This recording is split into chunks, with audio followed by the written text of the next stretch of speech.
Chapter 1. Awakening from a Great Dream. The dearest sacrifices to heaven. Father, head of the family love for the party, second uncle. In a daze, Chen Yizhou heard a chorus of wails and was about to rise in anger when a deafening sound of swona pierced the air, sending chills down his spine. His soul seemed to ascend, and a wave of excruciating pain surged through his head, causing him to faint. Upon regaining consciousness, Chen Yizhou found himself lying on a dilapidated wooden bed, the ceiling devoid of any plaster, and the earthen walls unadorned. Where was he? Only in his childhood memories did he recall such a scene, his grandparents' home in the countryside of Hunan province in 1979. While pondering this, the door swung open from the outside. A young girl of about 15 or 16 entered, clad in rough cloth garments adorned with patches, her eyes swollen and red, as if she had been weeping for an extended period. "Brother, you're awake?" she asked with delight, then called out loudly, "Mother, come quickly. Brother has awakened." "Yinzi, is it true?" With hurried footsteps, a middle-aged woman, roughly in her 40s or 50s, rushed in. "Yizhou, how do you feel? What would you like to eat? Mother will prepare it for you." "Mother?" A sharp pain struck his head, and Chen Yizhou fainted once more, slipping into what felt like an interminable dream. It turned out that the current year was July 1958, and the protagonist of the dream was also named Chen Yizhou, who had grown up in the rural area of Lixian County in Hunan province. He was 19 years old and had just graduated from a technical school, specializing in machinery. Due to his exemplary character and academic performance, along with his father's connections, he had been assigned to work in the capital, with a report date set for 10 days hence. While he was packing his belongings in preparation for his move to the capital, he was suddenly struck by the news of his father's demise. He returned home to assist his mother with the funeral arrangements, having not slept for 2 days and nights. Overcome by grief, he collapsed at his father's funeral, and for reasons unknown, he found himself in the body of this era's Chen Yizhou. His grandfather had passed away early, and his grandmother lived with his uncle's family. His uncle, named Chen Yizhou, had 2 sons and a daughter. His eldest cousin, Chen Fei, age 23, was already married and had a 3-year-old son named Chen Jiafu, his second cousin. Chen Hong, age 21, was also married and had a 2-year-old son named Chen Jiala. His younger cousin, Chen Xiaofan, was 15 years old. Chen Yizhou's father was named Chen Adong, married to Lu Cuifang, and they had a daughter named Chen Xiaoyan, who was 16 and about to enter the 9th grade. After marrying, Chen Adong had served in the military, seldom returning home. Later, he was transferred to a military management office in the capital, where he purchased a home, intending to settle down and bring his family to the city. Who could have anticipated that war would break out? Chen Adong resolutely went to the front lines, ultimately sacrificing his life during the retreat back home. The wails he had heard were from his funeral. When Chen Yizhou regained consciousness once more, the sky had darkened, and his stomach grumbled with hunger. Hearing voices outside, he called out, "Mother, mother!" "Ah, Yizhou." Responding to his call, Lu Cuifang entered, carrying an oil lamp. "Yizhou, how do you feel?" "Mother, I'm fine. After some rest. I feel much better, though I'm a bit hungry," Chen Yizhou said, feeling a touch of embarrassment. Yinzi, prepare a bowl of noodles for your brother, and remember to add 2 eggs. Lu Cuifang shouted toward the outside. "Mother, I understand. I will make it right away," Chen Xiaoyan replied from outside. Upon rising, Chen Yizhou engaged in conversation with Lu Cuifang within the confines of their abode. In an effort to avoid revealing his true state, Chen Yizhou opted to listen more than he spoke, leading Lu Cuifang to misinterpret his silence as a sign of hunger, thus paying it little mind. In a swift manner, Chen Xiaoyan soon entered, bearing a bowl of noodles adorned with 2 poached eggs. "Brother, the noodles are ready. Please eat quickly." "Thank you, Yinzi. I appreciate your efforts," Chen Yizhou said, famished, as he seized his chopsticks and began to devour the meal with gusto. "Brother, you scared both me and mother. Did you know you have been asleep for 2 days? Fortunately, the doctor assured us that you merely suffered from exhaustion and would recover with rest. Otherwise, we would have been terribly anxious," Chen Xiaoyan chattered incessantly. "I am truly sorry for causing you and mother such concern," Chen Yizhou responded hastily. Within 5 minutes, the large bowl was empty, not a drop of broth left untouched. Chen Yizhou felt a resurgence of strength, his body no longer languid. "Yizhou, how do you feel? Are you full? Would you like Yinzi to prepare more noodles? Lu Fang inquired, her gaze filled with concern, mirrored by Chen Xiaoyan's watchful eyes. No, mother, I am quite satisfied, he replied. Very well, it is getting late. You should continue to rest, we too must retire, Lu Fang stated. Indeed, mother. Yinzi, please do go to sleep, Chen Yizhou urged. After Lu Fang and Chen Xiaoyan departed, Chen Yizhou reclined on the bed, drifting in a slumber before he even realized it. The following day, he was roused by the crowing of roosters. Upon dressing and opening the door, he found himself in a living room where a table stood against the wall, adorned with a photograph of a middle-aged man in military attire, accompanied by a small incense burner beneath it. This was his father, Chen Yizhou. Chen Yizhou picked up 3 incense sticks from the table, ignited them with a match, and respectfully bowed 3 times before the photograph, silently vowing, "Rest assured, I have taken on your son's form. I shall care for mother and my sister diligently." As he turned to step outside, a few chickens wandered near the entrance, and in the distance, figures could be seen laboring in the fields.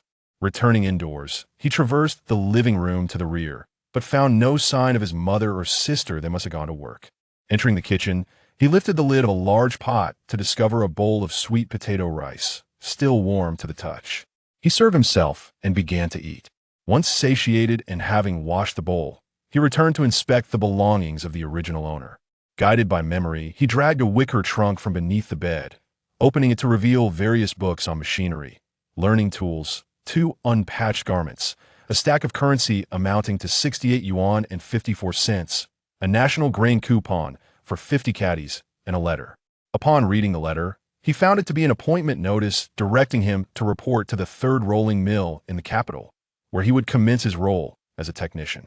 The 3rd rolling mill in the capital? The name seemed familiar, but he could not recall its significance. He dismissed the thought, knowing that he would uncover the details upon his arrival. In his previous life, Chen Yizhou had enjoyed a smooth journey. Despite mediocre academic performance, he had nonetheless gained admission to a prestigious university, pursuing a degree in mechanical engineering. After graduating and entering the workforce, my life has not been particularly remarkable. Especially with my fervent pursuit of certifications, I have attained a senior engineer qualification and passed the level 8 English exam. My existence is a blend of mediocrity and comfort. Little did I know that after a mere nap, I would find myself in this situation. Fortunately, I did not need to seek employment myself. My profession aligns perfectly with my qualifications, which is truly splendid. I had been alone in the room for an indeterminate amount of time when I heard voices outside. Emerging from my solitude, I discovered that Lu Fang and Chen Xiaoyan had returned from work. "Yizhou, how are you feeling today? When did you get up? Did you eat the rice I left in the pot?" Lu Fang inquired. "Mom, I'm completely fine. I got up a while ago and have already eaten," Chen Yizhou replied, hopping a few times to demonstrate his recovery. Chen Xiaoyan giggled, covering her mouth in amusement. Lunch was quite simple. Chen Xiaoyan took charge of the kitchen, preparing stir-fried bamboo shoots with cured meat, stewed pumpkin, and a pot of sweet potato rice. All 3 were sated after the meal. "Yinzi, you needn't go to work this afternoon. Stay home with your brother. In the evening, you can help me prepare a chicken, and I'll invite your grandmother and uncle over for dinner." "Mom, but what about your health?" "I'm fine, just listen to me." "All right. Mom, if you feel unwell, please come back early." "I understand," Lu Fang replied before heading out to work. "Yinzi, what's wrong with Mom?" "Brother, Dad has passed away, and Mom is heartbroken. She often cries and struggles to sleep through the night. You seemed better yesterday, and that's when Mom managed a faint smile. The farm work is exhausting, and I'm worried her health won't hold up." Chen Xiaoyan sobbed as she leaned into Chen Yizhou's embrace. "Yinzi, don't be afraid. I'm here for you. During this time, we must support Mom more. In a few days, they'll go to the capital, settle my work and housing arrangements, and then I'll bring you both there. That way, Mom won't have to toil in the fields, and you can attend school in the capital." Chen Yizhou reassured her. "Really? But I've heard that living costs in the capital are exorbitant," Chen Xiaoyan expressed, her worry evident. Chen Yizhou patted his chest confidently. "Don't worry, my salary will support you both." Instantly, Chen Xiaoyan's spirits lifted. "Yanzi, Yanzi, your mother has fainted in the fields and has now been taken to the village clinic. You must hurry and check on her." A voice called from outside as the siblings were engaged in conversation. Exchanging a quick glance, they rushed outside. "Aunt Lee, how is my mother?" "I'm not sure you should hurry to the clinic and see for yourselves," Aunt Li replied. The two hurried to the village clinic, where they found Lu Sufang awake, being attended to by an older woman. "Mom, how are you feeling? What did the doctor say?" Chen Yizhou asked anxiously. "I'm fine," Lu Suifang whispered. "Yizhou, don't worry, your mother's all right. The doctor mentioned that she is suffering from excessive worry and fatigue. A period of rest will restore her health," the older woman interjected. "Thank you, Auntie. We're family, there's no need for formalities. Since you're here, you'll return to the fields. He'll visit your home for dinner later. You two should help your mother back to rest. All right? Auntie, please remember to come for dinner tonight. Rest assured, your mother has informed us. She'll come by after work." After the elderly woman departed, the siblings assisted Lu Suifang back home and laid her down on the bed. They then commenced preparations for the evening meal. Chapter 2. Journey to the capital Yanzi. "What dishes shall we prepare for dinner?" Chen Yizhou inquired. "Brother, let me think," Chen Xiaoyan replied after a moment's contemplation. "We still have some dried mushrooms at home.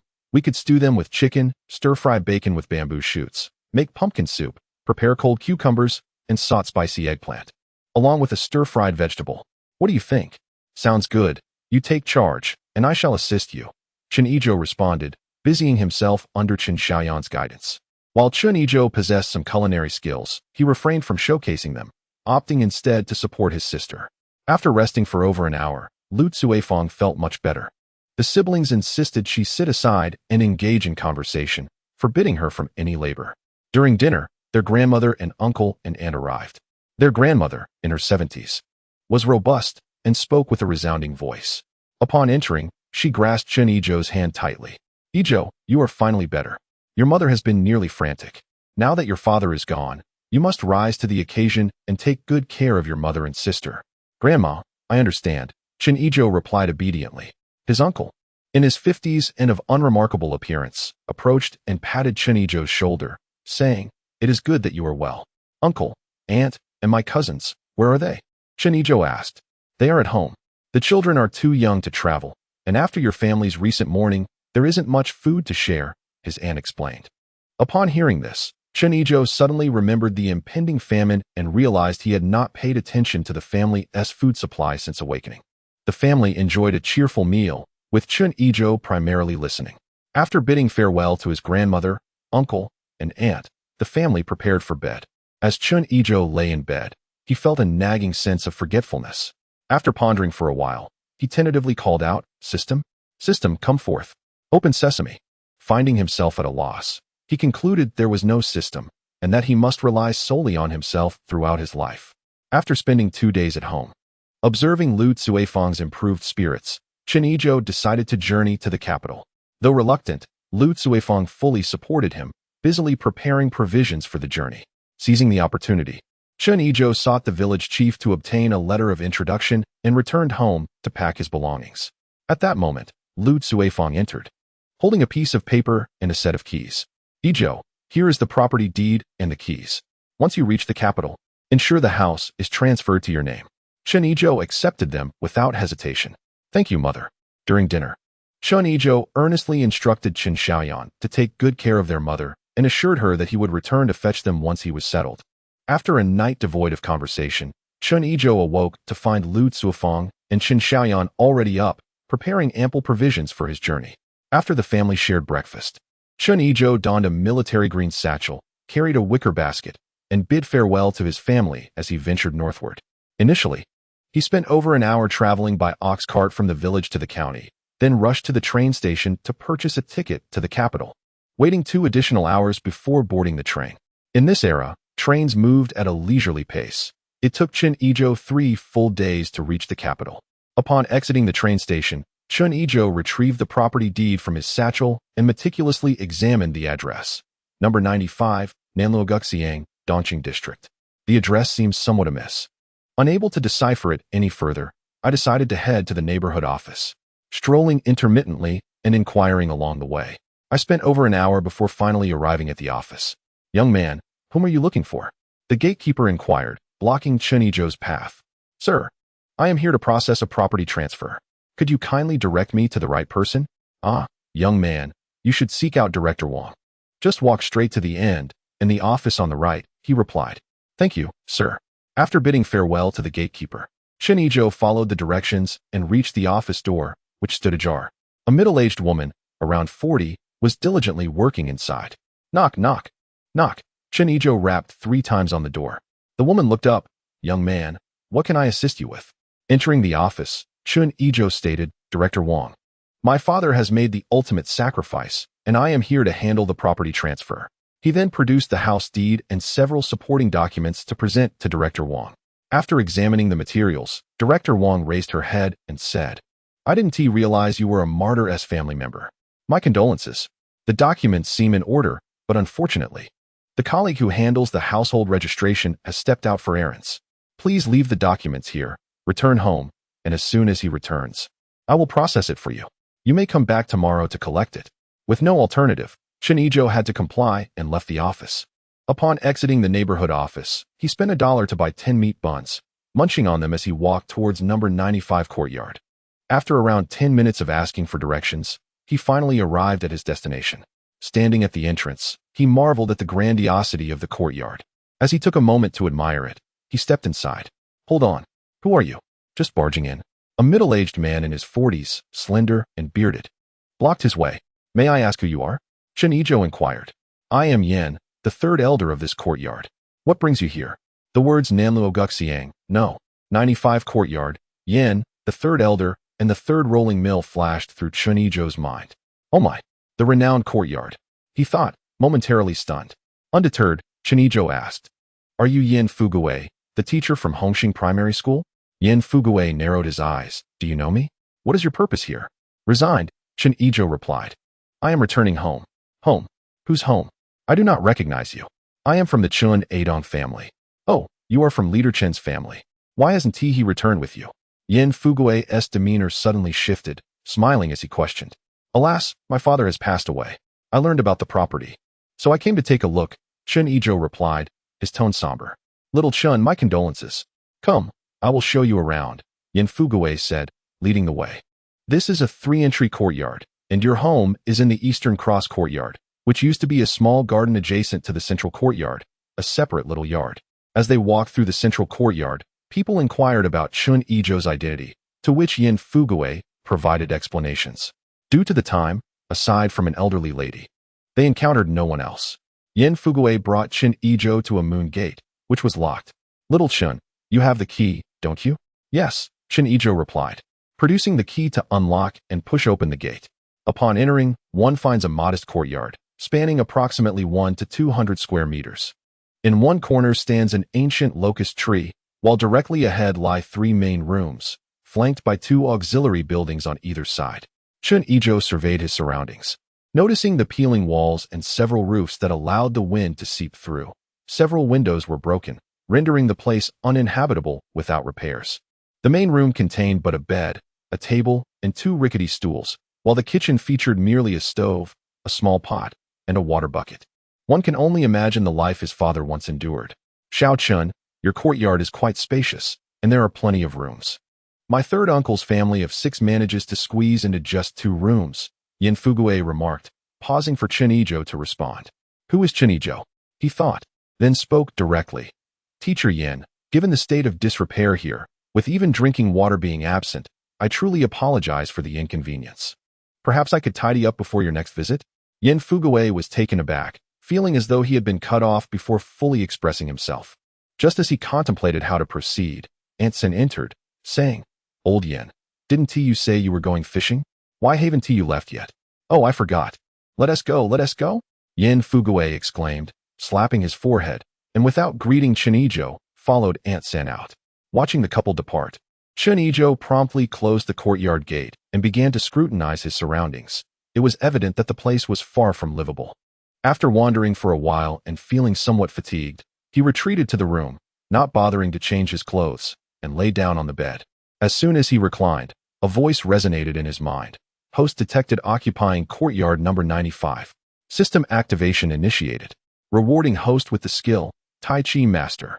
Instantly, a vivid image of a Tai Chi master training throughout his life flooded Chen Yizhou's consciousness, and all the martial arts knowledge poured into his mind. A warm current coursed through his body, transforming him fundamentally. Time passed unmeasured, and when he awakened, It was already dinner time. Chen Yizhou raised his leg and kicked, feeling a surge of power throughout his body. He picked up a small stone and hurled it towards the locust tree, watching as it swiftly embedded itself into the trunk. Inspired, he began practicing Tai Chi in the courtyard. Initially, his movements felt awkward, and he struggled to control his strength, causing the ground to become uneven. However, as time progressed, he grew increasingly adept, mastering his strength with grace. Just as he was immersed in his practice, the rhythmic sound of knocking interrupted him. "Who is it?" Chen Yizhou inquired while approaching the door. There was no response from outside. Upon opening the courtyard gate, he was met by a man in his 40s with a square face standing at the entrance. "Who are you?" Chen Yizhou asked. "You must be Xiao Chen. I am Yizhou, the elder of this courtyard. I heard you just moved in, so I came to pay a visit." He has arrived. He has arrived. Chen Yizhou thought, recognizing the name Yizhou, renowned throughout the courtyard narrative, a figure of moral authority whose reputation resonated across the realms. Finally, he was meeting the man in person. "Master Yi, I appreciate your visit. I haven't organized anything yet, so I want to invite you in," he replied politely. "Not at all," Yizhou waved his hand. "I merely came to see how you were settling in. If you need anything, just let the elder know. Oh, and by the way, there will be a gathering in the courtyard later to introduce you to everyone. Don't forget to attend." "Certainly, Master Yi, I will be there," Chen Yizhou affirmed.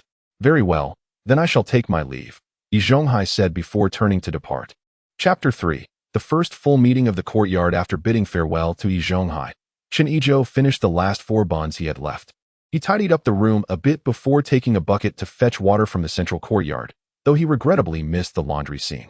After filling the bucket, he returned to the small courtyard and wiped down the bed, table, and stools. As he worked, he reflected on the numerous items still needed. Tomorrow he would first visit the street office to obtain the housing certificate, then seek out someone to repair the house, and make sure to tidy up the small courtyard properly. Ideally, he would build a toilet for himself. As for the furniture, he would decide later. His own household registration was easily arranged, while his mother and sister's registrations would require inquiries about the relocation policy at the street office tomorrow. New pots, pans, and coal were necessary purchases. Money was not a concern, as he was attending a vocational school and receiving government subsidies. Aside from food expenses, he entrusted everything to his mother, which should amount to over 200 yuan. His father's pension provided 800 yuan, and there were some savings left at home, though he was unsure of the exact amount, all managed by his mother. Furthermore, Lu Cuifeng had given him 500 yuan before he left. While he was deep in thought, a voice called out, "The meeting is starting." Chen Yizhou locked the door and made his way to the central courtyard. Upon arrival, he noticed everyone's eyes upon him. A square table was set up in the center, yet it remained unoccupied as the 3 elder men had yet to arrive. Chen Yizhou began to survey the crowd. The most striking figure was undoubtedly Chen Yizhou, with her lustrous black hair, willow-like eyebrows, and almond-shaped eyes. Perhaps due to her pregnancy, her face appeared slightly rounder, and her figure was more voluptuous. Her lips were full, animatedly conversing with a young man beside her, who must be Jia Dongxiu, looking rather charming. Nearby sat a rotund woman, weighing around 1 to 200 jin, with unkempt hair as if it hadn't been washed in ages, possessing slanted eyes and a large mouth, exuding a rather harsh demeanor. Clearly, this was the sorceress Jia Zhongshi. As his gaze shifted around Chen Yizhou, he soon spotted a man in his 30s, marked by a weathered face, staring intently at her without a hint of subtlety. This could only be the notorious Shizhou. "Shizhou, do you find my sister Chen beautiful?" Suddenly, a teasing voice rang out. "Beautiful," Yizhou replied without a moment's hesitation. Laughter erupted among the crowd. Chen Yizhou's face flushed crimson as she lowered her head, while Jia Zhongshi and Jia Dongxiu shot Yizhou unfriendly glances. Realizing the implication, Yizhou's expression darkened. He shouted, "Su Domao, are you itching for a fight? Do you want me to loosen your bones?" Chen Yizhou followed Yizhou's direction of anger and saw a young man around 20 with a horse-like face and a gaudy outfit, defiantly speaking, "Shizhou, just say if you looked or not. If you did, what's the problem with asking me?"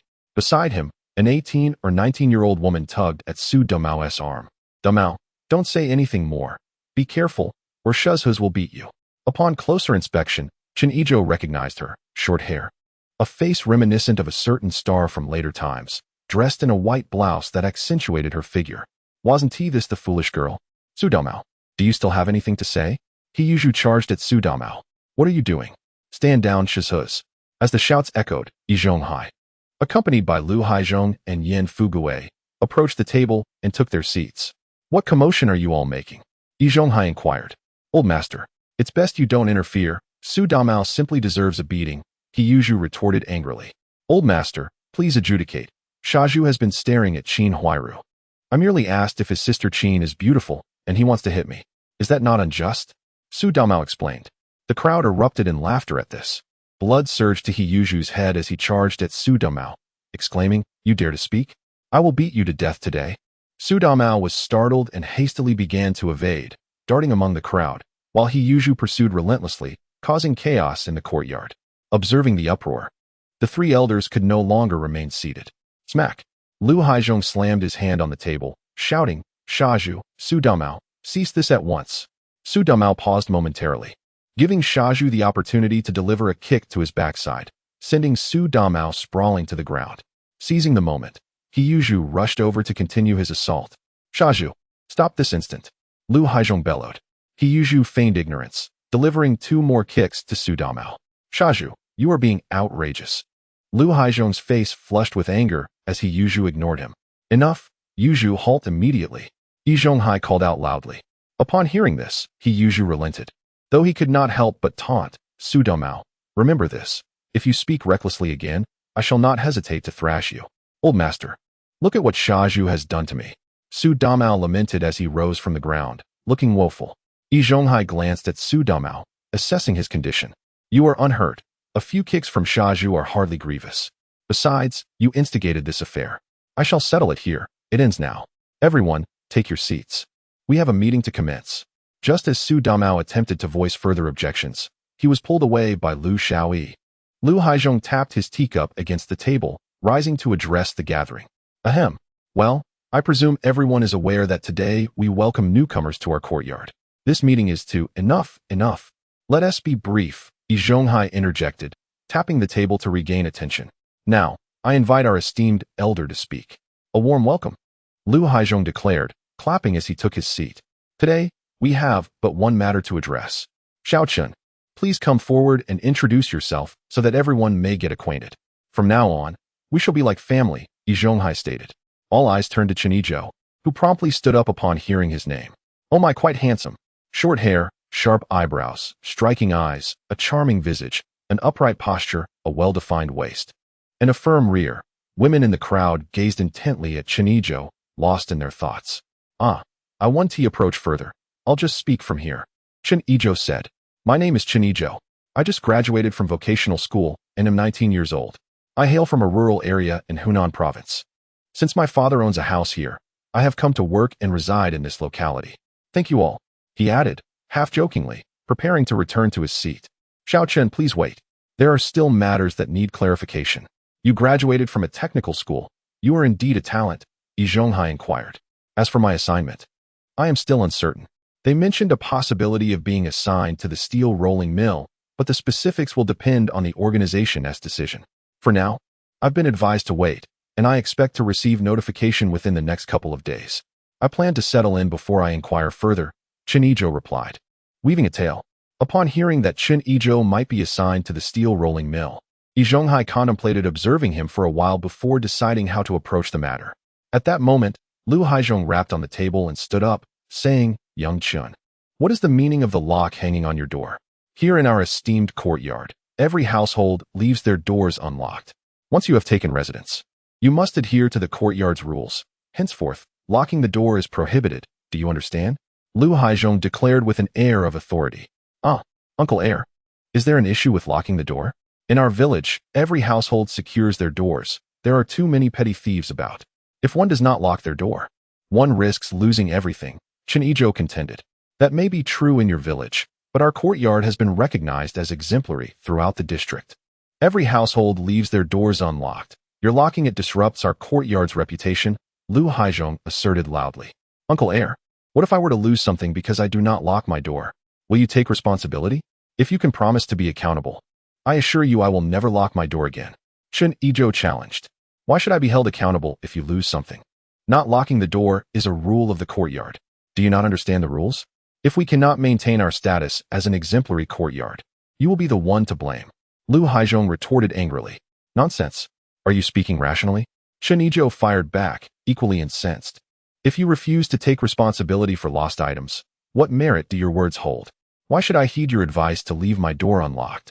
Should a theft occur, shall I merely consider it my misfortune? You are devoid of reason. And you, Uncle Heir, you dare to defy me? How dare you speak back? Lu Haizhong exclaimed, his face flushed with rage. Defy? Who are you? What if I do? I see you wielding authority with no foundation. Tomorrow, I shall approach Director Wang at the street office to ascertain the validity of your claims. Chen Yizhou shot back defiantly. As Chen Yizhou stood his ground against Lu Haizhong, Yi Zhonghai felt a sense of satisfaction witnessing Lu Haizhong's discomfort. However, he did not wish for Lu Haizhong to be utterly humiliated, as it would undermine the authority of their elders. Thus, he promptly interjected, Old Lu, young Chen, cease your quarrel. We are all residents of the same courtyard. We should prioritize unity. Young Chen, heed my advice and apologize to Uncle Heir. Let this matter rest. Upon hearing Yi Zhonghai's intervention, Lu Haizhong responded, Old E. This young man is far too impetuous and lacks respect for me.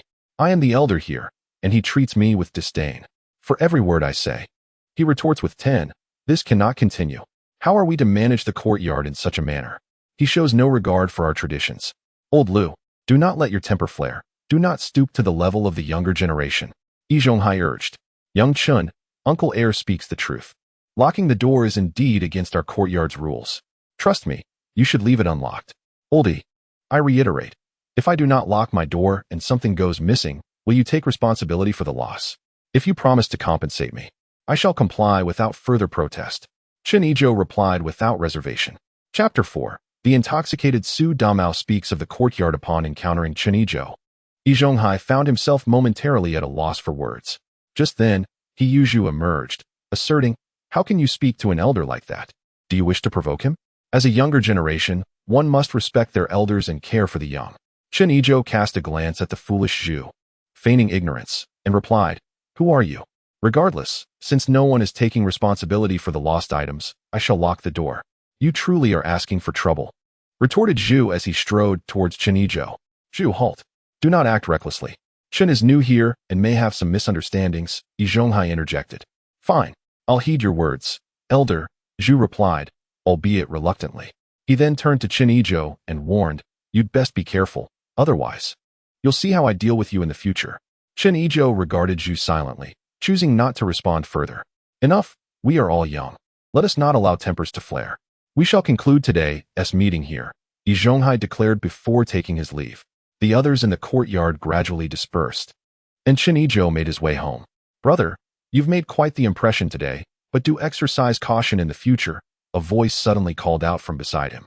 Turning, Chen Yizhou saw Su Damao giving him a thumbs up, while Lu Xiao observed curiously.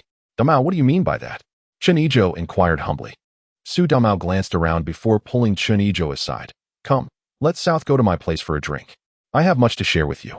Upon arriving at Su Damao's home, Lu Xiao swiftly set out several small dishes and poured the drinks.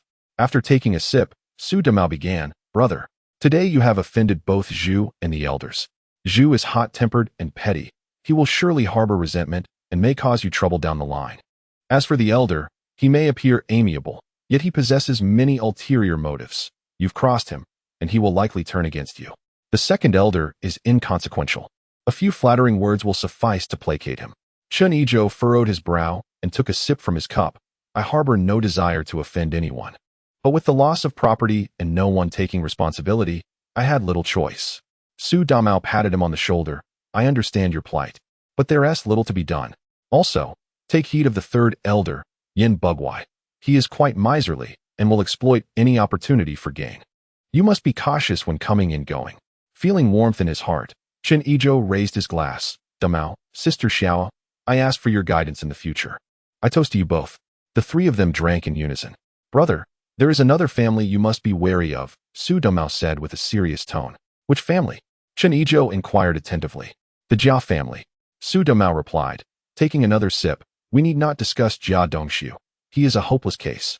Having worked for years, yet still remains a mere first-level worker, known for his cunning and love of gambling, utterly unfit for any serious role. Dumao?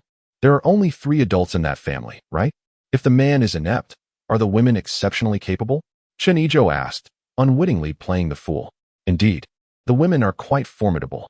First, let us talk about Jia Zhangshi. This old woman does nothing all day except mend shoes and scold Chen Yizhou. However, from my observations, small items often go missing in the courtyard, and she is likely involved.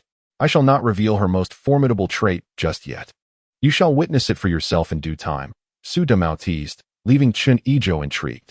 Chen Yizhou pondered to himself, is it not merely an act of unreasonable disturbance, a display of tantrums, and the invocation of summoning techniques? He spoke aloud. All right, Brother Dumao, I await the opportunity to witness her prowess. Let us now discuss Chen Yizhou. Brother Chen, do not be deceived by her beauty and her seemingly pitiful demeanor. I suspect this woman is far from simple. Just look at Siheyuan. How utterly captivated he is by her, Su Dumao continued after taking a sip of his drink. Dumao, do not speak carelessly, Lu Shaoyi interjected, gently scolding Su Dumao. Shaoyi, I assure you, I am not speaking out of turn. Siheyuan's gaze practically clings to Chen Yizhou, and I have even seen her borrow money from him. Su Dumao asserted. Did Siheyuan lend it to her? Lu Shaoyi pressed on. Of course he did. Let me tell you, Siheyuan is usually all right. But the moment Chen Yizhou expresses her woes and sheds a tear, he is utterly heartbroken. Is that true? The 2 listeners inquired in unison. Indeed. I witnessed it with my own eyes, Su Dumao confirmed. They clinked their glasses again, and Su Dumao, already somewhat intoxicated, said, Brother Chen, I must tell you, there are not many good people in this courtyard. You should remain vigilant. Rest assured, Brother Dumao, I will certainly avoid initiating trouble, but should it find me, I shall not shy away. Come, let me toast you once more. Chen Yizhou lifted his glass in salute. Very well, Brother Chen, cheers. Should you encounter any issues, do not hesitate to seek me out. I may not excel in fighting, but I can offer you some advice, Su Dumao declared before collapsing onto the table. Chen Yizhou glanced at Lu Shaoyi and said, Sister Shaoyi, I shall call you Yizhou, all right? Do not mind him. He merely has a low tolerance for alcohol. You have not eaten much. You should partake in some food. No thank you, Sister Shaoyi. I have already dined before the meeting and cannot eat more now. I appreciate your hospitality today. Please tidy up here, as I shall take my leave. Chen Yizhou replied, realizing that as a solitary male in the presence of a female, he dared not linger longer and quickly took his leave. All right, take care. Lu Shaoyi did not insist he stay. After bidding farewell to Lu Shaoyi, Chen Yizhou returned to the east courtyard, washed up briefly, and lay down in bed. As he replayed the events of the day, just as he was about to drift off to sleep, a thought struck him regarding the system. He realized he had yet to understand what kind of system this was. As he contemplated, a voice resonated in his mind. Ding! It has been detected that the host has not yet claimed the newcomer gift pack. Would you like to claim it? Claim it. Ding! Claim successful. You have received a thatched cottage, 10 acres of farmland, 10 acres of pasture, and a spiritual spring. System. What is the purpose of this spiritual spring? System. Does drinking from this spiritual spring detoxify and enhance one's beauty? System. Can drinking from this spiritual spring grant immortality? Enough. This system is a sign-in system. Its functions must be explored by the host. Do not bother me. I am off to travel through other starry skies. System. One final question. Can I enter? Yes. Simply think it, and you shall enter. I must take my leave now. Farewell. Despite calling out to the system several times without response, Chen Yizhou silently willed himself to enter. In an instant, he found himself in a hall measuring approximately 20 square meters, with a door at the front and one on each side. Against the back wall stood a square table, flanked by 2 grand chairs on either side. Pushing open the door on the right, I discovered a kitchen, fully equipped with pots and pans, yet regrettably lacking firewood and food. Behind it lay a storage room, still and infinite, capable of holding an abundance of items. To the left was a small bedroom of around 10 square meters, furnished with a 2-meter wooden bed against the wall, but sadly devoid of bedding. As I opened the door directly in front of the main room, I stepped outside to find a small courtyard enclosed by a fence, roughly 2 acres in size, yet barren and empty. Oh, there was a square pool measuring 2 meters on each side. Upon closer inspection, it was unfathomably deep, bubbling without overflowing. This was the spiritual spring. Eagerly, I crouched down and took a sip. Refreshing, truly delightful. After several more sips, I finally stood up. Continuing forward, I opened the gate of the fenced courtyard. To the left lay 10 acres of farmland, and to the right, 10 acres of pasture, both stark and desolate, fading into a gray mist where nothing else was visible. Upon this sight, I silently wished to leave, and in a flash, I found myself back in the East Courtyard's house. I wandered in and out a few times, then experimented with the collection function, discovering that I could gather anything within a 5-meter radius into my space. Chuckling to myself, I felt a wave of joy. The next day, I was awoken by a foul odor, disoriented and barely able to open my eyes, nearly retching from the stench. What could be the source of such an awful smell? Hastily, I threw off the covers and sat up, realizing I felt dirty and grimy all over. A touch confirmed my suspicions. My hands were greasy, and the bedding was equally foul, as if it hadn't been washed in years. I quickly fetched a bucket of water and a change of clothes and entered the space. After washing with 5 or 6 buckets of water, I finally felt clean, refreshed from head to toe. My mind was clearer, and my thoughts flowed swiftly. Clenching my fists, I could feel an increase in strength. I mused that while the spiritual spring may not be extraordinary, its effects were commendable. This was likely a gradual process, with consistent consumption, detoxification, rejuvenation, and longevity were surely achievable. I planned to bring my mother and sister over so we could all partake together. Gazing at the puddles of dirty water around me, I thought it would be wonderful if a drainage ditch could channel the filthy water outside. Suddenly, the ground began to churn, and I watched in astonishment as a small ditch formed, leading directly from the spiritual spring out into the courtyard, allowing the spring water to flow slowly away. Laughing heartily, I realized I could control the space with my thoughts. As I gazed into the distance, I began to envision my space. A 2-acre pond dug from the 10 acres of farmland for fish cultivation, with the remaining 8 acres designated for vegetables, rice, wheat, cotton, sweet potatoes, and oilseed, sufficient for my needs. I also planned a 2-acre pond in the pasture, curious whether the spring water could support some seafood. For the remaining pasture land, aside from a portion reserved for grass and fruit trees, I envisioned walls rising with my thoughts, dividing the area into enclosures for chickens, ducks, geese, cattle, sheep, and pigs. Surveying everything before me, I felt prepared. All that was needed was the right opportunity. I encouraged myself, knowing that while it might be challenging to gather these elements here, returning to my hometown would facilitate the task. Chapter 5. Obtaining the certificate and preparing to renovate the house. A sudden shift in thought brought Chen Yizhou back to the courtyard. Ding. Check-in successful. Rewards: 5 packs of Zhonghua cigarettes, 5 packs of Dakiaman, 5 boxes of Matai, and 5 boxes of Finjio. How considerate of the system to know I have errands to run today. Chen Yizhou wandered around the yard, collecting all the items of slight value and stowing them away in his space. With a military green messenger bag slung over his shoulder and a Zhonghua cigarette clenched between his lips, he pushed open the courtyard gate, locked it, and headed out. Passing through the central courtyard, he noticed Siheyuan was absent. Qin Huairu was vigorously washing clothes by the water basin, while Jia Zhangshi sat at the entrance, holding an old pair of shoe soles and engaged in conversation with several aunties. She glanced up at Chen Yizhou, rolled her eyes, and mumbled something under her breath. After exiting the Siheyuan, he bought a few steamed buns along the way and arrived at the street office just as he finished eating. "Hey, young man, you're here again?" Chen Yizhou turned at the sound of the voice. "Hello, sir. I'm looking for Director Wang. Is he in?" He handed over a pack of Dakiaman. The old man accepted the cigarettes with a smile. "Yes, you may go in. Thank you, sir. Please continue with your work. I will head in now." With that, Chen Yizhou stepped inside. Bang, bang, bang. "Come in." "Hello, Director Wang." Chen Yizhou pushed the door open and entered the office. "Ah, Xiaochen, you've come. Please have a seat. My colleague just returned today and is processing your documents." After speaking, he poured Chen Yizhou a cup of tea. "Thank you, Director Wang." Chen Yizhou accepted the tea and sat down. "Xiaochen, I forgot to ask you yesterday. How is your work arranged?" "Director Wang, I just graduated from technical school and have been assigned to the steel mill. I will report there in a couple of days." "Technical school? That's impressive." Director Wang exclaimed in surprise. Just luck, I suppose. By the way, Director Wang, I plan to bring my mother and sister over. What is the current policy regarding household registration?" Chen Yizhou inquired. "Well, according to regulations, rural household registrations cannot be transferred over. However, since your property is private and you are the family of a martyr, there should not be any issues. When they arrive, just bring them here, and I will assist you." "Thank you, Director Wang." Chen Yizhou expressed his gratitude earnestly. "Xiaochen, how are you finding living in the courtyard?" Director Wang asked with concern. "Quite well, Director Wang. They even held a meeting last night to welcome me. Chen Yizhou began, but hesitated. What is the matter? Xiao Chen, if you have any concerns, feel free to speak. Well, there is a rule in the courtyard that prohibits locking the doors when entering or exiting, which I find quite challenging. After all, losing belongings can be quite troublesome. Have you spoken to the elder in the courtyard about this? I have, and there was a bit of a quarrel. They insisted that not locking doors is a courtyard rule. Chen Yizhou recounted the exchange to Director Wang.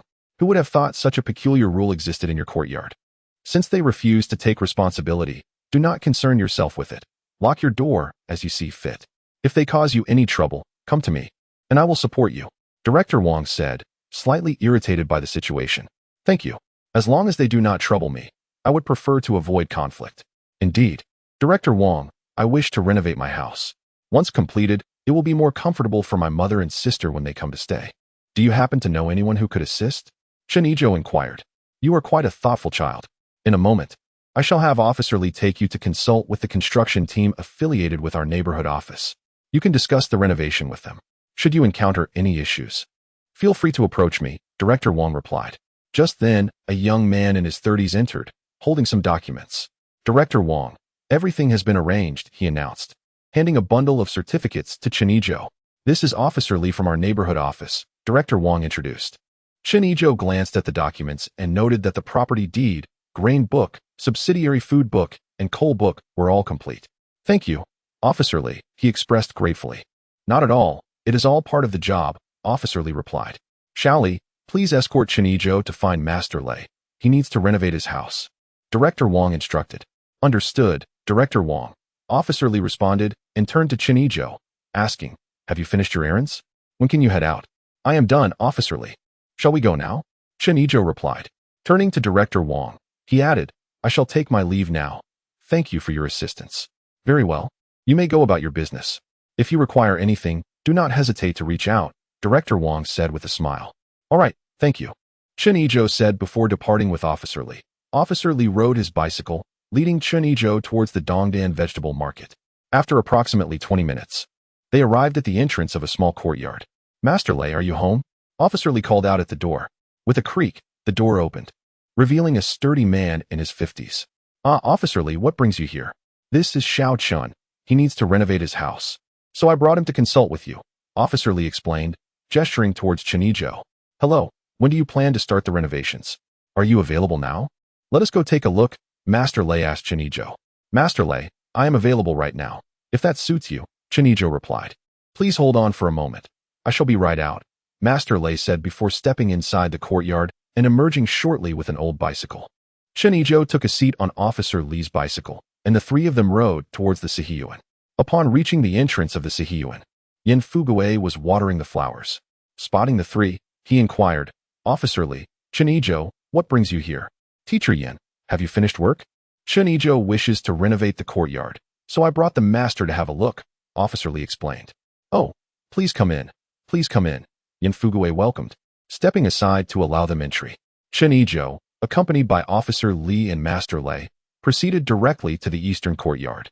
After pushing open the courtyard door, Master Lei surveyed the area and remarked, this courtyard is quite nice. How do you envision the renovations? Master Lei, here is my plan. The main house will consist of 3 rooms, with the center serving as a living room and the 2 sides as bedrooms.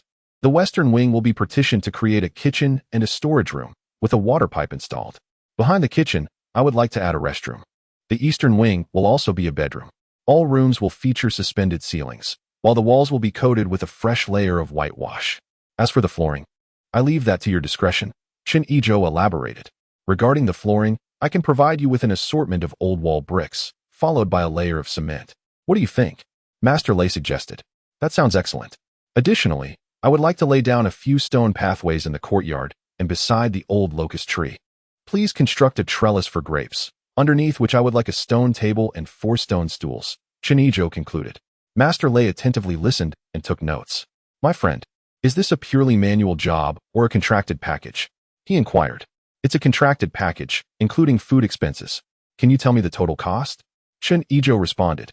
All right, let me calculate.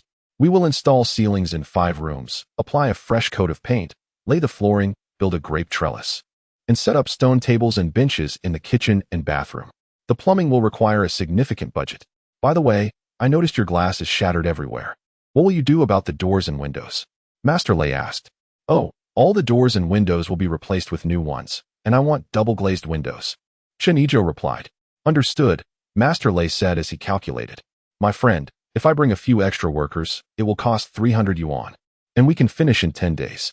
However, we need to apply at the street office for the plumbing and bathroom excavation. Li, could you assist with this application? Chen Yizhou turned to Li. Not a problem.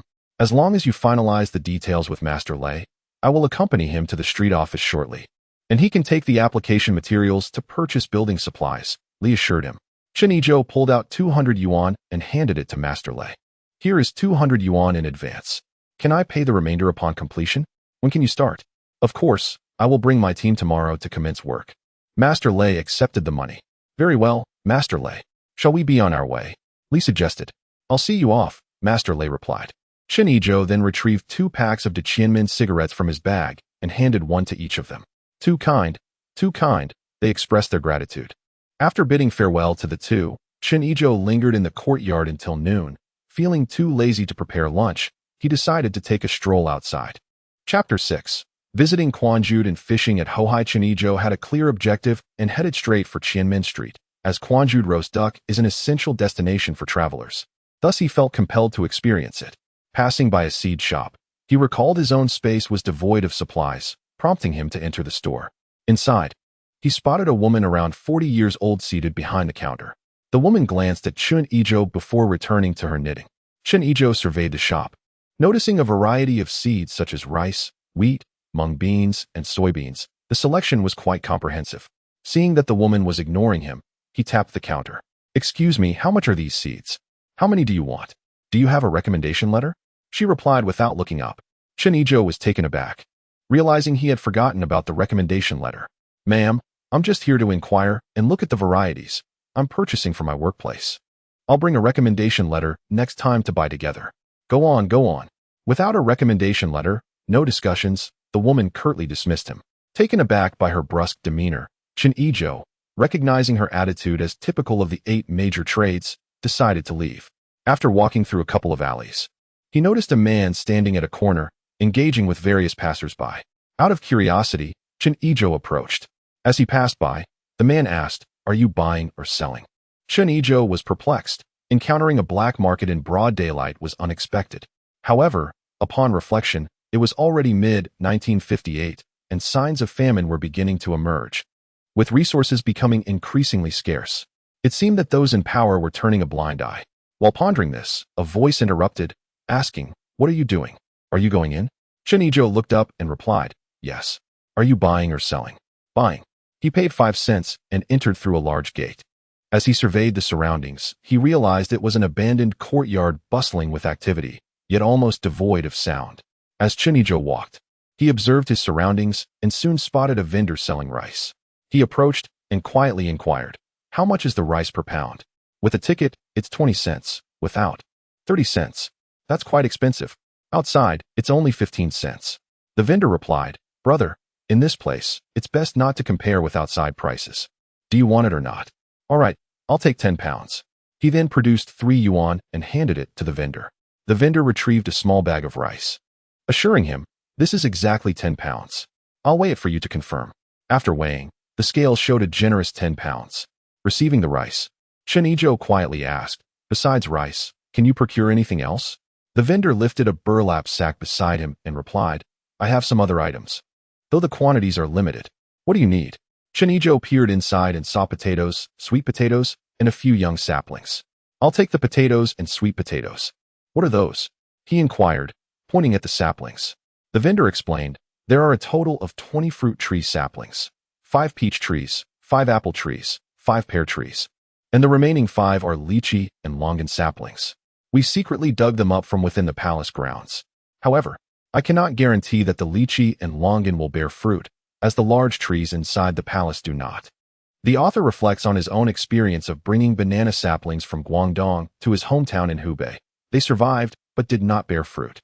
"That's fine. I'll take them all. How much do I owe you in total?" Chen Yizhou asked. The vendor calculated.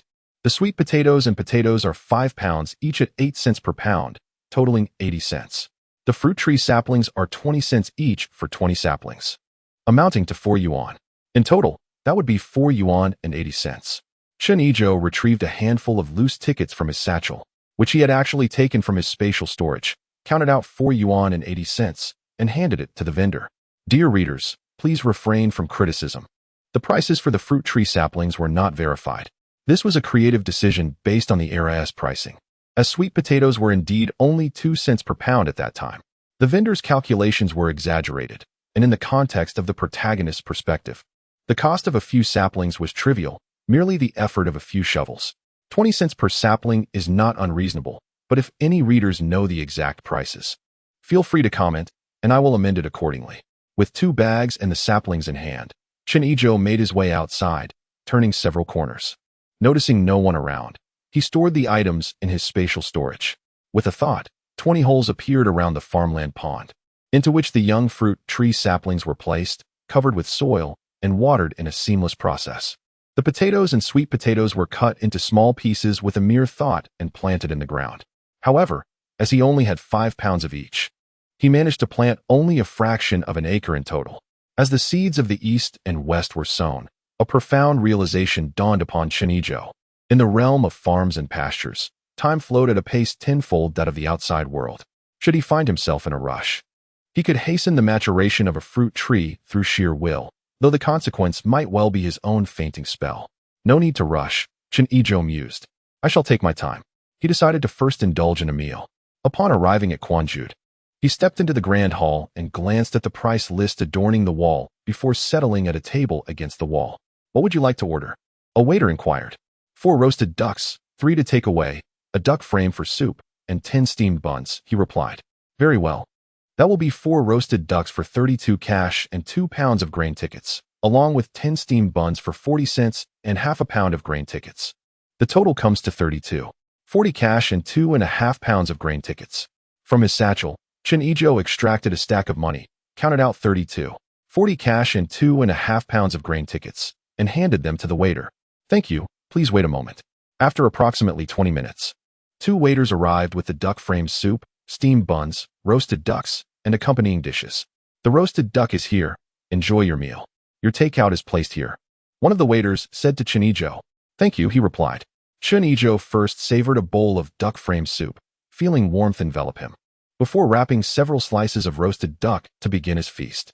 Deliciously rich, yet not greasy, the flavor is exquisite. Truly, it lives up to the reputation of a time-honored establishment, he exclaimed as he dined. After consuming 1 roasted duck for steamed buns and a pot of soup, he contentedly patted his belly, feeling utterly satisfied. He stood up, carrying the packaged roasted duck and remaining steamed buns, and exited courtyard. Having traversed a few intersections, he noticed the coast was clear and discreetly stowed his belongings into his space. Chen Yizhou meandered aimlessly, eventually finding himself at Hohai Park. The park was not overly crowded, yet many were fishing by the lakeside. Observing the anglers stirred an idea within him, with his house renovations depleting his finances and the impending need for furniture. He needed to earn some money. In the evening, I could utilize my space to gather some fish from Hohai and sell them on the black market, he contemplated. With this thought, he began to stroll along the shore, searching for a discreet entry point for the night.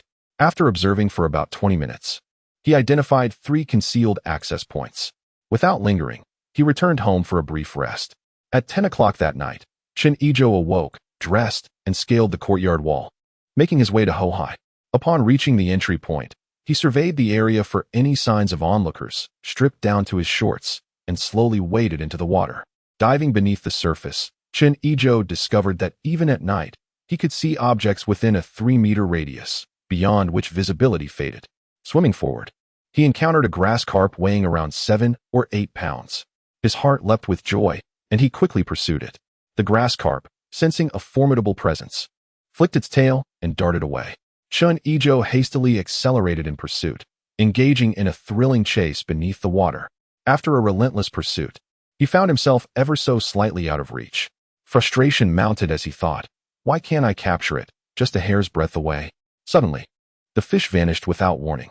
Taken aback, Chen Yizhou instinctively delved into his space and discovered the grass carp swimming merrily in a pond within his farmland. A sudden realization struck him as he slapped his forehead. He could collect any object within 5 meters without the need for direct contact. The task ahead was straightforward. Chen Yizhou collected while swimming, indifferent to whether he caught anything. All the fish he gathered were placed in the pond. The silt was deposited in the fields, and any garbage was initially piled together. He also set aside several boxes he discovered. After an hour of this labor, Chen Yizhou felt a bit fatigued. He entered his space, retrieved a roasted duck, and began to eat, alternating between bites and sips of spring water. His spirit and energy gradually revived. Upon sensing his surroundings, he estimated that he had collected approximately 700 to 800 pounds of fish for the fields and pond. He decided to take a brief respite before resuming his efforts. After resting for half an hour, feeling rejuvenated, Chen Yizhou exited his space and continued his collection in the back sea for another hour. He eventually ceased his efforts, returned to shore, and entered his space to rest. Holding a cup of spring water, he drank while counting his harvest. He had approximately 2,000 pounds of various fish, around 50 to 60 soft-shelled turtles, with the larger ones weighing about 10 pounds and the smaller ones a few ounces. It appeared he had unearthed several turtle nests. The total weight of the loaches and eels combined was around 100 pounds. The silt covered the fields, and with the spring water, the crops should thrive splendidly in the future. A considerable amount of garbage remained, which he planned to dispose of back in the sea later. There were still about 10 boxes unopened. With a heart full of anticipation for treasure, Chen Yizhou arranged the boxes in a row, rubbed his hands together, and exclaimed, "The luck of the emperor descends." Chapter 7. The Black Market Sale. Finally, wealth awaits with a flick of his thoughts. The lid of the first box sprang open. Thanks to excellent waterproofing, a dazzling golden light blinded Chen Yizhou momentarily. By heavens, gold! He lifted a piece, weighing over 300 grams, which he surmised was the famed large yellow fish. The large yellow fish weighed about 6 ounces, corresponding to 3,125 grams. This box contained 20 large yellow fish and 30 small yellow fish. Fortune smiles upon me. Onward. Subsequently, the outcomes varied. He opened a total of 5 boxes containing gold, 3 boxes of porcelain, and 2 boxes of gold and silver jewelry. Lacking knowledge of antiques, Chen Yizhou decided to set them aside for the time being. The remaining 2 boxes held silver coins, but due to the box's deterioration, the coins had corroded and changed color. Chen Yizhou planned to procure some vinegar to soak the coins, believing that with careful cleaning, they would return to their original condition. After resting for an hour, Chen Yizhou exited his space. Utilizing its capabilities, he disposed of the garbage in batches back into the sea and then headed straight for the black market. Approaching the market, even at nearly 3 in the morning, people continued to flock towards it. Chen Yizhou covered his face with a cloth and approached the market guard. "Buying or selling?" The guard inquired. Chen Yizhou handed over a cigarette, replying, "Selling. However, my quantity is somewhat substantial. Is your boss available?" The guard took the cigarette and asked, "What are you selling?" "How much?" "Live fish, 1,200 pounds, Chen Yizhou responded, intending to sell only fish over 5 pounds, keeping the rest for gradual cultivation. The guard hesitated for a moment. "Please wait. I will find someone to take you to our boss." He called over a young man in his 20s from a corner, and they exchanged whispers. The young man turned to Chen Yizhou and said, "Brother, follow me." With confidence in his skills and courage, Chen Yizhou followed the young man through winding paths to a courtyard adjacent to the black market. The young man knocked on the door, announcing, "Hey Z, what is the matter?" The door swung open halfway, and a voice emerged from within. Heisey stepped forward and exchanged a few words, after which the door was shut, and the person inside walked away. Moments later, the door creaked open once more, allowing them to enter. As Chen Yizhou walked in, he observed that it was a courtyard with an inner section, bustling with individuals moving various items, indicating a thriving business. Upon entering the main room, he spotted an 8 immortals table adorned with several stacks of cash and 2 large yellow croakers.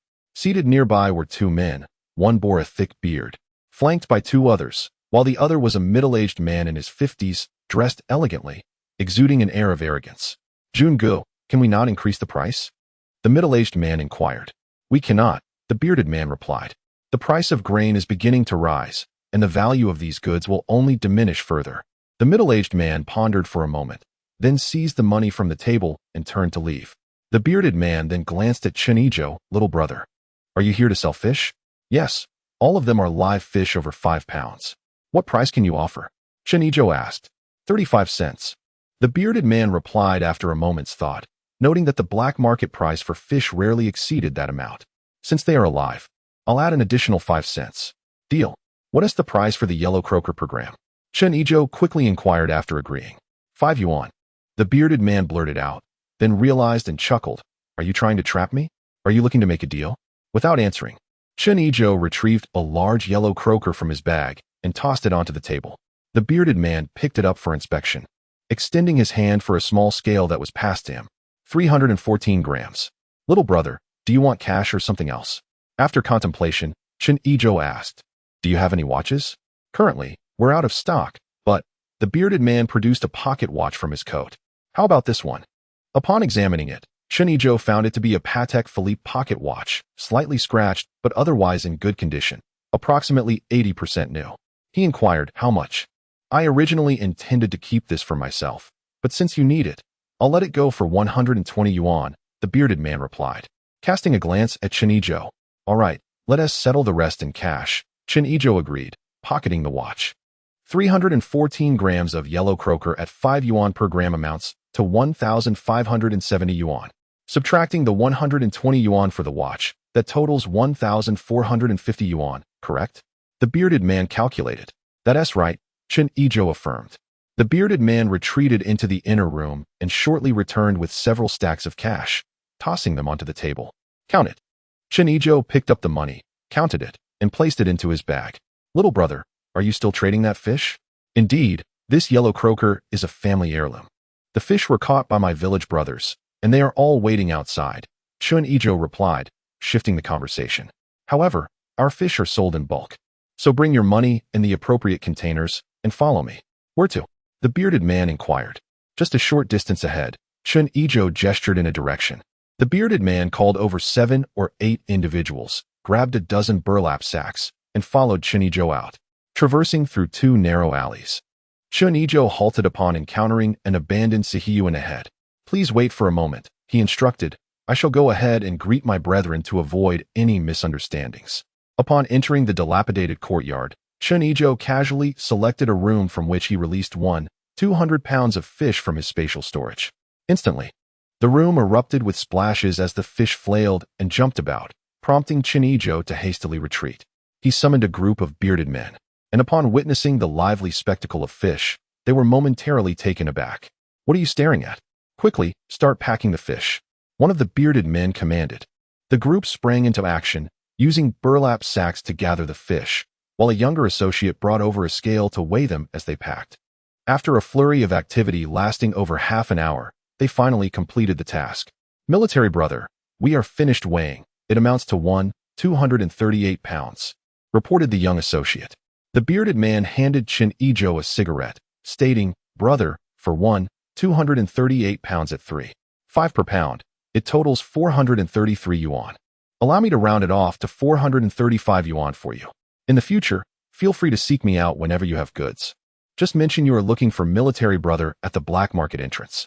Having said this, he produced a stack of cash, counted out 435 yuan, and handed it to Chen Yizhou. Chen Yizhou accepted the money, counted it to ensure its accuracy, and then placed it into his satchel. I shall take my leave now. I will contact you again when I have more goods, he remarked before turning and departing. After walking a short distance, he noticed 2 individuals trailing him from about 10 meters behind.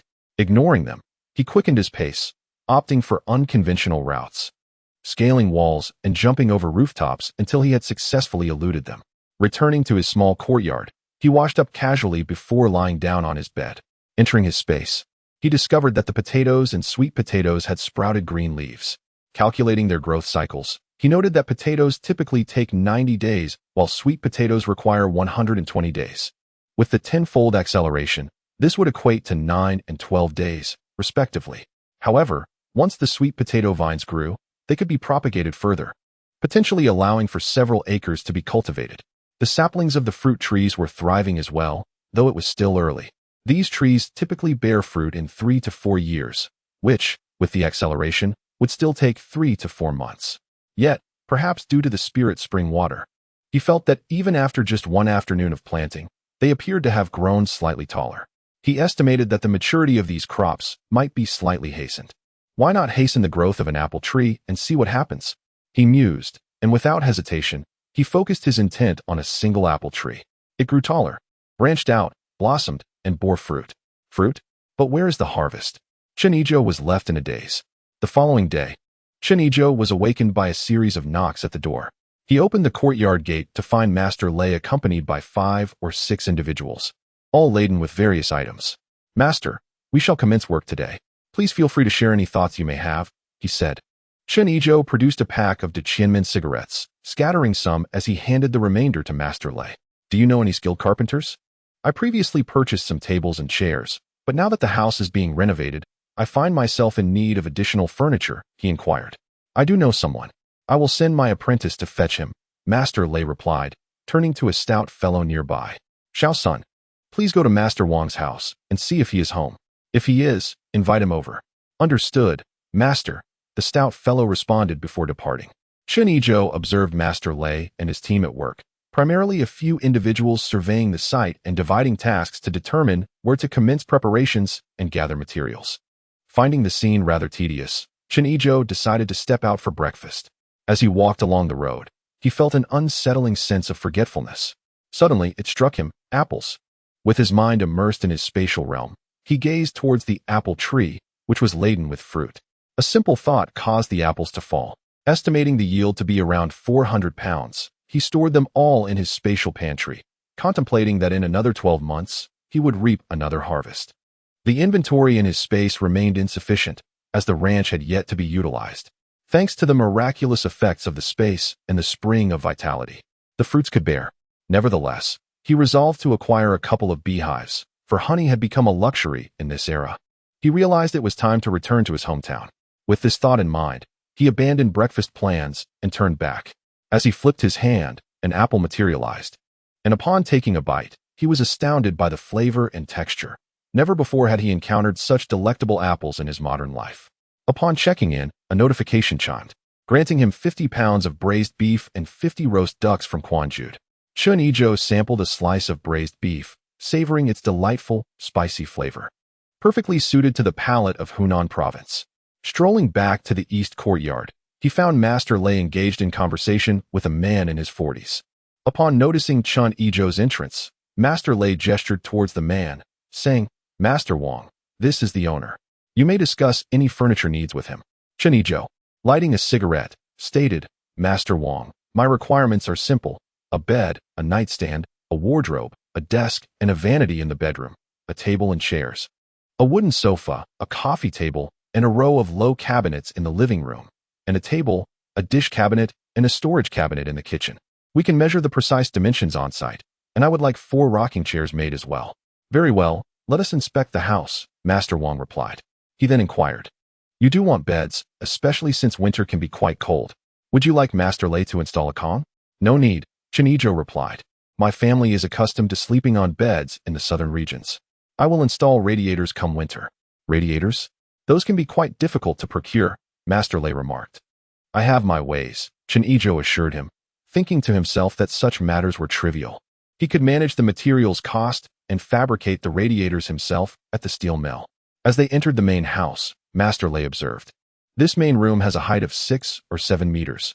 How high do you intend to make the ceiling?" Chen Yizhou pondered for a moment and asked, "What do you think about partitioning it into 2 levels? We could add a bathroom and a stairwell behind the living room, creating 2 rooms and a hall on the 2nd floor. Is that feasible?" Master Lei, recognizing the added complexity, replied, "It can be done. But what about the labor costs and timeline?" "The timeline cannot be extended. You'll need to find a way to adjust the costs." "How much more should I add?" "Considering the additional stairwell and bathroom, a floorboard, and several walls, I suggest an extra 150 yuan, Master Lei calculated. "All right, Master Lei. I shall give you the 150 yuan now. I need to return to my hometown in Hunan, and the remainder will be settled upon my return," Chen Yizhou said, pulling out 150 yuan to hand to Master Lei. "Understood. I will arrange for extra work hours," Master Lei replied as he accepted the money. 2 individuals accompanied Master Wang, discussing the layout of the house and assessing the available furniture to determine the required quantities. "What type of wood do you intend to use for this furniture?" Master Wang inquired. Chen Yizhou, pondering the collectible value of precious woods from the future, asked, "Master Wang, what fine materials can you procure?" Wang Wali wood can only be used for a single set of furniture. However, we have enough of rosewood, chicken wing wood, and mahogany for your needs. Master Wang replied after some deliberation. Very well, we shall proceed with these woods. Chen Yizhou thought to himself that if the wind picked up, he could simply store everything away and place some old furniture outside. Master Wang, what will be the cost? For your 5 rooms, 2 halls, and kitchen, let us settle on 500 yuan, Master Wang estimated. All right, I will give you 400 yuan now, and we can settle the remaining balance upon delivery. How long will it take to complete? Approximately half a month should suffice. Once you finish, please keep it there until the house is ready for me to collect. Chen Yizhou stated. Understood. I shall return to gather my workers and commence the task, Master Wang said as he took the money and departed. Chen Yizhou wandered around the courtyard, carrying a satchel, and found Master Lei. He handed him a key, saying, Master Lei, please keep this key for ease of access. I trust you will manage things well here. Rest assured, I will handle everything efficiently, Master Lei replied as he accepted the key. This courtyard seems a bit unsettled. Please keep an eye on the materials, and it's best to lock the doors when entering and exiting, Chen Yizhou advised.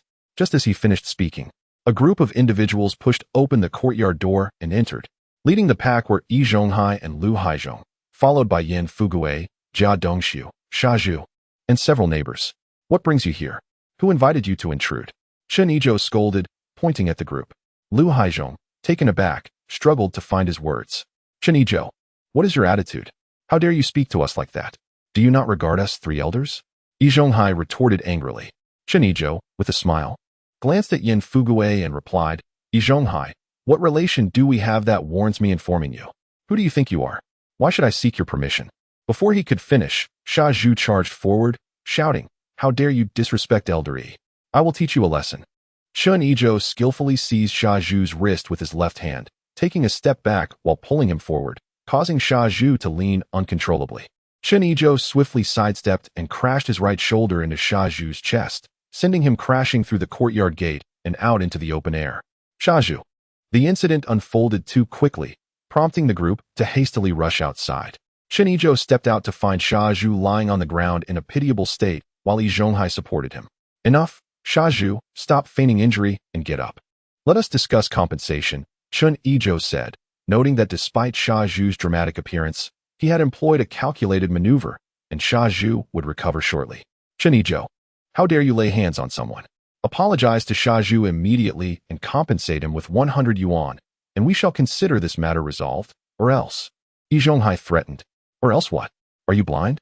Did you not see Sha Zhu strike me first? I am merely acting in self-defense. A group of individuals stormed into my yard with the intent to inflict harm. It would be justifiable to end their lives. Setting aside the facts, are you not unscathed?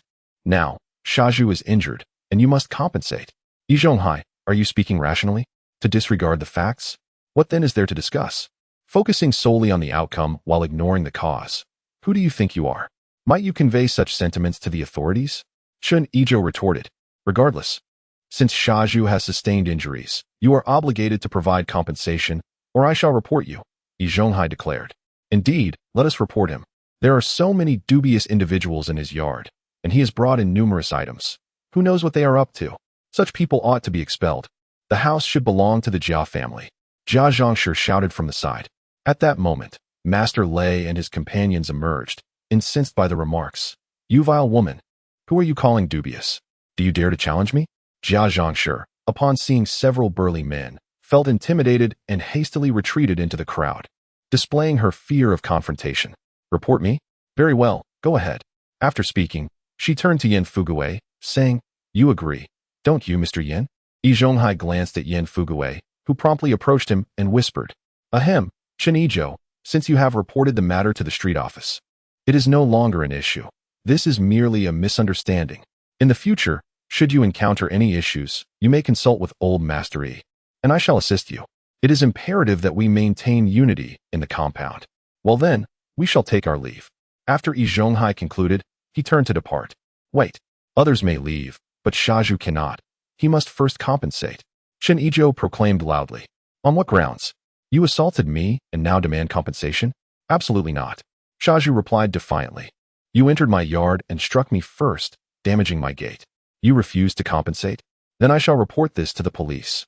You cannot report it, Yizhou interjected. Xiao Chun, heed old Master Yi's advice. Let this matter rest. That will not suffice, old master. You lose face in my presence. This matter cannot be settled without 50 yuan. You, Xiao Chun, do you truly possess no sense of decorum? None whatsoever. You instigated the trouble first. Yizhou, left with no alternative, turned to Siheyuan and said, Zhuzi, give it to him. I will not. Let him report it to the authorities, Siheyuan retorted stubbornly. Zhuzi, listen to me and compensate him, Yizhou urged anxiously. Siheyuan rummaged through his pockets, exclaiming helplessly, Old master, but I have no money. Do not fret. I shall lend you the amount. Repay me later, Yizhou, out of options, reluctantly handed 50 yuan to Chen Yizhou and stormed off in anger. The onlookers, having witnessed this theatrical spectacle for free, gradually dispersed. Chen Yizhou provided a brief account to Master Lei before departing with his satchel in tow. Chapter 9. Reporting to the steel mill. A first encounter with Li Huai, the steel mill of 1958, having undergone 4 years of public-private partnership, gradually faded from public view. However, under the government's guidance, it expanded significantly, evolving into a vast establishment employing thousands. It not only housed production facilities, but also included schools and hospitals, making it a prominent enterprise in the capital at that time. Chen Yizhou sauntered to the entrance of the steel mill. What brings you here? A young man in security uniform emerged from the guard post to inquire. Greetings, I am here to report for duty. This is my letter of introduction, Chen Yizhou replied, presenting the document. At that moment, a middle-aged man in his 40s emerged from the sentry box. Captain, this comrade has come to report for duty. And here is his introduction letter, said the young man at the sentry box as he handed the letter to the captain. The captain took the letter, glanced at it, and said, Hello, comrade Chen Yizhou. My surname is Wang, and I am the captain of the first security team. Director Yang has already been informed of your arrival. You can go directly to see him. Come, I will take you there. With that, he turned and led the way towards the factory. Chen Yizhou hurriedly followed, offering a cigarette. Captain Wang, would you mind sharing why Director Yang wishes to meet with me? Oh, I have some insight on that. Most of our engineers have been reassigned, leaving only 1 9th-level engineer and 2 technicians. We are in dire need of talent. Moreover, your outstanding performance at school made you a key recommendation, so Director Yang certainly wants to meet you, Captain Wang replied with a smile. As they ascended to the 3rd floor, they reached the door of an office at the far end. Knock, knock, knock. Come in, Captain Wang said as he pushed the door open and stepped inside. Director, this is Chen Yizhou. He has come to report for duty today, and I brought him along. He then handed over Chen Yizhou's introduction letter and added, Director, I'll head back to my post now. All right, you may return, the director replied. Once Captain Wang exited the office, he turned to Chen Yizhou and said, Xiao Chun, please take a seat. Why did you arrive early to report? Director Yang. There were some issues at home, Chen Yizhou explained, recounting the sacrifice of his father and the subsequent toll it took on his mother's health. I came to Beijing ahead of time because I was worried about missing the reporting period. However, I am concerned about my mother and sister. I was wondering if I could take a half-month leave after reporting to bring them here. Xiao Chun, my condolences. Director Yang consoled him. I will approve your leave. We must provide special consideration for the families of martyrs. I will have my secretary, Xiao Li, take you to the personnel department to complete your reporting, Director Yang said. Calling out, Xiao Li, come in here. Thank you, Director, Chen Yizhou replied. A young man in his 30s entered the room. Director, what are your instructions? This is Chen Yizhou, a technician just assigned to our factory. Please take him to the personnel department to complete his reporting, Director Yang instructed. Handing Chen Yizhou's introduction letter to Secretary Li. Hello, Secretary Li, Chen Yizhou greeted. Hello, Xiao Chun. Let us go, Secretary Li replied, turning to exit. Director, you continue with your work. I will take my leave, Chen Yizhou said to Director Yang. Take care of things at home before returning to work. Director Yang waved him off. Secretary Li escorted Chen Yizhou to the personnel department, addressing a woman in her 40s. Section Chief Wu, this is Comrade Chen Yizhou, our newly assigned technician. Please assist him with his onboarding paperwork. He handed Chen Yizhou's introduction letter to Section Chief Wu. Upon reviewing the letter, Section Chief Wu exclaimed, Oh, we have another talent joining us. Xiao Chen, please take a seat. You seem quite spirited for a 19-year-old. Your school has praised you highly. Do you have a girlfriend? Would you like me to introduce you to someone? Chen Yizhou was taken aback by her forthrightness. Upon their first meeting, the conversation took an unexpected turn as the subject of introductions arose. Stammering, the young man remarked, I'm still quite young. Director Wu, observing Chen Yizhou, jested, young? You hardly appear so. With that, she scanned him up and down, eliciting a silent gasp from Chen Yizhou, who thought, am I being teased by this woman? The group of women from the Human Resources Department stifled their laughter, some boldly scrutinizing him with gazes that seemed to pierce through his clothes. Clearing her throat, Secretary Li interjected, Director Wu, let us proceed with Chen Yizhou's onboarding. The atmosphere shifted as Director Wu adopted a serious demeanor. All right, young Chen, let me explain. Under normal circumstances, after graduating from vocational school, one must undergo a year of internship, earning a salary of 37 yuan at level 16, followed by a transition to a permanent position. However, she paused, glancing at Chen Yizhou, I received a call from Director Yang earlier. Given your status as a martyr's descendant and our current shortage of technical personnel, we will waive your internship period. You will be directly promoted to a level 15 technician with a salary of 42.5 yuan. Chen Yizhou was taken aback by this fortunate turn of events. Rising swiftly, he expressed his gratitude. Thank you for your trust. I will work diligently to contribute to the factory. Yes, Comrade Chen, here is your work badge. Please sign here. And Secretary Li will assist you with the remaining formalities, Director Wu instructed. Certainly, I'll leave the rest to you, Chen Yizhou. Secretary Li said as she turned to lead him out. Chen Yizhou accepted the badge, thanked her, and hurriedly exited. The air filled with the raucous laughter of the women behind him. Noticing Chen Yizhou's nervous demeanor, Secretary Li reassured him, don't be afraid. You'll get used to it. They're quite amiable once you know them. Now, let us visit the technical department to meet Engineer Liu. He is our factory SOL level 9 engineer and also heads the technical department. After that, we'll head to the logistics department to collect your safety gear. Thank you, Director, he replied. As they arrived at the technical department's office, Secretary Li pushed open the door to reveal a room furnished with several desks and lined with file cabinets. A handful of individuals were gathered around a table, engrossed in discussion. Without a word, Secretary Li opened an inner door and called out, Engineer Liu, I've brought someone for you. Chen Yizhou peered inside to see an elderly gentleman, around 60, seated at a desk, examining blueprints with a magnifying glass. Ah, Secretary Li, you are a timely arrival. We are short-staffed. I need more hands. Please inform Director Yang to recruit additional personnel, Engineer Liu remarked. Secretary Li offered a wry smile. Engineer Liu, you're putting me in a difficult position. Talents are scarce these days. You know how it is. Chen Yizhou was directly referred to us by Director Yang. Straight from school. I care not for the details. We require more staff, or else work will stagnate. Should any issues arise, do not bring them to me, he retorted. Turning to Chen Yizhou. You are Chen Yizhou, correct? Show me your documents and credentials. Chen Yizhou presented his materials and badge. After reviewing, Engineer Liu nodded appreciatively. Very good. I see you've conducted research with your advisor and possess practical skills in machinery maintenance. Excellent, excellent. When can you commence work? Lu Gong. My father recently sacrificed his life, and my mother is in poor health, being cared for by my younger sister back in our hometown. I am preparing to return home to bring my family to the capital, so Director Yang has granted me a half-month leave to handle these matters, Chen Yizhou explained. Oh, in that case, you shall return to work in half a month. Allow me to provide you with a note. You may go to the logistics department to collect your protective gear and tools, Lu Gong said. Understood, Lu Gong, Chen Yizhou replied.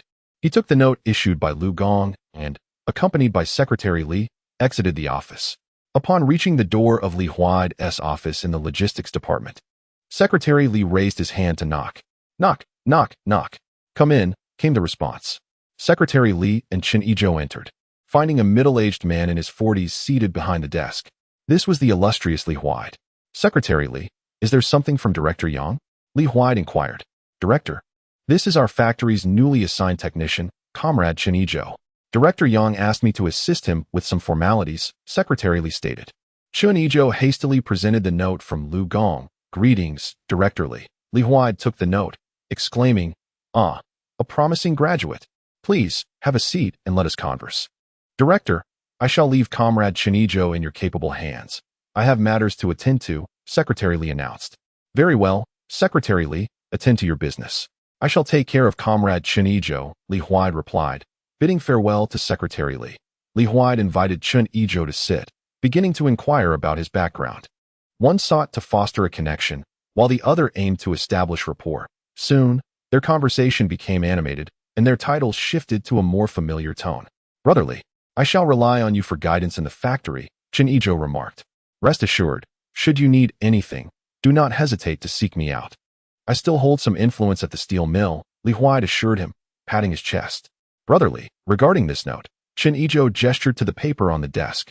Merely a trifling matter, Li Huai replied, calling out, Xiaoyang, come in.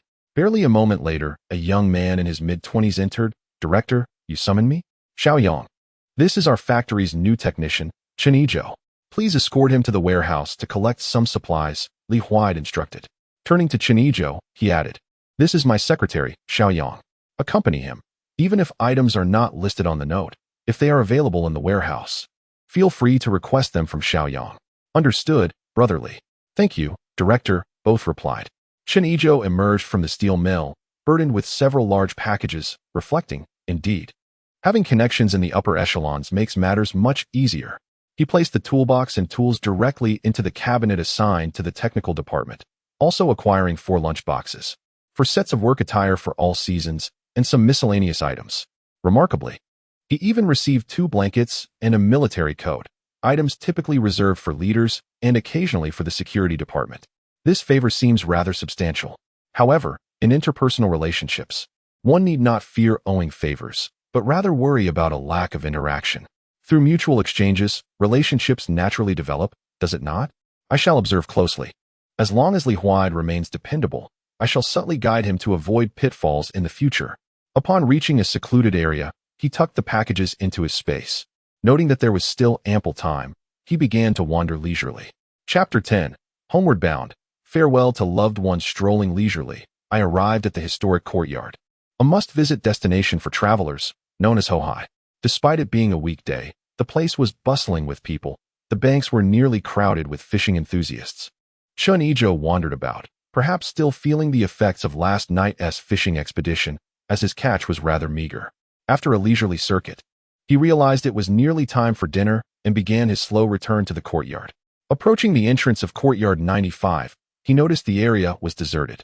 Chen Yizhou filled a bag with 2 sets of work clothes and held 2 lunchboxes in hand. Just as he stepped through the gate, Yin Fugui approached him, exclaiming, Ah, young Chen, you're back. What have you purchased? With that, he reached for Chen Yizhou's pockets. Chen Yizhou sidestepped, saying, Teacher Yin, I didn't buy anything. I reported to the factory today. These are just 2 sets of work clothes and lunchboxes. Let me see, Yin Fugui replied. New work clothes, splendid. With so many people in my household and my meager salary of 27 yuan and 50 cents, it's quite a struggle. The clothes for the little ones are all patched up. They've never worn anything new. Yin Fugui looked at Chen Yizhou and added, Young Chen, do you think you could spare a couple of pieces for third uncle? Let him have the chance to wear something new as well. Chen Yizhou responded, somewhat exasperated. Teacher Yin, look at my build. Would my clothes even fit them? Not to worry. Have your third and alter them. They're still new after all. The extra fabric can be used for something else, Yin Fugui insisted, reaching again for Chen Yizhou's pocket. Hey, wait a moment. Chen Yizhou interjected, blocking Yin Fugui's hand. I didn't say I would give them to you. Besides, if I give them away, what will I wear to work? I only have 2 sets. I need them clean for work. With that, he turned to leave. Seeing Chen Yizhou's determination to depart, Yin Fugui quickly called out, Young Chen, let us forget about the clothes. However, third uncle's lunchbox is leaking a bit. Since you have 2, could you possibly exchange one with him? Chen Yizhou felt a storm brewing overhead. Third uncle is still your third uncle. This is quite the opportunistic request, always finding a way to squeeze out a benefit. Teacher Yin, I have a big appetite. With 2 lunchboxes, one holds vegetables and the other rice. Oh, and I'm short a soup container. Would you be so kind as to spare one for me? Your lunchbox, despite its leak, still serves its purpose for rice. Yin Fugui realized he was dealing with a cunning adversary. Oh, young Chen, I won't keep you any longer. Just now, your third aunt asked me to fetch some soy sauce. I must take my leave, or I'll find the gates closed behind me. With that, he hurriedly exited the courtyard. Chen Yizhou, observing Yin Fugui's retreat, carried his bundle, humming a tune as he made his way toward the east courtyard. The air was filled with the aroma of home-cooked meals, as every household was busy preparing dinner, while children frolicked joyfully, running about. The little thief, Bang Gong, was amongst them, only 6 years old this year. and Jia Dongshu had yet to reveal his brilliance. Qin Huairu, the perennial laundrywoman, despite being with child, remained steadfast at her post, occasionally glancing toward the courtyard gate, likely awaiting Jia Dongshu's return from work. "Ah, young Chen, you're back." Qin Huairu greeted Chen Yizhou. Chen Yizhou thought to himself that it would be best to ignore her. Although she was beautiful and well-endowed, becoming entangled with her would lead to complications. He pretended not to hear, maintaining a straight gaze as he passed through the moon gate, heading toward the east courtyard. Qin Huairu gazed at the retreating figure of Chen Yizhou, pondering to herself, "What a reclusive individual. He scarcely engages in conversation. How am I to gain any advantage from him?" Suddenly, a cacophony erupted at the courtyard entrance as Yi Zhonghai led the way, followed closely by Jia Dongshu and Shazhu, while the elder Lu Haizhong lagged behind. Upon noticing the food container that Shazhu was carrying in a net bag, Qin Huairu's eyes brightened, and she approached him eagerly. "Shazhu, what delectable dishes have you brought today?" she inquired. Shazhu proudly lifted the food container and exclaimed, "There was a feast at noon, and I managed to bring back some leftover meat dishes. They will be perfect for sharing a drink with the elder tonight." Qin Huairu seized the net bag, her eyes glistening with emotion as she implored, "Shazhu, my family is in dire straits, lacking both oil and nourishment. The child is still small and has been crying for meat today. Would you be so kind as to give the food container to Sister Qin?" At that moment, Bang Gung rushed over, shouting, "I want to eat meat. I want to eat meat." Now, Shazhu was merely a henchman of Yi Zhonghai. Although he harbored feelings for Qin Huairu, he refrained from acting on them due to Jia Dongshu's presence. Moreover, the Jia family often berated them, claiming they were a burden with no future, and frequently insulted He Yushui as a financial drain. He Yushui had been scolded to tears countless times throughout her life. Were it not for Yi Zhonghai's insistence on unity and respect for elders within the courtyard, He Yushui would have long since retaliated against her. Thus, he was now less invested in the Jia family than he had been before. Faced with the current situation, he could only look at Yi Zhonghai with a pained expression. "Shazhu, please give it to Sister Qin. Her family truly struggles, and the child requires proper nutrition. We can drink at any time. This one meal is not of utmost importance. Besides, you are not lacking in provisions," Yi Zhonghai remarked to He Yushui. Upon hearing this, He Yushui reluctantly released his grip on the net bag. "Thank you, Shazhu. Sister Qin doesn't have much to offer in return. But if you have any dirty laundry in the future, I would be glad to help you wash it," Qin Huairu said. No need, He Yushui replied, turning to retreat into his own room. Once behind closed doors, he let out a sigh and rummaged through a bag beneath his bed, retrieving a handful of peanuts. He made his way to the kitchen, quickly stir-frying them, and poured himself a half bottle of lotus flower liquor, indulging in solitary drinking. Meanwhile, Chen Yizhou returned to the east courtyard, feeling disinclined to prepare a meal. He took out a roasted duck and 4 steamed buns from storage, relishing his simple repast. After a brief wash-up, he reclined on his bed. The following morning, when Chen Yizhou awoke, Master Lei and the others were already bustling about with their work. "Boss, I apologize for waking you," Lei Master said. "It's quite all right, Master Lei. I need to discuss something with you," Chen Yizhou replied. "What is it, boss?" Lei Master inquired. Chen Yizhou retrieved a large packet from his bag and handed it to him. "Master Lei, I plan to return to my hometown for about half a month. I entrust everything here to you, and please inform Master Wang for me." "Thank you, boss." Lei Master accepted the packet, patting his chest confidently. "Rest assured, I will handle your affairs splendidly, and I will frequently check in on Master Wang as well." "All right, I appreciate your assistance, Master Lei," Chen Yizhou said as he exited the courtyard. He first visited the street office to obtain a letter of introduction and then proceeded directly to the train station, stopping at several shops along the way to purchase 100 buns to store for the journey ahead. Upon arriving at the train station, Chen Yizhou discovered that a train to Xiang province would depart in just 2 hours, prompting him to promptly purchase a ticket. After 3 days of arduous travel, he finally returned to his village. Upon assessing his provisions, he noted that he had accumulated 50 pounds each of pork, lamb, milk candies, brown sugar, Dahong Pao tea, and Xinjiang Maojian tea during his trip. He gathered 5 pounds of pork, 5 pounds of lamb, 5 pounds of brown sugar, 5 pounds of apples, 2 pounds of milk candies, and 2 pounds of Xinjiang Maojian tea, and began his journey home. As he passed the village committee, he spotted a group of elderly men and women chatting beneath a large tree. Upon noticing Chen Yizhou, they all approached him, and one elderly woman inquired, "Yizhou, why have you returned so soon?" Chen Yizhou distributed candies and cigarettes among the elders and replied, Aunt Hu, I was worried about my mother and sister. So I came back. I have settled in the capital and plan to bring them to live with me so that I can take care of them. Oh my. You intend to take Suifang to the capital? Wonderful. Yizhou, you are becoming quite successful. Suifang will enjoy a good life from now on. You should head home. They all chimed in. After bidding farewell to the gathering, Chen Yizhou made his way home. Upon reaching his doorstep, he found the front door ajar and stepped inside.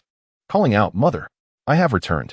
After setting his belongings aside, he approached his father's photograph, lit 3 incense sticks, bowed 3 times, and placed them in the incense burner.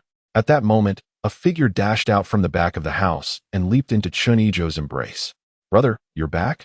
The young woman, nearly reaching his chin in height, looked up at him. Siheyuan, you're all grown up now. Why are you still so impulsive? Where's Mother? Humph.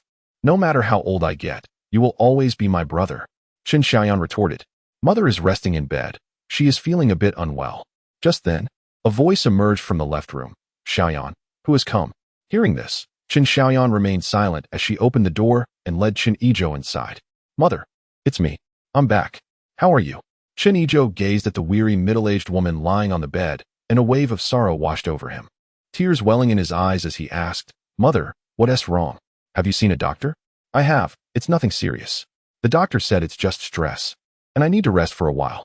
Don't worry about me, Lu Suifang replied, struggling to sit up. Yizhou, have you eaten? Let me get up and prepare a meal for you. She then turned to Chen Siheyuan, saying, Siheyuan, go catch a chicken. We'll prepare it for your brother. No, Mother, please lie down. I can cook, the siblings said in unison. As Chen Siheyuan went outside to catch a chicken, Chen Yizhou spent some time conversing with Lu Suifang, who was overwhelmed with joy and sorrow at her son's return. However, after a brief chat, her exhaustion overcame her, and she drifted back to sleep. Chapter 11. A gathering with uncle's family. Chen Yizhou gently closed the door and made his way to the kitchen, where Chen Siheyuan had already boiled water and was in the small courtyard plucking feathers from the chicken. Do you need any help? He asked. No. You should take a break, she replied. I'm not tired, Chen Yizhou insisted, pulling out a milk candy and unwrapping it before placing it in Chen Siheyuan's mouth. Wow, a milk candy. So sweet, Chen Siheyuan exclaimed, eyeing the candy wrapper in her brother's hand. Did you buy this for me? Is there more? You gluttonous girl. I have purchased several kilograms and left them outside. I will go fetch them for you. Chen Yizhou carried the items from the living room to the small yard at the back. Upon seeing this, Chen Siheyuan, disregarding her previous hesitations, immediately began rummaging through the goods. Wow, so much pork. What kind of meat is this? So many sweets, and look, apples. I want to eat. Chen Siheyuan exclaimed in astonishment as she explored the bounty. This is mutton. If you wish to eat, feel free to prepare it. All these items are for you and Mother. Help yourselves, Chen Yizhou replied. Well then, since the chicken has been slaughtered, let us make spicy chicken. Set aside some for Mother to stew into soup, prepare braised pork, and stir-fry some cabbage, shall we, brother? Certainly, you are in charge, Chen Yizhou responded with a smile, marveling internally at how his 16-year-old sister was already taking charge of the household. All right, wait here for your meal. I'll put these things away first, Chen Siheyuan said before carrying the items back to her room. Once Chen Siheyuan had left, Chen Yizhou entered the kitchen, lifted the lid of the water tank, and noticed it was nearly half full. Seizing the opportunity while Chen Siheyuan was absent, he quickly replaced half of the spring water. Careful not to change it all at once to avoid drawing attention, he intended to gradually acclimate them to it until they could drink the spring water directly. In less than an hour, Chen Siheyuan skillfully prepared 3 dishes and a soup, along with a pot of rice. She moved a table to the center of the living room, where Chen Yizhou set the table with bowls and chopsticks, brought out the food, and then roused their mother, assisting her to the dining area. Though Chen Siheyuan's culinary skills were merely average, the dishes exceeded her usual standard due to the infusion of spring water. Wow, this is delicious. Brother, try this. This is also good. Mother, do have some more. Chen Siheyuan squealed, then turned proudly to Chen Yizhou. Brother, what do you think? My cooking has improved, hasn't it? Chen Yizhou chuckled inwardly. Indeed, I can leave the cooking to you from now on. Lu Suifang also praised her. Very well done. Yinzi, your culinary skills have indeed progressed. After the meal, both Chen Siheyuan and Chen Yizhou felt quite full, while Lu Suifang finished a bowl of rice and enjoyed 2 bowls of soup, having also savored several pieces of braised pork. After dining, the 3 of them sat together in the living room, chatting. "Brother, how long do you plan to stay this time?" Chen Xiaoyan inquired. "About a week," Chen Yizhou replied. He then turned to Lu Cuifeng. "Mother, here is the situation. I have now started working at the third steel mill in the capital as a technician, earning a monthly salary of 42.5 yuan. Father previously purchased a small courtyard in the capital with 5 rooms, and I have engaged someone to renovate it. Thus, I intend to bring you and my sister to the capital with me." "Ah, brother, is this true? Can I really go to the capital? Will I be able to attend school there?" Chen Xiaoyan asked eagerly. "Perhaps not yet. It would be unfamiliar territory for you, and given my health, I wouldn't want to burden you," Lu Cuifeng interjected, shooting Chen Xiaoyan a stern look. "Where do you think you're going?" "Absolutely not. There are still so many responsibilities at home. Mother, we must go. Now that my son has a job, he can support you both. Besides, I worry about you staying home alone," Chen Yizhou insisted. "As for my sister's schooling, I will arrange everything once we arrive in the capital." He then lowered his voice and asked, "Mother, life in the village has been increasingly difficult, hasn't it?" With a sigh, Lu Cuifeng lamented, "It is not looking good.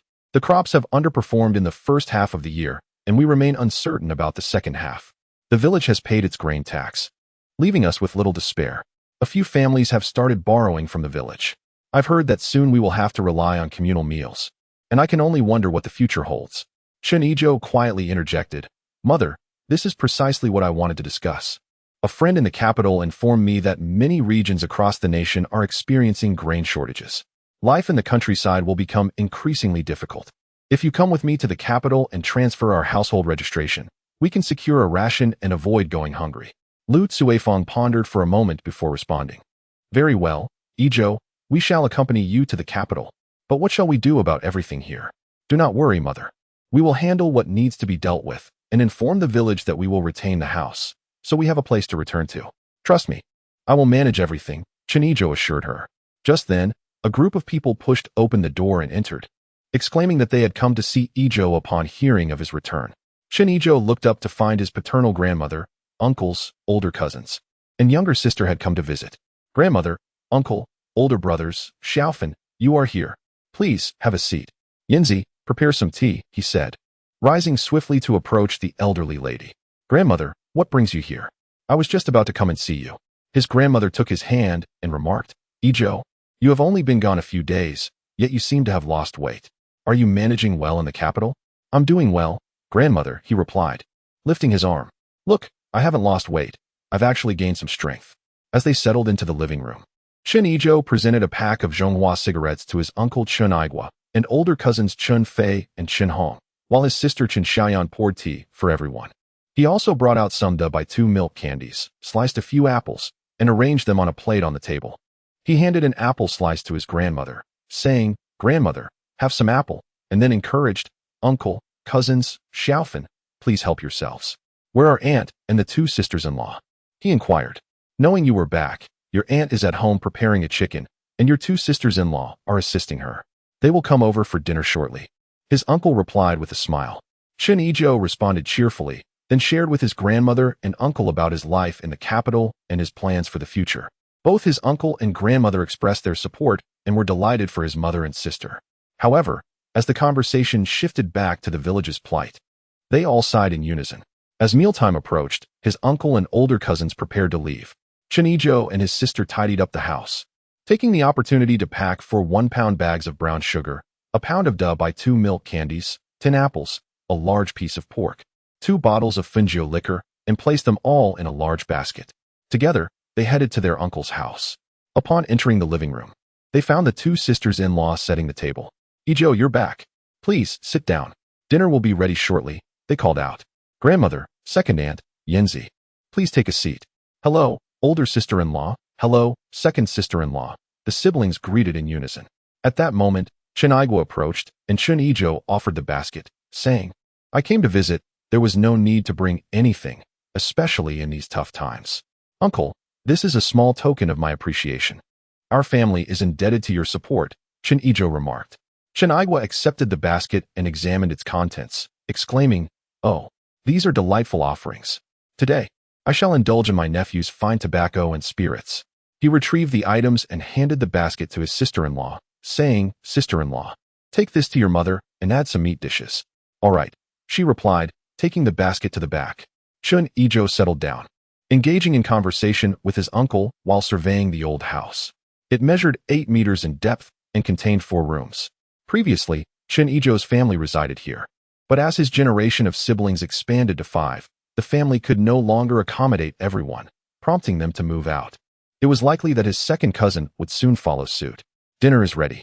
Everyone, please take your seats," announced a voice. The dining table in the living room was adorned with 5 dishes: spicy radish, bamboo shoots with cured meat, sour and spicy shredded potatoes, stir-fried cabbage, and pan-fried tofu. "Come, Yizhou, join me for a drink," Chen Yizhou beckoned. "All right," Chen Yizhou replied as he approached. Chen Yizhou occupied the seat facing the entrance, with Grandma beside him, while Chen Yizhou and 2 cousins sat on the left, and his mother and younger sister on the right. "Where are the aunts and sisters-in-law?" someone inquired. "They are coming." "Yizhou, eat up. There isn't much food, so don't be shy," his aunt assured him as she approached with a bowl of braised pork. Following her were his sisters-in-law, carrying 2 large bowls of rice, while Xiaofan arrived, holding 1 child in each hand. These were his cousin's sons, aged 3 and 2, named Chen Jiafu and Chen Jiala. "Call him little uncle," they chimed. This amused Chen Yizhou, as the younger one still struggled with names. He produced a handful of candies and offered them to Xiaofan, saying, "Xiaofan, please distribute these." "Thank you, cousin," she replied as she accepted the treats. Once everyone was seated, Chen Yizhou rose to pour liquor for Chen Yizhou, who quickly took the bottle from his uncle, insisting, "Allow me, uncle, please sit." He filled glasses for his uncle and 2 cousins and turned to Grandma, asking, "Would you like to have a drink?" Grandma, possessing a spirited nature, replied, "Very well, I shall join you for a toast." After 3 cups of liquor, Chen Yizhou set his cup down, abstaining from further drinking. His aunt served him a bowl of rice, saying, "Yizhou, ignore them. Once they see liquor, they forget everything. Focus on your meal." "Thank you, aunt," Chen Yizhou responded, consuming 1 bowl, and then another was offered. He soon realized he was the only one eating plain rice, while the others enjoyed rice mixed with wild vegetables, and the 2 children were given sweet potato porridge. Chen Yizhou thought to himself, "It seems life at uncle's house is not easy either. I must find a way to assist them when the opportunity arises." With a heavy heart, he finished his meal and returned home with his mother and sister to rest. Chapter 12. Transplanting fruit trees and fishing. Chen Yizhou lay in bed, his thoughts drifting into contemplation. He had planted only a fraction of an acre with potatoes, yet through propagation, he had cultivated 3 acres of sweet potatoes. Soon, the harvest would be upon him. The variety was insufficient. He mused that tomorrow he would begin seeking resources to enrich his space. The following day, Chen Xiaoyan awoke him. After breakfast, he took a bottle of liquor and a pound of brown sugar and headed to the village chief's house. In Chenjikan, most of the inhabitants bore the surname Chen, and the village chief belonged to Chen Yizhou's grandfather's generation. Chen Yizhou stepped into the village chief's home, where the chief was sipping tea in the living room. "Yizhou, you've arrived. Have you eaten? Please, take a seat." Chen Yizhou placed his belongings on the table and replied, "Uncle, I've already had my meal." The village chief glanced at the items and asked, "What did you bring these for? You should take them back later." After a moment, he inquired, "Yizhou, what brings you here?" Chen Yizhou handed him a pack of cigarettes and said, "Uncle, I plan to bring my mother and sister to the capital and transfer our household registration. I would be grateful if you could assist me by providing a certificate." "Oh, fine cigarettes," the village chief remarked as he accepted the pack. "This is an easy matter. Will you not return after you leave? What will happen to the house?" "I intend to return when the time is right, as our roots are here. I will keep the house, ensuring there is a place to stay upon my return. I will ask my uncle and others to keep an eye on it," he explained. "As long as you have made up your mind, focus on doing well out there. I will prepare the certificate for you to take home." After bidding farewell to the village chief, Chen Yizhou strolled around the village. Suddenly, a notification chimed. "Sign-in successful. Reward, 50 pounds of cotton and 50 bolts of fabric in 5 colors. What a splendid reward," Chen Yizhou mused, planning to save it for a suitable opportunity. As he continued walking, he arrived at the village orchard. "Yizhou, you've come," greeted the old man guarding the entrance. Chen Yizhou took out a cigarette and offered it, saying, "Uncle, I just returned and thought I'd take a walk." The old man received the cigarette and replied, "Oh, the peaches are ripe in the orchard. The citrus fruits are still a bit early. You should go in. I recall there are 2 late ripening peach trees. Pick some to take home." "All right, I shall explore," Chen Yizhou responded and ventured into the orchard. Immediately, he encountered a vast expanse of citrus trees, spanning over 10 acres, laden with numerous small fruits. Following the winding path deeper into the grove, he found a secluded spot, and with no one around, he transplanted about 20 citrus trees into his space, carefully filling in the holes and covering them with grass. Upon passing through the orange grove, he discovered a peach orchard, equally extensive. The trees were too large to transplant, but noticing some saplings near a grand tree, he decided to transplant 20 of them. He also spotted several young plum trees and moved 5 into his space. With 5 peach trees ripe for harvest, he picked 10 pounds of peaches to take back, holding a few in his hands as he made his way out. As he emerged, the old man at the entrance remarked, "Yizhou, why have you only picked so few? You should gather more." "Uncle, these are public property. I merely wished to sample a few," Chen Yizhou replied, handing the old man a pack of cigarettes. "Please enjoy, I must be on my way. Take care. Come visit when you have the chance." The old man cheerfully accepted the cigarettes. Upon returning home, Chen Yizhou found his mother and sister deliberating over what to take, what to leave behind, and what to dispose of, with his grandmother offering suggestions. Chen Yizhou handed the peaches to his sister, saying, "Yanzi, wash these. I just picked them in the orchard for you to taste. Yizhou, we have discussed this. As for the items in the house, your uncle's family can take what they need. We will bring some grain with us, and the rest should be left for your uncle's family since your grandmother will be dining with them. They will also help keep an eye on the house and clean it occasionally. What do you propose we do about the livestock?" Lu Cuifeng inquired. "Mother, how many animals do we have at home?" Chen Yizhou inquired. "There are 5 chickens, 4 ducks, 2 geese, and 2 pigs," Lu Cuifeng replied. "Mother, let me handle it. I have classmates in the county who want these animals. I will borrow a cart from the cattle shed and deliver them tomorrow," Chen Yizhou said. "All right, I will leave it to you. By the way, do we have any seeds at home? They mentioned needing some."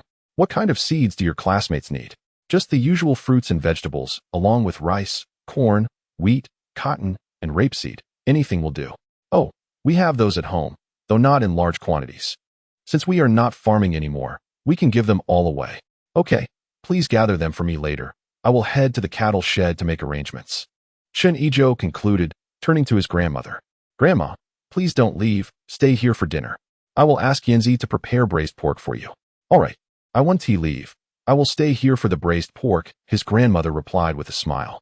Chen Yizhou walked to the village cattle shed and spent $1 to arrange with Lu Shifu to borrow the cart for the day, promising to come by at 5 in the morning.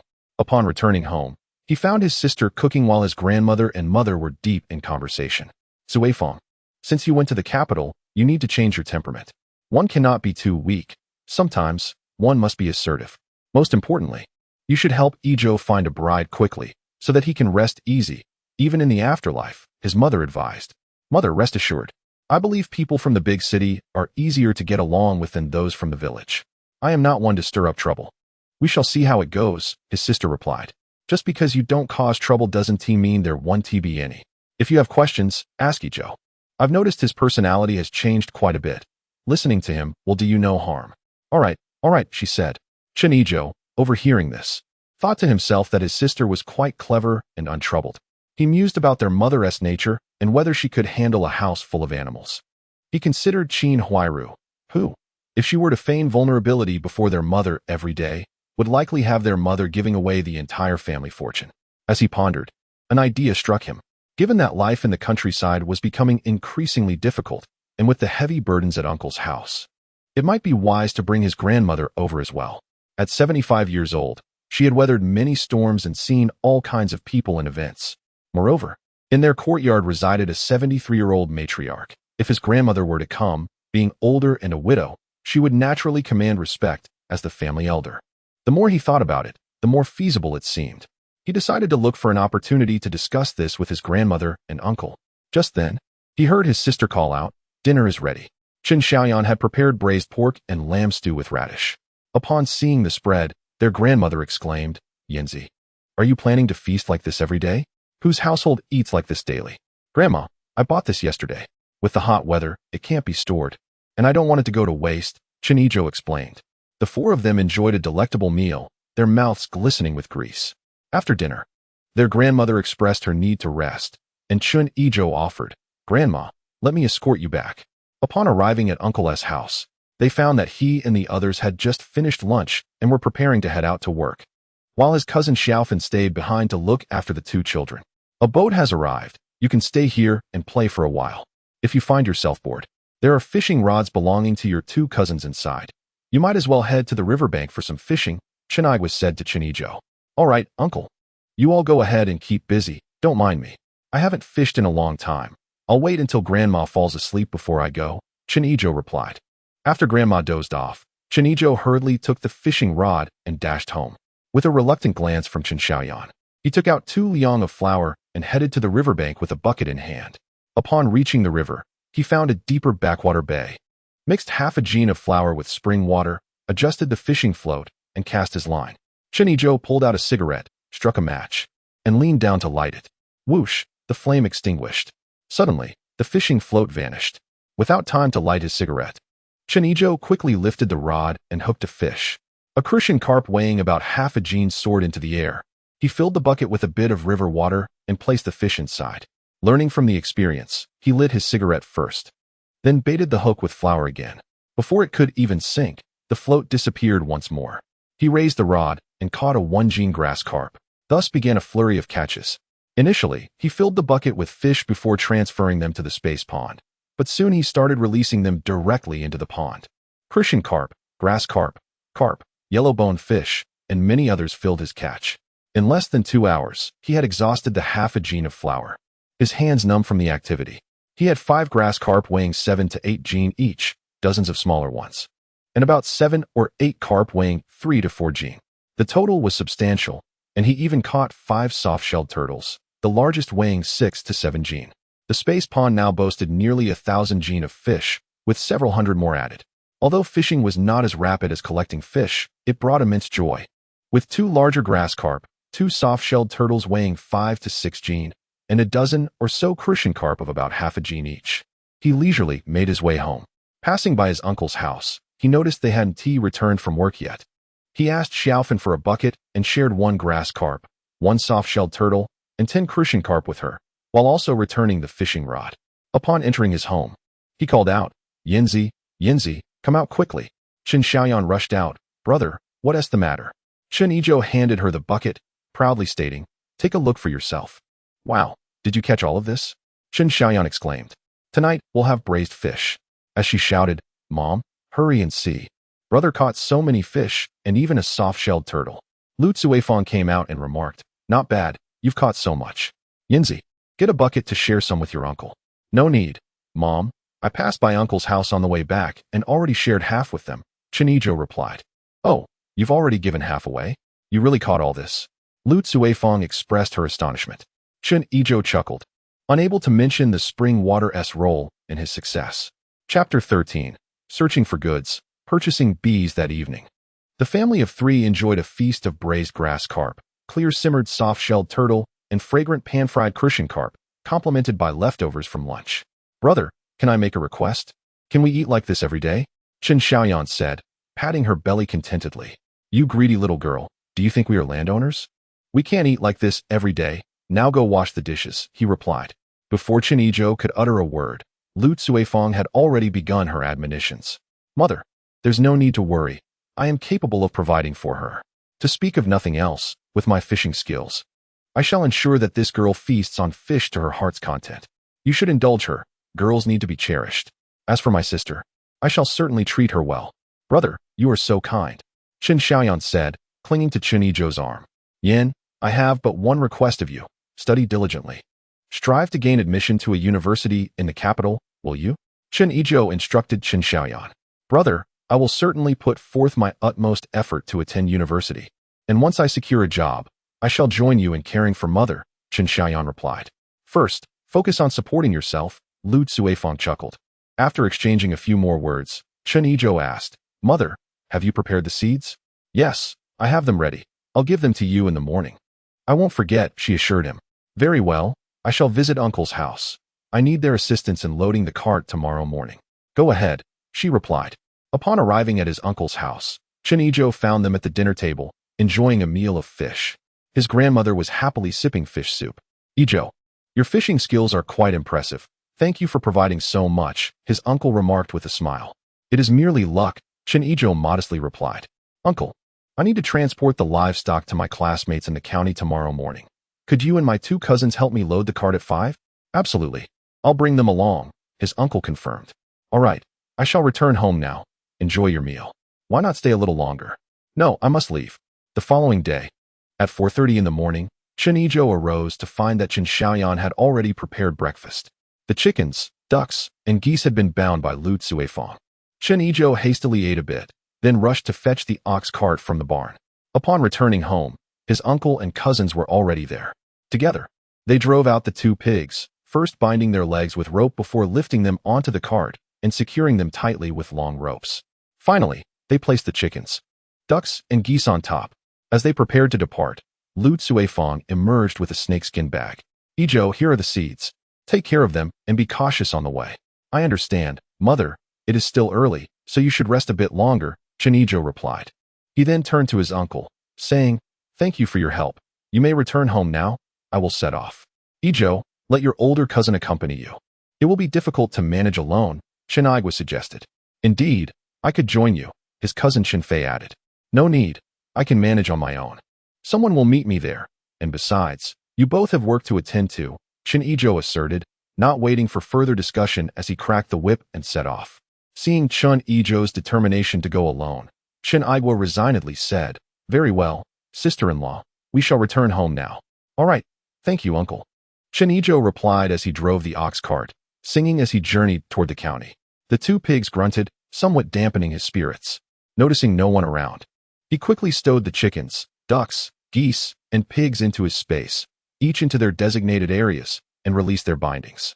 He scattered some sweet potato leaves in each enclosure and moved on. He soaked the rice and wheat seeds in spring water and cultivated an acre with rapeseed and corn, while another acre was dedicated to melons, fruits, and vegetables. After watering everything, he concluded his tasks, satisfied with his work. Upon signing in, the notification chimed, Sign in successful. Reward, 50 pounds of vegetable oil and 50 pounds of peanut oil. With the task completed, Chen Yizhou, contented and at ease, continued his leisurely journey toward the county town in his ox cart. Young man, where are you headed? Inquired several women by the roadside. Good ladies, I am bound for the county town, replied Chen Yizhou. How about a dime to take us along? They asked. Certainly, hop on, Chen Yizhou responded. But I cannot take you back, as I am going to purchase goods. Not an issue. Our village has carts for the return trip, they assured him. A group of jovial women clambered aboard. Young man, where do you hail from? I've never seen you before. I am from Qinjiao village. Chen Yizhou is my uncle. Oh, I see. You are the lad from the Chen Aiden family. Weren't you supposed to be in the capital? How old are you this year? Have you found a wife? I have a niece just turning 18, stunningly beautiful. As Chen Yizhou endured the barrage of questions from the spirited women, he finally arrived in the county town. Letting out a sigh of relief in his heart, he forced a smile and bid the ladies farewell. After guiding the ox cart to a designated area, he spent a cigarette and a dime to enlist the help of a caretaker to feed and watch over his oxen. He then slipped away to a state-run restaurant, ordering a bowl of pork offal noodles for 2 liang of grain coupons and a dime. After his meal, he began to wander. Venturing into a small grove, he discovered a bustling temporary market and hurried over. After a thorough exploration, he spent 200 yuan, purchasing a bull calf and a heifer, as well as a piglet trio, 1 male and 3 females, along with several watermelons, green beans, sesame seeds, soybeans, and peanuts. Finding a secluded spot, he corralled the animals, sowed the crops, and even planted a watermelon seed in a quarter of an acre. His next destination was a must-visit location for any traveler, the recycling station. At the recycling station, an elderly man stood guard, a cigarette for entry. Once inside, Chen Yizhou dove into a pile of furniture, rummaging for a considerable time until he unearthed a relatively intact cabinet. However, upon closer inspection, he noticed several woodworm holes. Enough. Let it be. I shall search no more, he declared, turning to leave. In his haste, he collided with a stack of old tables and chairs. Crash. What happened? Sir, it's nothing. I accidentally knocked them over. I will set them right at once. Chen Yizhou exclaimed loudly. Just be careful. Those are all damaged, and there's not much left that's usable, the elder warned. Falling silent thereafter, as Chen Yizhou began to slowly right the fallen furniture, he felt a tug and heard a creak as a table leg snapped off. Another tug resulted in a chair leg breaking away, and with yet another pull, the chair collapsed entirely. However, the sound was peculiar, resembling metal clinking. Intrigued, Chen Yizhou searched diligently, finally spotting several glimmering golden objects. Biting into one, he was astonished to discover it was a gold bar. He quickly stowed them away, and after a thorough search, he found a total of 10 hefty gold bars. Although his space for gold was ample, Chen Yizhou felt invigorated. For the thrill of treasure hunting is a joy known only to those who partake in it. His focus now shifted back to the furniture, assessing weight, thickness, and the presence of hidden compartments. While it is true that I discovered 5 or 6 hidden compartments, regrettably, most of them were empty. Only 2 contained items. One yielded 10 small yellow fish, while the other revealed a medical book. Upon reaching the section of books, I selected a set of high school textbooks and exercises, fortuitously acquiring a cookbook before making my exit. I offered a cigarette to the elderly gentleman and inquired about the price. He took the cigarette, glanced at the books in my possession, and replied, $1 will suffice. After bidding farewell to the elderly man at the recycling station and securing the books within my storage space, I continued my stroll. Passing by the grain store, I recalled the necessity of bags for transporting items from my space in the future. I spent $50 purchasing 100 burlap sacks, along with 100 cloth bags of both 50 and 10-pound capacities. Upon arriving at the cattle cart gathering area, I retrieved my cart from the caretaker, exchanging a cigarette for a fond farewell. In a secluded spot, I organized my provisions: 2 bolts of patterned cotton fabric, 2 bolts of blue cotton fabric, 10 pounds of pork for whole roasted ducks from Quanjude, 10 pounds of canola oil, 20 pounds of apples, 2 Chinese sausages, 2 bottles of Maotai liquor, 2 pounds of white rabbit milk candy, and 2 watermelons, all carefully packed into several bags and loaded onto the cart. As I passed a village entrance, I noticed an elderly man with several jars displayed before him. "Good sir, what do you have there?" I inquired. "Young man, this is honey. Would you like some?" He replied, "Yes, indeed. How much do you charge for this honey? Is it sourced from your own beehives?" I asked. "This is the finest locust flower honey, priced at $1 per pound," he responded. "I personally tend to the bees that collect it." "How much do you have?" "I shall take it all," I declared. "I possess 5 jars, each containing 2 pounds, totaling $10, he stated. I handed him the $10 and asked, "Sir, might you be able to spare 2 beehives for me?" "That is possible, but do you know how to care for them? If they escape, I shall not be held accountable," he cautioned. "No need for concern, good sir. Simply instruct me on their care and how to harvest the honey," I assured him. "Very well, then. You drive the cart, and I shall guide you. I reside not far ahead," he replied, moving several jars of honey onto the cart and taking a seat beside me to provide directions. After approximately 10 minutes, we arrived at a residence adorned with a dozen beehives, thronged by bees buzzing in and out. "We have arrived. This is the place," he announced. Dismounting, the elderly gentleman called into the house. "Wife, we have visitors. Please bring out some tea." "Just a moment," came the reply. As I settled into the living room, an elderly woman appeared, carrying 2 cups of tea. "Young man, please enjoy this tea," she offered. "Thank you," I replied. While sipping tea, the elderly gentleman shared vital insights regarding beekeeping, honey extraction, and swarm management. We conversed for over an hour, concluding with a purchase of 2 beehives for $50. Chapter 14. Persuading grandmother to accompany me to the capital after bidding farewell to the elderly gentleman. I stored the 2 beehives and 3 jars of honey within my space and returned home with the cattle cart, humming a tune. Upon entering the village, I noted that dinner time had passed. As I parked the cart at the entrance, a group of people rushed out to greet me. "Grandmother, uncle, why is everyone here?" I exclaimed. "Yinzi, come help me carry these items. I'm utterly exhausted," I added. "Wow, brother, how did you acquire so many things?" Chen Yizhou marveled. "Some were purchased, while others were gifts from classmates." At that moment, Lu Cuifeng also emerged, and together, we swiftly moved the items into the living room. "I will first return the ox cart. You all tidy up the items." After Chen Yizhou finished speaking, he drove the ox cart away. Upon returning home, Uncle had already left, and Grandma sat nearby, smiling as she watched mother and sister sorting through the things.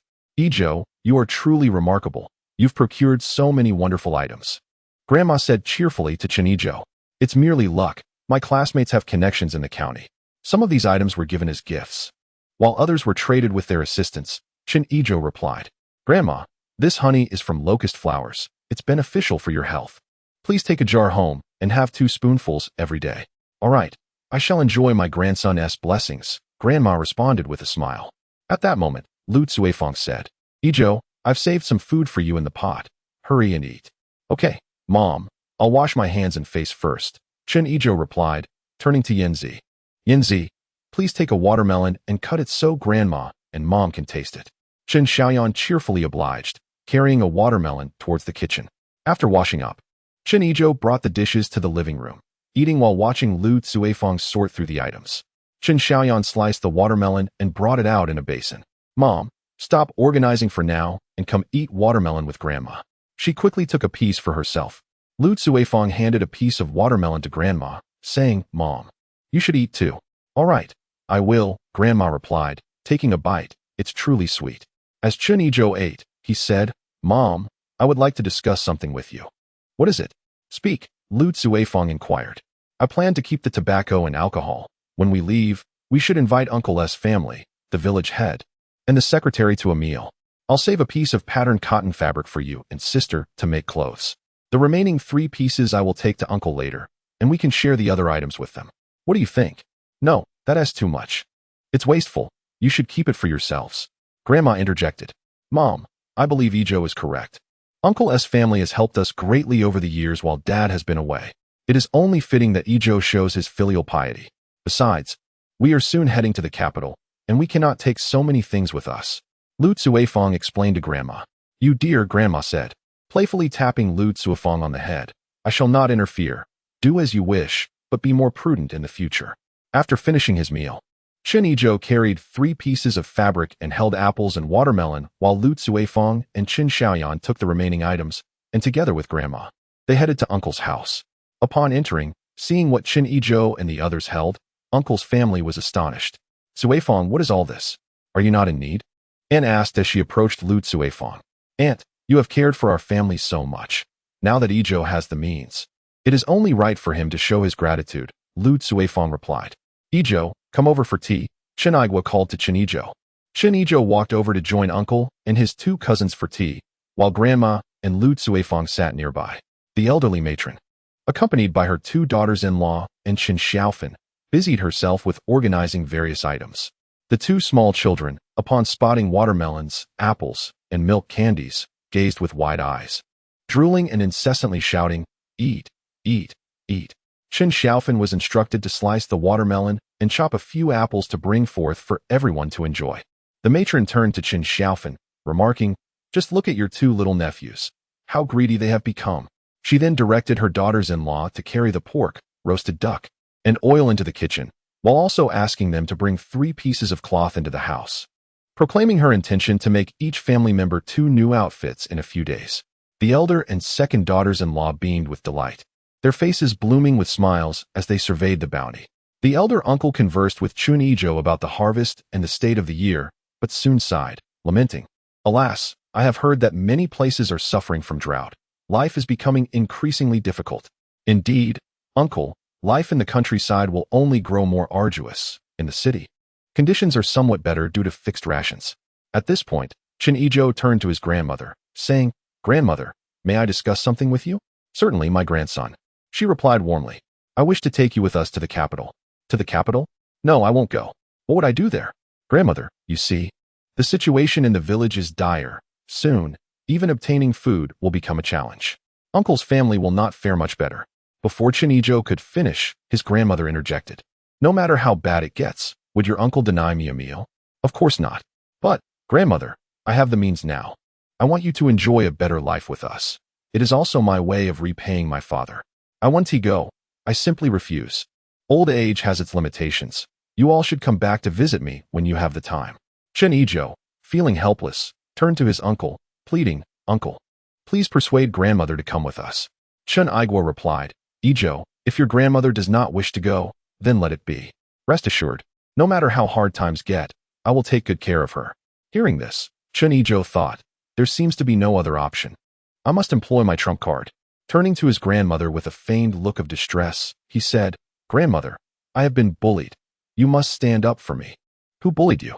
Speak, and I shall defend you. His grandmother retorted emphatically. Chen Yizhou recounted various events since entering the courtyard, particularly speaking of the deaf old woman, over 70 years of age, who was referred to as the ancestor in the courtyard. She took advantage of her age, wielding power and often demanding meat from others, threatening to break their windows if her requests were denied.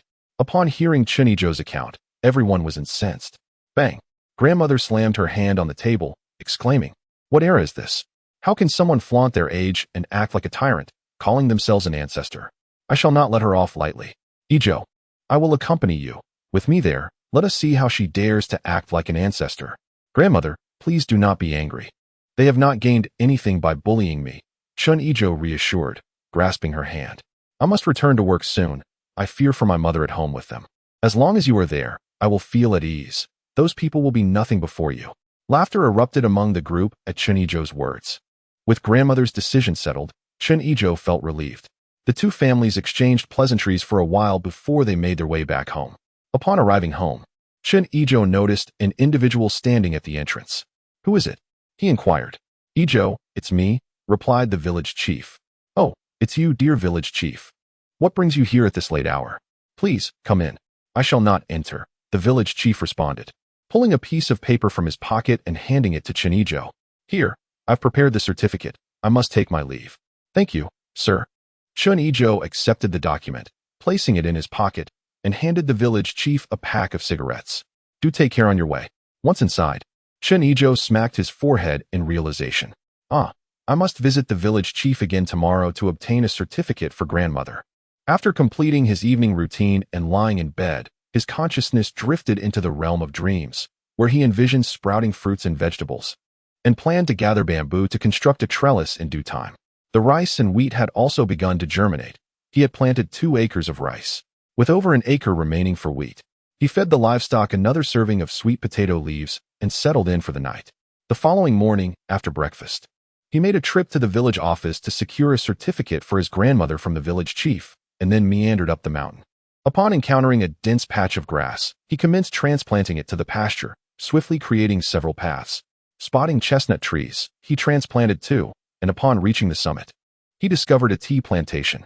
Without hesitation, he continued to gather 5 tea plants for his space, collecting as he walked, thus enriching his surroundings. Sign-in successful. Reward: 5 packs of Zhonghua cigarettes and 5 packs of Dakiaman. Chimed a notification. Excellent, just as my supply of cigarettes is dwindling. Noticing the time, he realized it was nearing lunchtime and began his descent. Midway down the slope, he fortuitously stumbled upon a nest of rabbits, 2 adults and 4 young ones. Without a moment's hesitation, he collected them.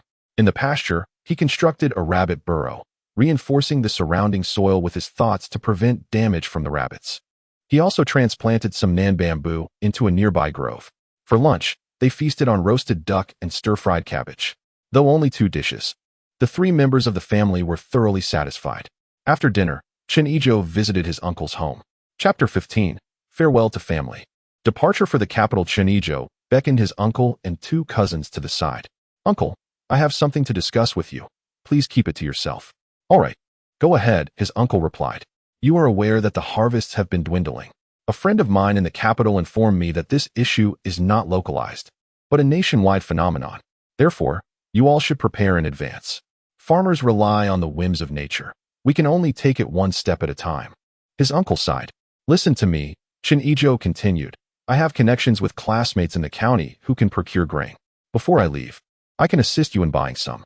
During this time, you and my cousins should dig a cellar at home to store the grain, but please, do not speak of it." Chen Yizhou pressed on. "Moreover, I have heard that soon our village will implement communal dining, where all grain must be pooled together. You must be cautious and retain some of yours, contributing as little as possible. Just think about it. When everyone eats from the same pot, there will inevitably be those who try to cheat, and conflicts will arise. Can this arrangement last?" After much contemplation, Chen Yizhou remarked, "Yizhou, you are indeed a capable individual. I shall heed your words. Tonight, I will take your 2 cousins and commence digging the cellar at home." Upon hearing his uncle's words, Chen Yizhou felt a weight lifted from his heart. The night passed in silence, and in the morning, a notification chimed. Sign-in successful. Reward: 50 boxes of cola, 50 boxes of milk tea. The delightful beverages have arrived. He eagerly opened a bottle and took a long swig, letting out a satisfied burp. After breakfast, Lu Cuifeng and Chen Yizhou were at home, crafting new garments. With nothing else to occupy his time, Chen Yizhou took some flour and borrowed a fishing rod from his cousin, setting out to procure more fish. In the following days, he wandered aimlessly about, finding time to accompany Chen Yizhou to school to obtain a transfer certificate. Under the pretense of visiting the county town for sign-in rewards, he gradually retrieved some items, including milk powder and malt extract. Unbeknownst to him, the day of departure for the capital was fast approaching. Lying in bed, Chen Yizhou took stock of his supplies. A batch of fruits and vegetables had been harvested, the watermelons still needing a few days, while sweet potatoes had been gathered once, yielding nearly 4,000 gene. The land lay fallow, reserved for future rice cultivation, as Southerners primarily subsist on rice.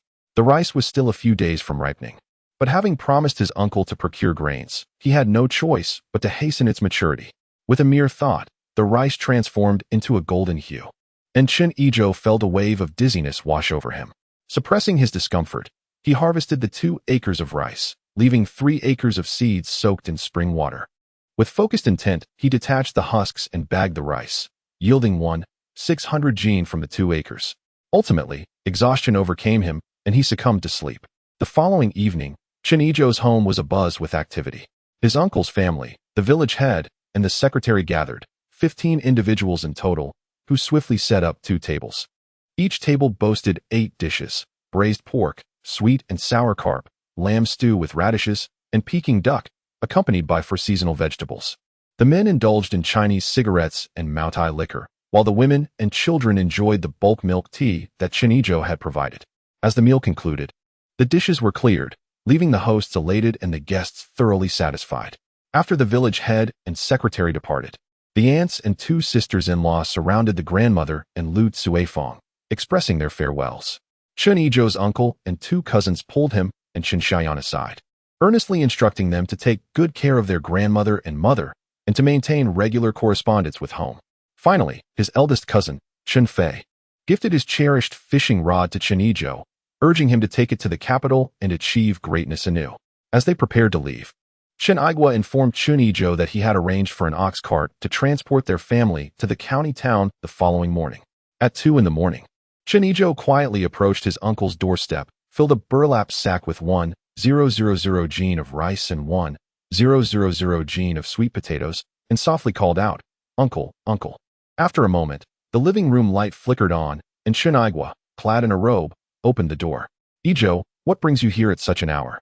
"Uncle, please wake up my 2 cousins. A classmate just delivered some grains to me.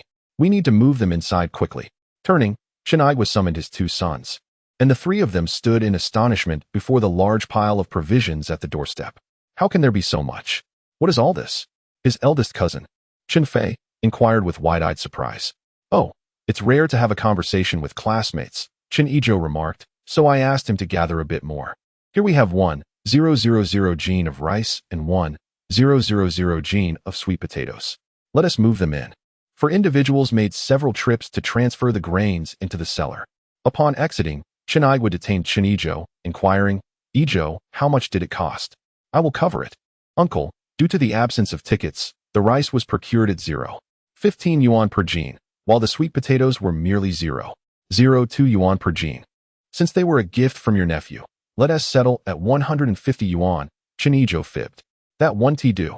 Currently, on the black market, grains are priced at 0.30 yuan, 0.15 yuan.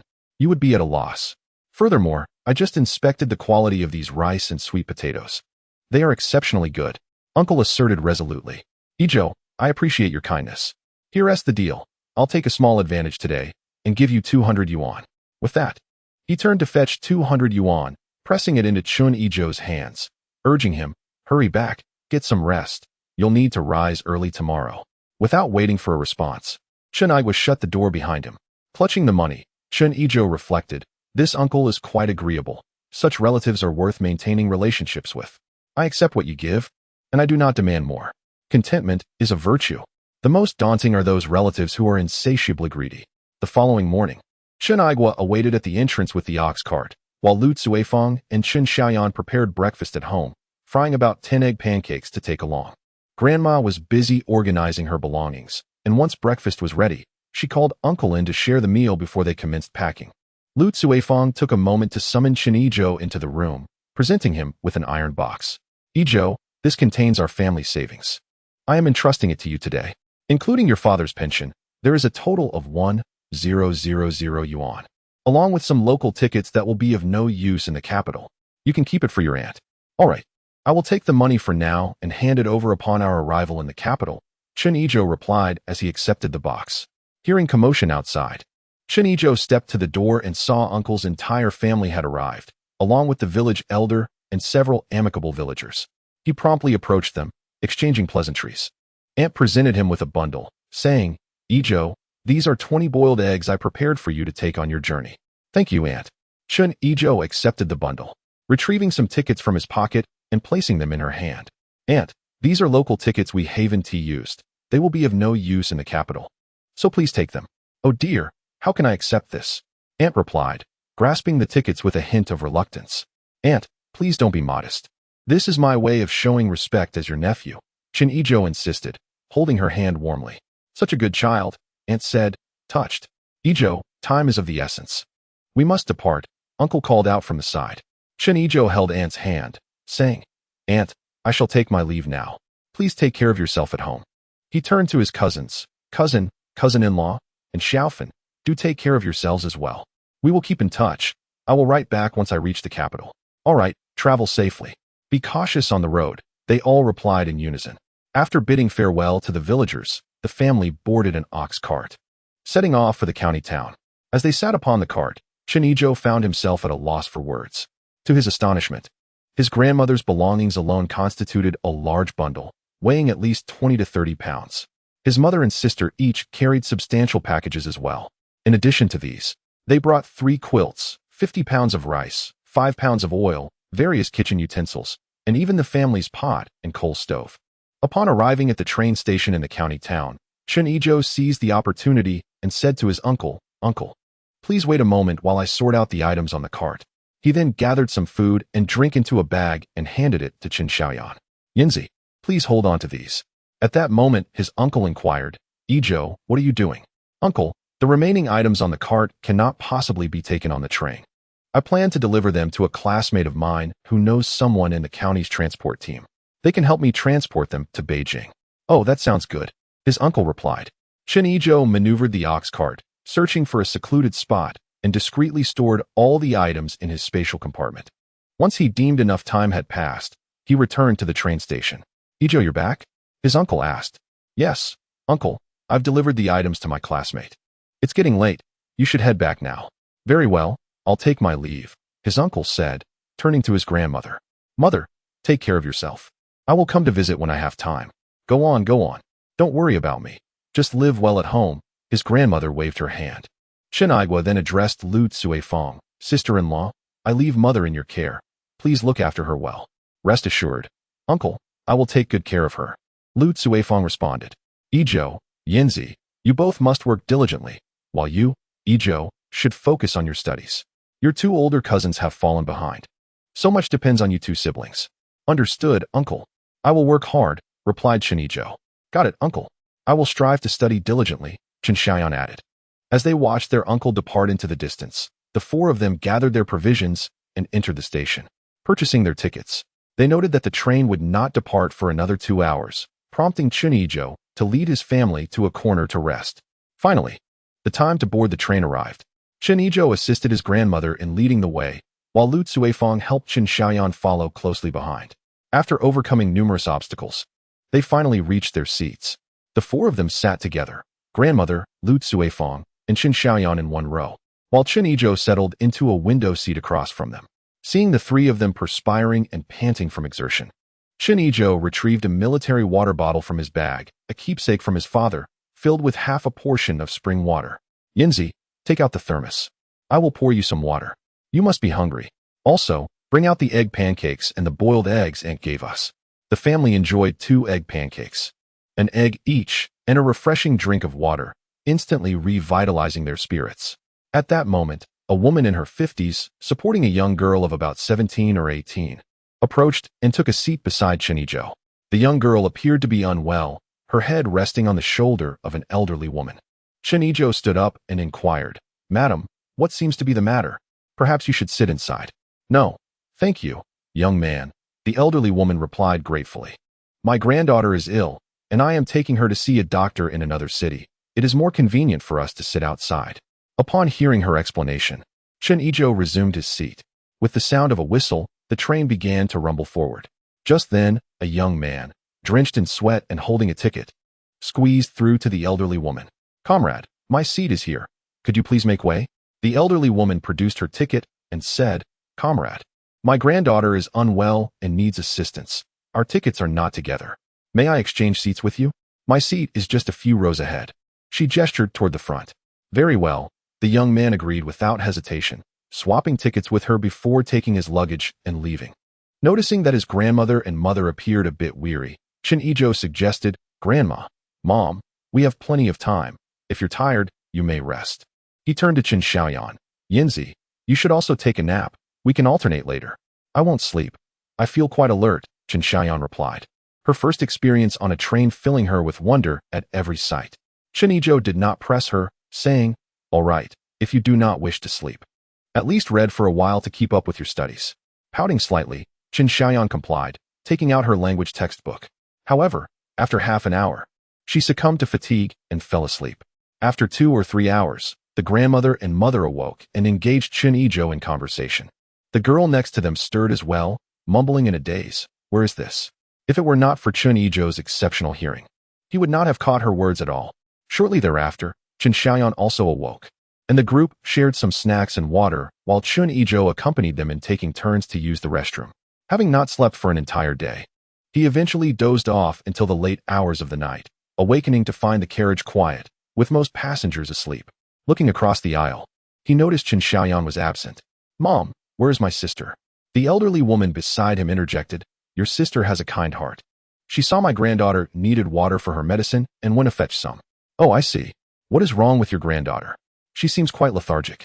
I'm not entirely sure. The local hospital could not provide adequate care, so I took her to a larger hospital out of town. Are you the only one accompanying her? No, her father and 2 brothers are here as well. They are seated up front, she said, pointing to the 3 men ahead. Chen Yizhou pondered this information thoughtfully. If the girl were in such poor health, why had those men not come to check on her? Observing the 2 women beside him more closely, he noted that the young woman was dressed in fine attire and wore small leather shoes, suggesting a comfortable family background. In contrast, although the elderly woman was dressed decently, she bore patches on her clothing and wore cloth shoes. The 3 men in front, however, appeared less affluent, dressed in simple clothing that hinted at a rural lifestyle. Could it be that this family favored their daughter over the sons, reserving the best for her?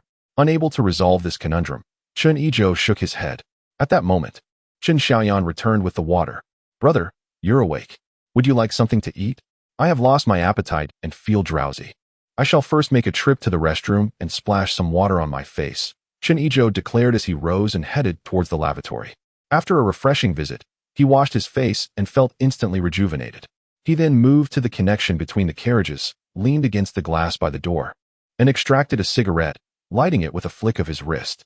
Taking a deep drag, he relished the moment.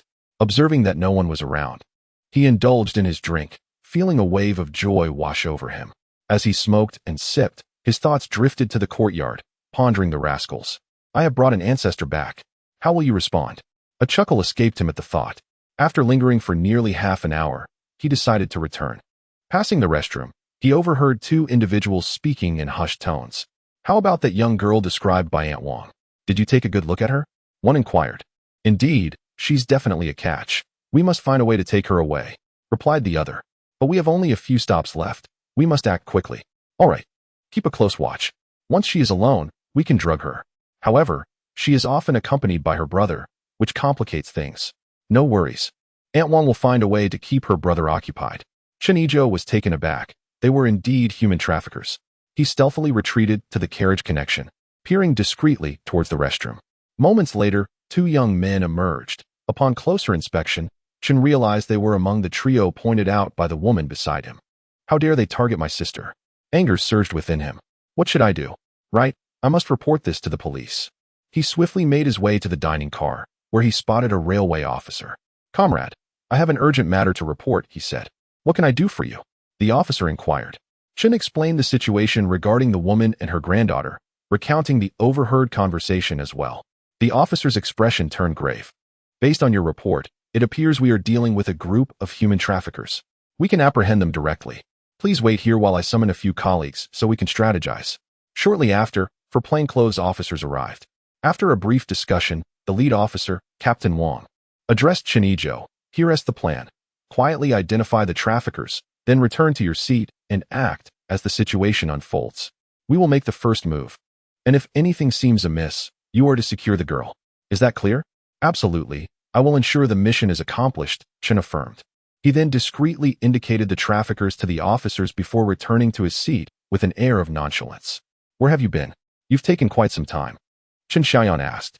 Oh, I just stepped over to the other carriage for a smoke and took in the scenery, Chen Yizhou replied with a smile. Feeling a bit hungry, he retrieved 2 eggs from his bag and began to eat, all while observing the carriage's occupants. The young lady beside him remained slumped against the older woman's shoulder, both seemingly lost in slumber. At this moment, 2 railway police officers feigned to be passengers, whispering and laughing as they entered the carriage. A few meters behind them, 2 more officers followed closely, one after the other. The first pair spoke in hushed tones while observing the 3 traffickers. And upon noticing that the traffickers were all asleep with their eyes closed, they sighed in relief, thinking that this task would be easily accomplished. They ceased their conversation, softened their footsteps, and cautiously approached the traffickers. Gradually, they reached the side of the traffickers. Exchanging a glance, they slowed their pace and waited for their 2 colleagues to draw near. Once all 4 officers were in position, they simultaneously lunged at the 3 traffickers. The traffickers suddenly awoke and immediately engaged in a struggle with the 4 officers. The commotion startled the sleeping passengers in the carriage, causing an uproar. Captain Wang, while grappling with the traffickers, shouted loudly, "Do not panic. Please remain seated. We are police officers apprehending criminals." A nearby woman was jolted awake by the disturbance. Seeing the 3 men fighting with the police, she immediately stood up, her right hand reaching into her clothing. Chen Yizhou had been observing her, wary that she might produce a dangerous weapon. Acting swiftly, he stood up, using just a fraction of his strength to deliver a punch to her head, cautious not to use full force for fear of causing severe harm. The woman, oblivious to Chen Yizhou's presence, crumpled to the floor of the carriage, and a firearm fell from her grasp onto the aisle. Chen Yizhou quickly retrieved the weapon and shouted a warning, "Be careful. They have a gun." The other railway police officers heard this and immediately prepared to distance themselves, drawing their weapons to subdue the criminals. However, one of the traffickers, known in the underworld as a quick-draw artist, seized the moment and drew his gun, ready to fire. Without hesitation, Chen Yizhou grabbed an egg from the table and hurled it at the trafficker's wrist. "Ouch! My wrist is broken," the trafficker cried out, dropping the gun as he clutched his injured wrist. Several officers swiftly drew their weapons and secured the 3 traffickers. Chen Siheyuan, witnessing the unfolding chaos, was astonished. "Brother, what is happening? Why did that woman have a gun? Who is she? How are you so formidable? You should know that she is a trafficker. Their gang had set their sights on you. This unconscious girl is likely one of their abductees," Chen Yizhou replied, casting a sidelong glance at Chen Siheyuan. At that moment, Captain Wang approached with several officers, escorting the traffickers. "Comrade Chen, thank you. If it weren't for you, some of us would surely have been struck by bullets." "This is what I ought to do," Chen Yizhou replied, handing the firearm to Captain Wang and gesturing towards the fallen woman on the floor. "This gun fell from her, and I am turning it over to you. Additionally, this lady was with her when she boarded the train but has remained unconscious, likely due to being drugged." "Very well. Comrade Chen, please accompany us to provide a statement," Captain Wang instructed. He then turned to Chen Siheyuan and said, "Young lady, please assist this sister and accompany us. We have a doctor on hand." Okay. Chen Siheyuan promptly agreed.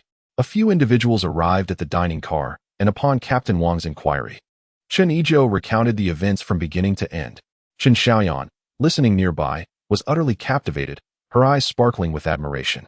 Upon learning that they had been targeting her, a wave of trepidation washed over her. After being examined by the onboard doctor, it was determined that there were no significant issues. She had merely been administered a sedative and was receiving intravenous fluids, yet she remained unresponsive.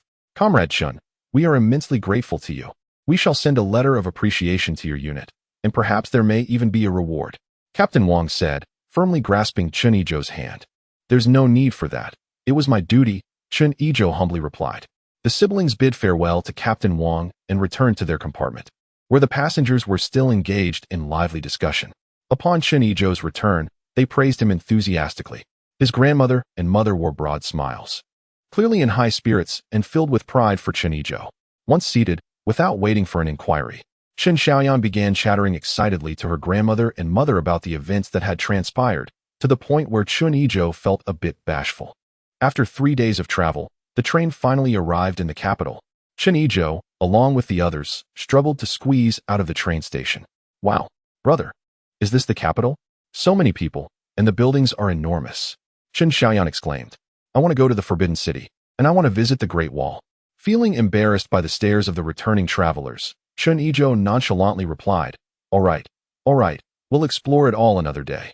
With that, he supported his grandmother and pulled Lu Cuifeng along, hastily moving forward. As they walked, he remarked, Grandma, Mom, I wonder how the house repairs are progressing? The furniture is still with the carpenter, and we have many other items to gather. I'll find a guest house for you to rest in first, and then I'll bring you home once I tidy things up. Yizhou, may I accompany you to tidy up? Lu Cuifeng inquired. No need, Mom. You've traveled for several days and must be exhausted. Please rest for now. Noticing the 2 elderly women, Chen Yizhou called out, spending 50 cents to have the 4 of them taken directly to a guest house in Nanluoguxiang, Dongqing district. After settling them in, he made his way towards the courtyard. At the entrance of the courtyard, Uncle Yin Fugui was watering the flowers. Oh, little Chen is back. Weren't you supposed to pick up your family? Why are you alone? Yin Fugui asked. Teacher Yin, I've arranged for them to stay at a guest house. I returned to check on the state of the courtyard. Please continue with your work. I'll take a look around. As Chen Yizhou turned to leave, Yin Fugui quickly added, Wait, little Chen, I have nothing pressing at the moment. I shall accompany you to take a look. He thought that the workers had been closing the doors while they worked, making it impossible to see how the renovations were progressing. Now that Chen Yizhou was back, it was the perfect opportunity to assess the situation together. Ignoring Yin Fugui, Chen Yizhou strode purposefully towards the eastern courtyard. Upon reaching the entrance, he pushed the door, which was locked from the inside. Master Lei, are you there? He called out. Who is it? Came the voice in response as Master Lei opened the courtyard door. Ah, Eastmaster, you're back. We have completed the work and are waiting for you to assess whether any further adjustments are needed. Chen Yizhou looked around. The courtyard was lined with several stone pathways connecting the various rooms and the gate, with a grape trellis erected beside the locust tree, and the grapevines had already been planted. Under the grape trellis lies a stone table accompanied by 4 stone stools, evoking an immediate desire to brew a pot of tea. Ah, what a beautifully crafted courtyard this is.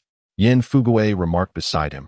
Xiao Chun, now that you have renovated your house, when shall we set a table?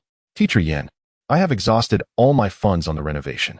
The class has yet to commence. What can I use to set a table? Chen Yizhou replied. Perhaps you could lend me a bit? I shall repay you when I receive my salary. Lending money is out of the question. My family relies solely on me. Yin Fugui quickly dismissed the notion. You can set the table once you receive your wages. Upon hearing the request for a loan, Yin Fugui hastily gestured in refusal. Teacher, as an esteemed educator, how can we delay the feast? Why not lend me a few dozen yuan today? Chen Yizhou pressed further. Yin Fugui, exasperated by the persistence, said, I have matters to attend to at home. I must take my leave. With that, he turned swiftly to depart. Observing Yin Fugui's hurried retreat, Chen Yizhou mused. This Uncle San is truly obsessed with wealth. Chapter 18. Inspecting the house and arranging the furniture. Come, let me show you around. Master Lei beckoned, turning to lead the way. All right. Chen Yizhou followed him. Their first stop was the West Wing, transformed into a storage room and kitchen, complete with a compact restroom at the back. The stove was already set up, and several shelves had been installed in the storage area for organizing items. Following Master Lei, Chen Yizhou explored other areas, all completed according to their previous agreements, and the sanitation was impeccably managed. To his delight, both upstairs and downstairs in the main building, toilets had been installed. Master Lei, impressive indeed. You even managed to secure toilets. Chen Yizhou exclaimed in admiration. Just luck, pure luck.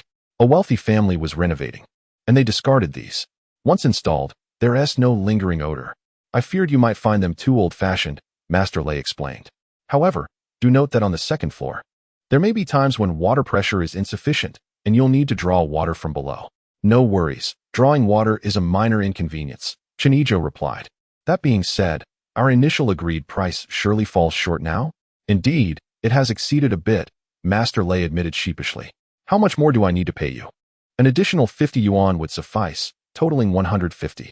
Should you find anything else needing repair, just let me know, Master Lei stated. Very well, Master Lei. Here is 150 yuan, Chen Yizhou said, producing the money along with 2 packs of cigarettes. Thank you, esteemed one. Master Lei accepted the cash and cigarettes. I shall take my leave now. Wait, Master Lei, do you know how my furniture is coming along? Chen Yizhou inquired. Oh, Master Wang has completed the furniture. Do you have time now? I can take you to see it, Master Lei responded. Of course, I would appreciate that. Securing the courtyard gate. Master Lei returned the keys to Chen Yizhou. They rode for over 10 minutes before arriving at Master Wang's home, a modest courtyard. Master Lei pushed open the gate, leading Chen Yizhou inside, calling out, Master Wang, come out. The esteemed one has returned. Master Wang emerged from within, inquiring, the esteemed one has returned? The furniture has been prepared. When can you take it back? I can take it right now, Chen Yizhou replied. Very well, let me first show you the furniture. You have quite a lot, so I've stored it in the warehouse, Master Wang said, leading the way outside. Upon reaching the warehouse, Chen Yizhou surveyed the scene. All the furniture was arranged by set, with a stunning Wang Wali suite standing out prominently. Chen Yizhou approached it, examining it closely. The surface gleamed beautifully, the grain was exquisite, and upon touch, it felt delicately refined, filling his heart with elation. This is my heritage. In decades to come, it will be priceless. There were also 2 sets of rosewood furniture and 1 set each of chicken wing wood and flower pear wood, with the kitchen items made of chicken wing wood. Chen Yizhou had it all planned out, the Wang Wali for his personal use, positioned in the east room on the 2nd floor of the main house. The 2 sets of rosewood for the downstairs rooms, 1 for his mother and 1 for his grandmother. The remaining 2 sets would occupy one of the western rooms on the 2nd floor and 1 in the east wing. Are you satisfied, Master? Wang inquired. I am exceedingly pleased. Your craftsmanship is exceptional, Chen Yizhou said, giving a thumbs up. He then retrieved 100 yuan and 2 packets of cigarettes from his bag and handed them to Wang. Master Wang, this is the final payment, please accept it. Wang took the money and cigarettes, thanking him. You are too kind. I shall fetch a cart for you. Wait, Chen Yizhou called out to Wang. In my courtyard. Some people are quite nosy. I would prefer they not see these items. Could you please help me wrap everything up? Indeed. Your courtyard does have its share of prying eyes, Wang remarked. A few individuals gathered some cardboard and scrap paper to wrap the furniture completely. Due to the volume of furniture, Chen Yizhou called for 10 carts to transport everything, agreeing on a fee of 40 cents per person for the move. A large group then proceeded towards the courtyard. Along the way, passers-by speculated about which affluent family was behind this endeavor. As they passed a cellar of water tanks, Chen Yizhou summoned another cart and purchased 4 large water tanks along with some dishes. Upon arriving at the entrance to the courtyard, Uncle Yen Fugui rushed out, exclaiming, What is going on? Don't block the road. Uncle Yen, as you know, my house is quite vacant at the moment. I brought some furniture I purchased earlier. Chen Yizhou replied, handing him a cigarette. Yen Fugui accepted it with both hands, saying, Good, good. Your courtyard is too empty. It's about time you acquired some furniture. He thought to himself, finally getting the upper hand on this young man. Chen Yizhou signaled for everyone to carry the furniture into the east courtyard. As they passed through the central courtyard, a group of aunties was gathered, chatting animatedly. Qin Huairu was at the water basin, washing clothes. Xiao Chun, what is all this? An auntie inquired. Oh, auntie, the renovations to my courtyard are complete, so I've brought back some furniture, Chen Yizhou explained as he walked. Oh, wonderful. If you need any help, just let me know, the auntie offered. Thank you, auntie, Chen Yizhou responded politely. Watching from the crowd, Qin Huairu's thoughts began to stir. How extravagant. Buying so many items. He should be moving them to my house. It's truly inconsiderate of him to neglect the elderly and the young. A group of individuals spent over half an hour moving all the furniture into the courtyard. Chen Yizhou handed a cigarette to the driver, settled the fare, and bid farewell to the guests as they exited the courtyard. Once the gate was closed, Chen Yizhou stored all the furniture in his spatial compartment, then methodically arranged each piece in accordance with his vision for the rooms. With a wave of his hand, he laid out 3 sets of bedding from his ancestral home, along with 2 sets from the steel mill, all spread across the beds. 2 large vats were positioned at the entrance of the main room, ready to hold water for fish and water lilies. One was placed in the kitchen, filled with water mixed from the tap and spring, while another occupied the storage room. filled halfway with rice. The packages from his hometown were placed in the storage room to be sorted when Lu Cuifang and the others arrived. A variety of goods, cigarettes, alcohol, tea, candies, fruits, and milk powder were taken from the spatial compartment and arranged in the living room cabinet. Observing his handiwork, Chen Yizhou smiled with satisfaction. Noticing that mealtime was approaching, he locked the courtyard gate and exited the Siheyuan. Carrying 2 roasted ducks and 10 steamed buns in a small cloth bag, he made his way to the street guest house. Upon knocking on the door, Chen Xiaoyan greeted him. "Brother, you're here. What delicious treats have you brought?" She eagerly took the cloth bag from Chen Yizhou's hands. "How is the house coming along?" Lu Cuifang inquired. "Mother, the house is ready. I just brought back the furniture and arranged it a bit. You and Grandma will surely love it." Chen Yizhou replied cheerfully. Grandma, watching Chen Yizhou with a kind gaze, reassured Lu Cuifang. "Don't worry, Cuifang. Yizhou clearly possesses great talent." At that moment, Chen Xiaoyan placed the roasted ducks and buns on the table, exclaiming, "Grandma, Mom, brother has brought roasted duck. Come and eat." "Brother, when are we going to the Siheyuan?" Chen Xiaoyan asked between bites. "No rush. You all will stay here tonight to rest. Tomorrow morning, I will come to take you to the street office to finalize your household registration. And we can also inquire about your schooling," Chen Yizhou replied. After finishing their meal and chatting for a while, noticing that dusk was approaching, Chen Yizhou promised to return for them in the morning before departing the guest house. He walked through several alleys, ensuring no one was around, and retrieved 2 pounds of pork, a pound of Dahong Pao tea, and a bag of apples and peaches from his spatial compartment. Making his way to the home of Director Wang Hongxia at the street office. Arriving at the entrance of Director Wang's courtyard, he knocked gently. "Who is it?" Director Wang opened the door. "Ah, it's you, Xiaochun. You've returned. Come in." "Hello, Director Wang," Chen Yizhou said as he stepped inside, placing the items on the table. Director Wang glanced at the offerings and remarked, "You shouldn't have brought anything. Just your presence is enough. You can take it back later." "Director, you have helped me immensely, and I wanted to express my gratitude by bringing you a few local specialties," Chen Yizhou insisted. "All right, enough of that. Now tell me, what brings you here?" Director Wang waved his hand dismissively. "Director, as I mentioned before, I wanted to bring my mother and sister over. However, since the harvest at home has been poor and life is difficult, I have also brought my grandmother along, hoping to fulfill my filial duties to my father. I came to inquire about the necessary procedures for registering a household. Is that all? Your family is a martyr's family, so it's simple. Just bring the person to my office tomorrow, and I will assist you." "Thank you, Director Wang." Chen Yizhou expressed his gratitude, saying, "You have truly helped me overcome a significant challenge. I will take my leave now." "No need for thanks," Director Wang replied as she escorted Chen Yizhou to the door, continuing, "Should you encounter any difficulties in the future, do not hesitate to reach out to me." Not long after Chen Yizhou departed, Director Wang's husband, Li Bin, returned home from work on his bicycle. He works in the district as the deputy head of the material procurement department.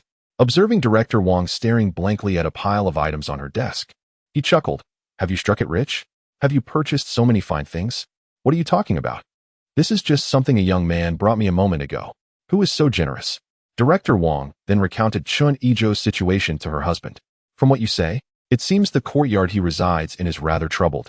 You should keep a closer watch over him. Do I need you to tell me that?" Director Wang shot her husband a glance. This courtyard has been recognized as a civilized residence for several years. It is surprising to learn of such incidents now. It appears I must observe more closely moving forward. "Indeed," Li Bin remarked, extending his thumb, Director Wang. "You must delve deeper into the grassroots to better carry out your work." "Oh, be off with you," Director Wang playfully scolded. The following morning, Chen Yizhou arrived at the guest house. After having breakfast with his grandmother, mother, and younger sister, they checked out and proceeded to the street office. With a cigarette, he quickly settled matters with the gatekeeper, and they directly arrived at Director Wang's office door. "Knock, knock, knock. Come in." Chen Yizhou pushed the door open and entered with his family. "Ah, young Chen has arrived. And this must be your grandmother and younger sister? You are blessed with a wonderful son and a good husband. Oh my, this young lady is truly charming." Director Wang rose, greeting them with a smile. "Please, take a seat." As she spoke, she prepared tea for them. Grandmother, Lu Cuifang, and Chen Xiaoyan responded enthusiastically. Once seated, Chen Yizhou took out his household registration book and his family's documentation. "Director Wang, here are the materials. Please let me know if anything is missing." Director Wang accepted the documents and, after a brief review, noted that everything was in order. I will take care of this for you right away. Please have a seat while I attend to it. With that, she hurried out of the room with the materials. As they sipped tea, more than half an hour passed before Director Wang returned, holding several documents. She handed them to Chen Yizhou, saying, "Young Chen, your household registration has been consolidated. You are now the head of the household. The remaining documents include ration books and tickets. Please keep them safe." Chen Yizhou stood and received them with both hands. And they all expressed their gratitude, saying, "Thank you, Director Wang. There's no need for such formality. If you have any matters in the future, feel free to come to me." "Very well, we shall not disturb you any longer," Chen Yizhou replied as he guided Chen Siheyuan and their mother to assist their grandmother as they exited. "Take your time, grandmother," Director Wang said, standing to see them off. Once outside the street office, Chen Siheyuan exclaimed excitedly, "Ha! I am now a resident of the capital." "Grandmother, Mom, are you happy?" "Very happy," they replied, nodding and smiling. The family chatted and laughed as they made their way back to the courtyard, with Chen Yizhou introducing them to the various buildings and their functions, as well as the directions of several alleys along the way. Chen Siheyuan suddenly recalled something and, feeling disheartened, asked, "Brother, what about my school?" "Foolish girl. Today I shall teach you something important. When seeking assistance, one should not attempt to address multiple matters at once. Others may perceive you as lacking in propriety. This afternoon, accompany me once more and observe how I handle it," Chen Yizhou replied. Upon hearing this, Chen Xiaoyan's mood brightened once again. The family strolled along, chatting amiably, and soon arrived at the courtyard.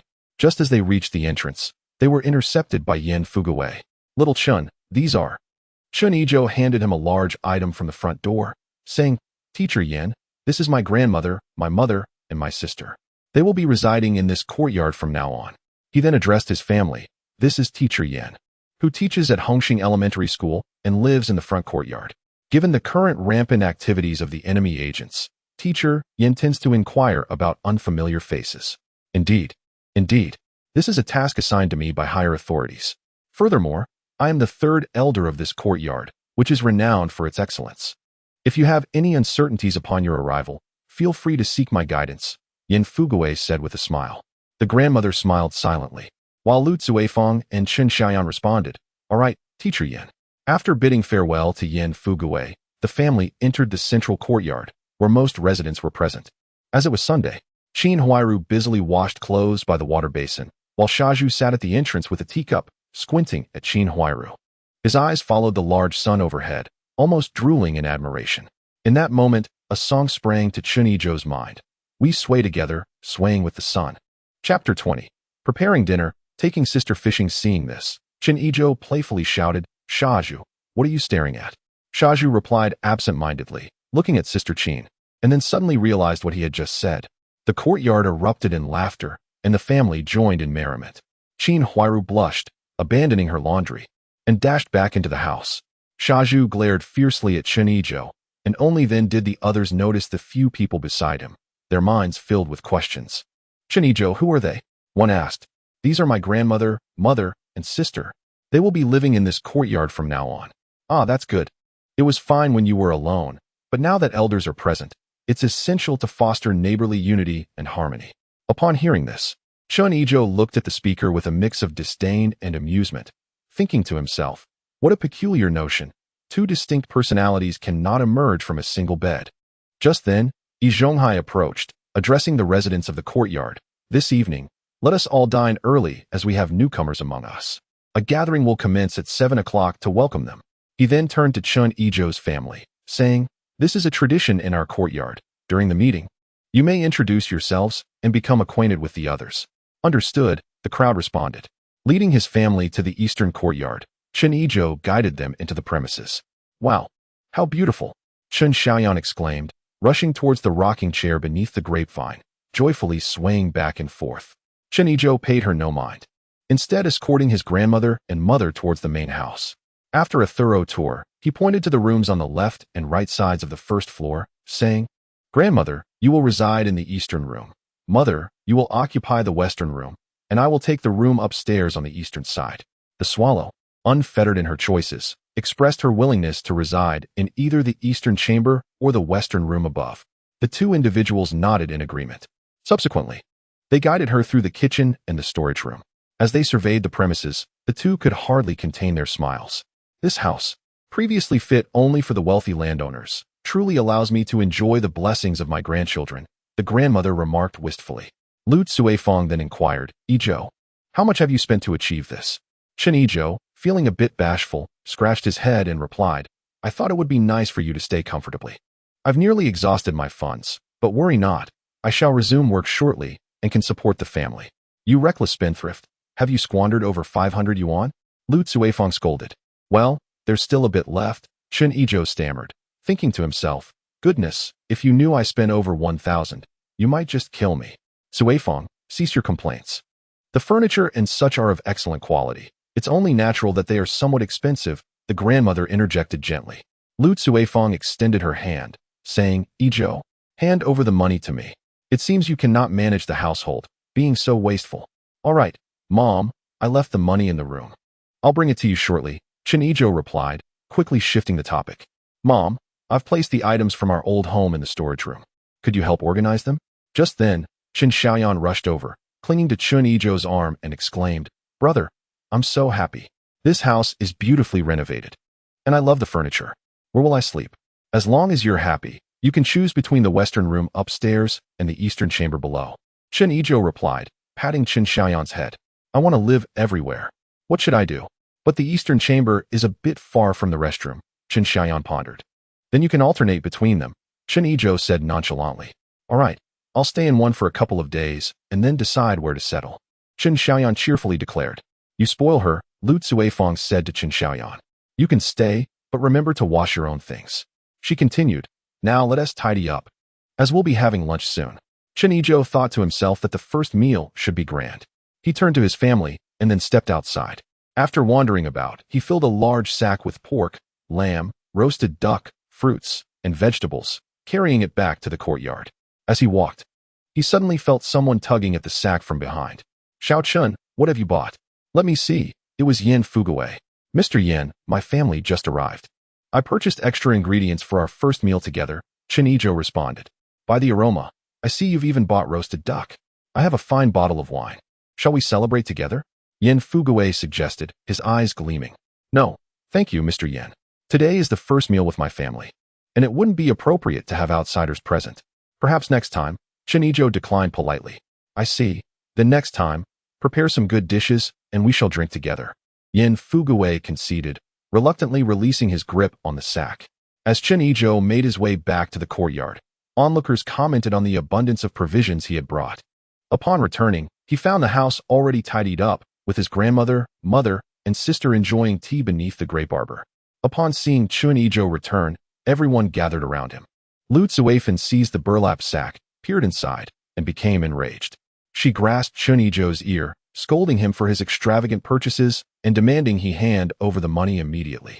Mother, be gentle. I'll get it for you right away, Chen Yizhou pleaded. Lu Cuifeng released her grip, insisting he hurry. Chen Yizhou dashed to the second floor's east room, retrieved an iron box from his space, and emerged with a beaming smile, presenting it to Lu Cuifeng, who promptly carried it to her room. At noon, under the grape trellis, a stone table was laden with braised pork, lamb stew with radish, roasted duck, cucumber salad, stir-fried cabbage, and spicy sour shredded potatoes, each person enjoying a cup of milk tea paired with rice, leaving the family thoroughly satisfied. After resting for a while beneath the trellis, Grandma and Mother retired for a midday nap. Chen Yizhou turned to Chen Xiaoyan, saying, Yinzi, please tidy up the table. I'm preparing something for us to go out soon. Okay, brother, Chen Xiaoyan replied, promptly starting to clean up. Chen Yizhou entered the storage room, retrieving 2 ears of corn from his space, remnants from their previous harvest at their old home. Due to a limited supply of seeds, they had only managed to gather over 100 kilograms before ceasing cultivation. Presently, the farmland was allocated thus: 6 acres primarily for rice and wheat, 1 acre for fruits and vegetables, and another for corn, sweet potatoes, sesame, and other crops in rotation. After shucking the corn, he soaked it in spring water within a lunchbox. Grabbing a fishing rod and a bucket, he called out from the courtyard, Yinzi, let us go. I'm coming. Brother, Chen Xiaoyan responded as she emerged from the living room, 2 apples in hand. You little glutton, we just ate. Are you still hungry?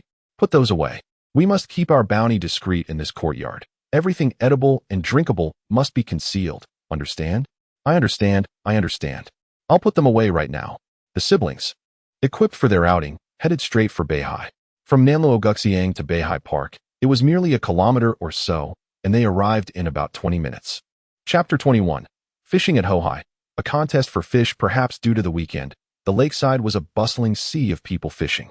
Chen Yizhou and Chen Xiaoyan searched for a spot for a good 10 minutes, without success. Chen Yizhou, a voice called out from afar. Upon turning, he recognized Yin Fuguwei. Teacher Yin, you're fishing too? How was the catch?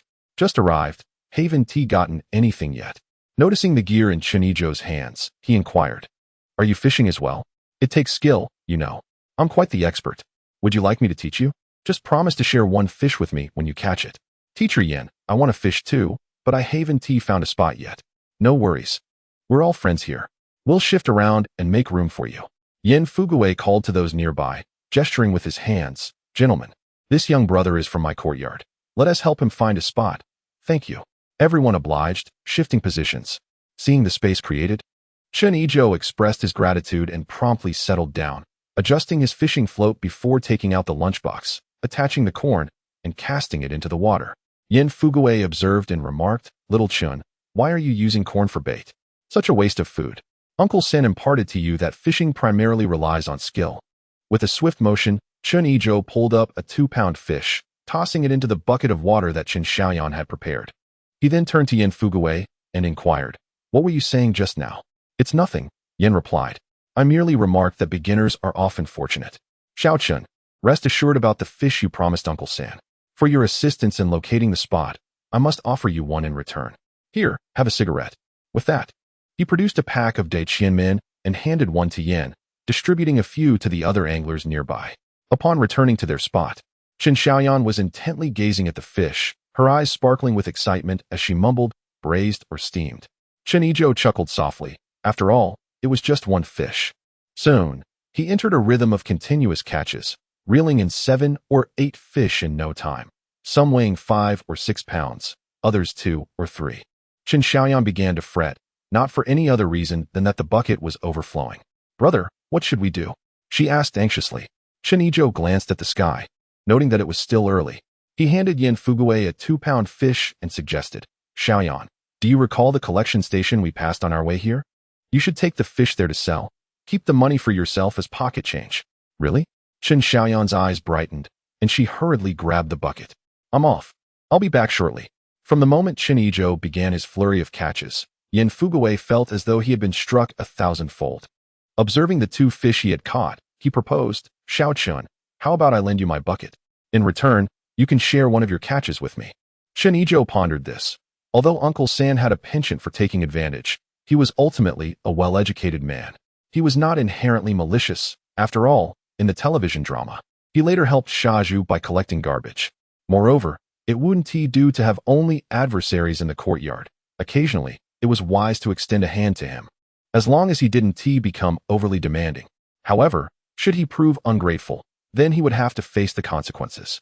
With this in mind, Chen Yizhou replied, Very well, Yin Laosher, hand me the bucket, and I shall provide you with a fish later.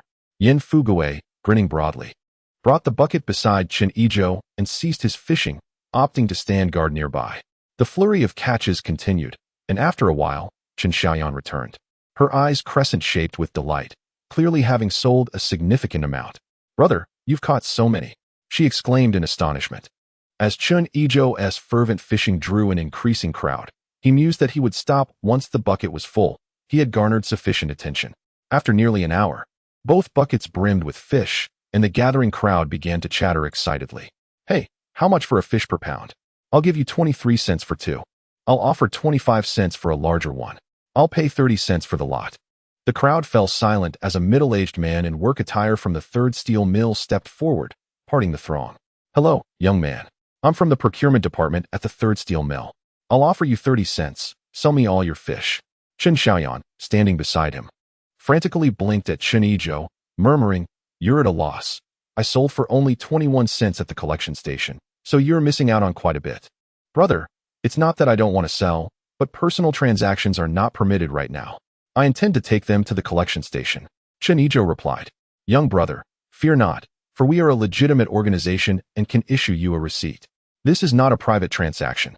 Selling to our factory contributes to improving the workers' meals and serves the nation. Very well, let us weigh it then. The 2 barrels of fish weighed in at 120 jin. The middle-aged man handed over 36 yuan, saying, "Young brother, my surname is Qian, and I am the deputy director of the procurement department at the steel mill. In the future, should you catch more, feel free to deliver directly to the factory under my name." Chen Yizhou accepted the money, smiling as he introduced himself, "Director Qian. I am Chen Yizhou, and I am actually also affiliated with the steel mill." "Oh, which department are you from? I do not recall seeing you before." "I have only just reported for duty. I will officially start in a couple of days in the technical department," he replied. Director Qian chuckled. "Ah, so you are quite the talented individual. Once you commence work, do drop by my office for tea." "Certainly," Chen Yizhou responded cheerfully. After Director Qian departed, Yin Fuguei observed the 2 empty barrels and said, "Little Chun, what about my fish?" Chen Yizhou picked up his fishing rod and baited it with corn, assuring Yin, "Rest assured, there will be no shortage of fish for you." "Teacher Yin, I heard someone caught a lot of fish here just now, was it you?" A clear voice chimed from nearby. Chen Yizhou looked up to see a plain, yet delicately featured girl, around 14 or 15, slender in frame, holding hands with another girl of similar age but possessing a more striking appearance. There was also an older girl accompanying them.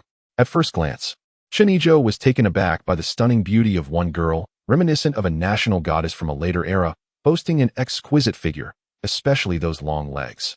Despite her modest attire and braided hair, Chen Yizhou felt an embarrassing stir of emotions. "You are destined to be mine," he thought. "Hey, your bobber is gone." Suddenly, the girl pointed at the lake, addressing Chen Yizhou. He quickly turned back to his rod, but upon pulling, felt no movement. It seemed the fish was substantial. He grasped the rod with both hands, standing upright while slowly retreating, engaging in a war of attrition, retreating when the enemy advanced and countering when they retreated, swaying side to side. After half an hour, he succeeded in hauling up a grass carp weighing around 15 to 16 jin. "Wow, what a large fish!" came a chorus of astonished voices.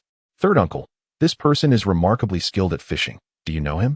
His name is Chen Yizhou, and the girl beside him is his sister, Chen Xiaoyan. They live in the east courtyard with us," Yin Fuguei introduced.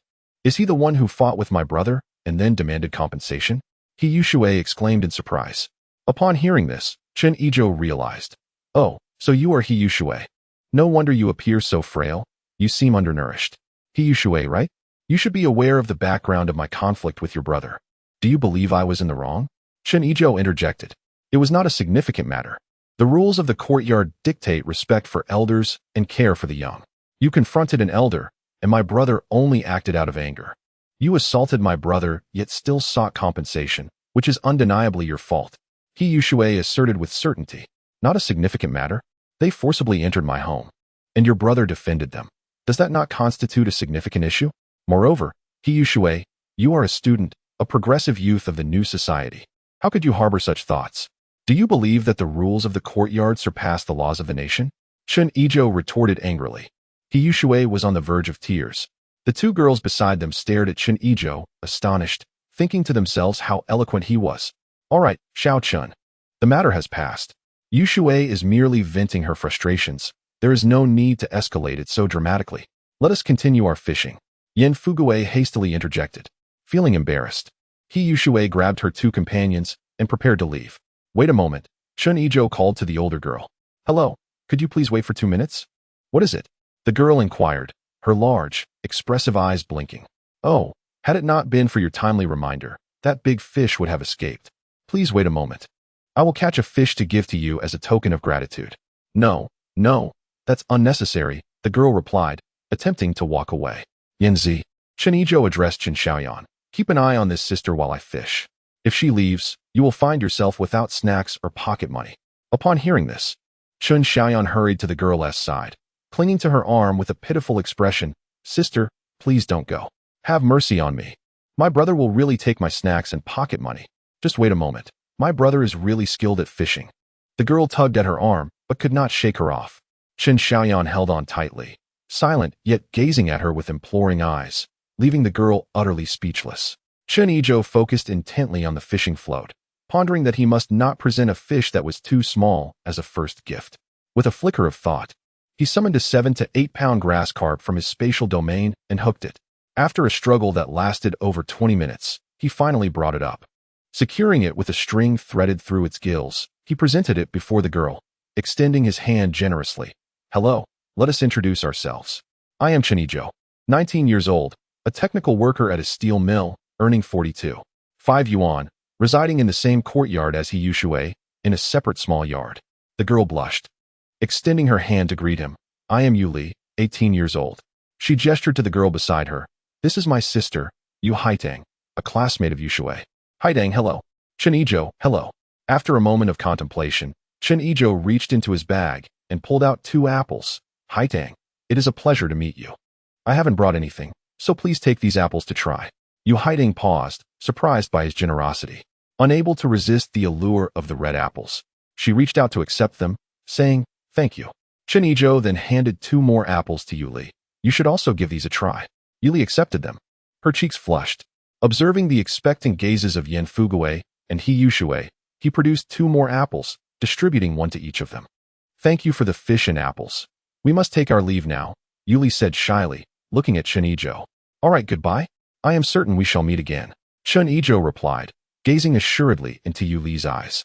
Sister Yu, do come and play with me sometime, Chen Xiaoyan chimed in. All right, goodbye. Goodbye. As Chen Yizhou watched the 3 figures fade into the distance, he turned around to resume his fishing. Yu Li and her companions walked away, and Yu Haitang, munching on an apple, remarked, Sister, Chen Yizhou is quite impressive, handsome, well-built, has a good job, and earns a decent salary. It seems he has an interest in you. Why not consider him as my brother-in-law? Yu Li's cheeks flushed as she playfully pinched Yu Haitang, exclaiming, what nonsense are you spouting? With his excellent credentials, who knows if he has a partner? TSK, sister, you're smitten, aren't you? Just treat me well in the future, and I'll be fine with it, Yu Haitang declared, thumping her chest. She then inquired of He Yushui. Yushui, tell us more about him. Yu Li, eagerly anticipating, also turned her gaze towards He Yushui. I don't know much either. Today was the first time I met him. All I know is that he is a war veteran, and he has a separate little courtyard in our compound. When he first arrived, he clashed with the elderly gentleman in the yard. My brother intervened, got beaten up, and even had to pay him, He Yushui recounted. What? Yushui, please elaborate. Yu Haitang asked, her curiosity piqued. He Yushui recounted the events, concluding with, our compound is an exemplary Siheyuan, and the rule is that matters within the courtyard should be resolved internally. For such a trivial issue, Chen Yizhou had to escalate it to the police station, causing my brother to get beaten and incur expenses. Don't you think it was reasonable for me to question him? Yu Li and her sister exchanged incredulous glances at He Yushui. What is wrong with you? Why are you looking at me like that? He Yushui asked, puzzled. Yushui, what do you think Chen Yizhou should do? Yu Li inquired. Simple. He should apologize to the elderly gentleman and my brother, He Yushui replied without hesitation. Apologize? Yushui, Chen Yizhou was confronted by a group who barged into his home, clamoring to report him. Should he not be angry? Your brother was beaten up for defending someone else. I believe Chen Yizhou is not at fault. Yu Li thought to herself, pondering the sanity of He Yushui. Yushui, who covered your brother's expenses? Yu Haitang asked. The money was initially provided by one of the elderly gentlemen, but my brother is supposed to repay him, He Yushui said, exasperated. Why would your brother do such a thing? Getting beaten and paying for someone else? Yu Li thought He Yushui's brother must be quite foolish. My brother was doing it for Yushui, He Yushui said hesitantly. Forget it. I won't get involved in these matters anymore. Let us hurry along. With that, she took Yu Haitang's hand and ran ahead. Yu Li shook her head in disbelief. Realizing she needed to advise Yu Haitang to be cautious in her dealings with He Yushui, some opinions were truly hard to agree with. Chapter 23. Settling matters for Chen Xiaoyan's school. The narrative splits here. At the rear sea, Chen Yizhou had caught 6 more fish before he decided to pack up, handing a 2 or 3 pound fish to Yan Fugui. With one hand carrying the sizable fish and the other holding a bucket, Chen Xiaoyan grasped the fishing rod. After bidding farewell to Yan Fugui, she followed Chen Yizhou as they departed. Brother, where are we going? We're going to inquire about your school, Chen Yizhou replied, leading Chen Xiaoyan directly to the street office. Upon arrival, he struck up a conversation with the gatekeeper, and they proceeded to Director Wang's office. Xiao Chun, Yinzi, what brings you here? Director Wang asked, looking at the siblings. Director Wang, I have just caught these fish at Hohai. Given the sweltering weather, I cannot leave them out. And there are too many for my family to consume, so I brought a few for you. As Chen Yizhou spoke, he lifted the fish in his hands. Director Wang glanced into the bucket and was astonished to see 4 fish, the smallest weighing 2 to 3 pounds, while the larger ones weighed 7 to 8 pounds. And the largest, which Chen Yizhou held, likely weighed around 20 pounds. A thought crossed his mind. "Xiao Chun, come with me," he said, leading the 2 siblings back to his small courtyard. After inviting them to sit, Director Wang pondered for a moment and said, "Xiao Chun, I truly need these fish. I will buy them at 2 yuan and 50 cents per pound. Now, tell me how I can assist you." "Director Wang, I mainly brought you the fish without expecting payment. I just wanted to inquire about my sister's schooling," Chen Yizhou replied. "No payment? You should take them back now." Director Wang's expression turned serious. "How about 2 yuan and 1 jiao per pound then? Since they were caught, there's no cost involved, and I won't sell them for more." Chen Yizhou chuckled. "All right," Director Wang conceded after a moment as contemplation. "I find it hard to deal with you. How much do you have?" "Approximately 30 pounds. Chen Yizhou responded. "Here you go, 6 yuan. Director Wang counted out the money and handed it to Chen Yizhou. He then turned to Chen Xiaoyan. "Yinzi, which grade are you in?" "I will be starting the 3rd year of junior high soon. With the school year approaching, Principal Wu should be at school. I will take you both there now to settle this matter, though I cannot guarantee which grade you will be placed in. The school will assess it." "Thank you, Director Wang," the 2 siblings said in unison. "From now on, call me Aunt Wang. Do not hesitate to reach out if you need anything." Director Wang said with a smile. "Okay, Aunt Wang," the siblings replied. Director Wang led them directly to the affiliated middle school of the steel mill, where they found Principal Wu, a man in his 60s. "Director Wang, what brings you here today?" Principal Wu inquired. "Today, I am here regarding this child," Director Wang replied, pointing to Chen Xiaoyan and explaining the situation. Upon hearing that she was a martyr's child, with her household registration in Beijing and her brother working as a technician at the steel mill, Principal Wu promptly stated, "Given these circumstances, we can accept her. However, since educational standards vary across regions, Chen Xiaoyan will need to undergo an entrance examination." Director Wang turned to Chen Xiaoyan. "Is that acceptable?" "Absolutely," Chen Xiaoyan nodded affirmatively. "Please wait a moment. I will find some teachers to bring the exam papers," Principal Wu said before leaving the office. In a short while, several teachers entered the room behind Principal Wu, carrying exam papers. "Let us begin," Principal Wu announced, and the office fell silent, save for the sound of Chen Xiaoyan's pencil scratching on paper. As soon as Chen Xiaoyan completed one subject, the teachers collected the papers to begin grading, their murmurs occasionally breaking the silence.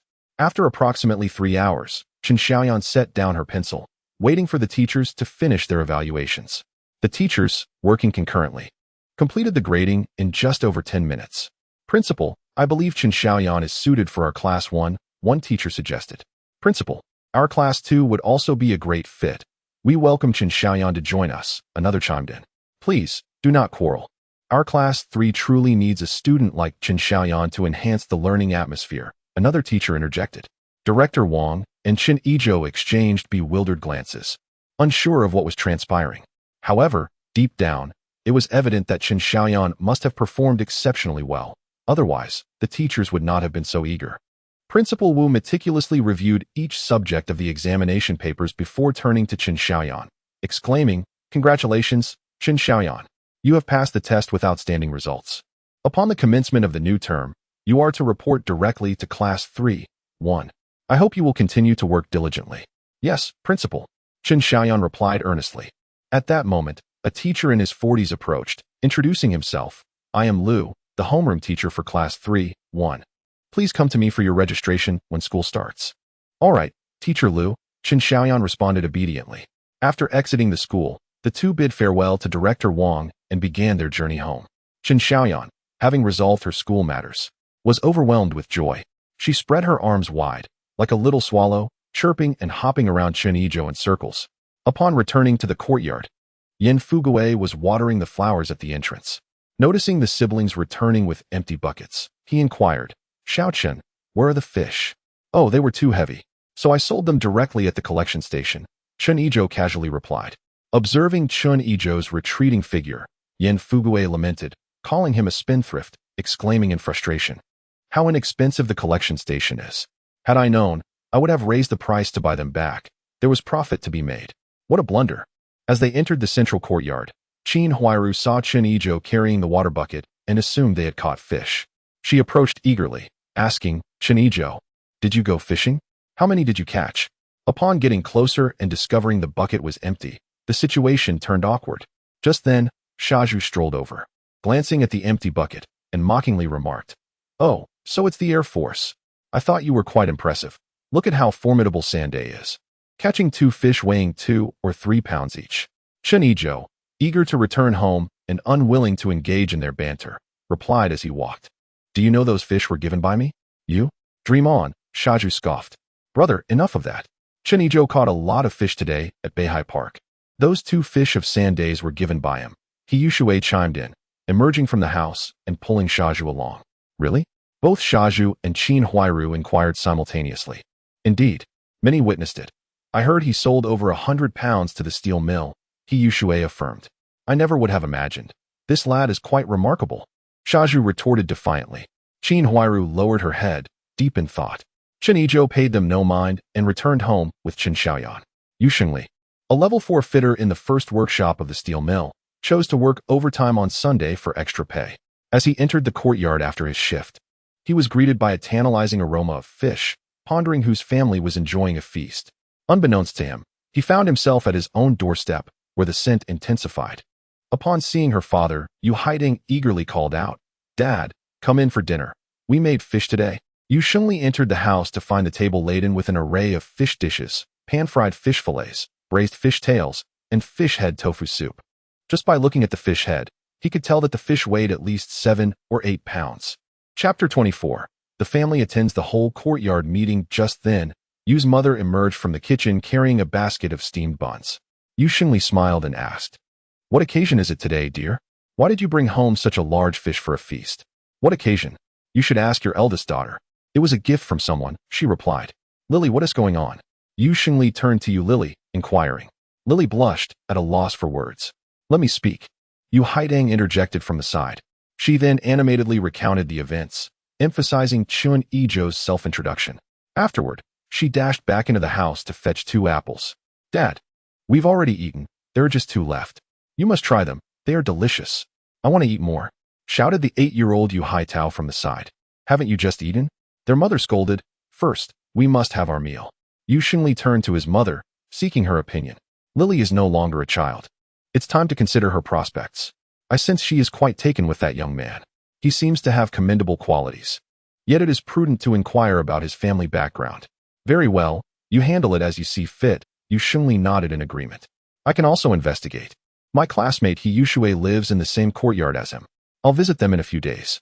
Yu Haidang chimed in from the side. "All right, do inquire further. Now, let us eat," their father said, lifting his chopsticks to pick up a piece of fish belly. The fish melted in their mouths, bursting with flavor. An exquisite taste indeed. "Delicious, truly delicious," the Yu family exclaimed in delight. Of course, it's no surprise, considering it was raised with the water from the spiritual spring. Upon returning home, Chen Xiaoyan eagerly recounted to her grandmother and mother the sights and experiences of the afternoon, proudly displaying the more than 10 yuan she had earned from selling fish. Completely oblivious to Lu Cuifang's disapproving gaze. Once Chen Xiaoyan finished her tale, Lu Cuifang reached out to take the money. "Mom," Chen Xiaoyan protested, clutching her pocket. "Yanzi is growing up. She will soon start school. Let her keep this money." Saying this, Chen Yizhou handed over the 30+ yuan he had made from selling fish to Lu Cuifang. "This money is for you. Please take it."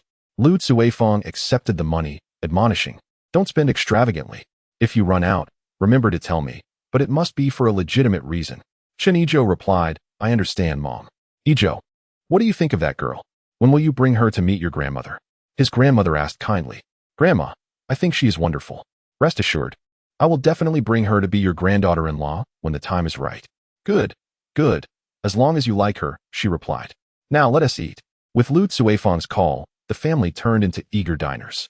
After finishing their meal and tidying up, Chen Yizhou sliced a watermelon, arranging the pieces on a stone table under the grape trellis.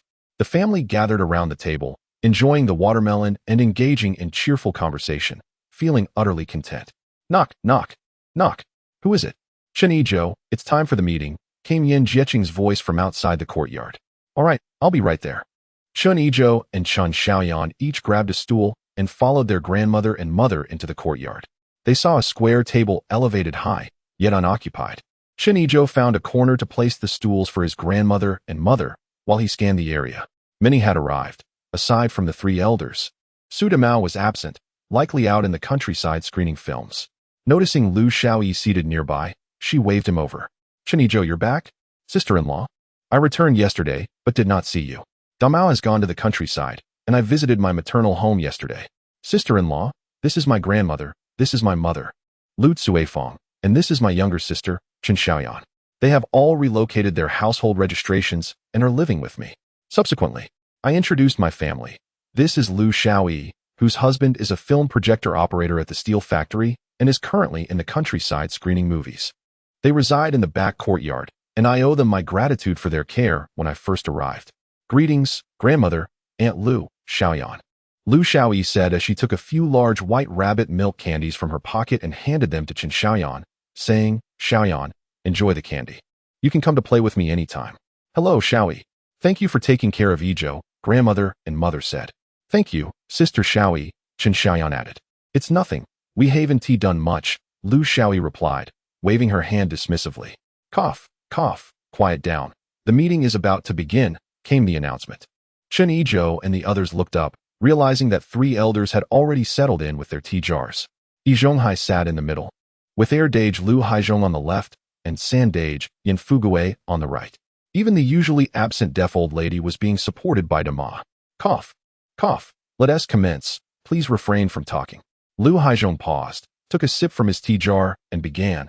Today, as new people have joined the courtyard, we need to hold a meeting to discuss. Erdage, what are we discussing? If you have nothing to say, then refrain from speaking, shouted Sha Zhu from below. Laughter erupted among the crowd. You Sha Zhu, how dare you? How can you speak so? Such disorder and lack of discipline. Do you not respect your elders? Lu Haizhong pointed at Sha Zhu, trembling with anger. As Sha Zhu attempted to respond, He Yushui desperately pulled him back down.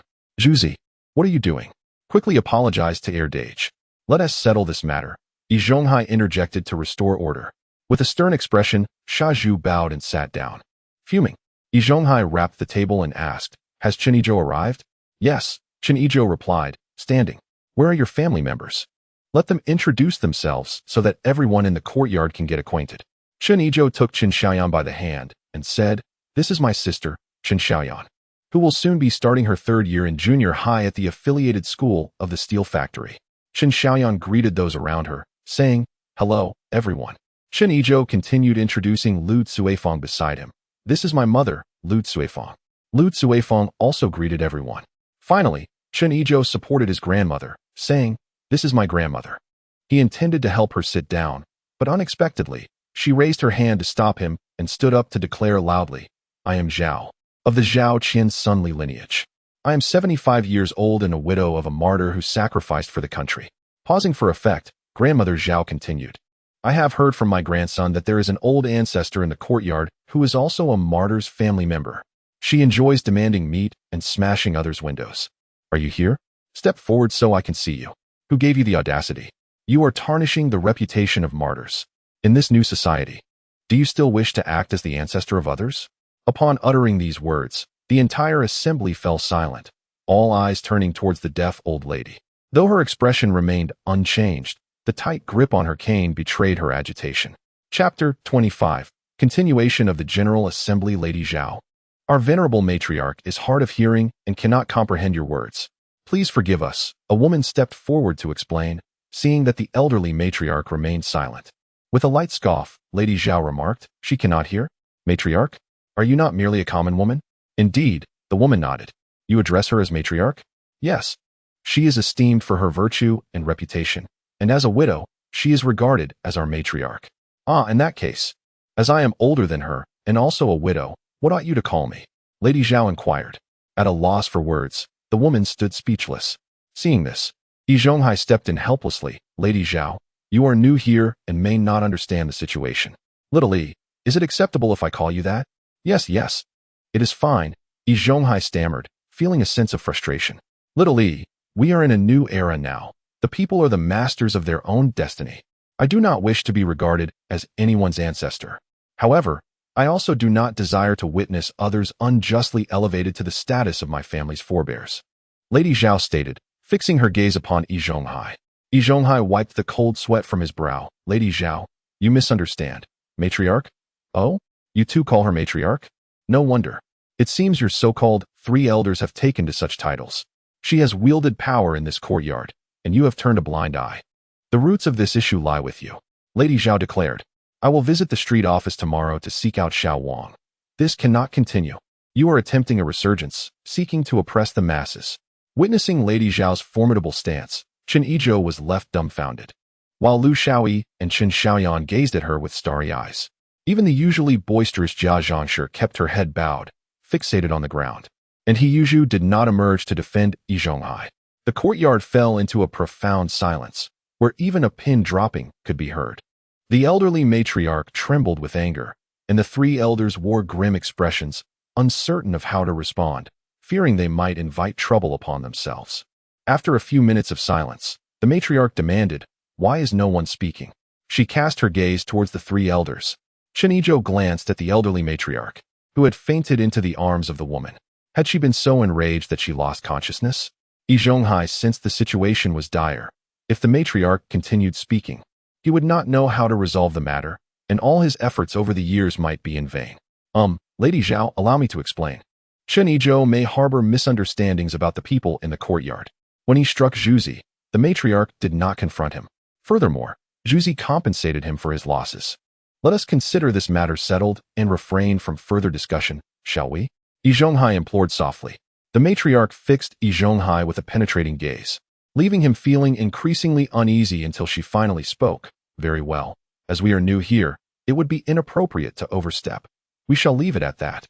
Yizhonghai exhaled a sigh of relief, declaring loudly, the meeting is adjourned. Wait a moment. The matriarch called out. Yizhonghai's heart raced, praying she would not utter any earth-shattering words. Greetings to all, she continued. As we are new here, our family upholds the principle of not offending others unless we are provoked. I have heard that this courtyard espouses the values of mutual assistance and camaraderie. I wish to convey that our family will only assist those deserving of aid and will unite with those whom we deem worthy of such solidarity. As for the rules of the courtyard, as long as they do not involve any illegality, we shall abide by them. That is all I have to say. I do not wish to waste anyone's time. Henceforth, those who appreciate me may call me Lady Zhao, while those who do not may refer to me as the old hag. As long as you refrain from calling me ancestor, I cannot bear that. With that, she strode purposefully towards the east courtyard, prompting Chen Yizhou and Chen Siheyuan to quickly gather the stools and follow Lu Cuifeng. The old lady's final words struck Yizhonghai like a thunderclap. His long-held beliefs, which he had instilled in the others over the years, had been thoroughly undermined. The people in the courtyard had yet to disperse, engaging in fervent discussions, voicing their previous doubts, with the most common sentiment being that Lady Zhao was indeed formidable and authoritative. Yizhonghai returned to his room, dejected. Auntie had already assisted the deaf old lady back home. Zhonghai, what is the matter? Auntie inquired. Sighing deeply, Yizhonghai replied, Alas, with Lady Zhao's outburst, our dealings in the courtyard can no longer proceed as before. The old lady's status as a martyr's widow can no longer be concealed. It has already been exposed. And if someone reports it, we shall be in trouble. Zhonghai, do not be so downcast. Everything we do is for the sake of our retirement. In the future, try to manage the affairs of the courtyard fairly. As long as we can capture Jia Dongshu and Shaju, we will not have lost, the deaf old lady advised. Indeed, Yizhonghai's spirits lifted.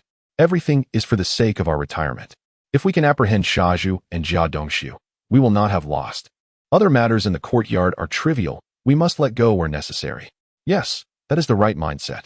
Focus on how to deal with Shaju and Jia Dongshu moving forward, the deaf old lady comforted, before allowing Auntie to assist her back to rest. Upon returning to the courtyard, Chen Yizhou and Chen Siheyuan raised their thumbs in praise for Lady Zhao, exclaiming, Grandma is indeed formidable. Just then, Lu Xiaoyi, who had entered unnoticed, appeared. Sister Xiaoyi, do sit, Chen Siheyuan urged, pulling Lu Xiaoyi down and presenting her with watermelon, peaches, apples, and even a cup of milk tea. Lu Xiaoyi gazed at the array of offerings, utterly astonished. What kind of family is this? She marveled, as her own family sometimes struggled to provide such abundance.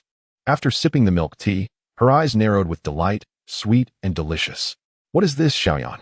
This milk tea is prepared by my brother. Isn't it delightful? I enjoy it too. If you wish to have some in the future, do come to my house, and I will have my brother make it for you. Chen Xiaoyan boasted, ignoring the threatening glare from Chen Yizhou. Indeed, Xiaoyi, you are a lovely girl. You are welcome to come and chat with me anytime, Lady Zhao declared. All right, Grandma Zhao. I often have nothing to do, and Demao frequently goes to the countryside. As long as you do not find me bothersome. Lu Xiaoyi replied with a smile. How could I find you bothersome? Your presence brings me joy, Lady Zhao said with a cheerful laugh. The group enjoyed their fruits, sipped milk tea, and engaged in light conversation. In the interim, Chen Xiaoyan took Lu Xiaoyi to the restroom, and upon their return, Lu Xiaoyi requested to bathe here. Before Chen Yizhou could respond, Lady Zhao decisively agreed. Chen Xiaoyan guided Lu Xiaoyi around the house, and they lingered in Chen Xiaoyan's room for quite some time before emerging. Having decided to spend the night together, Chen Yizhou found himself at a loss for words. In 2 lifetimes, he could not fathom how the relationship between 2 women could develop so swiftly, allowing them to share a bed upon their first meeting. Grandma Zhao and Lu Cuifeng exchanged knowing smiles without uttering a word. Chapter 26. Night Conversations at the Chun household. Xiaoyi learns a lesson. The weather was sweltering, and the hour was still early. Chen Yizhou brewed a pot of Xinjiang Maojin tea, and they gathered beneath the grape arbor to converse. Grandma, what do you think of the people in the courtyard? Chen Yizhou inquired. Given my limited interactions, I can only share my observations from today, and you can judge their validity, Grandma Zhao replied before continuing. Firstly, regarding second uncle Lu Haizhong, his demeanor today exuded authority. He seemed rather pompous. However, he lacked substance, rambling incoherently and failing to articulate his thoughts, merely a windbag. Lu Xiaoyi and Chen Xiaoyan erupted in laughter. Lu Cuifeng, annoyed, handed them 2 towels to wipe their faces. After taking a sip of tea, Grandma Zhao continued, now, about Yizhou. In his 20s, yet he appears to be in his 30s, unkempt and disheveled. He speaks without discretion, easily offending others. His impulsive nature and propensity for violence suggest that without significant change, he may struggle to find a respectable wife. Indeed, Lu Xiaoyi chimed in. Siheyuan often fights with Demao, sometimes quite severely. He frequently clashes with others in the courtyard and at the factory. And how do you resolve such matters? Lu Cuifeng interjected angrily. Individuals like him should be detained for proper reformation. First uncle insists that courtyard matters should be resolved internally. Taking them outside would jeopardize the courtyard's standing, Lu Xiaoyi explained. Thus, Siheyuan simply compensates for medical expenses, which is the usual manner of resolving conflicts here. Siheyuan's arrogance is only reinforced by this. No wonder he acts so brazenly. I believe we should handle it as my brother would, by calling the authorities, Chen Xiaoyan asserted. But first uncle says we mustn't involve the police. Doing so would tarnish the courtyard's reputation and label us as wrongdoers, Lu Xiaoyi clarified. Xiaoyi, let me mention Yizhonghai. He appears virtuous, yet from my observations, he is far from a good man. Grandma Zhao interjected. How can that be? First uncle frequently encourages everyone to respect the elderly and assist those in need. How can he not be a good person? Lu Xiaoyi asked, perplexed. Xiaoyi, let me pose a question. Whom does Yizhonghai primarily advocate for when he speaks of respecting the elderly and loving the young? Surely, it is the elderly matriarch of the courtyard, old Lady Long. She is a widow of martyrs. First uncle calls for everyone to honor her, and those with delicious food ought to think of her and offer her some. First, Anne has been caring for her all along. Martyrs' families are recognized with honorary plaques. Have you seen the plaque? Grandma Zhao remarked, directing her words to Chen Yizhou. Yizhou, you should hang our plaque tomorrow. Certainly, Grandma, Chen Yizhou replied. But everyone in the courtyard speaks of her as well. They even claim she sent grass shoes to the Red Army. Officials from the street office often come to visit her. Lu Xiaoyi questioned Grandma Zhao, bewildered. Did she ever explicitly acknowledge being a widow of a martyr? Well, I inquired. But the elderly lady merely smiled and remained silent. However, the old man and Yizhou were conversing in the courtyard, and the elderly lady did not refute them. This is their cleverness. Siheyuan is rather naive, so we shall not discuss him. Yizhonghai is merely creating a facade for the deaf elderly lady. She neither confirms nor denies it, so if anything were to happen later, it would not implicate her. You must understand that impersonating a martyr's family is a grave offense. But are they not deceiving us? Deceiving? Are you certain that the elderly lady is not a martyr's family member? Has the deaf elderly lady ever acknowledged herself as such? Zhao Laotai asked. However, Lu Xiaoyi was rendered speechless by Zhao Laotai's words. unsure of how to counter. Let me ask you again. You say Yi Zhonghai is rallying everyone to assist those in need. Whom has he actually helped? The Jia family. Are there other families in need in the courtyard? Yes, in the front yard. Old man Li is struggling with his grandchildren, living off the street office's subsidies and scavenging. In the backyard, there is a widow Zhang, who has 3 children. She works as a cleaner at the street office and earns merely 18.5 yuan a month, which is quite difficult. Has Yi Zhonghai assisted them? No. Now, let me inquire further. What is the relationship between the deaf elderly lady and Jia Dongshu with Yi Zhonghai? I was unaware before, but since I entered the courtyard, the deaf elderly lady has always been cared for by the old woman, and Jia Dongshu is the apprentice of the old man. Lu Xiaoyi pondered for a moment and responded. Xiao Yi, think carefully. The deaf elderly lady is a recipient of the 5 guarantees. All her living expenses, including funeral costs, are covered by the state. What do they need help with? Moreover, Jia Dongshu is his apprentice. Isn't it Yi Zhonghai's responsibility to assist them? But how has he acted? He exploits the elderly lady to construct his image of filial piety, urging the entire courtyard to assist the Jia family, thereby creating an illusion of his benevolence towards those in need. Zhao Laotai took a sip of tea and asked, Xiaoyi, what do you think are the benefits of his actions? I do not know. Lu Xiaoyi felt her mind was in disarray. Through Yi Zhonghai's machinations, he has garnered a reputation. The deaf elderly lady enjoys the offerings from the entire courtyard. The Jia family receives monetary aid, while others expend their resources without gaining anything in return. Additionally, in my view, He Yizhou is merely his enforcer. When someone in the courtyard stands against him, He Yizhou resorts to violence. Afterward, Yi Zhonghai steps in to mediate, leaving Silly Zhu to settle matters with a few coins. If anyone threatens to report, Yi Zhonghai cannot contain the situation. Let us not forget the deaf elderly lady, the matriarch of this courtyard. When the matriarch intervenes, one must concede face, mustn't they? Furthermore, Yi Zhonghai promotes the idea that matters within the courtyard should be resolved internally, thus placing a tarnished label of disrupting the harmonious courtyard upon everyone's heads. Over time, in this courtyard, Yi Zhonghai becomes akin to a local emperor. Xiao Yi, do you still believe Yi Zhonghai is a good person? Upon hearing this, Lu Xiaoyi felt her mind explode. Her worldview was shaken. Zhao Laotai, how can it be so complicated? I usually think they are quite decent. Silly girl, do not judge merely by appearances. In the future, pay more attention, observe more, and discern who the beneficiaries are. You will understand. Zhao Laotai gently patted Lu Xiaoyi's hand. Yes, Zhao Laotai, I shall heed your advice. Lu Xiaoyi replied obediently. Zhao Laotai was utterly captivated. After a while, she expressed her confusion, saying, however, I still cannot discern the ultimate purpose behind Yi Zhonghai's grand strategy. I know the answer, thought Chen Yizhou, feeling it was finally his turn to contribute. To understand Yi Zhonghai's intentions, one must ascertain what he lacks.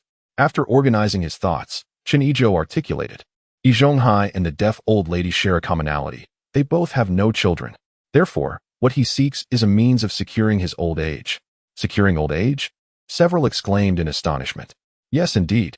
Securing his old age, Chen Yizhou affirmed. But Uncle's salary is quite decent.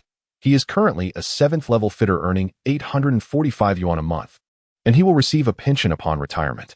His livelihood is certainly not a concern, questioned Lu Xiaoyi. While he may not worry about his day-to-day expenses, he lacks the support of a family in mourning, Chen Yizhou replied. His chosen caregiver for his twilight years seems to be Jia Dongshu. Thus, he has been seeking assistance from the residents of the courtyard. As for Shazhu, Yi Zhonghai likely views him as a capable aide, and his culinary skills can satisfy both his and the deaf old lady's appetites, which is why he has been subtly wooing him with small favors. But what role does the deaf old lady play in this? Lu Xiaoyi inquired. I surmise that Yi Zhonghai has promised to provide for the deaf old lady in her old age. Hence, he requires Annie to care for her continuously. Since the deaf old lady's house is private property, it will undoubtedly belong to Yi Zhonghai in the future. Taking a sip of tea, Chen Yizhou continued. He intends to elevate the deaf old lady to the status of the courtyard's matriarch, sustained by the entire community, ultimately reaping the benefits and accolades for himself. With someone to care for her and the respect of the residents, the deaf old lady will surely be pleased. Isn't this merely a means of securing old age? Why complicate matters so? Lu Xiaoyi lamented. I have always thought of him as a good person. Who knew he harbored so many ulterior motives? Xiaoyi, mark my words. After tonight's uproar caused by my grandmother, they will likely become more restrained. However, this is contingent upon them having suitable candidates for caretaking. If that choice falters, this courtyard may descend into chaos, Chen Yizhou advised Lu Xiaoyi. It's all so convoluted. I used to frequently bring food to the deaf old lady, but now it seems she is not as benevolent as I believed. From now on, I shall disregard her, Lu Xiaoyi declared with irritation. That is the correct approach.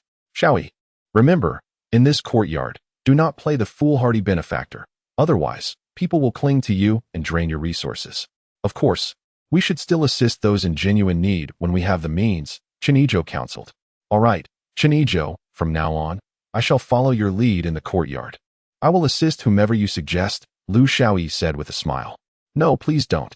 Xiaoyi, if you encounter difficulties in the future, consult my grandmother. She is wise and well-versed in many matters. I shall refrain from meddling, Chen Yizhou quickly responded, gesturing modestly. Very well, Lu Xiaoyi said, embracing Zhao Laotai's arm. Zhao grandma, I shall come to chat with you whenever I have the chance, and when I need assistance, do not find me bothersome. Not at all, Xiaoyi. Feel free to visit. I shall consider you as an additional granddaughter, Zhao Laotai replied with a warm smile. As time passed, the group tidied up the table and returned to their rooms to wash up and retire for the night. After finishing his evening routine, Chen Yizhou lay in bed, contemplating the work awaiting him the following day. He intended to take stock of the supplies in his space and assess their utility. There were still over 600 pounds of rice, while the second crop had yet to mature. The wheat was nearing harvest, expected to yield 1,000 to 2,000 pounds, after which he planned to plant several acres of rapeseed to extract some oil. Sweet potatoes and potatoes each amounted to several hundred pounds. The fruit trees would take longer, still months away from bearing fruit, except for the hastily ripening apple trees, which should be ready in about 10 to 20 days. Various fruits and vegetables had already been harvested multiple times and stored in the space's pantry. The fish in the pond had proliferated significantly, with the larger ones weighing about 20 pounds. Unfortunately, there was no opportunity to visit the seaside, and the pond on the ranch remained empty. In the ranch, the animals had matured, and soon they would be ready for breeding. The 2 pigs raised at home had surpassed 200 pounds. There was still a considerable stock of tobacco, alcohol, tea, fabrics, pork, mutton, and roasted duck, with about 10 pounds of milk tea remaining after prolonged indulgence. Ding. Check-in successful. Reward. 50 pounds of white rabbit candy and 50 pounds of milk tea. The system detected that the host was about to work and began an automatic upgrade. Oh no. How long will the system upgrade take? Will I still have access to the space? Chen Yizhou hurriedly inquired. Ding. System upgrade complete. Please explore the features independently. At dawn, Chen Yizhou rose, performed a couple of Tai Chi sessions in the courtyard, feeling invigorated. Recalling his grandmother's words from the previous night, he retrieved the plaque of the glorious family to hang at the entrance. After completing his morning routine, he set out with a water bottle, heading to a nearby alley to purchase a pot of soy milk along with some steamed buns and fried dough sticks, leisurely returning to the courtyard, surprisingly not encountering Yan Fugui at the entrance. Upon returning to the small courtyard, he found his grandmother and mother already awake. The 3 enjoyed breakfast together, after which Chen Yizhou informed them he would not be home for lunch. Dressed in his work uniform and carrying 2 lunch boxes, he departed. Upon reaching the central courtyard, he spotted Yi Zhonghai, Jia Dongxiu, and Shazhu also heading out. Xiaochen, are you off to work? Perfect timing. Let us go together, Yi Zhonghai said with a smile. All right, Uncle Yi, let's go together, Chen Yizhou readily agreed. The trio became a quartet. Xiaochen, our steel mill is a vast operation with numerous complexities. Uncle Yi holds a certain standing at the factory. Although you are in the technical department, feel free to reach out to me if you need assistance. As we are in the same courtyard, Yi Zhonghai remarked as they walked. Of course, Uncle Yi, being in the same courtyard, I will definitely seek your help when needed. Chen Yizhou replied, thinking to himself, as long as you, Yi Zhonghai, don't trouble me, I am grateful, let alone offering help. Hearing Chen Yizhou's response, Yi Zhonghai nodded in satisfaction, thinking, this young man, just wait and see how I manage you at the factory. Shazhu, Dongxiu, since we are all from the same courtyard, let bygones be bygones, and you two should get along well with Xiao Chun from now on, understood? Yi Zhonghai instructed Shazhu and Jia Dongxiu. Understood, master. Jia Dongxiu nodded in agreement. Why him? No way. I refuse. Shazhu retorted directly. As I pondered, Chen Yizhou, I shall demonstrate my prowess in skillful spoon manipulation during our meal. Zhuzi, as I often remind you, we reside in the same courtyard. Unity is paramount. Humph. I shan't concern myself with that. After uttering these words, the foolish Zhu strode away in a huff. Zhuzi Yizonghai said to Chen Yizhou with resignation, Xiao Chun, do not take offense. Zhuzi possesses this temperament, and he will soon be in better spirits. It matters not, Chen Yizhou thought to himself. Yizonghai is truly cunning. He speaks with such noble righteousness, yet turns around to sow discord. If I am provoked, I shall uproot the foundation of your retirement. As we approached the steel rolling mill, the throng of people grew denser, ultimately converging into a sea of humanity. Upon arriving at the steel mill, Chen Yizhou noticed Captain Wang of the security department diligently stationed at the entrance and made his way directly towards him. Captain Wang, on duty? Chen Yizhou inquired. Producing a pack of cigarettes and offering one to Captain Wang and several other security personnel. Ah, Xiao Chun, you've begun your tenure. It has been quite a while since our last encounter, Captain Wang remarked, accepting the cigarette. After reporting, I had to attend to some matters back home. But today marks my official first day, Chen Yizhou explained. I see. Well, hasten to your duties. Your inaugural day is bound to be bustling with tasks, Captain Wang replied, waving him off. Very well, Captain Wang. I shall take my leave, Chen Yizhou said, lifting his leg to depart. Observing Chen Yizhou's retreating figure, a team member inquired, Captain, who is that? This is our newly appointed technician, registered with the factory director. Henceforth, treat him with courtesy, Captain Wang instructed the group. Understood, Captain. The team members chorused in unison. Yizonghai gazed thoughtfully at Chen Yizhou's silhouette. Strolling into the technical department, Chen Yizhou found only a young man in his 20s tidying up the space. Upon seeing Chen Yizhou, he asked, Whom are you seeking? Greetings, I am Chen Yizhou, the newly arrived technician. Hello, I am Fan Yiguoguo, an apprentice in the technical department. After exchanging a few pleasantries, the two began tidying up together. A little over 10 minutes later, Engineer Liu entered, leading several individuals. Good day, Engineer Liu, Chen Yizhou greeted. Upon spotting Chen Yizhou, Engineer Liu exclaimed, Xiao Chun, you have commenced your work. Then, clapping his hands, he announced, Let me introduce a new colleague to everyone. This is Chen Yizhou. From now on, we are all comrades. The crowd erupted in applause, offering various welcoming remarks. Subsequently, Engineer Liu introduced Chen Yizhou to the members of the technical department. Level 12 Technician Zhao Xiaojun, aged 45. Level 14 Technician Wang Dabing, aged 43, and 3 apprentices, Fan Yiguoguo, aged 20, Xie Jiandang, aged 21, and Deng Xiaoxing, aged 20. Once the introductions were complete, Engineer Liu assigned Chen Yizhou a desk and remarked, Since you are newly arrived, I shall not burden you with tasks just yet. Take a week to familiarize yourself with all the machinery blueprints we have here. Is that agreeable? Absolutely, Engineer Liu, Chen Yizhou responded promptly. Fan Yiguoguo, please assist Chen Yizhou in moving the blueprints and brief him on some of the factory particulars, Engineer Liu instructed. Of course, Engineer Liu. Chen Yizhou first tidied his desk and brewed a cup of tea before accompanying Fan Yiguoguo to the data room to move materials. Upon seeing the numerous cabinets filled with documents, Chen Yizhou felt overwhelmed. How long will this take? He thought. Technician Chen, although there appears to be an abundance of materials, many of the machines are actually obsolete. Would you prefer to examine the blueprints of the machinery currently in use at the factory? Fan Yiguoguo suggested, noticing Chen Yizhou's expression. All right, I will heed your advice. Chen Yizhou handed over a cigarette, saying, Comrade Fan, I am quite in the dark here. Please enlighten me about the factory situation. Fan Yiguoguo took the cigarette and replied, Just call me Jigua. Let me share some essential information with you. After Fan Yiguoguo's introduction, Chen Yizhou gained a general understanding of the factory's circumstances. There were several domestically produced 6,201 lathes, but their precision was lacking, so most machines were imported, albeit secondhand. They hailed from various countries, with the slightly more advanced ones being from the Soviet Union. However, due to stringent technology restrictions, any issues could not be disassembled or repaired without incurring exorbitant costs for their technicians to come. The responsibilities of the technical department at the steel rolling mill primarily involved machine maintenance, addressing minor problems, while major issues left them helpless. As for redesigning or modifying machines, it was once feasible, but that was no longer the case, as the more capable engineers had been reassigned. Only Lu Gong remained. as he was nearing retirement due to health issues. Opportunity has arisen. Chen Yizhou mused. First, I must familiarize myself with this environment, and gradually, little by little, release the knowledge stored in my mind. Having traversed time, under the premise of securing his livelihood, contributing to the nation's rise should be the primary focus of any time traveler. Carrying back a couple of stacks of blueprints with Fan Yegwaj to the office, Chen Yizhou sipped his tea and began to study them. Accustomed to the advanced machinery of the future, he now compared it to the present. The processing of a single part required numerous procedures, with efficiency lagging by an insurmountable margin. In the future, CNC machines merely required programming and inputting commands. The disparity in materials was even more pronounced.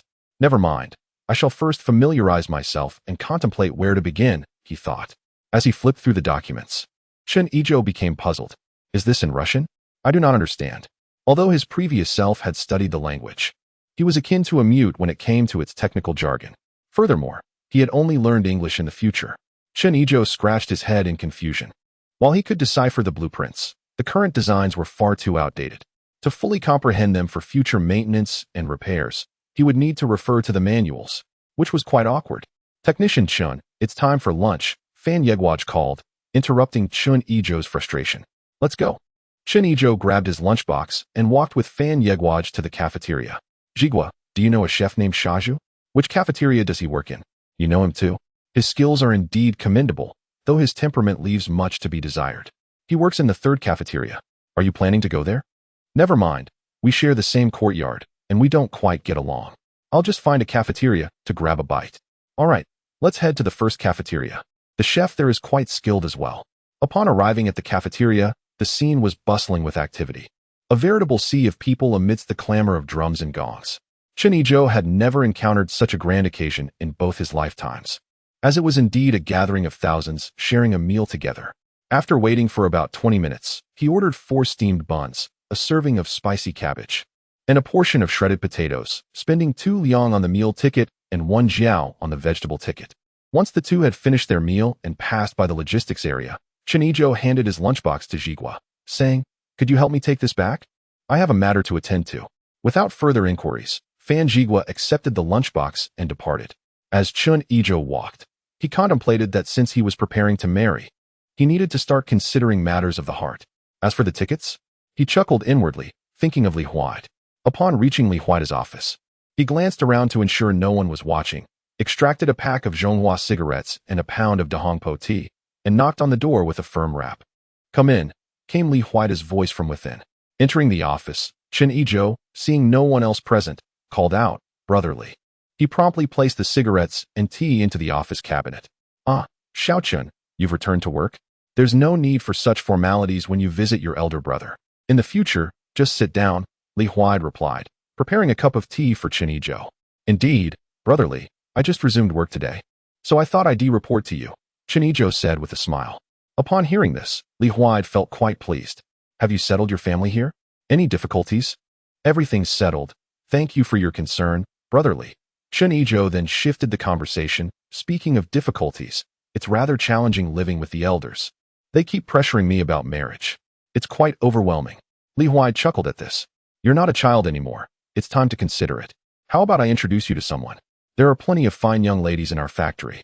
Chen Yizhou thought to himself that he wouldn't dare accept an introduction from him. He quickly replied, "No need, brotherly. I have my eye on someone. Her father is a 4th-level fitter at our factory. I'd like to ask her out, but if she lives far away, I can't just walk there. That would be exhausting. So I came to seek your advice on how to obtain a bicycle ticket. We do have bicycle tickets at our factory. Each year, outstanding employees or those who have made significant contributions are rewarded with them." Li Huide informed him. "Then it seems I have no chance," Chen Yizhou lamented. "Haha, I won't tease you any longer." Li Huide laughed, opening his drawer to retrieve a bicycle ticket, which he handed to Chen Yizhou. "Here, I just happen to have one. Take it.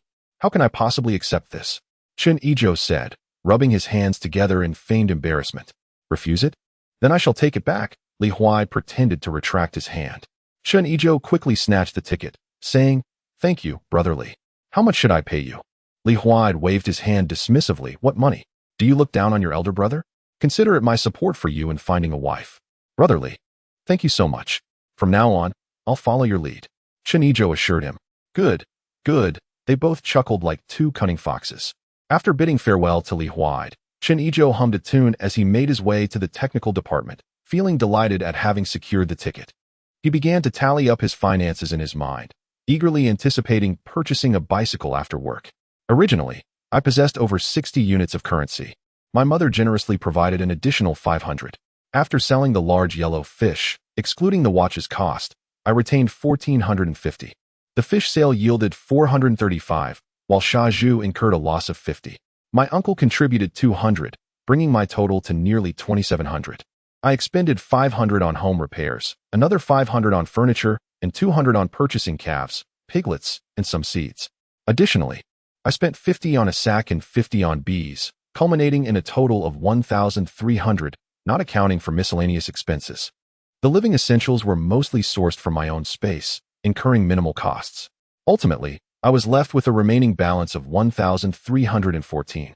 A bicycle costs approximately 200, yet the funds are not easily visible. Chen Yizhou felt a headache coming on. Forget about the money in my mother's hands. I must devise alternate means to secure my finances. Setting aside my worries, I returned to the technical department, only to be confronted by the complexities of the Russian language once more. With no other option, I steeled myself, closed my eyes, and signed in. Ding. Sign in successful. Rewards include proficiency in Russian and a level 5 skills certification in machining. The system is formidable. Suddenly, an array of incomprehensible symbols flooded Chen Yizhou's mind, delving deep into his consciousness. After a dizzying moment, the blueprints on the table became familiar, akin to reading in one's mother tongue, allowing him to articulate the contents effortlessly. As he examined each component's blueprint, his hands instinctively began to move, yearning to find a machine to fabricate them immediately. Can you comprehend such a professional manual? Why not consult the translated version? Chen Yizhou was lost in enjoyment when a voice interrupted him. He looked up to find Engineer Liu, who inquired, "Is there a translated version? Where is it? Isn't it right here?" Engineer Liu flipped to the back of the blueprint. I wasn't aware." Chen Yizhou replied, bewildered. "So, you understand Russian?" Engineer Liu pressed further. Engineer Liu, I have studied it before. I frequently consult the library for mechanical terminology, so I can comprehend it." Chen Yizhou thought to himself, bewildered at how little his family understood, and he felt compelled to fabricate an excuse.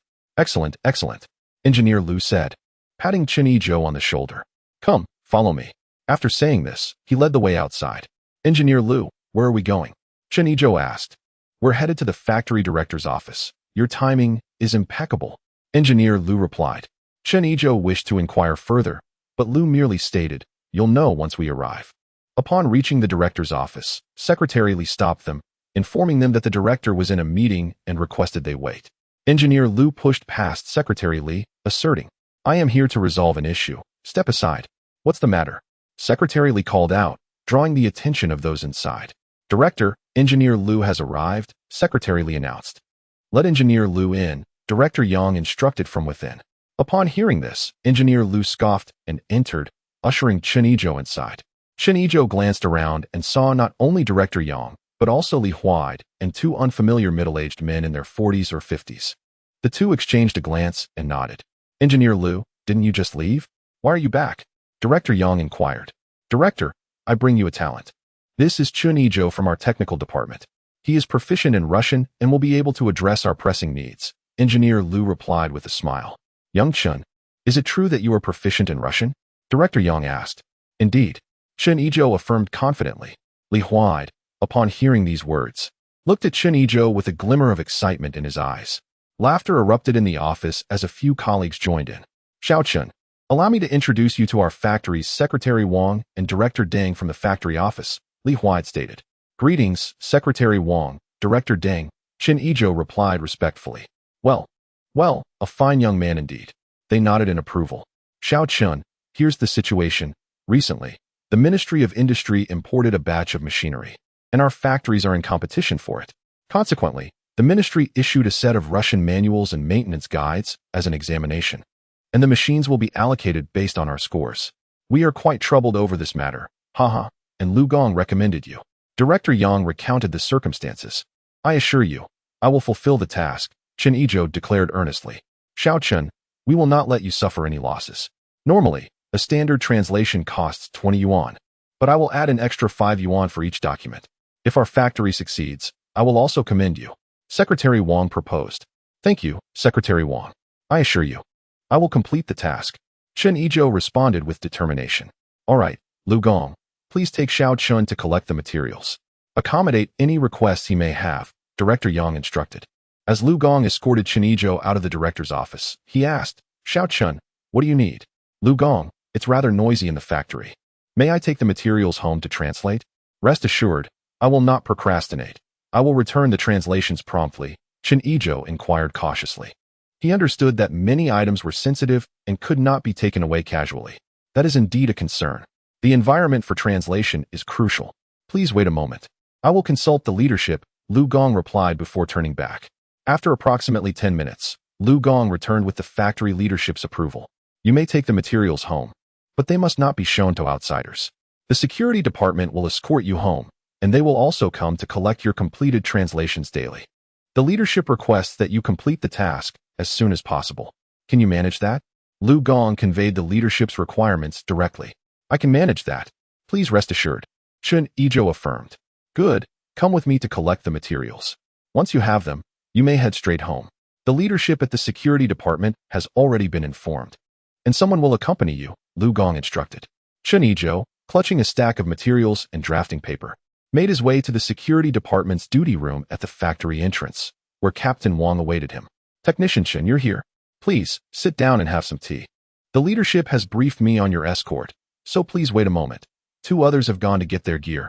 Captain Wang greeted him warmly. Before they could sip their tea, 2 uniformed guards armed with firearms arrived. Technician Chen, they are here. Shall we proceed? Captain Wang announced as he stood. Yes, let's go. Chen Yizhou replied, taking the materials and following Captain Wang outside. Once outside, Captain Wang addressed the 2 guards. This is Technician Chen from our factory. Due to environmental reasons, he needs to work from home, and we are responsible for his escort. Understood? Understood. We will ensure the task is completed. The 2 young guards replied in unison. Technician Chen, these 2 are from my team. This is Xiao Wu, and this is Xiao Huang. Greetings to both of you. Captain Wang introduced the guards. After Chen Yizhou finished speaking, he took out a pack of Daqianmen cigarettes, offering one to each of the 4 as they strolled towards the courtyard. Upon arriving, Yan Fugui unexpectedly emerged, observing the quartet. Xiao Chen, what is this about? Yan Laosher, it's nothing important. Please continue with your work. I shall take my leave. Just as Yan Fugui was about to inquire further, he noticed Captain Wang's hand resting on his holster, flanked by 2 armed colleagues, all watching him intently. Startled, Yan Fugui hurriedly retreated home, pondering whether Chen Yizhou had landed himself in trouble on his very first day. Otherwise, the security department would not have come knocking. After a moment's contemplation, he stepped outside towards the central courtyard, where he encountered several women, including Auntie 1, Auntie 2, and Mrs. Jia Zhang, engaged in hushed conversation. Third uncle, come here, called Auntie 1. Yan Fugui complied and approached. Just now, 3 members of the steel plant's security department returned with Chen Yizhou, armed. Do you know what has transpired? Auntie 1 inquired. I have no idea. I tried to stop Chen Yizhou for a question, but those 3 nearly drew their weapons on me, Yan Fugui replied, wiping cold sweat from his brow. Oh dear, exclaimed Mrs. Jia Zhang, striking her thigh. I say that rascal must have caused some trouble at the plant. Otherwise, why would the security bring guns along? Indeed, he must be in trouble, echoed Auntie 2. Not necessarily. They haven't even cuffed him. It could be something else, suggested Widow Zhang from the back courtyard. I firmly believe he is in trouble, interjected a bystander. As the crowd buzzed with speculation, Yan Fugui urged, let us refrain from jumping to conclusions. Perhaps we should inquire when they emerge. Or wait for Lao Yi and the others to finish work and see if anything has transpired at the plant. Yes, let us ask the security when they come out. Others chimed in agreement. Chen Yizhou, accompanied by Captain Wang and his team, arrived at the small courtyard where Lu Cuifeng inquired, Yizhou, why are you back so soon? Who are they? Mother, due to certain circumstances, I must work from home for a few days. These are my colleagues from the security department. They are accompanying me because the documents are quite crucial, Chen Yizhou explained, shaking the files for emphasis, before introducing Captain Wang and his team to his mother. Lu Cuifeng promptly invited the 3 to sit and enjoy some tea. After sharing a cup, they agreed on a time for the next day to discuss the documents and departed under the guise of work. Upon reaching the central courtyard, they were swiftly surrounded by a group of women. What is going on? Move aside. Captain Wang, uncertain of the situation, gripped his firearm, prepared for any eventuality, while his two comrades raised their weapons. Misunderstanding. Seeing the tense scene, Yan Fugui dared not hide, fearing the situation could escalate. He rushed over to clarify, "Leaders, it is a misunderstanding. I am third uncle of this courtyard. We merely wanted to ask if Chen Yizhou had caused any trouble at the plant. If he has, such scoundrels cannot be tolerated in our community." Captain Wang regarded Yan Fugui with a mix of amusement and disdain. "What is your name? Where do you work? Do we need to report to you? Who do you think you are?" Humiliated, Yan Fugui retreated, covering his face. Captain Wang cast a fleeting glance at the crowd, cautioning, "You all seem rather idle. Some matters are best left unprobed, lest you invite trouble upon yourselves." With that, he departed alongside two of his team members, leaving the residents of the courtyard exchanging bewildered looks. Once the trio had left, Chen Yizhou inquired, "Mother, where are Grandma and Yinzi?" "They've gone for a stroll nearby," claiming they would also procure some provisions, and they promised to return before dinner, Lu Tsuifang replied. "Ah, understood. Mother, I shall return to my work. Please call me when it is time to eat," Chen Yizhou said before carrying some documents to the living room on the second floor. He brewed a cup of Xinjiang Maojian tea and began to peruse the materials. After a brief glance, he noted there were maintenance manuals for 20 machines, with some texts comprising 4,000 to 5,000 words while others were 2,000 to 3,000. Given Chen Yizhou's proficiency in Russian, he would likely complete the task within a few days. Picking up a pen and some scratch paper, he set to work. As time flowed slowly by, punctuated only by the soft scratching of his pen, he heard a light patter of footsteps. "Brother, dinner is ready," Chen Xiaoyan called as she dashed up the stairs. "Got it," Chen Yizhou replied absent-mindedly. Glancing out the window, he noticed the sky ablaze with crimson hues, signaling that it was indeed time for dinner. "Come on, hurry." "No need to tidy up," Chen Xiaoyan urged, tugging at his arm with an air of mystery. "Let go. You're grown up now. This is hardly fitting. Why the rush?" "I can manage on my own," he retorted. "Just hurry up," Chen Xiaoyan insisted. The siblings hurried down the stairs, and as they rounded the corner, Chen Yizhou was taken aback to find the dining table in the living room already filled with guests. Upon closer inspection, he realized that the person seated beside his grandmother was none other than Yu Li. The unexpected joy left him momentarily stunned, until Chen Xiaoyan nudged him from behind. "Brother, why are you dawdling? Let us go?" "Oh, right," Chen Yizhou said, striding towards the dining table. "Hello, Chen Yizhou," the three guests greeted in unison. Who are these three? The additional two guests, of course, were Yu Haidang and He Yushui. With Yu Li present, Chen Yizhou's attention was solely fixed upon her. "Oh, hello. Please, take a seat and enjoy the meal," he quickly urged. Chapter 31. The Gathering. He Yushui and Tier's grandma and Yu Li occupied the head of the table, with Chen Yizhou seated to the left and Lu Tsuifang and Chen Xiaoyan to the right. Yu Haidang and He Yushui sat further down. Lu Tsuifang had gone to great lengths to prepare a sumptuous feast, featuring braised pork, braised grass fish, roasted duck, spicy marinated beef, scrambled eggs with tomatoes, cold cucumber salad, steamed rice, and a basket of white steamed buns. Yu Li and her companions were astonished by the lavish spread. In these times, who dined in such abundance? Out of modesty, the three of them hesitated to serve themselves, instead taking small bites of rice and buns. Observing this, Grandma Zhao took charge and began to serve dishes generously. Before long, Yu Li's bowl was overflowing with food, her eating pace unable to keep up with Grandma Zhao's rapid serving. Ultimately, Yu Li cradled her bowl protectively in her arms to halt Grandma Zhao's onslaught. Lu Tsuifang was also attentive, continually urging Yu Haidang and He Yushui to partake in the meal. The result was that all three were soon thoroughly satiated. After the meal, they migrated beneath the grape arbor, enjoying fruits and milk tea while engaging in light conversation. It was then that Chen Yizhou learned the reason for Yu Li's presence in their home. Originally, Chen Xiaoyan and old lady Zhao went out for a stroll while also purchasing some provisions. The Chen family collectively required over 100 jin of grain, which the grandmother and grandson divided between themselves, each carrying several dozen jin. However, while traversing shorter distances was manageable, they found it impossible to carry the load over longer stretches. Reluctant to hire a vehicle, they were forced to proceed in a stop-and-go manner. Coincidentally, they were spotted by Yu Li and her companions, who were out enjoying the day, and they kindly assisted the elderly duo in transporting the grain back home. Upon hearing from Chen Xiaoyan that this was her grandson's prospective bride, Old Lady Zhao insisted that they stay for a meal, adamantly refusing to let them leave. With no alternative, the trio acquiesced and remained. Siheyuan guided her guests through the courtyard and the rooms, and they were utterly astonished by the home's decor, layout, and furnishings. During the tour, Yu Haidang continuously whispered to Yuli. Siheyuan had originally intended to take them upstairs, but was intercepted by Lu Cuifang, who informed her that Chen Yizhou was working above, prompting them to forego the visit. Under the grapevine, Old Lady Zhao held Yu Li's hand warmly and inquired, "My dear girl, how old are you? Who else is in your family?" "Grandma Zhao, I'm 18. Besides my younger sister, I have my parents and a younger brother. My father works at a steel mill," Yuli replied softly. "Ah, splendid. A fine family indeed," Old Lady Zhao beamed. "Have your family found you a match yet?" "Not yet," Yuli said, her cheeks flushing, her voice barely above a whisper. "That's good to hear," Old Lady Zhao chuckled, her smile widening. "My grandson is 19, yet he remains without a companion, which troubles me greatly. What do you think of him?" Yuli glanced at Chen Yizhou, who straightened in his seat, ears perked, eager not to miss a single word she uttered. "He is quite good," Yuli murmured, her gaze lowered. Upon hearing this, Chen Yizhou's face broke into a wide grin. Old Lady Zhao clapped her hands in delight, saying, "Excellent. You two should spend more time together. Do come visit my home whenever you can. Once Yizhou has finished his work in the coming days, I shall arrange for him to visit you." "Yes, I will heed Grandma Zhao's words," Yuli replied, her face still flushed.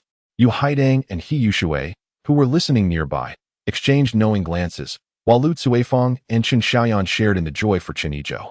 Suddenly, a knock echoed at the courtyard door. "Yushui, are you there?" It was He Yizhou, who, having not seen He Yushui at mealtime, inquired with others and had come to find her. Chen Yizhou opened the door, and the somewhat foolish Yizhou entered. "Yushui, it's time for dinner. Why aren't you at home? There's nothing at home, and you didn't return, so what am I supposed to eat?" He Yushui retorted, feeling a bit embarrassed. He Yizhou scratched his head. "Oh, I forgot about that. I'll give you some money shortly. You can buy some provisions for the house." He then added, "Come on. Let us go to Uncle D's house. The factory is hosting an event today, and I've brought back 2 meat dishes for you to enjoy." "To Uncle D's house? There are people from the Jia family there too, right? With so many people, what good food will I get?" "Never mind. I want to go. You should go by yourself," He Yushui replied. "Hey, if you don't go, that's your loss." "I'll go alone then," Yizhou said, turning to leave. "Wait, you're He Yizhou, correct?" Old Lady Zhao suddenly interjected. Yizhou was taken aback. "Yes, Grandma Zhao. Is there something you need?" He Yizhou. "I've heard you are quite the cook, with commendable culinary skills." He Yizhou wore a proud smile and exclaimed, "Hey, Old Lady Zhao, our skills in the steel mill are unmatched." He punctuated his statement with a proud thumbs up. "Oh, then your life must be quite good, right?" The old lady inquired with a smile. The simpleton, even more pleased, replied, "Indeed. They say that during times of famine, cooks never go hungry. I want to claim that I have meat every meal, but having it every few days is certainly manageable." "Oh, that raises a question. Is this your sister?" Old Lady Zhao remarked, pointing to He Yushui. "Look at her hair, so dry and yellow. Her complexion is pale, and she appears so frail that a gust of wind could topple her. As her brother, how have you cared for her? It seems you only think of your own feasting." "Old lady, I assure you, I have provided her with plenty of food to eat. Perhaps she simply cannot gain weight," He Yizhou retorted defensively. Beside him, He Yushui rolled her eyes in disbelief. "Cannot gain weight? Are there still people like that today? I suspect you haven't given her much to eat. I may have been unaware before, but today, there is hardly anything at home. Should she feast on dirt? And you claim to have brought meat and vegetables for her, yet you took them to someone else's house. What is that supposed to mean?" Old Lady Zhao countered sharply. "Ah, Old Lady Zhao, you may not know this, but ever since my father left with the widow to Baoding, my uncle and the deaf old lady have been taking care of Yushui and me, providing us with considerable support. So, whenever I come across something good, I share it with them as a gesture of gratitude." He Yizhou explained. Well, I never would have guessed you to be such a loyal and caring child," Old Lady Zhao praised. "However," she continued, her tone shifting, "gratitude is commendable, but one must first ensure that their own household is secure. Just look at your sister. What have you done to nurture her? When she steps outside, it reflects poorly on you. Others will only see you, He Yizhou, as a man lacking in ability. Therefore, in the future, prioritize taking good care of your sister." Observing He Yushui's condition, He Yizhou felt a pang of guilt, reflecting on how he had overlooked these matters before. All right, old lady, I'll heed your advice and strive to provide better care for Yushui, he replied earnestly. Very well, go have your meal. Yushui has already dined at my home. Old lady Zhao waved him off. Then I shall take my leave, old lady. Yizhou bid farewell. Once Yizhou departed, old lady Zhao turned to Yushui and asked, Yushui, have the deaf old lady and Zhonghai truly been helping and caring for you? Well, Yushui burst into tears at the question. Old lady, they have only looked after my foolish brother. When I am hungry, I run to their house to ask for food, but they hide it from me, giving me nothing at all. Most of the time, I have to satisfy my hunger with water. The deaf old lady often scolds me, calling me a worthless burden. In front of my brother, she pretends to be kind. But once he is gone, her demeanor completely changes. Haven't you told your brother any of this? Old lady Zhao queried. I have, but he does not believe me. After a few mentions, he grows annoyed, insisting that I lack gratitude. Yushui choked out in distress. Ah, so that's how it is.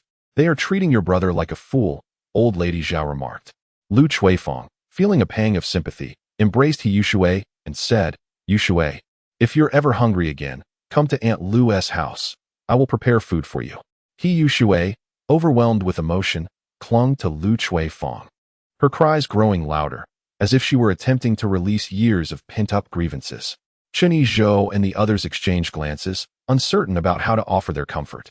Meanwhile, Yizhou bid farewell to old lady Zhao and made his way directly to Zhonghai's residence. Upon arrival, he was greeted by a chaotic dining table, where Jia Zhongshi and Bang Jin were indulging heartily. Zhonghai and the deaf old lady sat at the edge of the table, their faces ashen as they observed the two.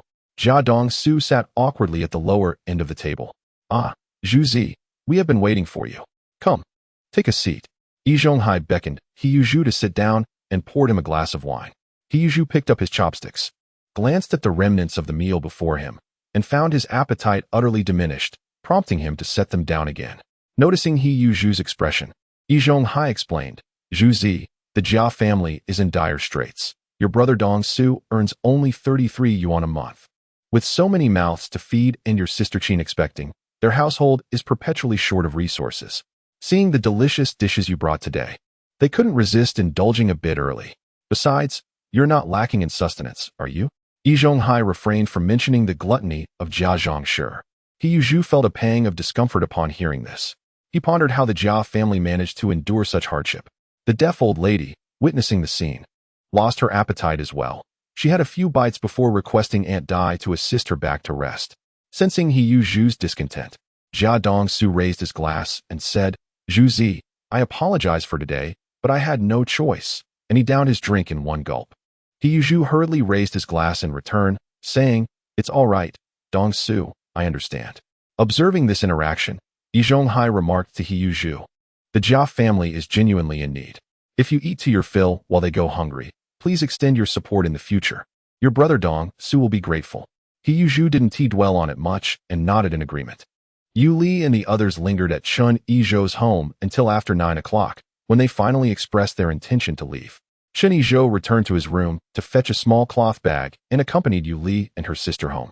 Just as they reached the entrance of the courtyard, Yan Fu Gui emerged. Xiao Chen, where are you heading at this late hour? He inquired. Teacher Yan, my friends visited today, and it got a bit late. I wanted to ensure the girls got home safely, Chen Yizhou replied.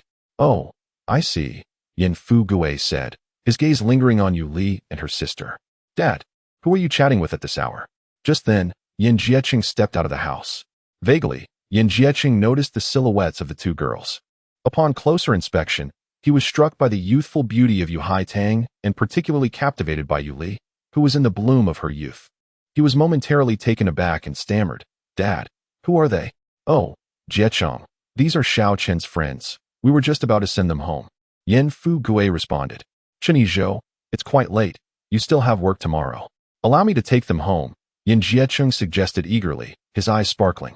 Chen Yizhou shot a bemused glance at Yan Jieqing and replied, No need. My friends are not familiar with you. Turning to Yu Li, he said, Li, let us go? All right. Yu Li and Yu Haitang hurriedly followed suit. As Yan Jieqing gazed at Yu Li's retreating figure, a profound emptiness enveloped him, as if something of great significance was drifting further away. His heart ached, rendering him breathless.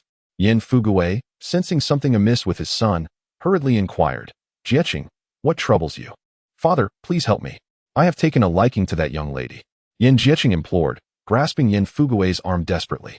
Calm down, Jieching. I will find a way for you. Chen Yizhou likely won't to yield much information, but that younger girl often visits the courtyard. She is a classmate of Yushui. I will ask Yushui tomorrow, Yin Fugui reassured him. All right, father, please make sure to inquire first thing in the morning. You must assist me. Yin Jieching insisted fervently. I promise to help you, but let it be known from the outset that you are aware of our family's rules. We must account for any expenses incurred. Yin Fugui replied with a businesslike demeanor. Of course, I understand. Yin Jieching nodded eagerly, unable to contain his excitement. Under normal circumstances, he would have protested, but his heart was preoccupied with thoughts of Yuli. Meanwhile, the other three, animated by Yu Haitong's lively spirit, engaged in cheerful conversation as they strolled together, deepening the bond between Chen Yizhou and Yuli. Time, inexorably, slipped away, and their journey reached its conclusion. As they arrived at the shared courtyard where the Yu family resided, Chen Yizhou handed a cloth bag to Yuli, saying, This is a little snack I brought for you. Please take it. As their hands brushed together, Yuli felt a warmth rise to her cheeks as she softly replied, Thank you. It's getting late. You should head home. Indeed, I will be working from home these days, so feel free to visit anytime. My grandmother and mother would be delighted to see you. Chen Yizhou responded amiably. And what about me? Yu Haiding chimed in. Chen Yizhou glanced at her and said, You are welcome to join us. Since Yanzi just moved here, she could use a friend. Great. I love spending time with Yanzi, but school is starting soon. Yu Haiding lamented. Not to worry. Yanzi will also be attending school here, entering the 3rd year of junior high. What about you? Really? I'll also be in the 3rd year. I hope we're placed in the same class. Yu Haiding's spirits lifted instantly. Yanzi has already been assigned to class 1. Whether you are in the same class is left to fate. Well then, I must be off, he said, waving farewell to the two girls. Upon returning home, Yu's parents awaited their arrival. What took you two so long? Their mother scolded. Mother, do you know whose home we dined at tonight? Yu Haiding eagerly ran to her mother, hugging her arm. Their mother chided, What nonsense. Why go to someone else's house for dinner? You should invite them over next time. Chapter 33. As the weather grew warm, preparations were made to create a fan. Yu Haiding, undeterred, cheerfully recounted, We had dinner at Chen Yizhou's home today and met his family. Let me tell you, his house is beautifully decorated. It has a courtyard, 5 rooms, and a separate bathroom and kitchen. We enjoyed a feast of delicious dishes. She animatedly shared her experiences at Chen Yizhou's residence, including his family's attitude towards Yuli. Upon hearing the news, both of Yu's parents expressed their satisfaction. Chen Yizhou was a fine individual, held a commendable job, and their family held Yuli in high regard. With a quaint little courtyard to themselves and a decent standard of living, it seemed Yuli was destined for comfort. What is this? Oh, so many delicious treats. A voice interrupted the conversation among the Yu family. They turned to see Yu Haitao rummaging through the cloth bag that Yuli had brought back. Yu's mother snatched it away and discovered 6 apples, 6 peaches, 2 pounds of braised beef, and a packet of fragrant powder of unknown origin. Sister, Chen Yizhou even sent you milk tea. Quick, let me brew a few cups for Mom, Dad, and our little brother, Yu Haitang exclaimed, rushing into the kitchen with the milk tea. Lily, how can you casually accept gifts from others? What will his family think of you? Yu's father admonished. Dad, Chen Yizhou handed this to me at the gate. I had no prior knowledge, Yuli explained. He brought you to the gate, but didn't come in to sit for a while. Yu's mother inquired. Yuli replied, Mom, I mentioned it, but he said he would formally visit after finishing his work in a few days. That's good. This boy knows his manners, Yu's father nodded approvingly. As a delightful aroma filled the air, Yu Haitang emerged from the kitchen bearing several cups of milk tea. Yu Haitao exclaimed in delight as he took a sip. Yu's father took a couple of gulps, sampled a few slices of braised beef, which was both aromatic and spicy, and said to Yu's mother, This is excellent with a drink. Let Haitao enjoy the milk tea. Since today is a celebration, fetch some wine for me. I wish to indulge. Yu's mother complied and went to retrieve the wine. That night, Yu's mother and Yuli enjoyed a heartfelt conversation until late. The following morning, Chen Yizhou rose early, practiced a few rounds of boxing in the courtyard, and after breakfast, began his translation work. He toiled until nearly lunchtime, completing 2 manuals and working up a sweat. After a refreshing shower and a change of clothes, he descended to relax. After their meal, Chen Xiaoyan took charge of cleaning the kitchen, while Chen Yizhou and his grandmother and mother remained in the living room, sipping tea and chatting. Observing his grandmother and mother fanning themselves tirelessly, he thought to himself that this was unacceptable. Although the weather in the capital was soon to turn cooler, it was still quite warm. Regrettably, he had no tickets at hand. Otherwise, he would have procured a couple of fans. How to resolve this dilemma? Lost in thought, Chen Xiaoyan entered with Captain Wang from the security department. Captain Wang, welcome. Please, have a seat and enjoy some tea, Chen Yizhou greeted him. Technician Chen, how much have you completed? I'm here to collect the materials, Captain Wang inquired. Oh, I worked overtime last night and have finished 2 sets. I'll fetch them right away, Chen Yizhou replied, deftly misleading him. After retrieving the materials upstairs and handing them to Captain Wang, the captain prepared to take his leave. Captain Wang, it's too hot today.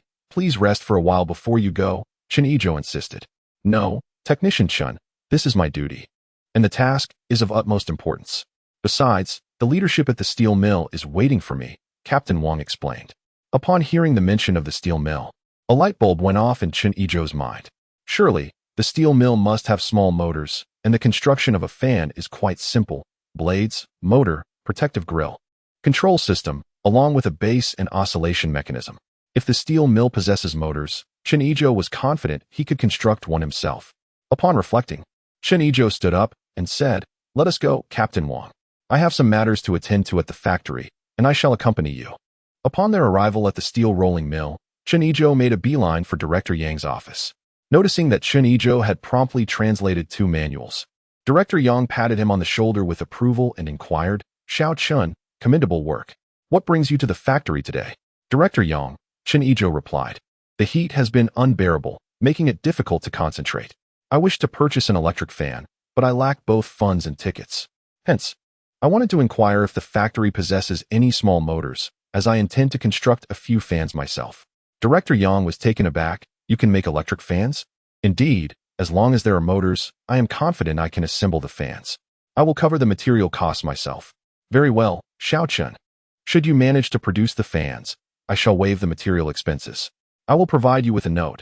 Seek out Director Li and check the warehouse for materials. If they are not available, have him procure them for you. However, I expect you to produce several units, Director Yang stated generously.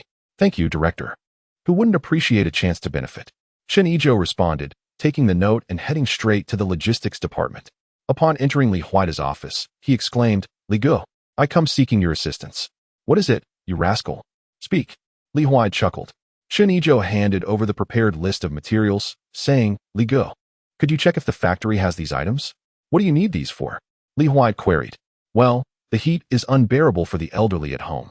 I wish to buy a fan but lack the necessary tickets, so I must make one myself. You can construct an electric fan? What are you talking about? This isn't rocket science. It's not that difficult. Come, let us head to the warehouse. I shall accompany you today to see if you are merely boasting. In the warehouse, Chen Yizhou found 6 motors and gathered some materials before returning to the technology department. Observing several colleagues enjoying tea, he immediately enlisted their help. He explained the principles of the support structure, control system, and oscillation mechanism, and then collaborated with them to finalize the dimensions of the blueprints, urging them to expedite the production of 6 sets. Upon reaching the welding workshop, with Li Huaida's intervention and Director Yang's note, they approached the workshop's supervisor to arrange for 6 welders, presenting the blueprint for the mesh cover. They instructed the welders to fabricate the electric fan covers using iron bars and deliver them to the technology department once completed. Finally, Chen Yizhou arrived at the fitting workshop. Making his way to the office of workshop Director Li, Director, what brings you here? Supervisor Zhou Jiangwo inquired. Director Zhou, allow Li Huai to explain the circumstances, Chen Yizhou requested. In a corner of the workshop, Jia Dongxiu, attempting to evade capture by the supervisor, kept a watchful eye on the director's office. Upon seeing Chen Yizhou enter, he hurried over to Yi Zhonghai. Dongxiu, why are you flustered? What kind of behavior is this? Yi Zhonghai reprimanded. Master, I spotted Chen Yizhou. He has entered Director Zhou's office, Jia Dongxiu explained. Chen Yizhou? What business does he have in our workshop? I haven't heard of any machinery requiring maintenance. Yi Zhonghai pondered in confusion. Chapter 34. The successful creation of the electric fan, as Yi Zhonghai contemplated. Zhou Jiangwo emerged from the office accompanied by Li Huai and Chen Yizhou, making their way to the workshop. Zhou Jiangwo summoned several skilled machinists of levels 4 and 5, producing a few blueprints for a collaborative discussion. Yi Zhonghai approached and inquired, Director Zhou, what are you all engaged in? Mastery. Technician Chen requires our assistance in processing a few fan blades. There is no need for you, a level 7 machinist, to involve yourself. Please attend to your own duties. Zhou Jiangwo replied courteously. Is this a task from the factory, Director Zhou? Without waiting for a response, Yi Zhonghai turned to Chen Yizhou and asked, Little Chen, this isn't a personal project of yours, is it? Upon hearing Yi Zhonghai's question, the atmosphere fell silent, and all the machinists turned their gazes toward Chen Yizhou. Realizing the precariousness of the situation, Li Huai stepped forward, glaring at Zhou Jiangwo. Director Zhou, your workers are commendable. It seems your position as workshop director does not prevent them from questioning authority. Zhou Jiangwo, taken aback, broke into a cold sweat and shouted, Yi Zhonghai, silence yourself. Technician Chen is here with Director Yang's approval, and with Director Li present. How could this be a personal endeavor? Furthermore, what business is it of yours? Return to your post. Feeling the heat rise to his face from the reprimand, Yi Zhonghai stammered, I still here? Depart. Zhou Jiangwo barked, seeing Chen Yizhou smiling at him. Yi Zhonghai suppressed his anger and turned to leave. The atmosphere grew calm as Chen Yizhou began to meticulously explain the fabrication process and various parameters of the fan blades to the machinists. Once they comprehended the instructions, he encouraged them to commence production while he roamed the workshop, addressing any issues that arose. Possessing a level 5 machinist skill, Chen Yizhou articulated his points with clarity and demonstrated the practical steps with precision, earning the machinist's utmost respect for his guidance. Technician Chen, come here for a moment, called one of the machinists. Certainly, Chen Yizhou replied promptly as he approached. What seems to be the issue? He asked. Technician Chen, take a look at this curvature. I have been struggling with it for some time. Do you have any suggestions? Let me see, Chen Yizhou said, examining it closely. You ought to adjust it this way. And he proceeded to explain in detail. As he elucidated, Chen Yizhou thought, this shouldn't be difficult for a level 4 machinist. Upon finishing his explanation, he observed the machinist executing the task smoothly and moved on to assist others. The machinist, watching Chen Yizhou's retreating figure, mused to himself, this young man is indeed impressive. This machinist was none other than Fu Yushingli. After more than 2 hours of diligent effort, the machinists finally completed the fan blades, and Chen Yizhou, along with his colleagues, returned to the technical department with their work. Upon arriving, he found that all other components were ready, and he began assembling the fan. Starting with the base control system, followed by the vertical column, motor, oscillation mechanism, and finally the fan blades and protective grille. During the assembly process, he noticed some parts were not fitting appropriately, prompting further modifications. When the assembly reached completion, thunderous applause erupted in the technical department, and Li Huai looked on with hopeful anticipation, eager for Chen Yizhou's success. The moment the power was connected, the air was charged with anticipation. Success or failure hinged on this singular act. Director Li, would you please initiate the process? Chen Yizhou inquired, gazing at Li Huai. No need, Xiao Chen. You shall do it yourself. I am merely here as an observer, Li Huai replied, waving his hand in refusal. Upon hearing this, Chen Yizhou ceased to hesitate and pressed his finger on the first gear. With a click and a low hum, the fan blades began to rotate.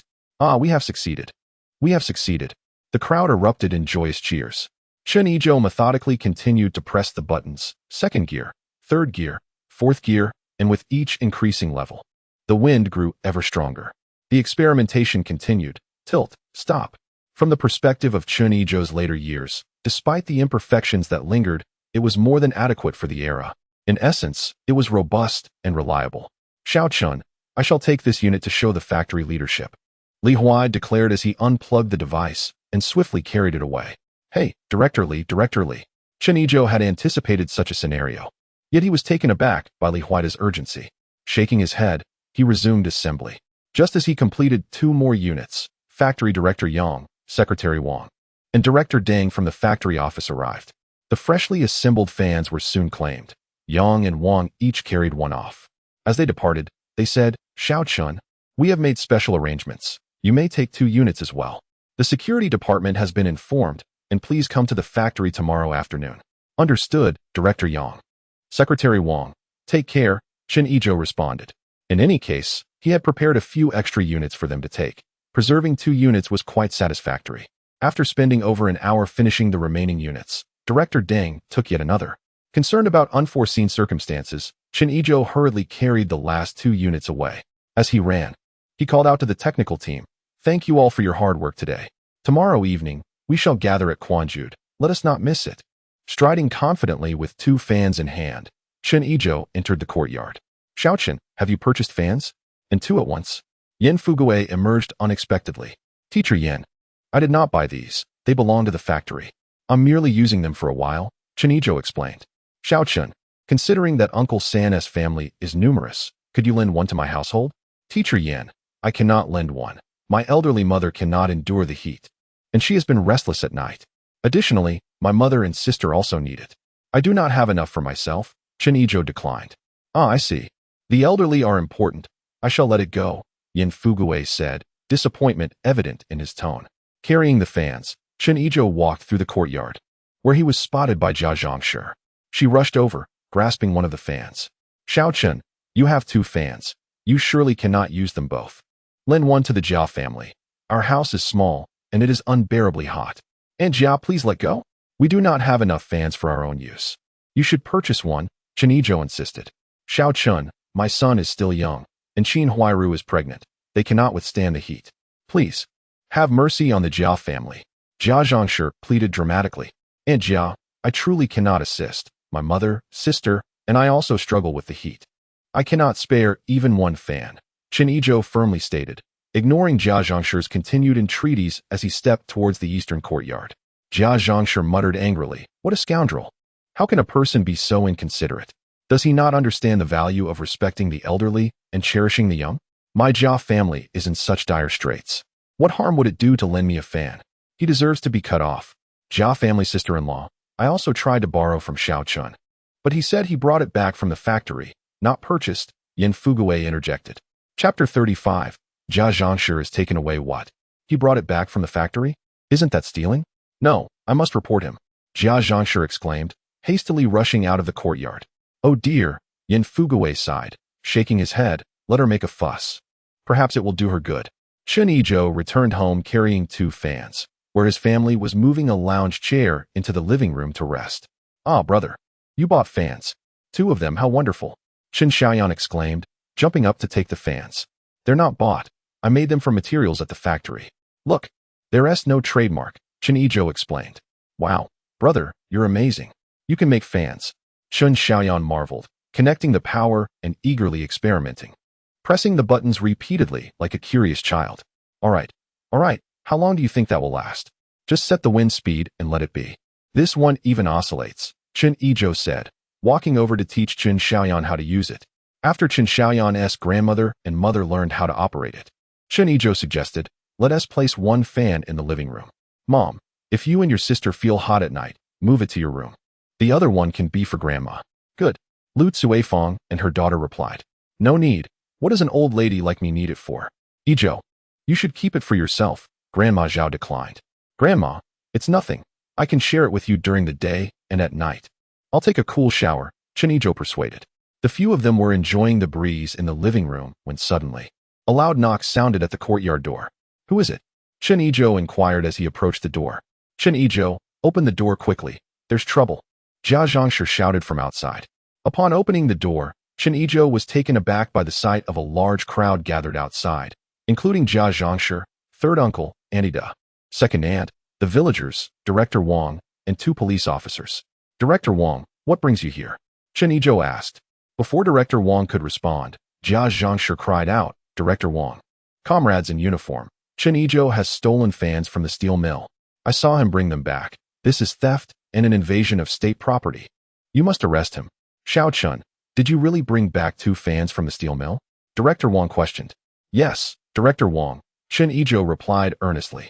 The 2 police officers, upon hearing this, retrieved handcuffs from their belts and approached Chen Yizhou. "Wait a moment, comrades in uniform. There must be some misunderstanding," Chen Yizhou hastily protested. "Arrest him. He has admitted it himself," Jia Zhangshi insisted. "Indeed, Comrade Chen, you just admitted to bringing back 2 fans from the steel mill. The evidence is irrefutable. Come with us," one of the older officers stated. "Comrades of the Public Security Bureau, please hear me out. I indeed took 2 fans from the steel mill, and I do not deny it. However, this was done with the approval of the factory leadership. If you do not believe me, you may inquire with them, Chen Yizhou explained. Director Wang, upon hearing this, chimed in, yes. You should inquire further to avoid mistakenly apprehending the wrong person. The older officer nodded at the younger one, who promptly rushed out to verify the information.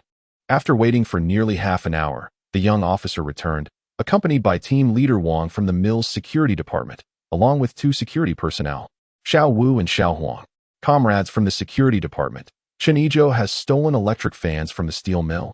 You must apprehend him, shouted Jia Zhangshi. Silence. Director Wang, unable to contain himself, reprimanded Jia Zhangshi.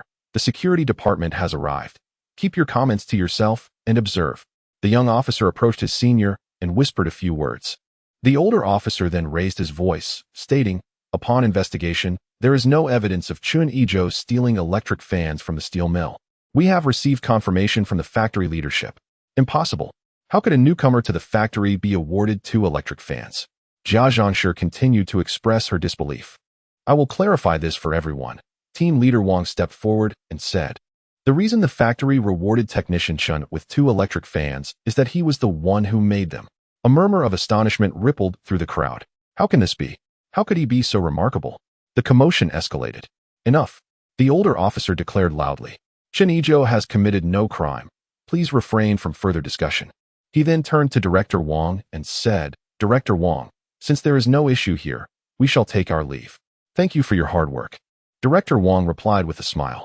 Seeing this, Chen Yizhou exclaimed, wait, comrades of the Public Security Bureau, is Jia Zhangshi not guilty of false accusation? She has slandered a martyr's family. I intend to hold her accountable. Are you certain you wish to pursue this matter? The older officer inquired. Absolutely, Chen Yizhou affirmed resolutely. The older officer pulled Chen Yizhou aside and spoke quietly. Comrade Chen, given the current climate of rampant enemy activity and the advocacy for public reporting, even if you wish to hold her accountable, we cannot impose severe penalties upon her. At most, she would be detained for 2 or 3 days. And I am uncertain how the street office would handle it. Chen Yizhou considered this and acknowledged, recalling the peculiarities of the era. He then proposed, if she can be detained for 2 or 3 days, could she be held in our mill's security department? Indeed, since you are from the steel mill, and she is also a family member of a martyr from the mill, your security department has the right to take disciplinary action against her. Very well, I appreciate your assistance, Chen Yizhou responded gratefully. The older officer approached team leader Wang and whispered a few words before they both stepped in front of Jia Zhangshi. They announced, Jia Zhangshi, your report against Comrade Chen Yizhou constitutes a false accusation. Therefore, your punishment will be a 3-day detention. Considering you are a family member of a martyr from the steel mill, you will be transferred to the mill's security department. Apprehend her. Team leader Wang commanded Xiao Wu and Xiao Huang. The 2 immediately seized Jia Zhangshi's arms and bound them with ropes. Seeing this, Jia Zhangshi sat on the ground and shouted, I will not go. I will not go. On what grounds do you arrest me? On what grounds are you detaining her? Is it merely because she has falsely accused our comrades who have contributed to the factory? Captain Wang exclaimed in anger. Jia Zhangshi, rolling on the ground and throwing a tantrum, cried out, I refuse to go. You are all wicked people. Old Jia, come and see. They are bullying me. Old Jia, please come and take them away. Director Wang's face darkened at her words. What nonsense are you spouting, Jia Zhangshi? How dare you openly propagate feudal superstitions and resist the law? Are you truly so audacious? Just wait. Once you are out, I shall deal with you. Chapter 36. Jia Zhangshi seeks help from Yizhonghai at that moment. Qin Huairu, heavily pregnant, rushed over with tears in her eyes, pleading, Director Wang. My mother spoke in haste out of anxiety. Please forgive her. I beg you to intercede on her behalf and prevent her arrest. I am pregnant. And with the little one still so young, if my mother is taken away, we will be unable to manage the household. Bang Gung, also crying, shouted, You are all wicked people. Do not arrest my grandmother. Qin Huairu, what use are your words to me? Jia Zhangshi has brought this upon herself. She has broken the law. Director Wang replied sternly. Seeing no way out, Qin Huairu turned to Chen Yizhou, weeping, Little Chen, please have mercy on me. Our family is already struggling. If my mother is captured, how shall we survive? When Dongshu returns, he will surely beat me. Qin Huairu, Jia Zhangshi has committed a crime. And she deserves the consequences. I have not wronged you, so why do you weep to me? If Dongshu dares to lay a hand on you, I will report him to the authorities myself. Chen Yizhou retorted without hesitation. Director Wang added, Indeed, Qin Huairu, if Dongshu returns and bullies you, do not hesitate to inform me. I will send the Women's Federation to deal with him. Left with no options, Qin Huairu retreated to the side. Observing that her pity party was ineffective, Jia Zhangshi resigned herself and was escorted by 2 security personnel towards the steel mill, while Bang Gung continued to wail on the ground. Once the officers departed, Chen Yizhou invited Director Wang and Captain Wang to his home for a visit. Director Wang declined due to prior commitments, while Captain Wang accompanied Chen Yizhou back to his courtyard. Chen, what are your thoughts on this matter? Captain Wang inquired. Captain Wang.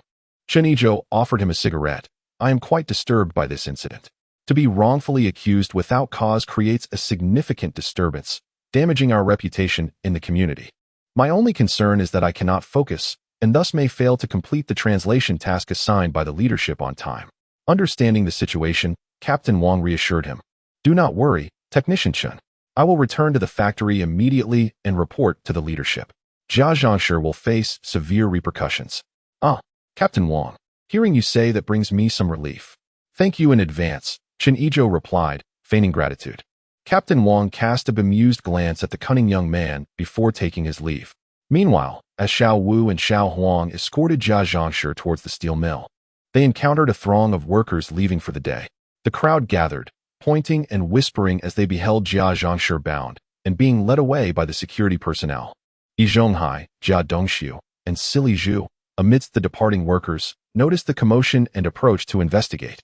Shaju, in good health, quickly squeezed his way inside.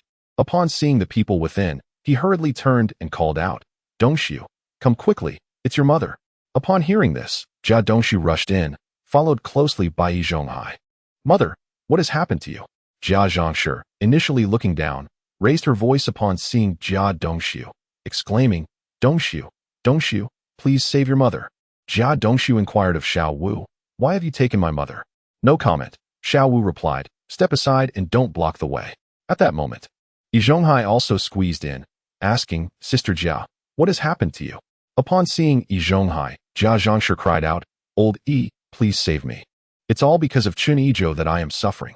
As Jia Zhangshi prepared to continue speaking, 2 team members impatiently shoved her, urging, hurry up, move along. Seeing his mother being pushed unsteadily, Jia Dongshu rushed forward to intervene, saying, you must not bully my mother.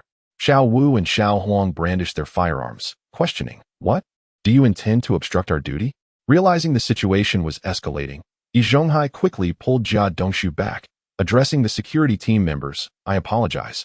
He is just overly worried about his mother and does not mean to obstruct your work. With a disdainful grunt, the 2 continued to escort Jia Zhangshi towards the steel factory. Jia Zhangshi turned back, shouting, Old Yi, Dongshu, you must save me. Jia Dongshu attempted to pursue but was held back by Yi Zhonghai, who advised, Dongshu, don't rush. Let us return to the courtyard first to ascertain what has transpired. Shaju, observing Jia Zhangshi's apprehension, felt a strange sense of satisfaction. Upon their return to the courtyard, Qin Huairu rushed over in tears, exclaiming, Uncle, Dongshu, mother has been taken. Why are you crying? I'm still alive. Jia Dongshu scolded.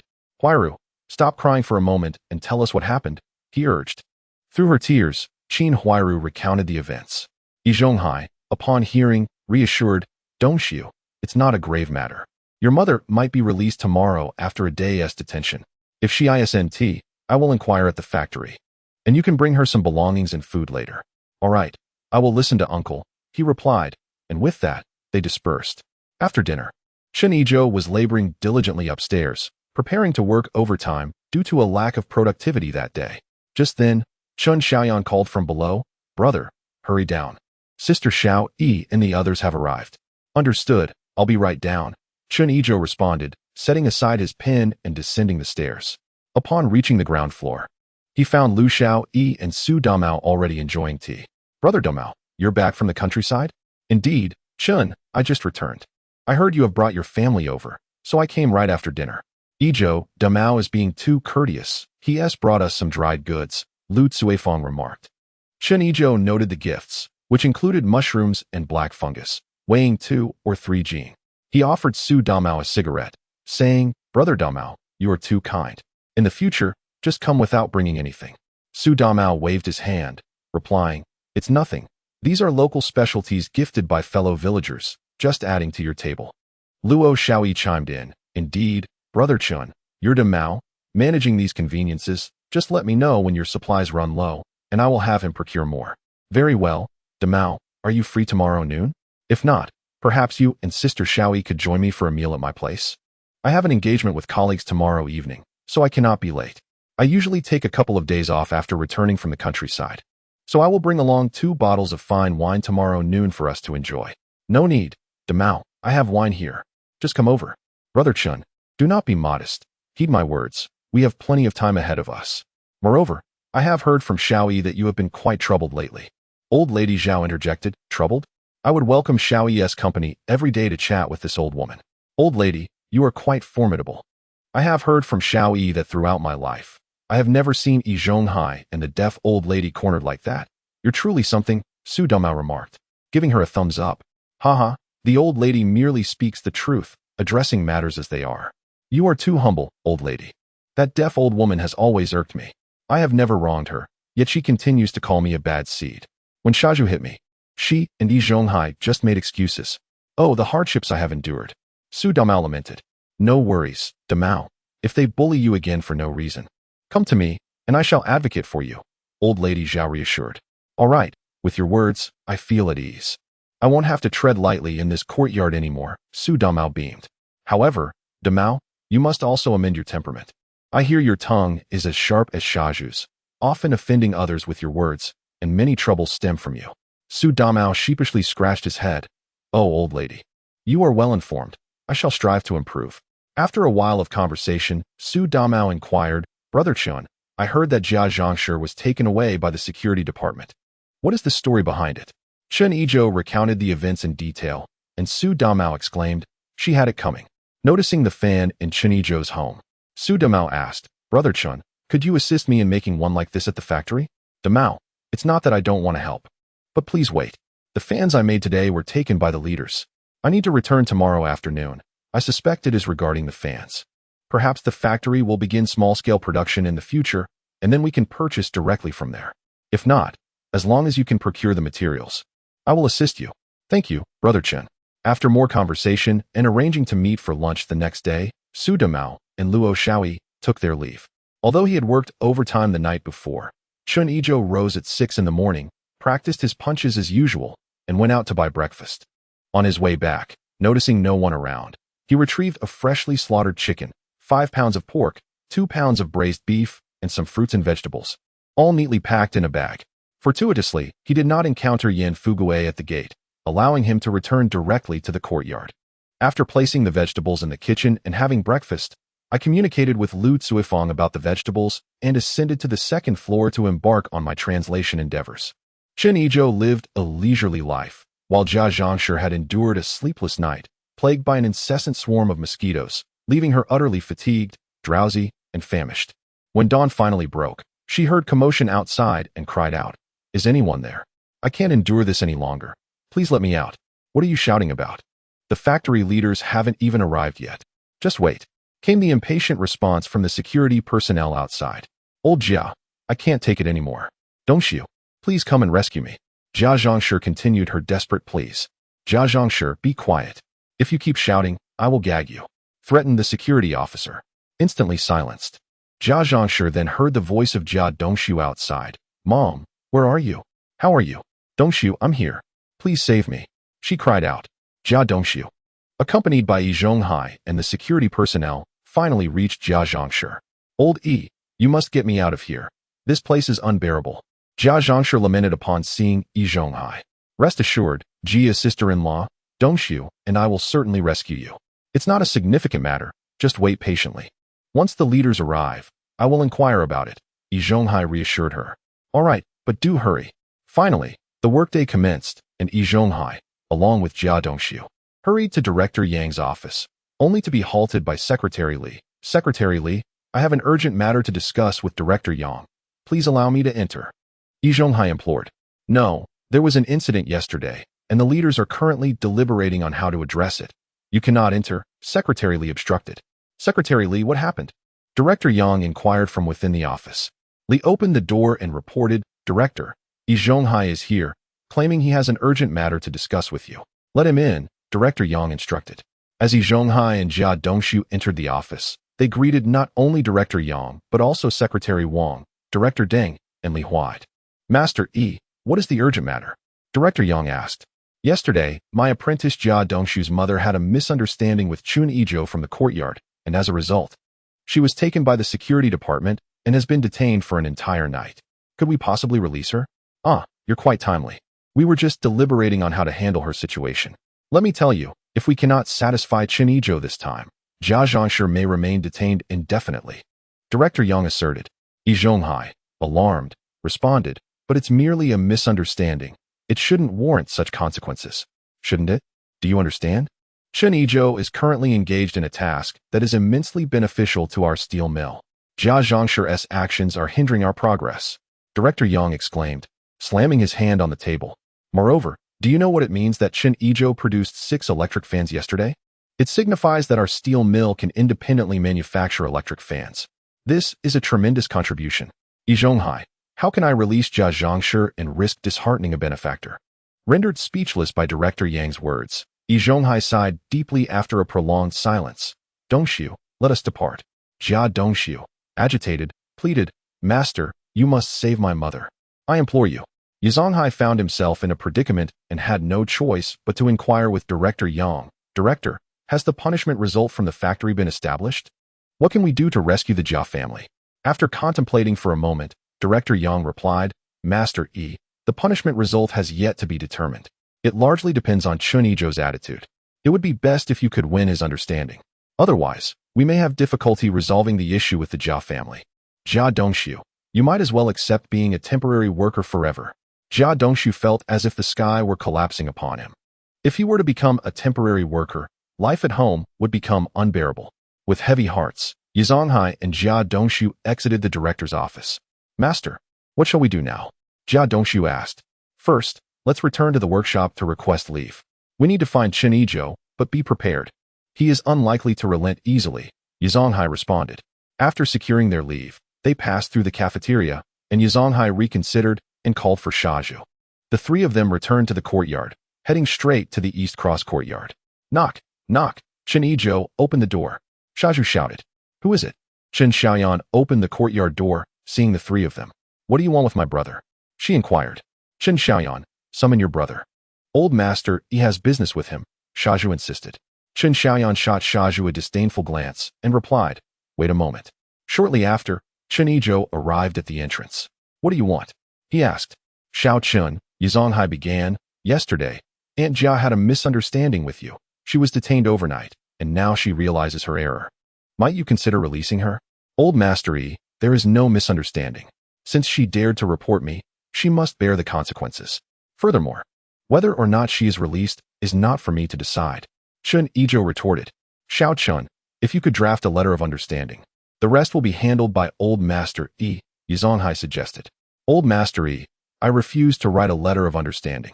You may leave, Chen Yizhou declared. Chen Yizhou, how could you speak to Old Master Yi like that? We're all from the same courtyard. What harm is there in writing a letter of understanding? He Yizhou exclaimed, filled with anger. He Yizhou, what business is it of yours? What connection do you have to the Jia family? Whether I write the letter or not is of no concern to you. Chen Yizhou shot back.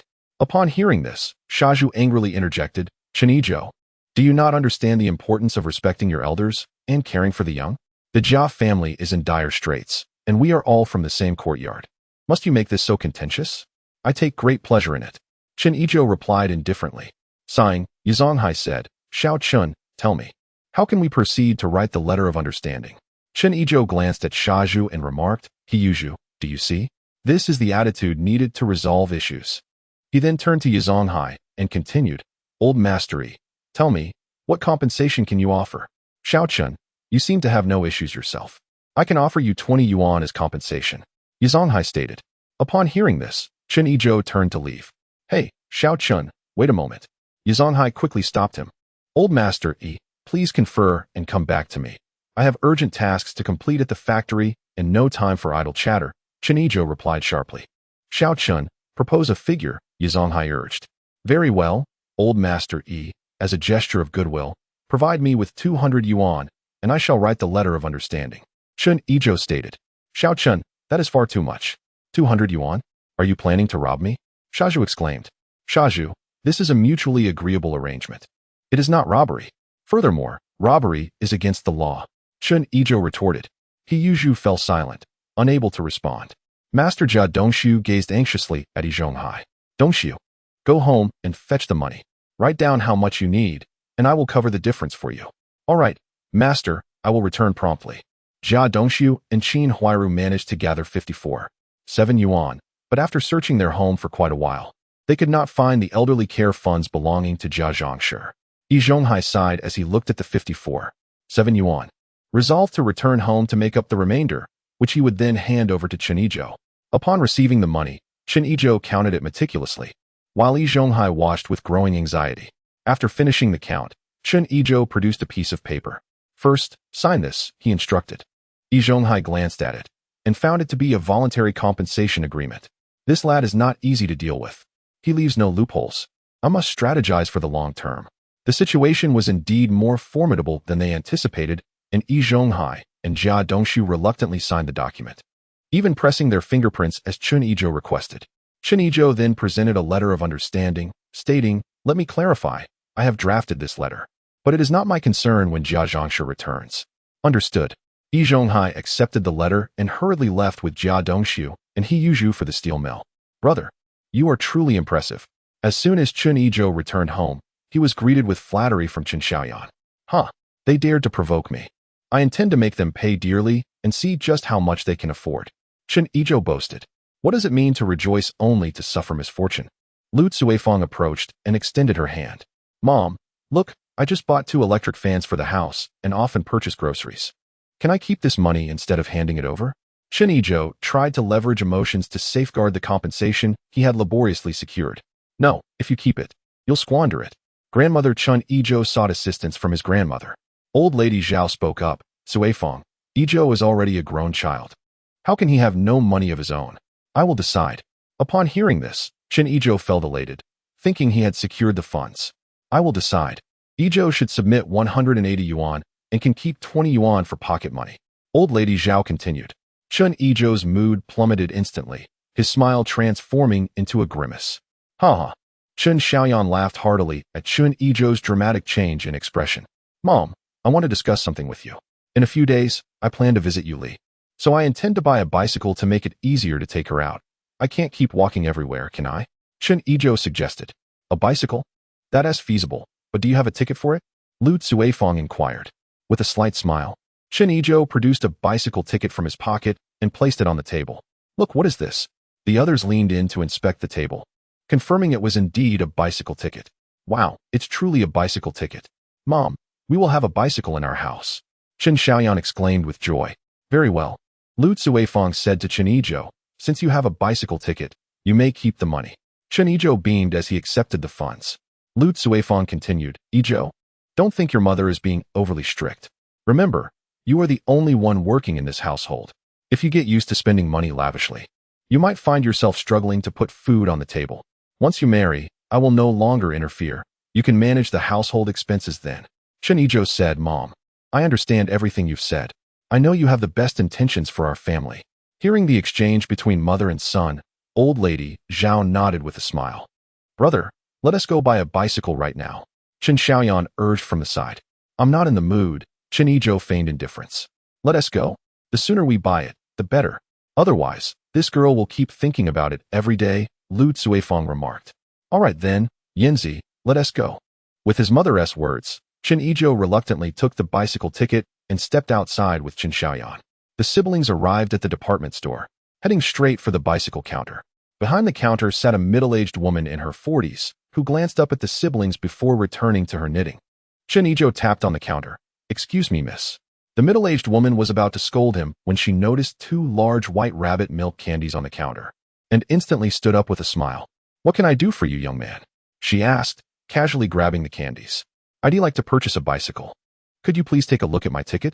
Chen Yizhou handed her the ticket. The woman glanced at it and exclaimed, Oh, young man, a Phoenix 28. I happen to have it in stock. Do you have the money? I do, he replied. Would you like to add a headlight and basket? Yes, please. The total is 189 yuan. I'll issue you a ticket. You can pay over there, and then come back to collect your bicycle. All right, thank you, miss. Chen Yizhou took the ticket and went to pay, then hurried back.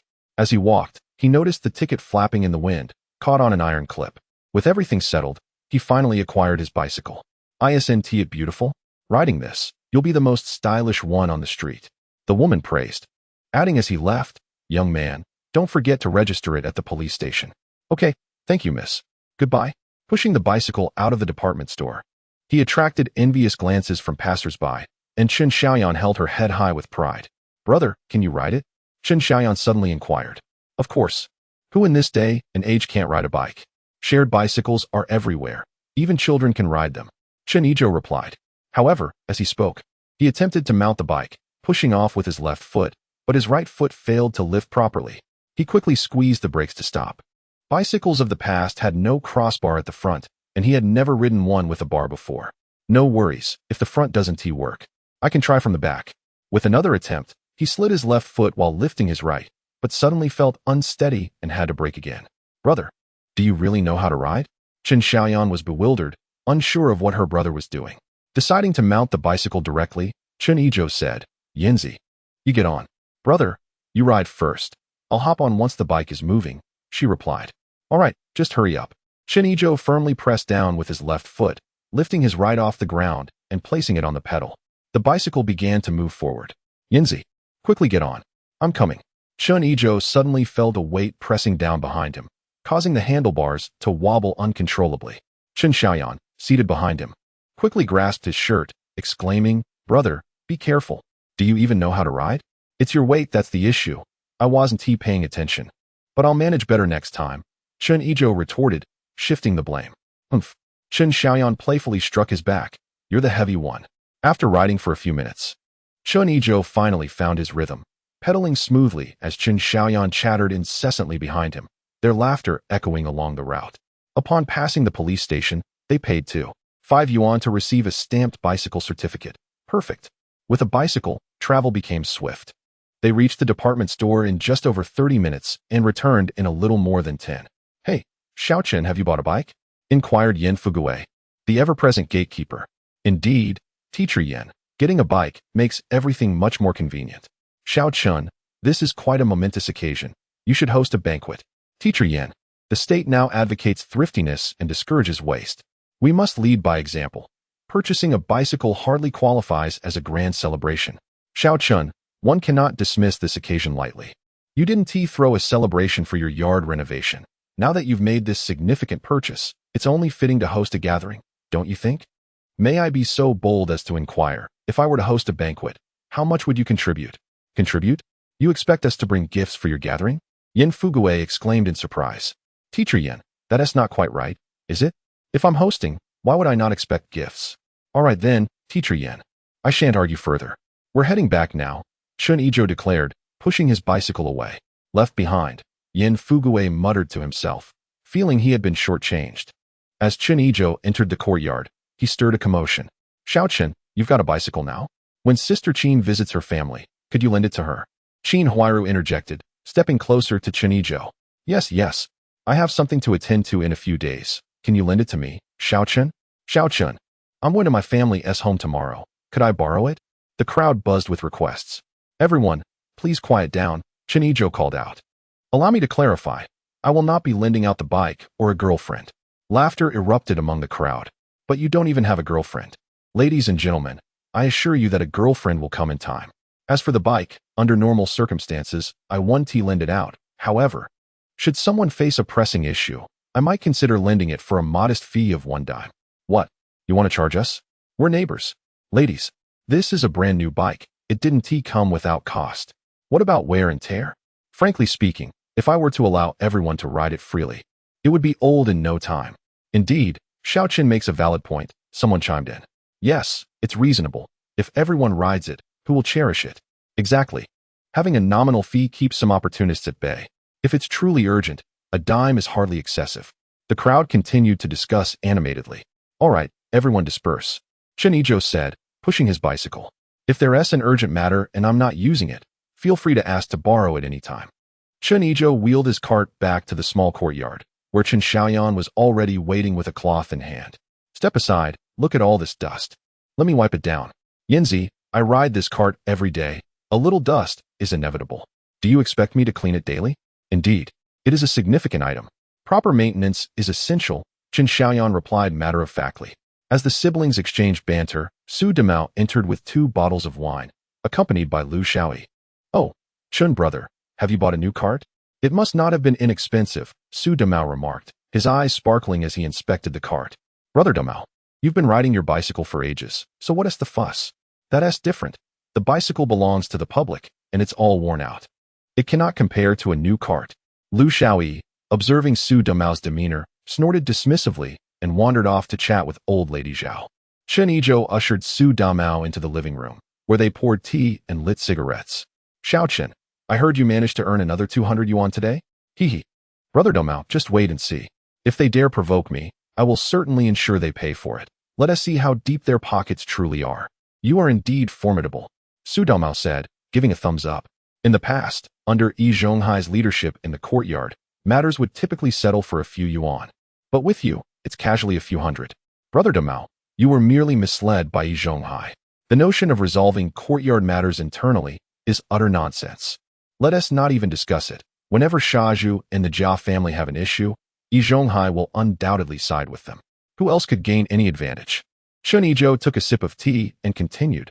Moreover, these elderly gentlemen are merely liaisons between the courtyard and the street office. They possess no authority to resolve real issues, only trivial matters. Is that so? There have been times when Shaju has beaten me severely, and I considered calling the police. Yet they would say it would affect the courtyard's evaluation and forbade me from doing so. Su Damao exclaimed angrily. Brother Damao, to say that the courtyard is filled with legal ignoramuses is not entirely accurate. Let us not mention the second elder. Yi Zhonghai and the third elder definitely understand the law. The third elder is simply unwilling to involve himself unless there is a personal gain to be had. Yi Zhonghai only seeks to maintain his authority. Do you think he can keep everything under wraps indefinitely? Many have moved out of the courtyard in the past. Do you think they want to speak of it once they leave? Chen Yizhou analytically dissected the situation. That's true. Chen brother, you see things clearly. From now on, I will come to you with any issues. Brother Damao, let me tell you, as long as you do not take the initiative to provoke trouble or strike first, just watch how I handle them, Chen Yizhou said with a mischievous smile. Time for dinner. Just then, Lu Zuifeng and Chen Xiaoyan entered, carrying dishes. Goodness! Su Damao exclaimed, gazing at the spread of food: braised pork, chicken stewed with mushrooms, spicy sauce, beef, for seasonal vegetables, and a chicken soup. Chen brother, this is too generous. So many sumptuous dishes. Brother Damao, you and Sister Shaoyi have taken great care of me since I arrived. This is my first time hosting you for dinner, and I cannot afford to lose face, Chen Yizhou replied with a smile. As they settled down, Su Damao raised his wine glass, saying to the old lady, I toast to your health. Old lady Zhao smiled and raised a glass of water in return. Su Damao raised his second cup and said, Aunt Lu, I am grateful for your generous hospitality. Lu Zuifeng also held up a glass of water to accompany him. Su Damao lifted his third cup and addressed Chen Xiong. Brother Chen, seeing them in misfortune brings me great joy. Let us share a toast. Observing Su Damao's slurred speech after downing 2 cups, Chen Yizhou advised, Brother Damao, pace yourself, you are drinking too hastily. No worries, brother, allow me to toast in respect, Su Damao insisted, leaving Chen Yizhou with no choice but to raise his glass in solidarity. Su Damao filled his 4th cup and turned to Chen Xiaoyan, proclaiming, Yin Yin, from now on, you shall be my sister. Should you require anything, do not hesitate to seek my assistance. I shall certainly help you. He then took another drink. Chen Xiaoyan, taken aback by Su Damao's antics, was reassured by Lu Shaoyi, who said, Yin Yin, ignore him. He has had too much to drink and is behaving like this. Your brother has already witnessed his antics. Come, let us eat. The atmosphere grew lively as Su Damao consumed 2 more cups and succumbed to drunkenness. Chen Yizhou placed him on a nearby sofa. As glasses clinked and chopsticks danced, the gathering was filled with laughter and camaraderie, all in pursuit of a hearty meal, resulting in a commendable clean plate. After the meal, Chen Yizhou and Lu Shaoyi each took an arm to help Su Damao back to the courtyard. Upon entering, Chen Yizhou prepared to take his leave. Wait a moment, Chen Yizhou, Lu Shaoyi interjected. Please assist me in getting Damao onto the bed. I cannot manage him alone. All right, Chen Yizhou replied, and together they guided Su Damao toward the bedroom. As they reached the bedside, just as Chen Yizhou intended to release his hold, Su Damao unexpectedly raised his arm, exclaiming, I can still drink. He inadvertently pushed Lu Shaoyi onto the bed, landing atop her, while Chen Yizhou stumbled back, hastily releasing his grip to maintain his balance. Oh dear, Chen Yizhou, quickly move him off me. He is crushing me. Lu Shaoyi cried out. Chen Yizhou stepped forward to grasp Su Damao's shoulders, preparing to turn him over. However, Su Damao suddenly rolled, and Chen Yizhou's right hand, propelled by inertia, encountered something unexpected. Given the summer attire, the sensation was rather pleasant, prompting him to squeeze a few times. Only afterward did he realize the impropriety.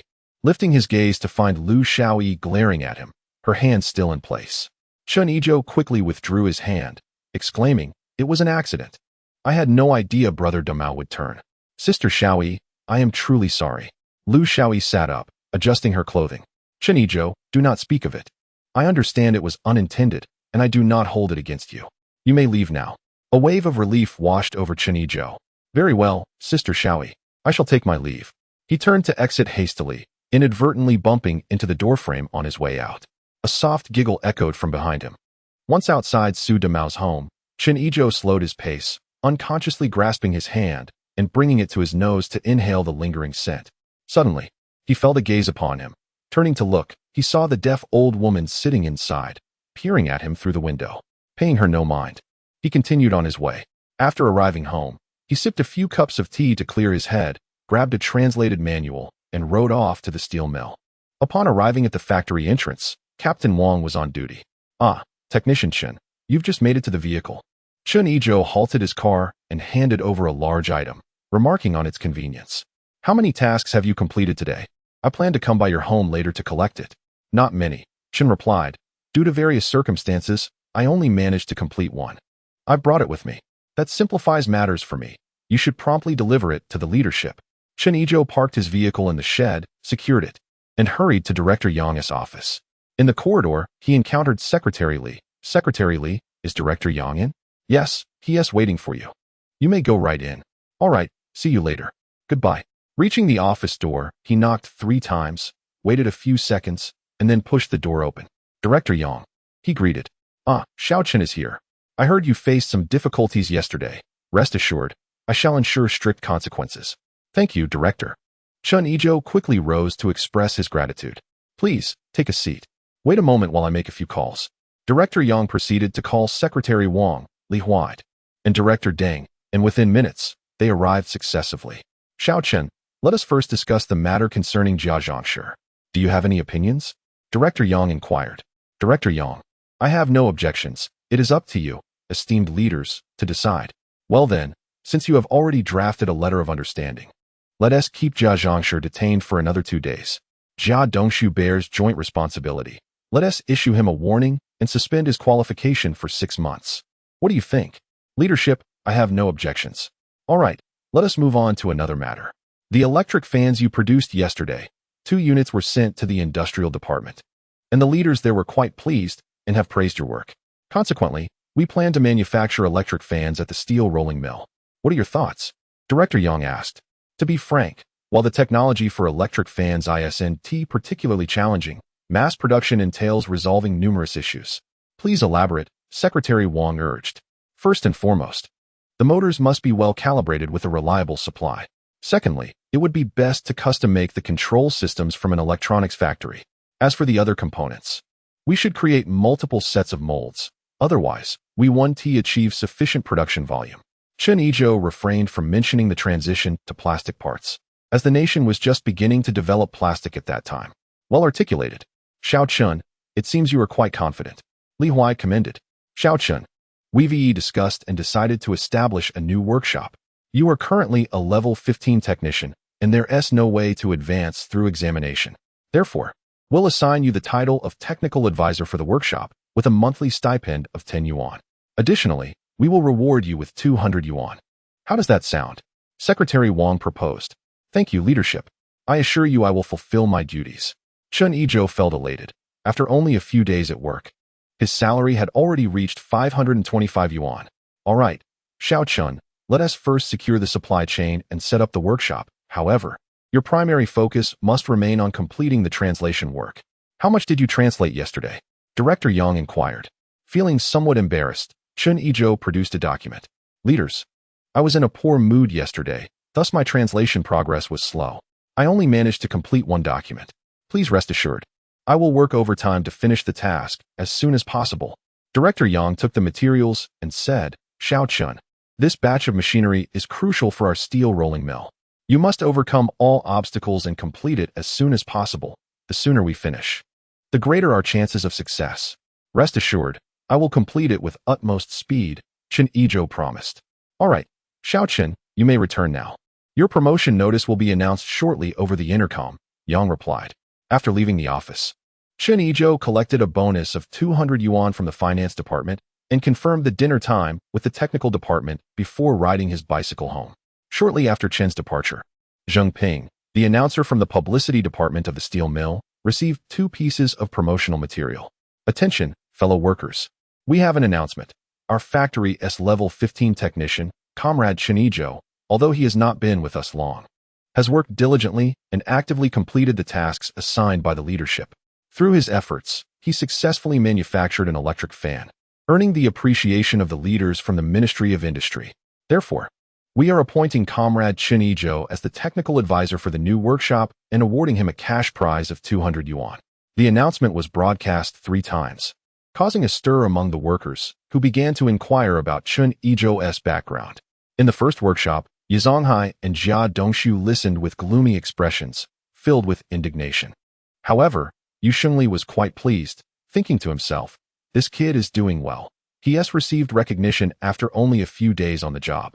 He recalled that a matchmaker had come to ask about his daughter yesterday and wondered if he should suggest she go and find out more. Lu Haizhong showed little reaction, thinking that as long as Chun was not in a position of authority, it had nothing to do with him. Shaju, who was busy cooking, dropped his spatula and remarked, "What luck that kid has." A young woman in her 20s said, "Shaju, what is that expression? Are you envious?" "Lulan, what are you talking about? Why would I be envious of him? I'm an 8th level chef earning 35 yuan a month, with no worries about food and drink. He has to support a whole family. What is there to envy? Just keep pretending," Lulan laughed. "Go on, get back to work." Shaju started shooing people away. Just when the workers thought the broadcast was over, a sweet voice announced again, "We have another notification. Jia Dongshu from the machinist workshop and his mother, Zhang Tsawa, have maliciously defamed a martyr's family. Their actions are of a serious nature. However, due to their good attitude in admitting their mistakes and the fact that they are not employees of our factory, they will receive a light punishment of 3 days detention. Jia Dongshu bears joint responsibility and receives a warning. He is prohibited from taking any examinations for 6 months. The announcement was repeated 3 times, and the workshop erupted in laughter at Jia Dongshu's misfortune, for he had long bullied his colleagues, relying on Yizonghai's influence and engaging in underhanded tactics. Seeing this scene, Yizonghai's face darkened even further, while Jia Dongshu appeared lost, his face ashen. Shaju looked on with an inscrutable expression, unsure if he should feel sorrow or joy. When Chen Yizhou returned to the courtyard, he found Yin Fuguei watering the flowers at the entrance.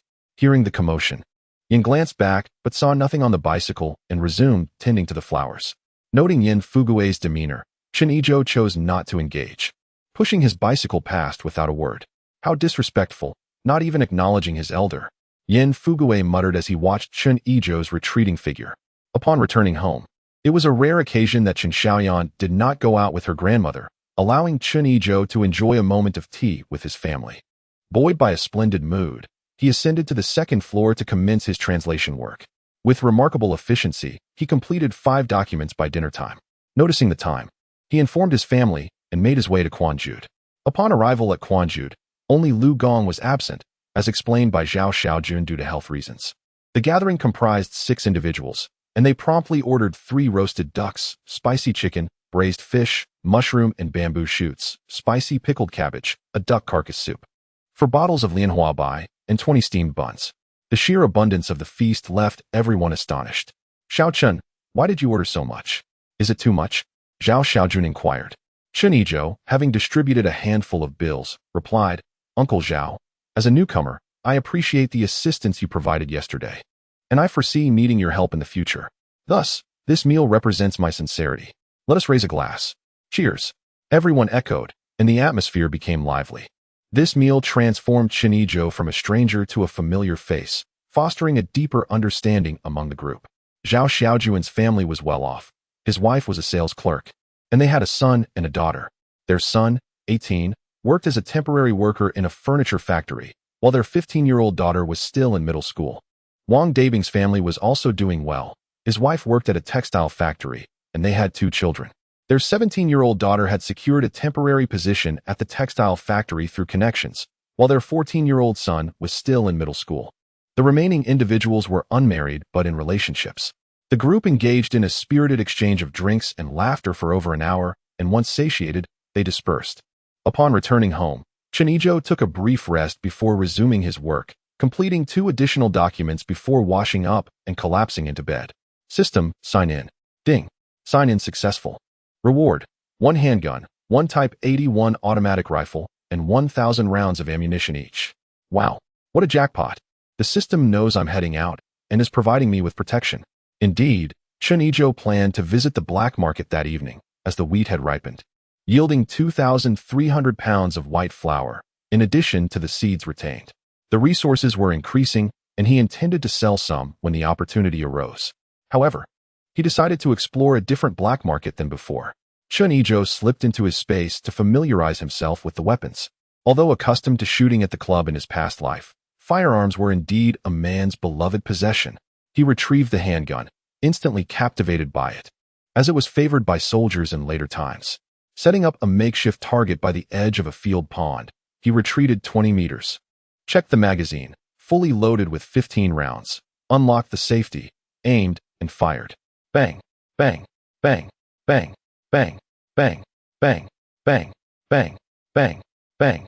After transitioning from single shots to rapid fire, he exhausted 3 magazines before holstering the weapon. His shooting skills gradually returned, while perfection was not guaranteed. He felt confident in his ability to protect himself at close range. He then took a turn with the Type 81, though regrettably, neither weapon could be exposed to light. As night fell, Chen Yizhou rose quietly, crossed the courtyard wall, and made his way to the black market. Veiled and tenderly clutching a dime, Chen Yizhou began to meander. "Brother, do you need tickets?" inquired a man clad in a coat and obscured by a mask. Chapter 42, Black Market Transactions, Mother Empress Collects. "What tickets do you possess?" Chen Yizhou inquired. "Whatever you require. I have it all, including the elusive 3 turns and 1 sound," boasted the ticket seller. "Can you procure the 3 turns and 1 sound tickets?" "Absolutely. Though it may take some time." Chen Yizhou felt a flicker of delight, as he too was in need. Yet, upon further reflection, he dismissed the idea. Tickets acquired from the black market are often untraceable, and residing in the 95th courtyard would only invite trouble. It was far wiser to quietly reap the benefits from Li Huai. After perusing the tickets in the vendor's possession, he purchased some commonly used fabric and meat tickets. Although he had ample resources, occasionally these could serve as a facade. After a brief wander, he noticed the price of grains had surged: rice at 0, 4 yuan, flour at 0, 45 yuan, and sweet potatoes now at 0, 1 yuan. Turning towards the exit, he offered a cigarette to the gatekeeper, saying, "Brother, could you introduce me to your leader? What do you need?" "I have some flour to sell." "How much?" 2,000 jin. "Wait here," the gatekeeper replied, moving aside. In the span of a cigarette, the gatekeeper returned with 3 individuals. The leader, in his 30s with short hair, exuded an air of confidence, suggesting a man of skill. Approaching, he extended his hand. "I am Wang Hu. Are you here to sell?" "What do they call you?" "I intend to sell." "What price do you offer?" Chen Yizhou grasped his hand firmly, both men unconsciously increasing their grip. Chen Yizhou maintained his composure while the leader's expression shifted from surprise to fear and ultimately to pleading. Seizing the moment, Chen Yizhou released his grip. "My surname is Chun. A pleasure to meet you." "Brother Chun, may I inspect the goods first?" Wang Hu inquired, his hand retreating behind him, fingers still aching from the earlier encounter. "Certainly." Chen Yizhou retrieved a small cloth bag from his satchel and handed it to Wang Hu. Upon opening the bag, Wang Hu paused, astonished by the pristine white flour within. After a moment's contemplation, he asked, "Brother, is the quality consistent?" "Guaranteed identical." "Very well, brother." Current flour prices are 0.45 yuan, but since this is refined flour, I shall offer you 0.55 yuan. What say you? Feigning deep thought, Chen Yizhou nodded, agreed. How shall we proceed? What are your terms? Wang Hu queried. Recalling an abandoned courtyard he had passed earlier, Chen Yizhou replied, the goods are not far from here. My brothers are keeping watch. Prepare the money and a few vehicles, and follow me to collect the goods. The group exchanged glances before Wang Hu stated, I have the money on me. I will accompany you to collect the goods, and I shall handle the subsequent arrangements myself. Very well, let us be off. Chen Yizhou led the way to the desolate courtyard. As they approached, Chen Yizhou halted them. Please wait here while I inform my brothers to avoid any misunderstandings. Understood. Entering the courtyard, he found a relatively clean spot, releasing 20 large bags, each filled with 100 jin of white flour, while simultaneously creating numerous footprints to fabricate the illusion of prior visitors.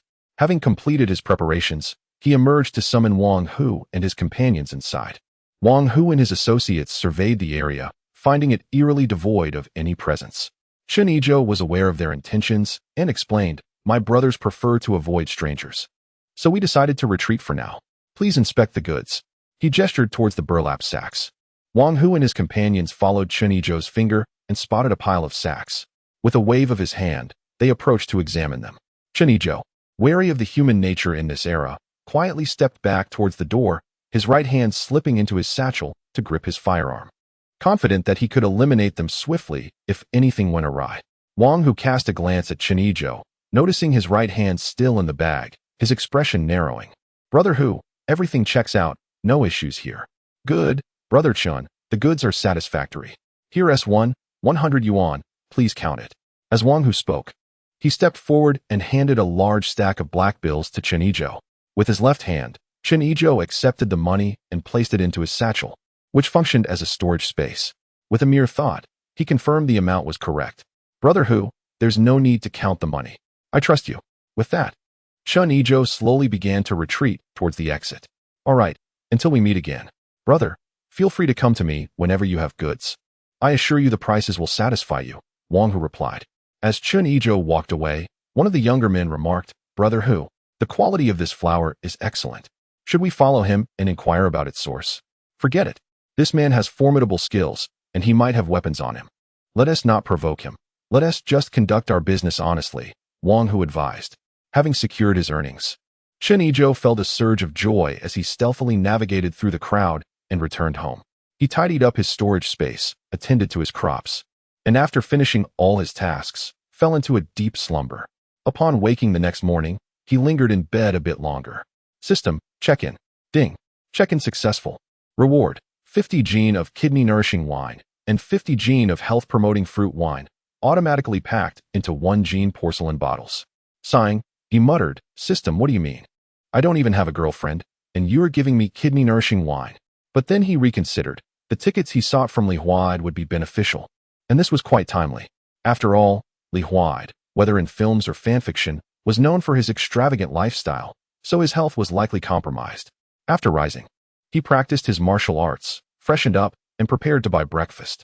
However, he realized it was unnecessary today, as Chen Xiaoyan had already brought some back due to his late rising. Brother, I heard you've received a raise, and a bonus of 200 yuan? Chen Xiaoyan leaned closer, whispering, Who told you that?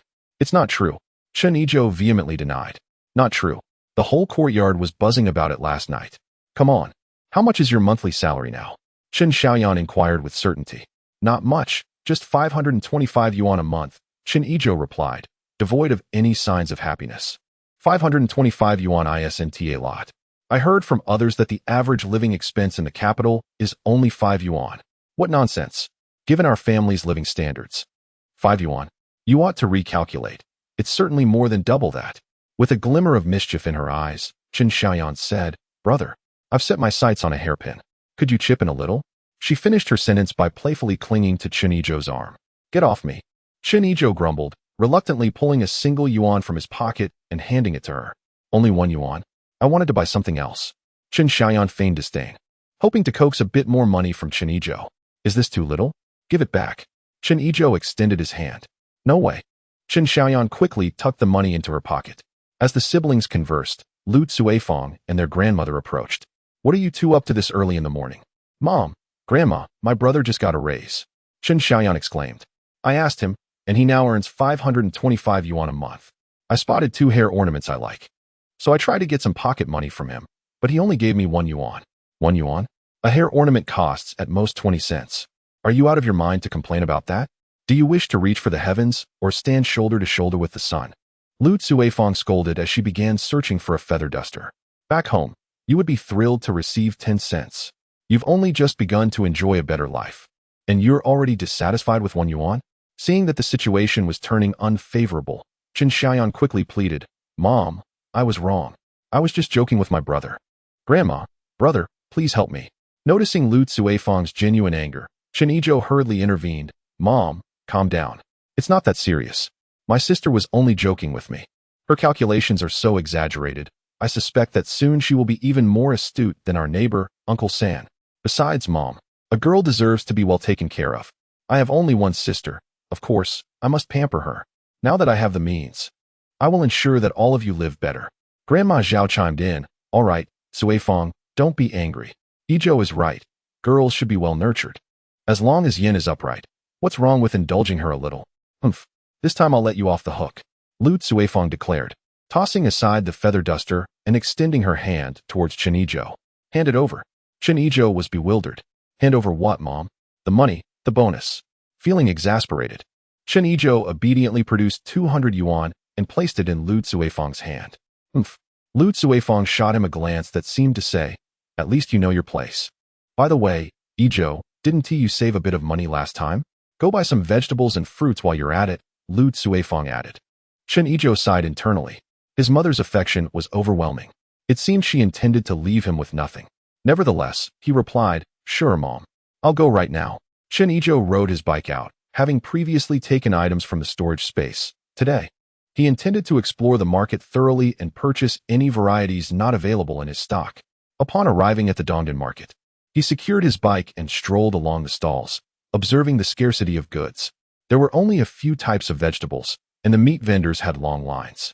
Spotting a seller with lotus roots and water chestnuts, he spent 2 yuan to purchase 10 jin, approximately 5 kilograms. Since he had everything else in his storage, he didn't buy more and turned to exit the market. Once in a less crowded area, he left 2 sections of lotus root and 2 jin of water chestnuts behind. Storing the rest, he specifically reserved the lotus segments and tossed them into the pond of his farming space, believing that before long, the pond would be filled with blooming lotus flowers.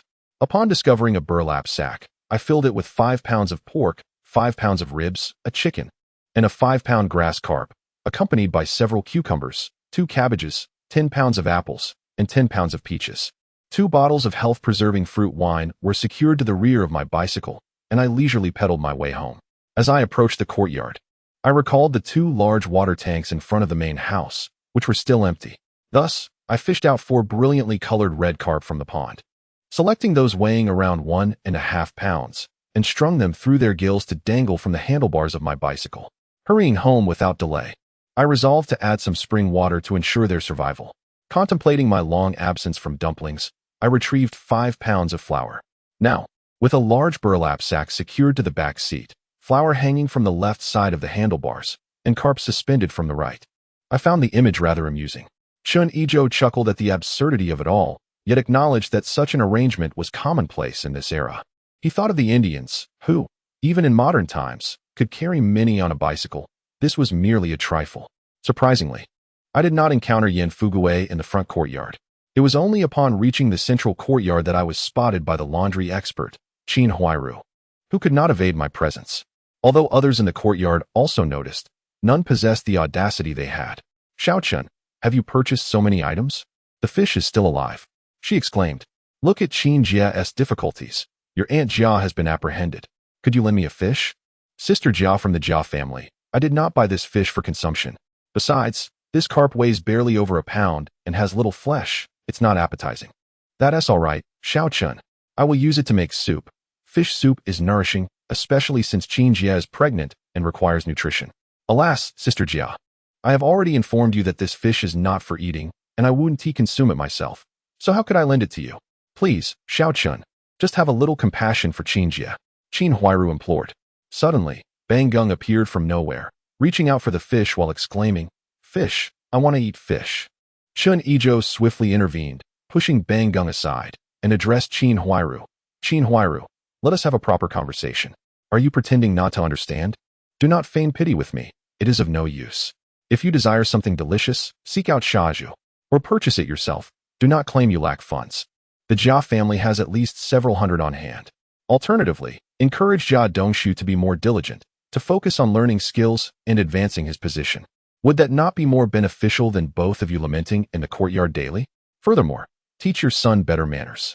He is still so young, yet he snatches at everything he sees. Look around the courtyard. Do any other children behave in such a manner?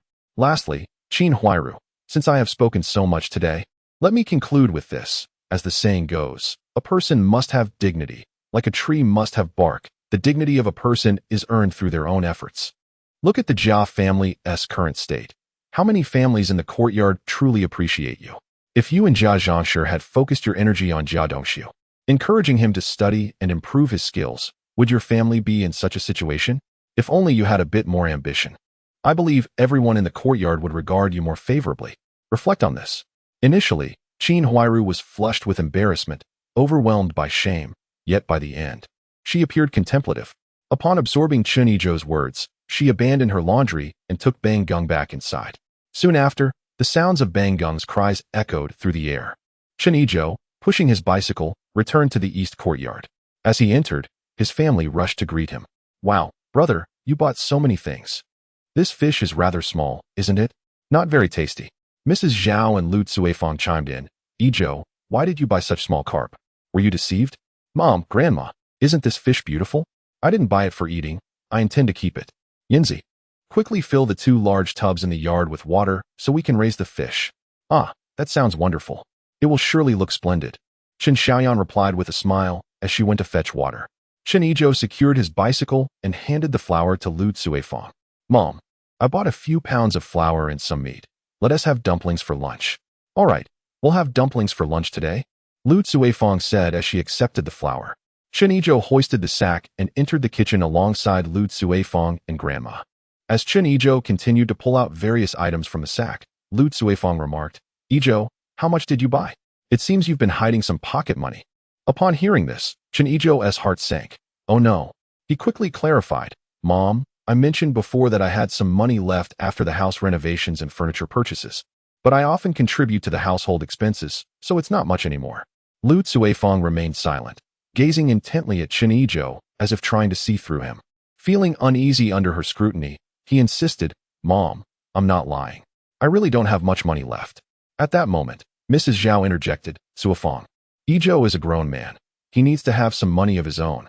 You shouldn't be too strict with him." "Mom, I'm just worried he might spend it recklessly.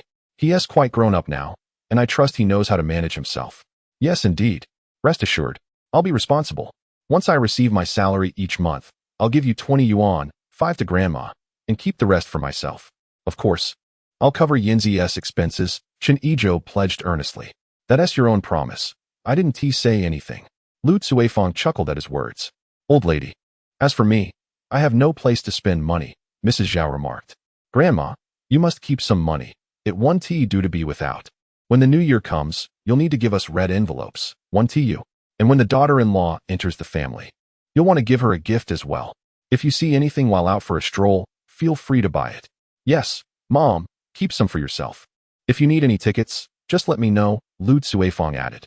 All right, I'll take your advice and keep some. I'll prepare red envelopes for you later." Mrs. Zhao replied with a smile. "Brother, the water is almost filled." Upon hearing this, Chen Yizhou picked up the fish and walked towards the yard. Upon reaching the tubs, he noticed each tub was filled with water to about half. He quickly placed 2 fish into one tub. As they entered the water, they began to swim, though not very energetically. Chen Yizhou plunged his hand into the tub, stirring the water and secretly adding some spring water. In an instant, the carp began to swim vigorously. "Wow, brother, look! The fish are alive. They're so beautiful," Chen Xiaoyan exclaimed excitedly. Mrs. Zhao and Lu Cuifang approached, nodding in approval. "Indeed, the fish are quite lovely. Yinzi, when you have the chance, find some aquatic plants to add," Mrs. Zhao suggested. "Sure, Grandma, I'll go find some right now," Chen Xiaoyan exclaimed as she dashed out. Chen Yizhou poured himself a cup of tea and settled beneath the grape arbor, reclining in a chair, letting his mind drift. Grapes, huh? Grapes. The thought of them sparked a desire within him. The grapes in the yard were still far from ripe, likely requiring another 2 years to bear fruit. He snapped off a vine, placing it into his space, and inserted it beside an apple tree, watering it with spring water. With a focused thought, it sprouted, entwined, grew, supported itself, and, in the blink of an eye, the grapes matured. Each cluster of purple grapes shimmered and sparkled, enticing to behold. Chen Yizhou counted approximately 50 clusters, each weighing a pound. With a mere thought, he gathered them all. The rush of ripening the grapes left him slightly lightheaded, prompting him to drink some spring water, which instantly revitalized him. Noticing that his grandmother and mother were absent from the yard, 2 clusters of grapes appeared on the table before him. Without washing them, he plucked one and took a bite. The flavor was 8 parts sweet and 2 parts tart. Absolutely delightful. Brother, come quickly. There's trouble. Siheyuan burst in with urgency. What is it? Speak slowly, Yanzi, Chen Yizhou urged. Brother, you must see for yourself. Sister Yuli is being cornered by Yan Jieqing at the gate. Upon hearing this, Chen Yizhou sprang to his feet and rushed outside, with Chen Xiaoyan hastily following. Upon reaching the gate, they found Yan Jieqing engaged in conversation with Yuli, who wore an expression of impatience. Upon seeing Chen Yizhou approach, her eyes brightened. Chen Yizhou, she called. Li, what is happening? He inquired. Chen Yizhou, I'm speaking with my boyfriend. What business is it of yours? Yan Jieqing interjected. Your boyfriend? Chen Yizhou replied, utterly perplexed. Yuli quickly retorted, Chen Yizhou, do not listen to his nonsense. I do not know him. How could he possibly be my boyfriend? He has been a nuisance since I arrived, insisting on dragging me to his home. Yuli, how can you speak like that? I have even sent a matchmaker to your house. Yan Jieqing protested. Oh, so it was you who found the matchmaker? I don't even know you. Why would I agree to that?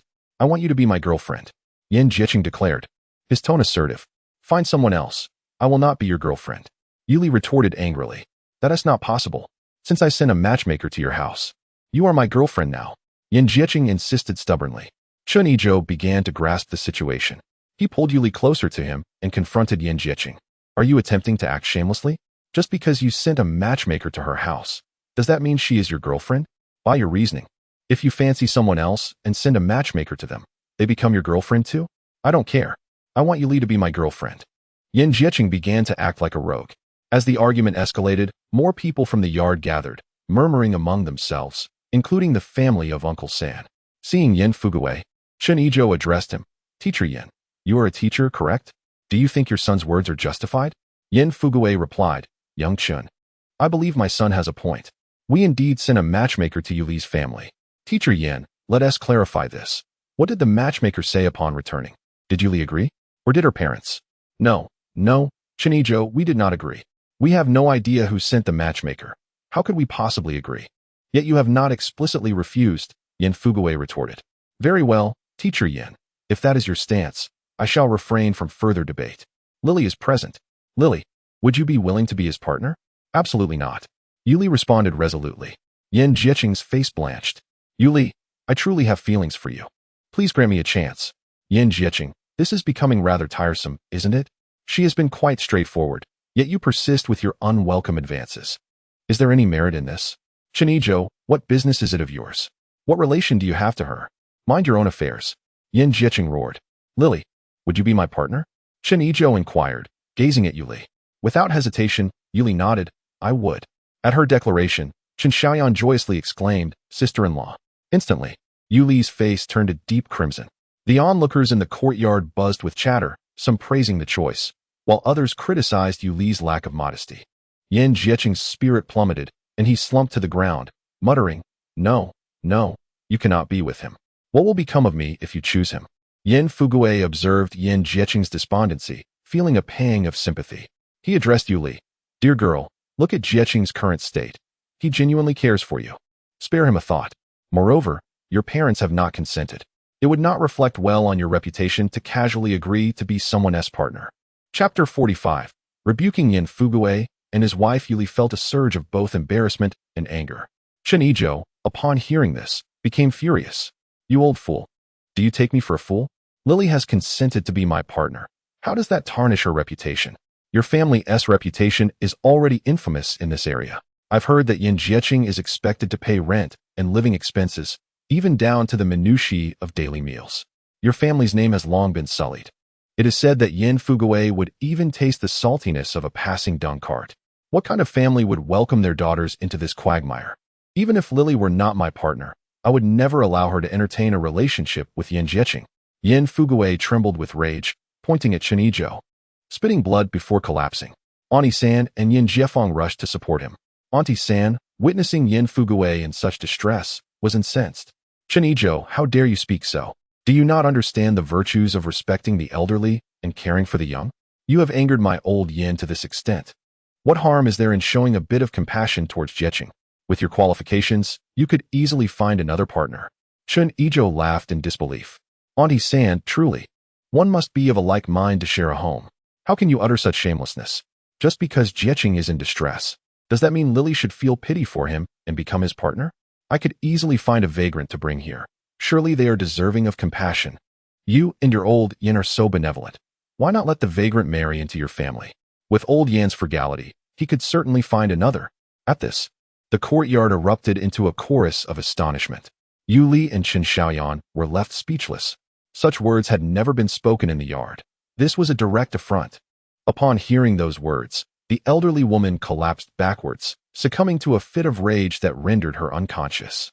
Yin Fugui, barely regaining consciousness, witnessed this and promptly spewed a mouthful of blood, fainting entirely. The crowd in the courtyard erupted into chaos. Xiao Chun, cease your words. You've frightened this couple into unconsciousness. We must hurry them to the hospital. This is their own doing. Let whoever wishes to take them, Chen Yizhou retorted, pulling Yu Li and Chen Xiaoyan as he turned to leave. The courtyard was in disarray, with some administering first aid, others calling for a vehicle, until finally, two elderly women accompanied Yin Jiefeng and Yin Jiequang to the hospital, while Yin Jieqing remained seated on the ground, murmuring to himself. Upon returning to the small courtyard, Chen Xiaoyan exclaimed, "Grandmother, mother, brother was extraordinary. He just wreaked havoc in the front yard, causing the third uncle and his wife to faint from anger and blood." Upon hearing this, old lady Zhao and Lu Cuifeng hurriedly emerged. What happened? What transpired? Chen Xiaoyan recounted the events in detail. Lu Cuifeng remarked, "Yizhou, you did well. If it were me, I might have been even harsher. Let me handle such matters in the future. You are not yet married, and I wouldn't want anyone to tarnish your reputation." Mother, I was equally incensed. They were trying to take my fiancé from me. How could I not be upset? Besides, they brought this upon themselves. Their family is utterly shameless. Taking your fiancé? Lu Cuifeng asked, perplexed. Chen Xiaoyan quickly clarified, Mother, Sister Yuli has agreed to be my sister-in-law. Ah, is that true? Lu Cuifeng turned to Yuli, who shyly nodded in affirmation. Wonderful, old lady Zhao exclaimed, grasping Yuli's hand with joy. Let us not delay. Today, let Yizhou visit your family and meet your parents. Mother, with all that has just occurred, will Yizhou have time to go? Lu Cuifeng questioned. Fear not, Cuifeng. Given the character of those in this courtyard, they will not report this incident. They were at fault from the start. Tonight's gathering is inevitable. Yizhou, you need only return home by evening, old lady Zhao assessed. Very well. I shall heed your advice. Wow, these grapes are delicious. Brother, where did you find these? Chen Xiaoyan called out. Sister-in-law, do try some. Grandmother, mother, you must taste these as well. I purchased these. Enjoy them. There are plenty more, Chen Yizhou replied. The crowd marveled at the exquisite flavor of the fruit. Anything brought back by Chen Yizhou was invariably delightful. After savoring the grapes, they began preparing dough for dumplings, with Yuli lending a hand. Old lady Zhao and Lu Cuifeng were thoroughly impressed by Yuli's nimble work. They cooked a chicken, braised pork with potatoes, prepared cold cucumbers, sour and spicy cabbage, and of course, dumplings, until they could barely straighten up from feasting. Post-repast, Chen Yizhou conferred with Yuli about their afternoon tasks, intending to visit her family just before dinner. By 4 o'clock, after translating 5 manuals, Chen Yizhou washed up in the bathroom and descended the stairs. Yuli and the others were in the living room below, enjoying the breeze from the fan and engaging in conversation. Have you finished your work, Chen Yizhou? Yuli inquired. Yes, how about you? Shall I grab a few things, and then we can set off? All right, I'll wait for you. Chen Yizhou entered the kitchen storage room, retrieving a pack of cigarettes, 2 bottles of wine, 2 kilograms of apples, and 2 bunches of grapes, carefully placing them into bags before stepping outside. Lily, I'm ready. Let us depart, he called. All right, I'm coming, Yuli replied. She took the fruits, while he secured the remaining items to the bicycle. After bidding farewell to his family, the two pushed the bicycle out of the small courtyard. The onlookers in the courtyard observed Chen Yizhou carrying such an abundance of items and leaving with Yuli, sparking a flurry of discussions. In the front yard, Uncle Li inquired, Xiao Chun, carrying so much, are you heading to your girlfriend's house? Chen Yizhou offered him a cigarette, replying, Indeed, Uncle Li, it's my first visit, so I must make a proper impression. Uncle Li accepted the cigarette with a smile, saying, Good, good. You're doing well, rest assured. Your girlfriend's family will certainly be pleased. Thank you for your kind words. We shall take our leave now, Chen Yizhou responded. Upon exiting the courtyard, he followed Yuli's lead as they proceeded forward.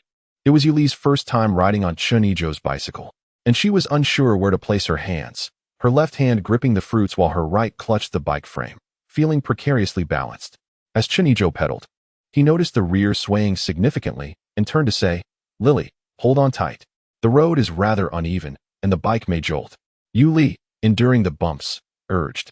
Chen Yizhou, please ride slower, there's no rush.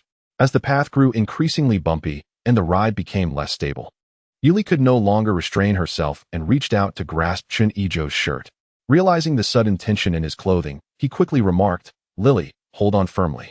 If this is uncomfortable, feel free to embrace me. No way. What will others think? She protested. It's all right. I'll keep an eye out for anyone approaching. You can let go when you feel it's safe, he reassured her. Hearing this, Yuli gradually relaxed her grip and wrapped her arms around Chen Yizhou. A wave of warmth enveloped his back, igniting a surge of excitement within him, prompting him to accelerate.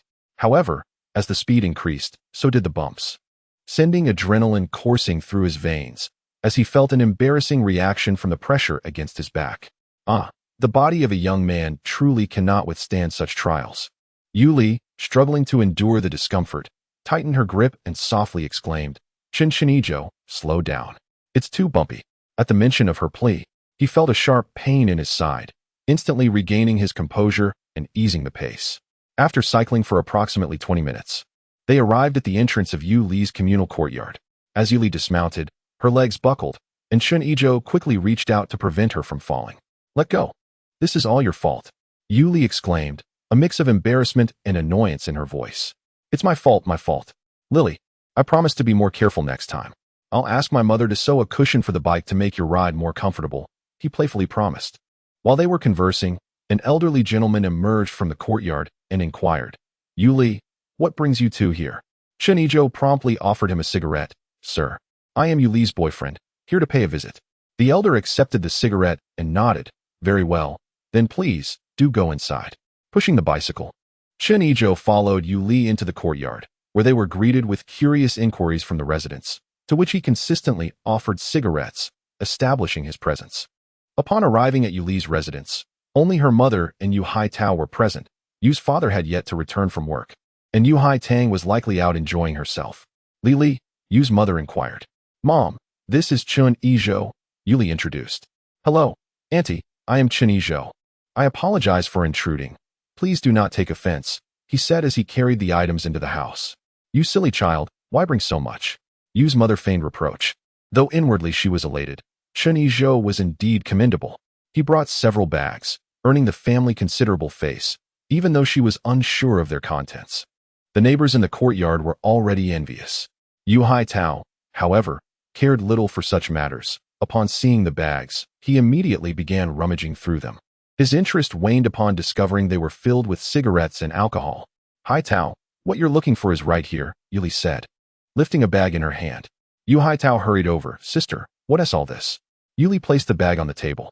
Wow, so many apples. And grapes. Mom, I want to eat. Eat. Can't you ask nicely? You have no manners at all, Yu's mother chided. Yu Haitao quickly turned to Chen Yizhou and obediently called out, brother-in-law. Hello, Haitao, Chen Yizhou replied, retrieving a handful of white rabbit candy from his bag, which was actually from his space. Yu Haitao's eyes sparkled with delight as he gratefully accepted the sweets. Thank you, brother-in-law. Li, quickly prepare some tea for Chen Yizhou while I wash the fruit, Yu's mother instructed. All right, Yuli replied, heading off to brew tea. After washing the fruit, Yu's mother pulled Yuli into the kitchen to start preparing the meal, keen to gather information. In the living room, Only Chen Yizhou and little Yu Haitao remained. With children, as long as you have candy, you can easily win their hearts. Upon finishing work, Yu Shengli strolled leisurely home, encountering Yu Haitang along the way, and together they walked back. As they entered the courtyard, they bumped into Old Man Li. "Shengli, you're back. Hurry home. You have important guests." "Oh, all right," Yu Shengli replied absent-mindedly, pondering who such esteemed guests could be, and quickened his pace.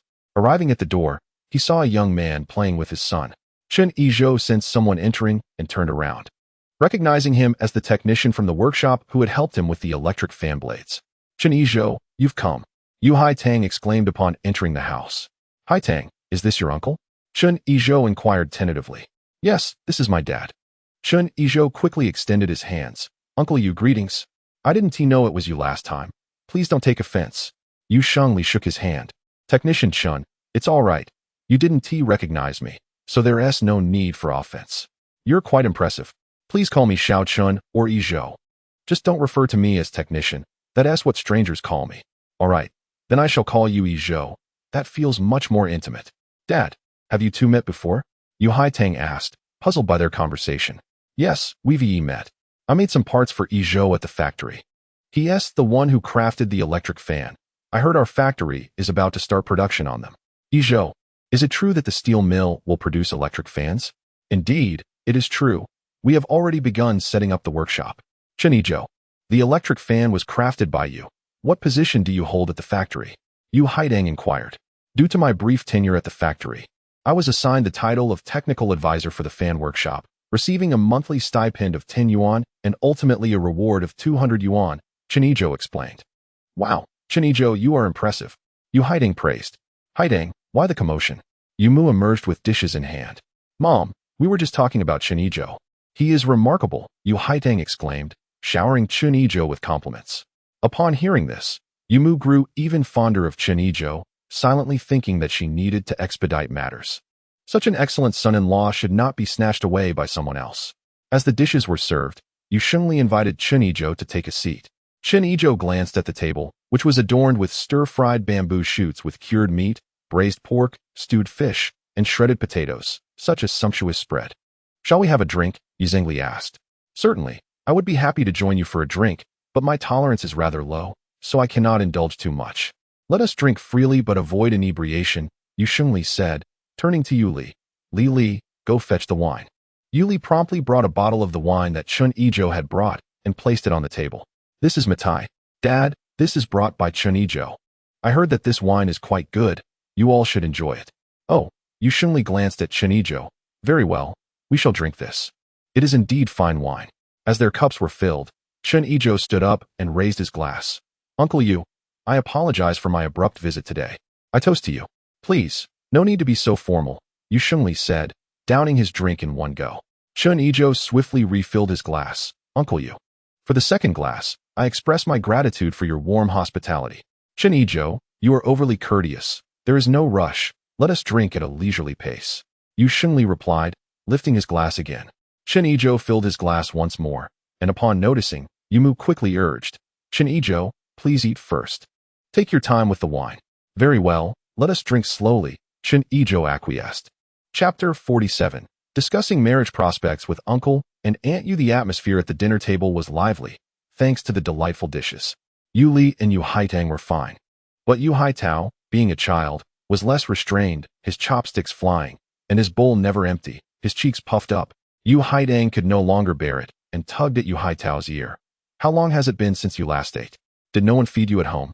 "Let me go. Today's dishes are simply too delicious," Yu Haitao protested while continuing to eat. "Eat slowly, and I will release you," Yu Haitang warned sternly. "Fine. If you let me go, I will eat more slowly," Yu Haitao conceded. The adults paid no mind to the children, enjoying their lively exchange of toasts. "Xiaochun, the factory is now inquiring whether I would be willing to transfer to the new workshop. What are your thoughts on this matter?" Yu Shengli asked. "Uncle Yu, this decision ultimately depends on your own inclinations. Whether to stay or leave hinges on what would be most advantageous for you," Chen Yizhou replied. "Very well. I shall ponder it carefully. Now let us drink." Yu Li recounted the previous incidents that had transpired in the courtyard, prompting Yu father and Yu mother to scold the Yin family thoroughly, followed by their concern for Chen Yizhou. Chen Yizhou, will everything be all right? Yumu asked with worry. Auntie, please rest assured, there is nothing to worry about. After all, they were the ones who had stirred up trouble first. Moreover, I did not lay a hand on anyone, Chen Yizhou consoled. All right, if there's anything, just let me know, and I'll give them a good scolding. Thank you in advance. Chen Yizhou said, raising his glass and downing it in one gulp. After the meal, Yu Li and Yu Haidang cleared the table while Yu's parents chatted and sipped tea with Chen Yizhou. Yu's mother took the initiative to bring up the topic. Yizhou, what are your thoughts regarding your relationship with Li Li? Auntie, I believe that since I will turn 20 next month, I can officially obtain a marriage certificate. How about we have both families dine together to discuss the engagement? What do you think? Chen Yizhou inquired. That sounds splendid, Yu's mother replied, her face lighting up with a broad smile. Uncle and Auntie, I will prepare everything necessary, including the house and furniture, which are all brand new. As for the betrothal gift, what do you think? With a wave of her hand, Yu's mother responded, as long as you treat Li Li well, the betrothal gift can be a mere token. That won't do. I cannot shortchange Li Li. Chen Yizhou insisted. Yu's mother interjected, what do you mean shortchange? I can see that you are a good boy and genuinely care for Li Li. Just a symbolic amount will suffice, considering you have so much to prepare. After some contemplation, Chen Yizhou proposed, Uncle and Auntie, how about I offer 66 yuan, symbolizing smooth sailing? That is too much. The customary amount is merely 20 to 30 yuan, Yu's mother declined. It is not excessive, Auntie. After all, Li Li is invaluable to me. Furthermore, we have inquired. And while the common amount is indeed around 20 to 30 yuan, there are also instances of 50, 60, 70, or even over 100 yuan, especially among the affluent. So please, do not decline. Yu's mother quietly consulted Yu's father. What do you think? Yu Zhengli pondered for a moment before saying, Yizhou, regardless of the amount, we will ensure that this money goes to Li Li. How about 30 yuan? I do not wish to be accused of selling my daughter. Hearing Yu Zhengli speak, Chen Yizhou could only acquiesce. Uncle, I will heed your advice. The betrothal gift will be set at 30 yuan. Yu Li and Yu Haidang, who had been eavesdropping, heard Chen Yizhou mention smooth sailing. Yu Haidang began to tease Yu Li, causing her to blush and become quite flustered. After chatting for a little longer, Chen Yizhou glanced at the time and stood up. Uncle and Auntie, it is getting late, so I shall take my leave. When would be convenient for you in the next couple of days? I will arrange for a matchmaker to formalize the process to avoid any gossip later. Yu Zhengli thought for a moment and replied, how about the day after tomorrow at noon? I will return then. All right, Uncle and Auntie. I will come by punctually the day after tomorrow. Li Li, Yu's mother called, come out to see Yizhou off. Coming. Yu Li responded as she stepped outside. Yu Li accompanied Chen Yizhou to the entrance of the courtyard. Chen Yizhou, you had some drinks. Can you still ride? Li Li, worry not. I am perfectly fine. I have a good tolerance for alcohol. Indeed, whether Chen Yizhou's alcohol tolerance was up for debate, he knew he could continue drinking as long as he had space. All right then, just be careful while riding. Okay, you head back, and I will come again the day after tomorrow. After bidding farewell to Yu Li, Chen Yizhou rode his bicycle towards the quadrangle, his mind beginning to contemplate how to handle matters that evening. As I cycled past the police station, a thought struck me. Suddenly, I squeezed the brakes, turned around, and headed straight for the station. I pondered, isn't the courtyard fond of keeping things under wraps? With the police station and the neighborhood committee being my formidable allies, what do I have to fear? Chen Yizhou leisurely returned to the courtyard, where Yin Fugui was not at the gate, but someone was home, indicating he must have returned. Passing through the middle courtyard, I noticed that Qin Huairu, who operated the washing machine, didn't he approach me for a chat, and everything seemed normal among the others in the yard. I went back to the east courtyard, where my family had already dined. Upon inquiring about the situation, I learned that Yin Fugui's aunt had returned during dinner, and both Yi Zhonghai and Lu Haizhong had visited them. Chen Yizhou thought to himself, when soldiers come, I shall meet them. When water comes, I shall block it. Let us see how they respond. Grandma Zhao and Lu Cuifeng inquired about my dealings with the Yu family, to which I recounted the situation and the outcomes of our discussions. Good, Grandma Zhao smiled. Cuifeng, tomorrow you should go to this area and find a reputable matchmaker. Have her come to our home the day after tomorrow to accompany Yizhou to the Yu family. Certainly, Mother, Lu Cuifeng agreed. Grandma, there are so many customs I am unfamiliar with. Could you please explain them to me? I inquired. Yizhou, this is the capital, it's undoubtedly different from home. But don't worry, we have a matchmaker for guidance. Just ask her what to prepare, she replied. Indeed, the matchmaker will surely know, I nodded. As we conversed, a knock sounded at the courtyard door. Chen Yizhou, the meeting has commenced. Just a moment. I called back. The others exchanged glances, thinking as expected. Following our usual routine, I led the way with Chen Siheyuan, followed by Grandma Zhao and Lu Cuifeng. We secured the courtyard door and made our way to the middle courtyard. Upon arrival, the atmosphere was bustling, people were boasting, chatting, and children were running about joyfully. The stage was empty, and several gentlemen were yet to be seen. While observing, I heard someone call out, "Chen Yizhou, over here." I turned to see Su Damao and Lu Xiaoyi waving from a corner. After a moment's thought, I led the group over. Once seated, Su Damao asked, "Chen Yizhou, today Xiaoyi and I visited her family. What transpired? Are we holding a meeting to solicit donations for the Jia family again?" Lu Xiaoyi looked at me curiously, and I inadvertently let my gaze drift towards her chest. Sensing my stare, she flushed and slightly bent her body. However, after a moment's contemplation, she huffed, straightened her posture, and presented herself with renewed confidence. This caught me off guard, making me feel somewhat embarrassed. "Brother Damao, this matter is indeed related to me. They are preparing to target me," I hastily explained. "Target you? What has happened?" Lu Xiaoyi exclaimed in surprise, covering her mouth. Feeling her concern, I recounted the events in detail. How could the Yin family behave in such a manner? How shameless. "But Chen Yizhou, your words are rather sharp." Su Damao jested. "Wasn't I provoked? How can one force another into a relationship while spouting nonsense?" I retorted, filled with indignation. "Chen Yizhou, you must exercise caution," Lu Xiaoyi expressed her concern. As they were conversing, an unexpected silence enveloped the surroundings. They looked up to see Yi Zhonghai, Lu Haizhong, and the Yin family approaching from the front yard. The three gentlemen made their way directly to the table, while the three ladies and several children took their seats below. Yin Jiqing appeared utterly dazed. "Ahem, the meeting is about to commence," Lu Haizhong announced. "Today's meeting is primarily due to a most egregious incident that transpired in the courtyard." "Ahem." Yin Fugui, unable to bear it any longer, coughed a couple of times. Upon noticing, Yi Zhonghai rapped the table and declared, "All right, allow me to speak for a moment. Is Chen Yizhou here? Step forward." "What is the matter, Yi?" Chen Yizhou complied and stood up. "Come to the front," Yi Zhonghai commanded sternly. Chen Yizhou obeyed and moved to the front. "Chen Yizhou, do you have anything to say regarding today's events?" Yi Zhonghai inquired. "I have nothing to say," Chen Yizhou replied. "Very well, since you admit your guilt. You must first apologize to the three ladies and then discuss compensation matters," Yi Zhonghai ordered. "Admit guilt? Yi, is there something wrong with your hearing? When did I confess to any wrongdoing? Apologize and compensate? Are you in a dream?" Chen Yizhou gazed at Yi Zhonghai in disbelief. "Chen Yizhou, what is your attitude? You yourself stated that you have nothing to say. Does that not imply guilt?" Yi Zhonghai's anger flared. "When I said I had nothing to say, it meant that I believe I am not at fault for what occurred today. What more should I say?" Chen Yizhou retorted. "You claim innocence while having taken Yin Jiqing's partner, causing the three ladies to suffer grievous distress, even leading to hospitalization. You still believe you are blameless? It seems our courtyard cannot accommodate you any longer. We must expel you," Yi Zhonghai asserted.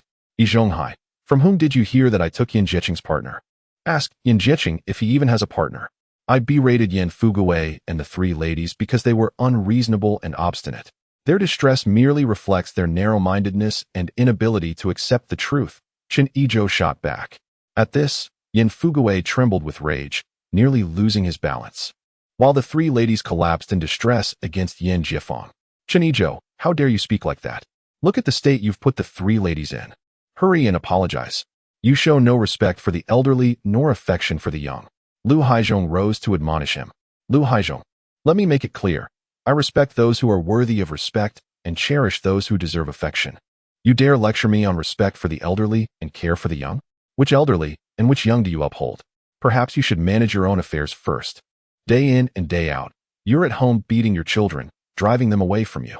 Be wary of growing old without a son by your side." Chen Yizhou rebuffed. "You." Lu Haizhong pointed at Chen Yizhou, speechless with anger. "Chen Yizhou." Yi Zhonghai slammed the table. "Mind your attitude." "Yi Zhonghai, what attitude do you expect from me? Is it forbidden to speak at this meeting? Is every matter dictated solely by the three of you?" Chen Yizhou stepped forward and slapped the table, startling the three elders. "Why gather so many people for a meeting? You could simply make the decision and inform us." After saying this, he turned to the crowd gathered in the courtyard.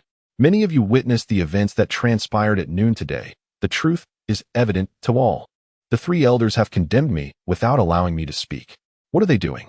They are reversing history, attempting to establish a dictatorship, wanting to reign supreme in this courtyard. Upon hearing this, the three elders were taken aback. Yizhou slammed his hand on the table, exclaiming, "Silence! What's wrong?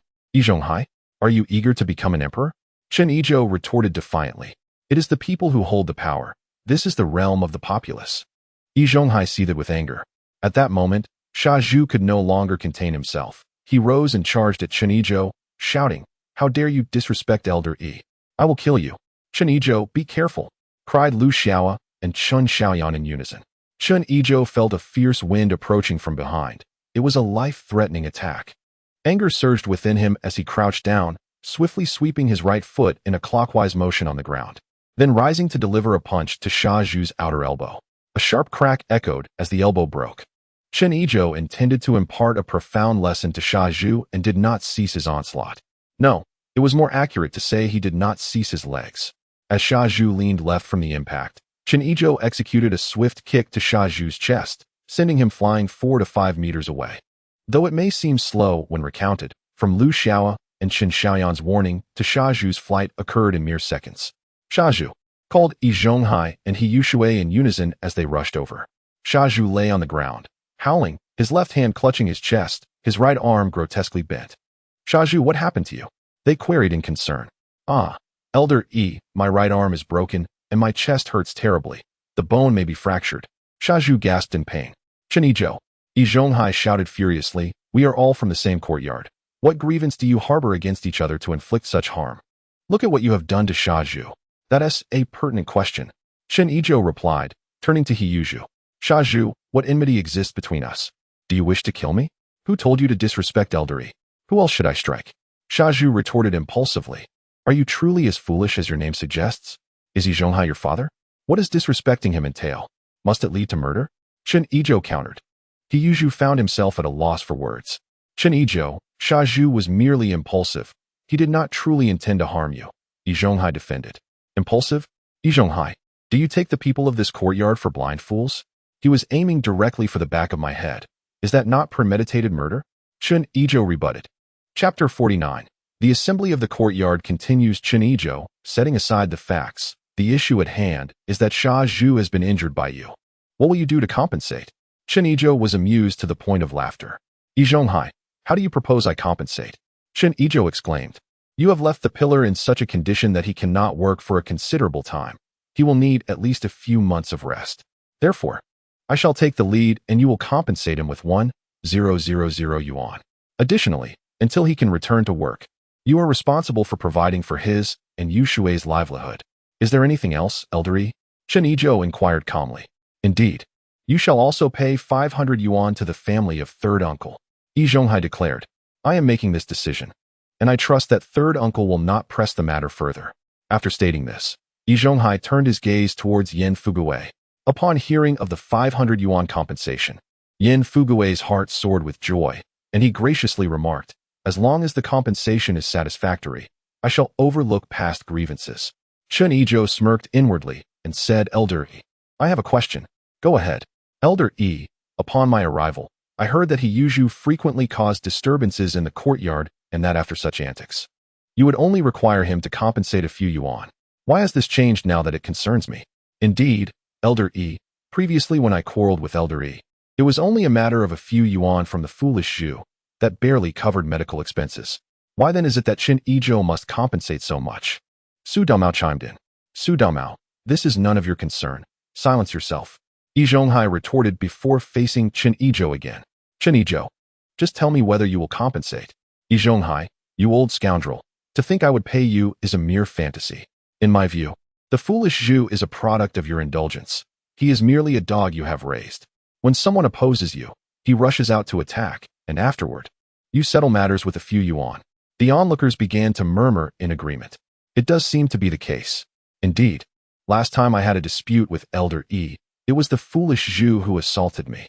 Aside from Su Damao, it seems the foolish Zhu only acts on behalf of Elder Yi. Seeing the tide turn against him, Yizhou barked, "Chen Yizhou, do not divert the topic.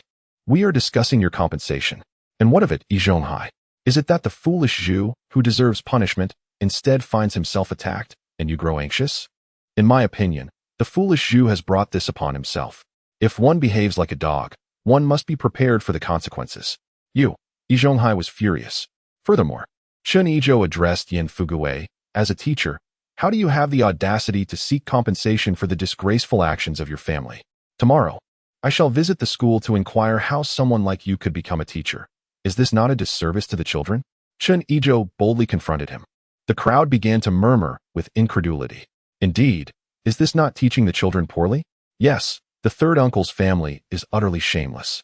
Indeed, I would be too embarrassed to face anyone if I were to act in such a manner.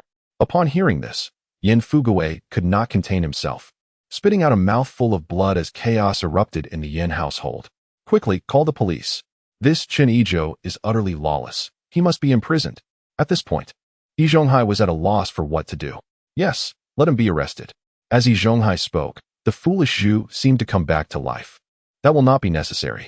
The crowd turned to see Director Zhang from the police station, accompanied by 2 officers and Director Wang from the street office. Entering through the moon gate, Director Zhang and Director Wang, your arrival is quite timely. This Chen Yizhou has become utterly unruly. Just look at what he has done to Siheyuan, exclaimed Yi Zhonghai. Oh, it hurts terribly. Siheyuan cried out in feigned agony. Director Zhang approached to assess the situation and informed Director Wang. It's not too serious. His right hand is fractured, and while his sternum isn't broken, it is likely cracked. Director Zhang, you must apprehend Chen Yizhou and have him imprisoned. Zhu howled. Silence. We shall ascertain the facts before proceeding, Director Zhang admonished. Director Zhang, the evidence is evident. What more is there to investigate? Yi Zhonghai retorted. How I conduct this investigation is not for you to teach me, Director Zhang replied, visibly displeased. I would not dare. Yi Zhonghai quickly gestured in protest. Director Zhang then turned to Director Wang and remarked, Today, I have truly gained insight. Director Wang nodded in agreement. Indeed, I too have learned much today. It turned out that both had received prior notification from Chen Yizhou and had been lurking by the moon gate, witnessing the unfolding drama. Chen Yizhou, all accusations are leveled against you. Do you have any defense? Director Zhang inquired. Director Zhang, Director Wang, I assure you, I am not at fault in this matter. Chen Yizhou began recounting the events from the morning's conflict with the Yin family to the evening's assembly. Upon hearing this, Director Wang stated, Very well, let's clarify each matter one by one. Yin Fuguwei, is what Chen Yizhou claims true? Director Wang asked. It is true. Although we did indeed seek a matchmaker from Yu Li's household, Yin Fu argued. Did she agree to be Yin Jiqing's partner? No, but she did not outright refuse. Yin Fu cleverly countered. Director Wang, exasperated, laughed incredulously. Are you still playing word games with me? Let me ask you this. Later, when Yu Li explicitly stated she did not wish to be Yin Jiqing's partner, why did you persist in your interference? Is it not because I felt pity for Jiqing? To alleviate Yu Li's burden by accepting him as her partner seemed reasonable. Yin Fuguwei defended himself. By your own reasoning, Chen Yizhou is not in the wrong either. If one is to show pity towards the homeless, why do you not extend your compassion to him? That is different, no matter how pitiable he may be. It is not our concern. How is it different? Yin Jiqing's plight has no bearing on Yu Li's choices. Yin Fuguwei continued to argue. What makes it different? Director Wang pressed. We sought a matchmaker, Yin Fuguwei retorted. Are you bringing this up again? Director Wang interjected. Tomorrow, I shall formally inquire with your school regarding how an individual with such questionable moral character is permitted to teach. Moreover, your position as a teacher will be reconsidered. Director Wang, I was mistaken. Yin Fuguwei quickly pleaded. Enough, Yin Fuguwei. Regarding your disciplinary action, await further notice. Director Wang interrupted him. At this moment, Chen Yizhou interjected. Given that Yu Li has clearly refused, Yin Fuguwei, as a teacher, has acted in a manner that contravenes a woman's autonomy and constitutes coercion. Indeed, such circumstances do violate a woman's consent and amount to coercion. Should the victim choose to report this, we will certainly accept the case, Director Zhang affirmed. Then I shall file a report immediately. You? Yes, Yu Li is my fiancée, and we are soon to be engaged, as a representative of the victim's family. I am here to report the crime, Chen Yizhou declared earnestly. Chapter 50. The continuation of the General Assembly. Director Zhang waved his hand, signaling the arrest of Yin Fuguwei. Yin Fuguwei turned pale, exclaiming, Chen Yizhou, you can't do this. Haven't you harmed me enough already?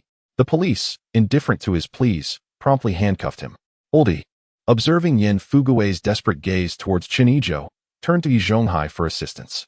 Yi Zhonghai, reluctantly approaching, implored, Director Zhang, this is all a misunderstanding.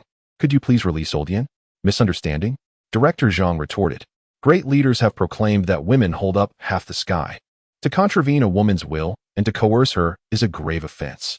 Given the circumstances, the sentence starts at 6 months and could extend to the death penalty. At this declaration, the three matriarchs fainted in shock, plunging the scene into chaos. Despair flickered in Yin Fugui's eyes.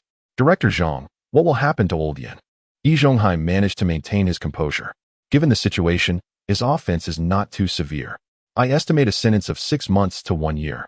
But he will certainly lose his job. If we can obtain the victim's understanding, there may be no punishment, Director Zhang elucidated. A glimmer of hope sparked in Yin Fugui's eyes. I am willing to compensate. I am willing to compensate. Chen Yizhou, please forgive me. Director Zhang remained silent. Observing Chen Yizhou. After a moment of contemplation, Chen Yizhou inquired, Yin Fugui, do you genuinely wish to compensate the victim, or are you being coerced? I genuinely wish to compensate. I am not being coerced. Yin Fugui hastily affirmed. Very well. In the presence of Director Zhang and Director Wang, I will act on behalf of Yu Li.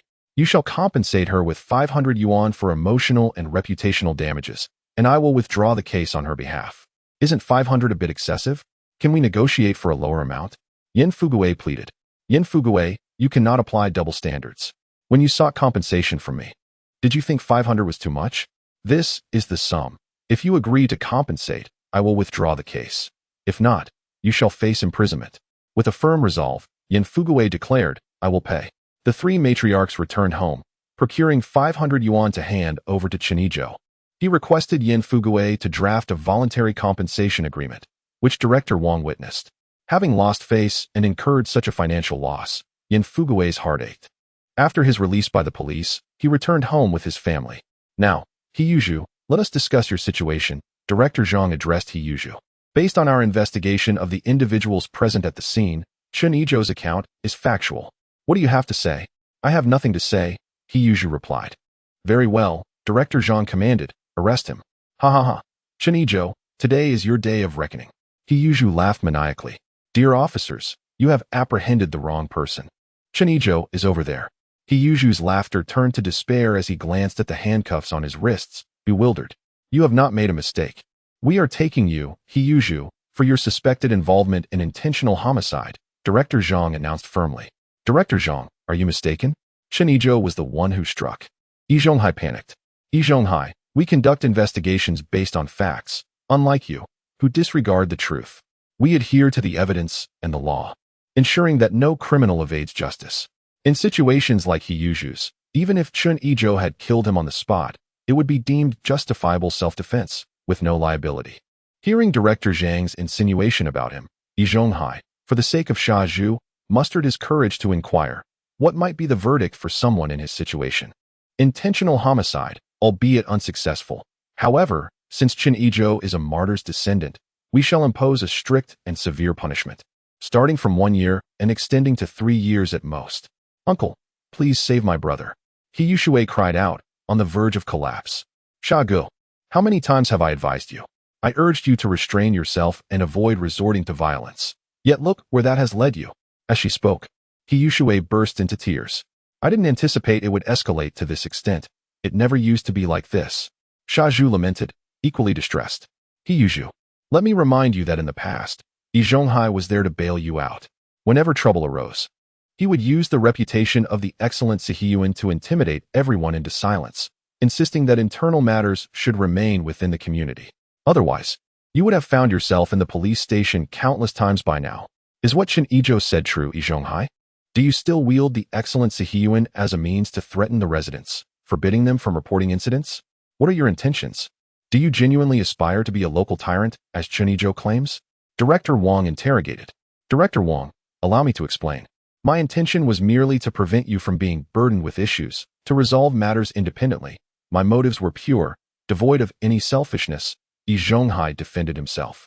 You three gentlemen are merely appointed liaison officers of the street office, primarily tasked with conveying documents and policies, mediating trivial neighborhood disputes.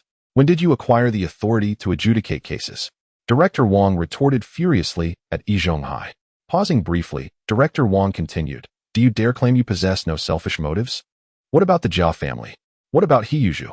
Can you assert that you did not enable their actions? Without your intervention, would Siheyuan have dared to strike so mercilessly? He relied on your protection. Enough. You need not continue in that role any longer," Director Wang concluded. He then bowed to the crowd, stating, "I apologize to all of you. My failure to fulfill my duties has allowed Yizhou and his associates to deceive me over the years without uncovering the issues at hand. I take full responsibility." After standing upright, he announced, effective immediately, Lu Haizhong will temporarily assume the role of the elder. He will not possess authority in decision-making, but will solely be responsible for relaying our street office's documents and new policies. Should any issues arise, please bring them to the street office, and we will address them promptly. Very well. The crowd collectively applauded. Yizhou, you and Yin Fugue are to attend 3 months of training on spiritual civilization and spend 1 month cleaning the alleyways. Do you have any objections? Director Wang addressed Yizhou. No objections. Yizhou replied, feeling suffocated. He realized that from this day forth, the dynamics of the Siheyuan would be irrevocably altered. He would no longer be the one in control. After Director Wang dismissed the assembly, the crowd dispersed in small groups. Director Zhang, accompanied by 2 police officers, escorted Siheyuan directly to the hospital to tend to his injuries. "Xiao Chun, I apologize for the distress you've endured," Director Wang said as he approached Chen Yizhou. "Not at all, Aunt Wang. I owe you my gratitude for having my back today," Chen Yizhou replied with a smile. "Xiao Chun, I must express my gratitude to you. Had you not informed me, I would have remained oblivious to the significant issues within this courtyard. Aunt Wang, I acted out of self-preservation," Chen Yizhou remarked, stroking his head. Chapter 51. Shaju is captured. Yuli delivers money. All right, it's getting late. I won't waste more time discussing this with you. If anything comes up in the future, feel free to reach out. I'll take my leave now. Please extend my regards to your grandmother and mother." Director Wang waved his hand. "Thank you, Aunt Wang," Chen Yizhou replied gratefully. After seeing off Director Wang, Chen Yizhou reflected on how much assistance he had received today from both Director Zhang and Director Wang, regardless of their reasons, and resolved to find an opportunity to express his gratitude properly. The General Assembly of the courtyard has concluded. However, this meeting will undoubtedly cast a long shadow on the future trajectory of the Siheyuan. Lu Haizhong returned home, brimming with enthusiasm. "Darling, I'm in high spirits today. Please fry me a few eggs. I intend to enjoy a couple of drinks." On the contrary, Yizhou returned home dejected, sitting silently in the living room. Aunt De, noticing his demeanor, offered words of comfort. "Old E, don't let this get to you. Ever since Chen Yizhou arrived, this courtyard has been in a constant state of unrest." Bang! Yizhou slammed the table.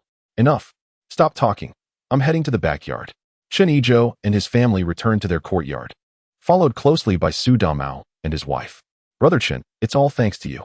This time, several elders have been thoroughly humiliated, and I couldn't be happier," Su Damao exclaimed, as if Chen Yizhou had avenged him. "Brother, you are remarkable to have secured such a sum from third uncle," Su Xiaoyan added, equally excited. "Damao, didn't I tell you previously? As long as they dare to provoke me, I will ensure they learn a profound lesson. Just wait and see. After this, Yizhou and Yin Fugue will behave themselves, and the courtyard will enjoy a period of tranquility," Chen Yizhou asserted confidently. Indeed, Elder Zhao concurred. "They have suffered losses at Yizhou's hands several times now. They will likely think twice before acting rashly in the future. Brother Chen, I suspect Yizhou and the deaf elder will certainly approach you. Are you prepared to let Shaju off the hook?" Su Damao inquired. "I doubt Shaju will escape easily this time. Did you not hear Director Zhang say? They will impose strict and severe measures. If Yizhou and the deaf elder come seeking a letter of forgiveness, I shall grant it, provided they can meet my price. After all, no one has enmity with money, right? Brother Chen, doesn't that mean you're effectively letting him off the hook?" Su Damao pressed. "No, Damao. Shaju serving additional years in prison offers me no advantage. If he wishes to avoid a longer sentence and is willing to pay, why should I refuse him?" Chen Yizhou took a sip of tea and continued, "Just wait and see. Even if he escapes this time, if Shaju does not amend his ways, he will face even greater tribulations in the future." "Chen Yizhou, why must you be so wicked?" Lu Xiaoyi laughed. "Sister Xiaoyi, you unjustly accuse me. They are always the ones who provoke me first. My perspective is simple. As long as they seek to bother me, I will extract a profit from them. I am curious to see just how much wealth they possess. The others were left speechless at Chen Yizhou's candidness regarding extortion. The next morning, Yizhonghai, with the help of Jia Dongxiu, requested a leave of absence and, concealing the deaf elder, made his way to the police station. Whom are you seeking? The security guard inquired, blocking their path. Old man, let us seek out Director Zhang, Yizhonghai said. The elder glanced at the two and gestured. Go ahead. Follow this path straight in. You will find him in his office. Thank you, old man. The two replied as they entered Director Zhang's office, where he happened to be present. Yizhonghai seated the deaf elderly woman comfortably in a chair and inquired, Director Zhang, how is he Yizhou's condition? Oh, we bandaged him at the hospital yesterday. There are no significant issues. He just needs a period of rest to recover, Director Zhang responded. Director Zhang, may I ask, if we manage to obtain Chen Yizhou's forgiveness, what sentence would he Yizhou receive? Yizhonghai pressed. If you can secure the victim's understanding, he Yizhou might face 1 or 2 months of reform through labor. Otherwise, the minimum would be a year, considering he attempted murder. Could it not be less? Unfortunately, no. In cases involving martyrs' families, we must report them accordingly. Both Yizhonghai and the deaf elderly woman fell silent upon hearing this. After a moment, the elderly woman spoke. Director Zhang, may we meet he Yizhou? Certainly, follow me, he replied. The two accompanied Director Zhang to the detention room, where they found he Yizhou looking utterly wretched. His right hand immobilized in a brace, suspended at his chest, and his torso swathed in thick bandages, his clothes soiled. Zhuzi, the deaf elderly woman called out. Grandma, uncle, are you here to take me home? He Yizhou exclaimed with unrestrained joy. Yizhonghai considered his words carefully before saying, Zhuzi, this is somewhat complicated, but do not worry. The elderly woman and I will surely secure your release. A chill ran through he Yizhou's heart. I didn't even harm him. Why am I being detained? Once I am out, I must ensure he pays. Zhuzi, refrain from speaking recklessly. Yizhonghai admonished, casting a glance at Director Zhang. We will return to obtain a letter of forgiveness from Chen Yizhou, but I suspect it will be quite costly. How much do you have left, Zhuzi? Uncle, I still have over 500 yuan in the box beneath my bed, he Yizhou replied candidly. Zhuzi, after years of work, is that all you have? I borrowed a bit from Sister Qin, he Yizhou admitted sheepishly. How much did you lend her? I didn't keep a precise count, perhaps around 200 or 300 yuan. He replied. Zhuzi, sigh, let us first return and assess the situation. We will discuss it further then, Yizhonghai said, resigned. As they prepared to leave, the deaf elderly woman reassured him. Zhuzi, rest assured, Grandma will not let you languish in prison. Once outside the police station and on the street, Yizhonghai asked, Elderly woman, what should we do now? The deaf elderly woman replied, Zhonghai, we cannot let Zhuzi come to harm. Carry me to the steel factory. I will swallow my pride and seek help. At that moment, Chen Yizhou was not at the courtyard, having brought several bunches of grapes to Yuli's home. Chen Yizhou, did you not say you would come tomorrow? Why are you here today? Yuli inquired. Chen Yizhou glanced around to ensure no one was listening. Lili, I simply missed you, he confessed. Yuli blushed, playfully swatting Chen Yizhou and chiding, stop being foolish, let us speak seriously. All right, I shall be serious. Yesterday, I noticed how much you enjoyed grapes, so I brought you some more today, Chen Yizhou said, placing the grapes on the table. Is that all? Yuli asked, skeptical. Hee, I knew I couldn't deceive you. Lily is the smartest. Chen Yizhou, while complimenting her, took out a stack of money from his satchel and placed it on the table. Chen Yizhou, why have you brought out so much money? Yuli exclaimed in astonishment. Lily, this isn't my money, it is yours. Mine? How come I didn't know I had so much money? Lily, this is the money I earned for you yesterday. Chapter 52, Yuli's shock, the watch ticket. Yuli, feeling anxious, grabbed the money on the table. Chen Yizhou, what have you done? You haven't done anything illegal. Have you? Lily, calm down, you'll understand once you see this. Chen Yizhou said as he handed Yuli the voluntary compensation letter written by Yan Fugui. Yuli took it, staring blankly for a moment. Chen Yizhou, is this real? Pinch me. Chen Yizhou obediently lifted his hand and pinched Yuli's cheek. What are you two doing? A loud voice interrupted, startling both Chen Yizhou and Yuli. Wow, sister, where did all this money come from? It was Yu Haitang, who had appeared out of nowhere. Hearing Yu Haitang's exclamation, Yumu also approached, and upon seeing the large sum of money, quickly shut the door. Yizhou, why have you brought so much money? Yumu inquired. Auntie, this isn't my money, it belongs to Lily. I brought it to her today. Lily's money? How could she have so much? Yumu was equally bewildered. Yu Haidang, standing nearby, shared the same expression of confusion. Yuli hastily urged Chen Yizhou. You must explain everything to Mom. Chen Yizhou recounted the events of yesterday, the conflict, the assembly of the entire courtyard, the police report, and his request for compensation from Yin Fuguwei. Yizhou, is it all right to take so much money from someone else? Rest assured, Auntie, it's perfectly fine.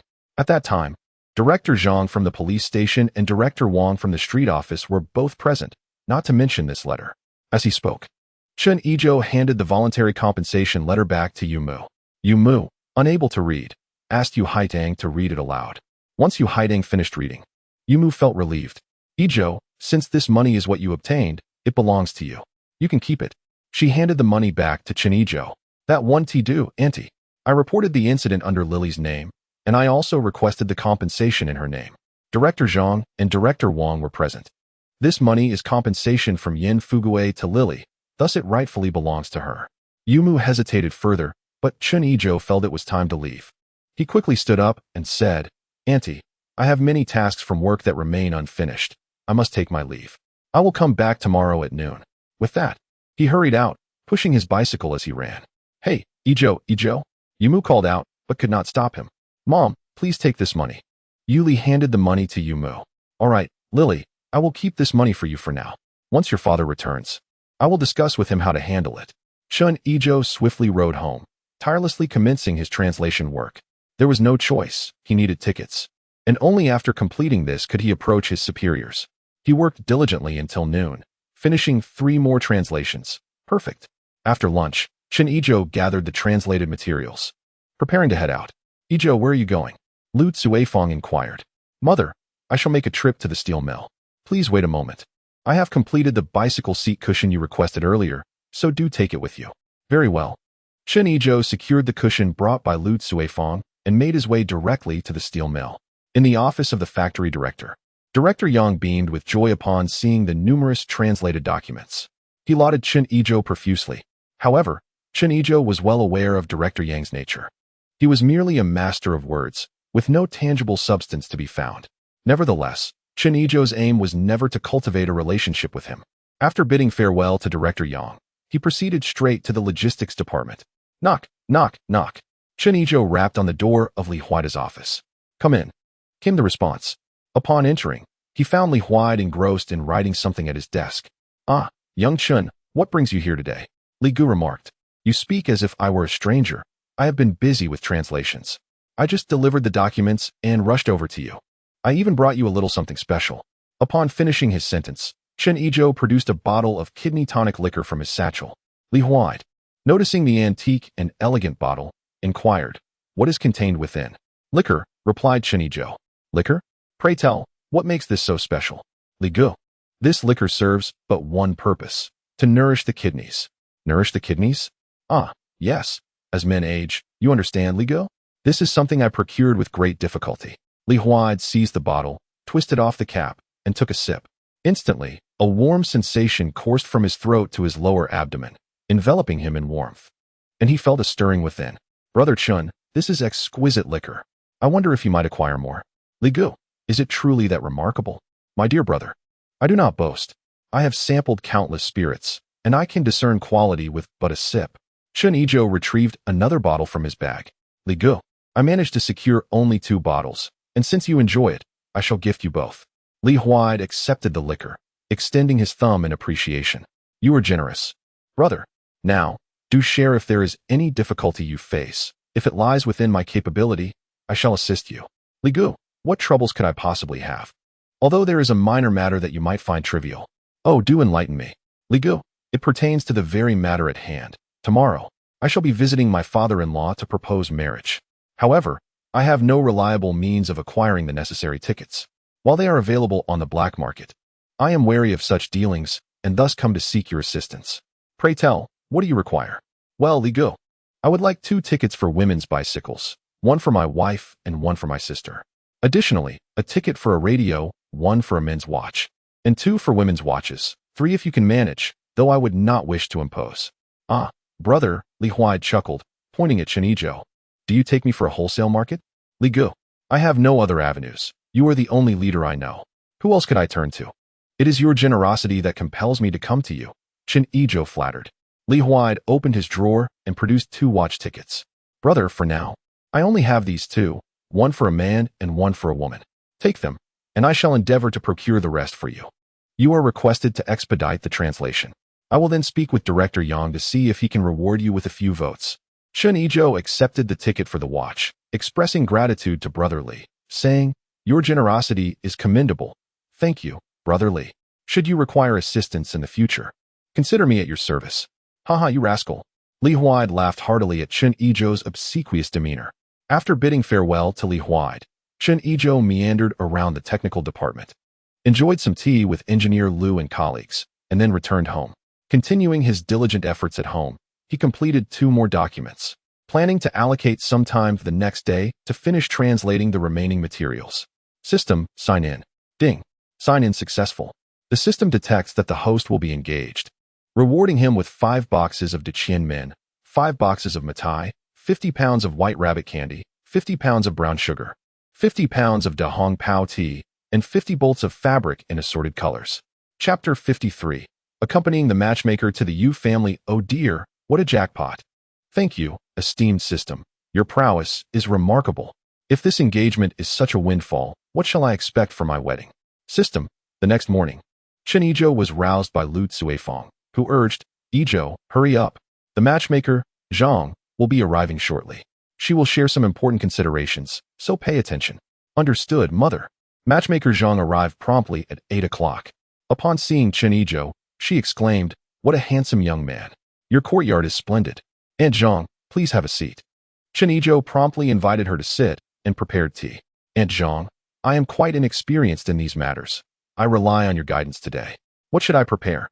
In these times, what more is there to discuss? Some families offer half a gene of sugar, others a gene of pork. It all depends on the circumstances. Now, what have you prepared? Aunt Zhang, I have arranged for a pack of cigarettes, 2 bottles of liquor, 2 gene of tea leaves, 2 gene of brown sugar, 5 gene of pork, and a fish. What do you think? As Chen Yizhou spoke, the matchmaker's jaw dropped in astonishment. Noticing her silence, he inquired, Aunt Zhang, how do you find these items? Snapping back to reality, Aunt Zhang replied, Oh, splendid. This is quite generous. I haven't encountered such magnanimity in years. Young Chen, I have a niece. She is fair, beautiful, and employed. Would you like to meet her? No. Thank you, Aunt Zhang. I quite like Lily. Chen Yizhou declined. Oh, then it seems my niece lacks fortune. Have you negotiated the betrothal gifts? Yes, we have settled it, Chen Yizhou confirmed. We invited you here to avoid any gossip. Very well, since you have agreed upon everything, this will make my job easier. I am delighted to earn this fee. Aunt Zhang, rest assured, when I marry, I shall express my gratitude properly. After conversing until 10 o'clock, Chen Yizhou organized the items, secured them to his vehicle, and set off with matchmaker Zhang towards the Yu family. Upon arriving at the communal courtyard, he spotted Yu Haidang waiting at the entrance. Chen Yizhou, you've arrived. Allow me to assist you with the cart, Yu Haidang offered as she approached to take the load. Thank you very much, Chen Yizhou replied, pulling a handful of white rabbit candy from his bag and handing it to Yu Haidang. As they entered the courtyard, the gathered crowd began to murmur. Is that Lily's partner arriving with the matchmaker? He seems quite impressive. Indeed, the last time I visited, I brought a plethora of items. This time, it seems even more abundant. Lily's partner certainly exudes a generous spirit. Chen Yizhou produced cigarettes and candy, distributing them freely, 1 cigarette to each man, and 2 pieces of candy to women and children. Yu Haidang trailed behind, pushing a cart, visibly pouting. Upon arriving at Yuli's doorstep, Yu's mother and Yuli welcomed them, accompanied by several neighbors. Chen Yizhou distributed the remaining cigarettes and candy before stepping inside the house. Goodness, what has this young lad brought for us?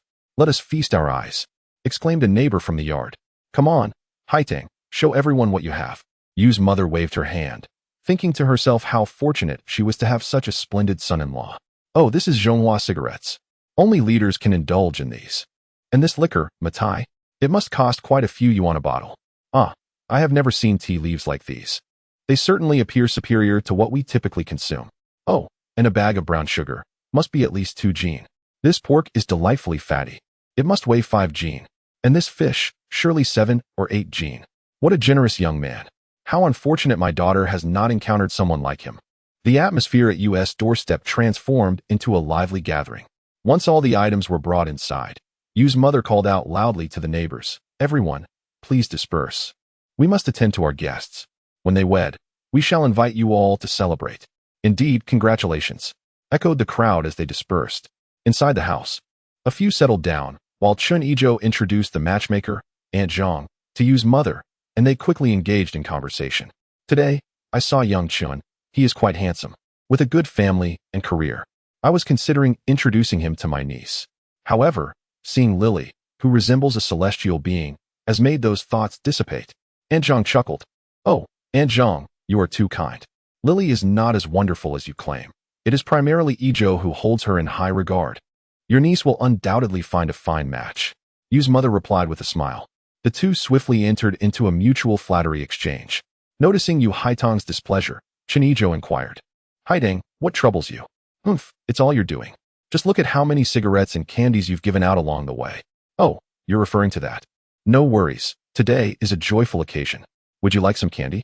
Chen Yizhou reached into his bag and handed Yu Haitang a pound of white rabbit candy.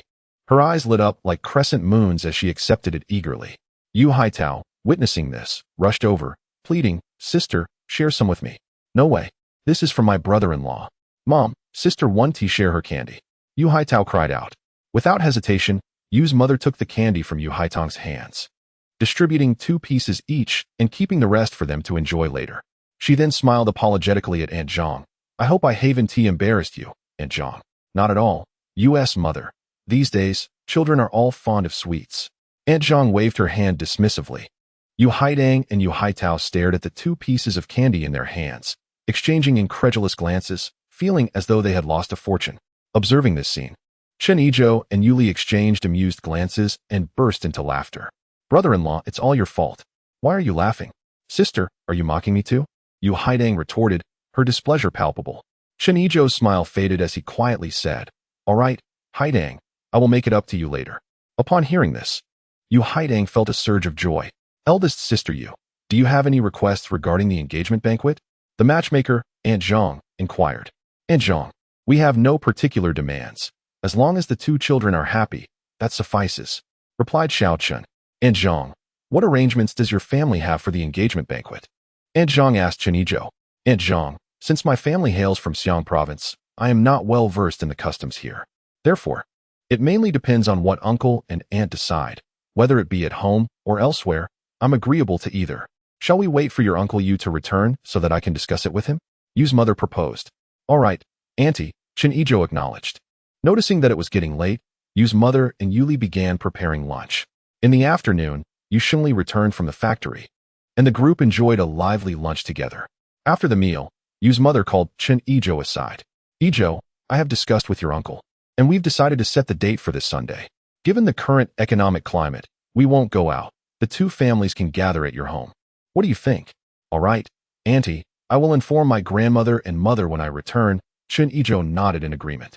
With the most crucial matter settled, the group began to engage in light conversation. Once Yu Shengli left for work, Chen Yizhou turned to Yu Li and said, Li, shall we go out for a while?"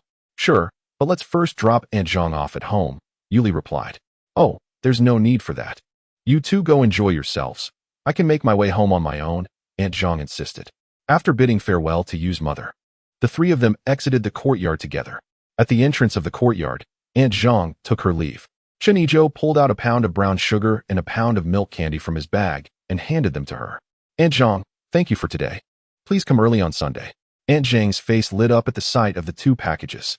"Xiao Chen, you are too kind. Rest assured, I will arrive early that day. Now, I will take my leave. You 2 go have fun." After parting with Aunt Zhang, Chen Yizhou skillfully hopped onto his bicycle. Li, hurry up and get on. This time it won't be bumpy." Yuli looked at the back seat, surprised at how quickly the cushion had been prepared. "Yes, my mother was concerned that her daughter-in-law might get jostled around, so she hurriedly had it made," Chen Yizhou said with a serious expression, jokingly. "I don't believe that," Yuli replied. Her cheeks flushed as she took a few quick steps, grasped the rear frame, and gracefully sat down, naturally placing her right hand on Chen Yizhou's waist. "Yizhou, where are we going?" Li, just trust me and come along," Chen Yizhou said, withholding the destination, and Yuli did not press further. After riding for over 20 minutes, they arrived at the department store, where Chen Yizhou led Yuli directly to the watch counter. "Yizhou, why did you bring me here?" Yuli asked. "Lili, we are about to become engaged, so I wanted to buy you a watch." "No, Yizhou, that is too extravagant. I cannot accept it." Yuli insisted, pulling Chen Yizhou away. "Lili, I have already committed to you, and this watch will eventually be bought. I happen to have the funds and the ticket now. Do you think I am beneath your notice?" Chen Yizhou feigned sorrowfully. "No, that's not it." Yuli blushed and said, "It's not that I look down upon you. It's just that I find it too precious." "Precious? In my heart. You are priceless," Chen Yizhou asserted with conviction. "I was even planning to save up for a bicycle for you. Since you don't think less of me, you should listen to me." Before Yuli could respond, he pointed to a lady's watch and addressed the middle-aged woman at the counter. "Excuse me, could you please take that watch out for me to examine?" The woman, having observed their spirited exchange, recognized Chen Yizhou's purchasing power and replied, "Young man, please show me the watch tickets first."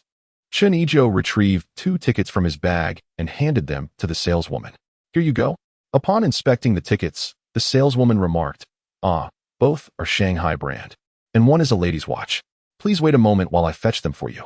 She presented one men's and one women's Shanghai watch on the counter, and Chen Yizhou pulled Yuli closer to admire them together. Yuli was immediately taken by the elegance of the pieces. The men's was bold, while the women's was delicately beautiful. "Lily, what do you think of this watch? Do you like it?" Chen Yizhou inquired. "It's wonderful and so beautiful. I really like it," Yuli replied with delight. "All right then, let's finalize the purchase," Chen Yizhou declared decisively. "This men's watch is 128 yuan, and the women's is 136 yuan, totaling 264 yuan. Please proceed to make the payment." The saleswoman instructed as she issued a receipt to Chen Yizhou. Having gained experience from purchasing a bicycle, Chen Yizhou swiftly completed the transaction. Upon returning to the counter, he immediately placed the watch on Yuli's wrist. "Lily, you look stunning with this watch," Chen Yizhou praised as he held her hand. "Really? I think so too. Here, let me put one on you as well," Yuli said, adorning Chen Yizhou's wrist with a watch. As Chen Yizhou admired the watch on his wrist, he contemplated retiring his pocket watch and perhaps asking his sister if she desired one. Otherwise, he would need to procure another watch ticket for her. Exiting the department store, Yuli couldn't help but glance at her watch repeatedly, her heart brimming with joy. "Lily, it's still early. Shall we go see a movie?" Chen Yizhou suggested. "Sure. I will follow your lead," Yuli responded happily. They arrived at the cinema, purchased tickets for 20 cents, and acquired some sunflower seeds, peanuts, and 2 bottles of soda, everything needed for a delightful outing. Upon entering the darkened theater, Chen Yizhou seized the opportunity to grasp Yuli's hand. "Lily, it's quite dark. I'll hold your hand so we can walk slowly together." Yuli replied softly, allowing him to guide her. They navigated their way to their seats and settled in just as the film began. The movie, Blossoms and Full Moons, depicted the romantic struggles of young men and women in the countryside as they contended against old-fashioned beliefs. For Chen Yizhou, having endured the tribulations of the modern world, the narrative stirred little within him. However, at the poignant moments, Yuli could not help but shed tears in response to the unfolding tale. Without hesitation, Chen Yizhou wrapped his arms around Yuli, softly reassuring her, "Lily, don't cry. Some experiences are essential in the struggle, and you must believe in them." "I know. I just couldn't help it," Yuli admitted, feeling a touch embarrassed. As soon as she spoke, she realized she was leaning against Chen Yizhou, hastily pushing herself up with both hands to sit up straight. However, Chen Yizhou had no intention of letting her go. He tightened his embrace around Yuli and whispered gently in her ear, "Be good, just stay like this." Yuli's face instantly flushed crimson, and she pinched Chen Yizhou twice in frustration. When she saw that he remained unfazed, she reluctantly surrendered to his hold. In that moment, Chen Yizhou reveled in the bliss of having a fragrant beauty in his arms, scarcely able to focus on the film. His hands moved restlessly, igniting a flurry of emotions within Yuli, who responded with playful indignation. As Chen Yizhou traversed the rugged terrain, he gazed at the towering mountains ahead.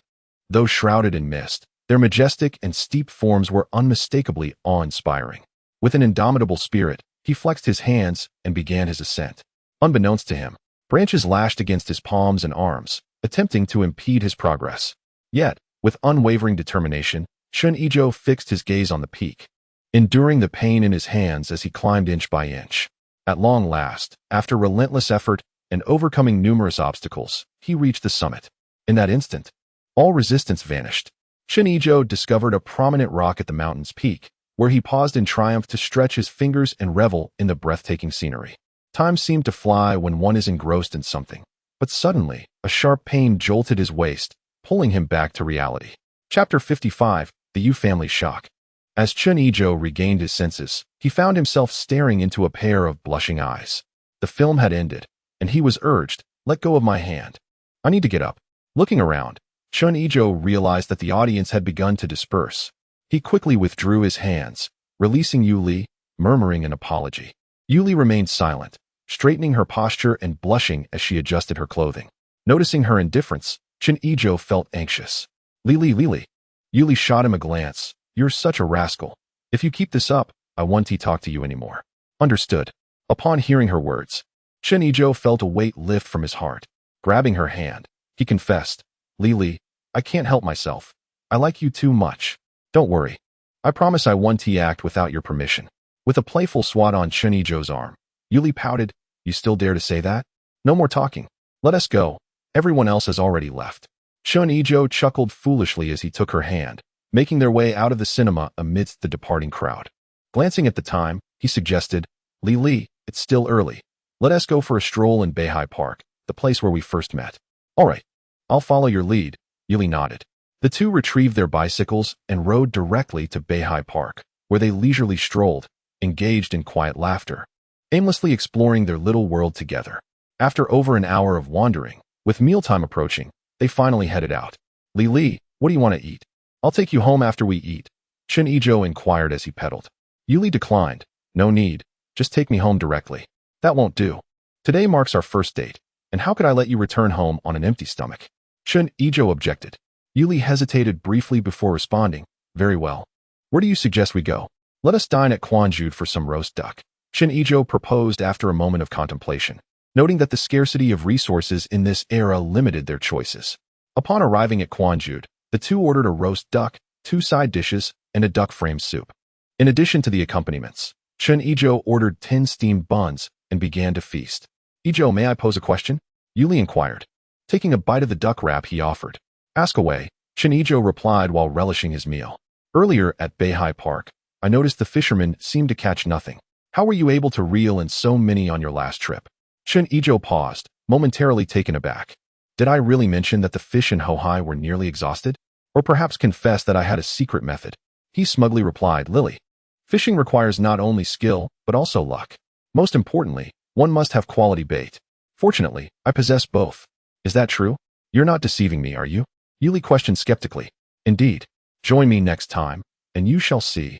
I am a man with a secret bait recipe," Chen Yizhou boasted, patting his chest with pride. "Enough of that. Hurry and eat," Yuli chided, rolling her eyes as she stuffed a bun into his mouth. Half an hour later, having finished their meal, Chen Yizhou packed 2 portions of roast duck to hang on his bicycle's handlebar, and Yuli made no inquiries about it. Chen Yizhou mounted his bicycle, with Yuli embracing his waist as they set off for the communal courtyard.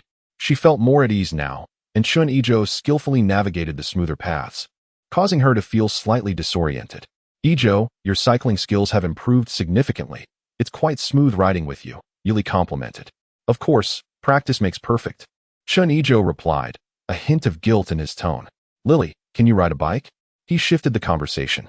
"I cannot," Yuli shook her head. "I will teach you one day. It's quite simple." "All right," she agreed.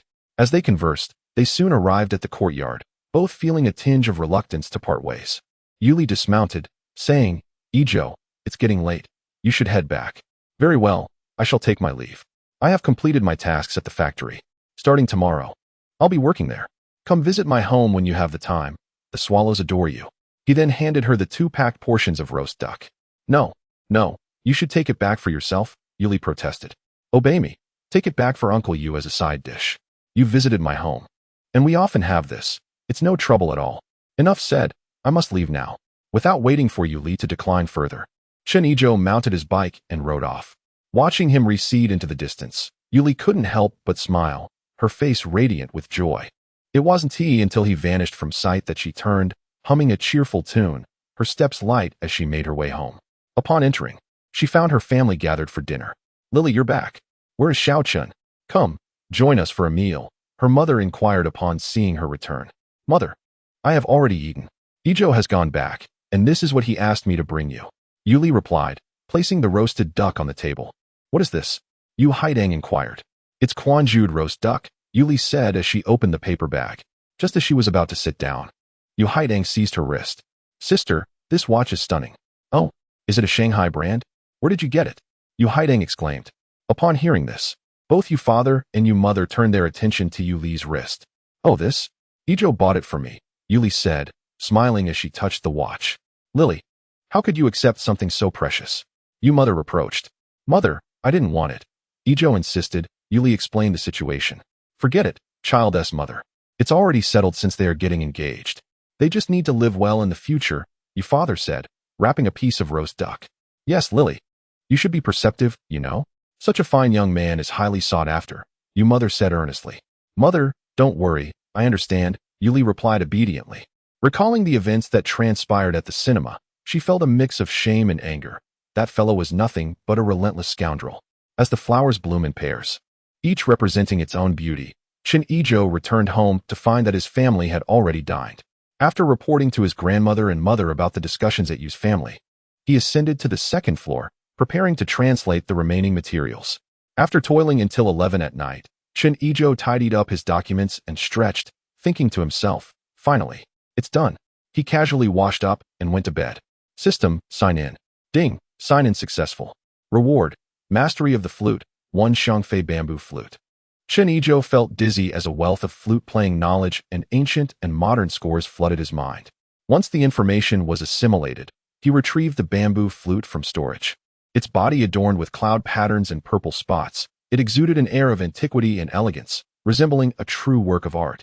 Were it not for the fear of disturbing the neighbors, he would have played a tune. Chapter 56. Early morning provocation of the Jia and Zhang families. After securing the bamboo flute, he began to survey his space. The piglets and calves had grown considerably, and he had collected over 200 eggs, leaving a few dozen for hatching. Several female rabbits were pregnant, and soon the population would increase.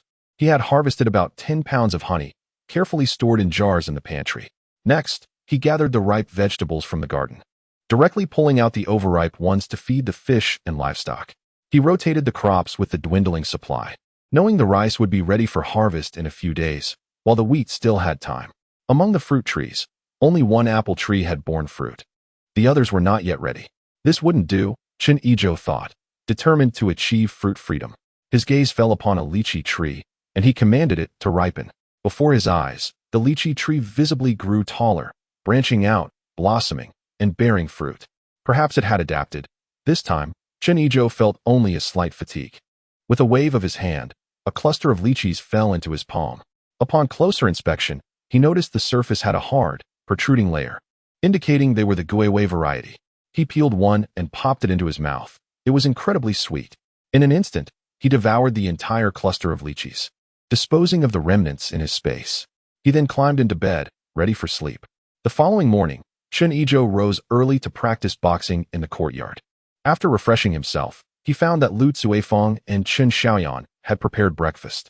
Just as he settled down, Chen Xiaoyan leaned in and said, Brother, it's still early today, why don't you walk?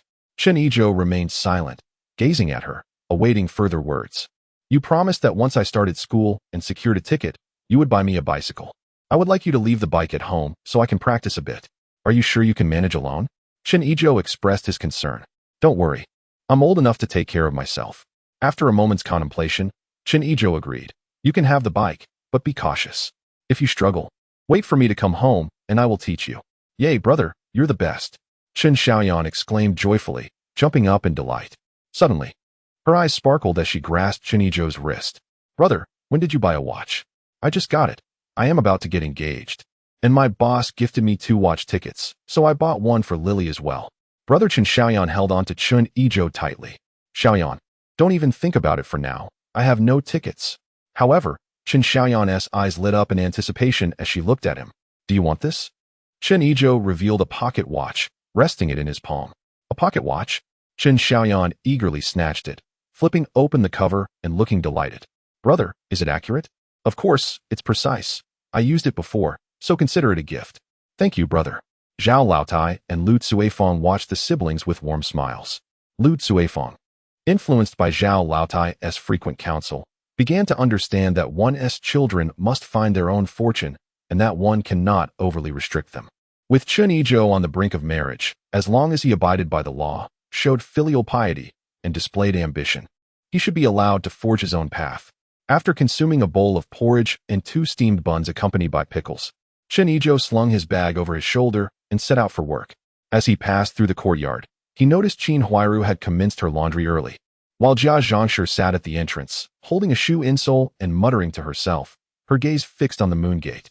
Upon spotting Chen Yizhou approaching, she hurriedly lowered her head, feigning indifference. Chen Yizhou chuckled at Jia Zhangshi's apparent wisdom, having learned from past misfortunes. He shook his head, recalling the adage that in the courtyard, Jia Zhangshi held the power to dictate. Her temporary show of weakness was merely a facade. "Brother Chen, are you off to work?" Qin Huairu interrupted his thoughts. "Yes, Sister Jia, and what about you? Still doing laundry? I must tell you, you should think of yourself as well as the child you bear. You're not the only one in the Jia household. Lessen your burdens a bit," Chen Yizhou provocatively remarked. Qin Huairu was taken aback. Ever since marrying into the Jia family, she had been subjugated by Jia Zhangshi, and no one had ever spoken to her like that. Jia Zhangshi, noticing Qin Huairu had paused her washing, could no longer maintain her pretense of indifference and retorted, "Qin Huairu, do you wish to rebel? Get back to work. You are a daughter-in-law of the Jia family. It's your duty to toil. Don't let the opinions of outsiders stir unwarranted thoughts." "Mother, I'm not," Qin Huairu hastily defended herself. Smack. Jia Zhangshi crossed the space and struck her. "Do you dare to argue?" Qin Huairu, unsure whether the pain was real or merely a manifestation of her grievances, covered her face and burst into tears. Chen Yizhou observed the escalating conflict between the two individuals, seemingly unperturbed by the commotion or whether Qin Huairu was feigning distress. He pointed at Jia Zhangshi and exclaimed, "Jia Zhangshi, do you comprehend the gravity of your actions? The esteemed leader has proclaimed that women are capable of bearing half the burden. Even if Qin Huairu is your daughter-in-law, you cannot subject her to such cruelty, especially considering her condition." The surrounding onlookers began to murmur, pondering the potential repercussions should anything happen to the unborn child.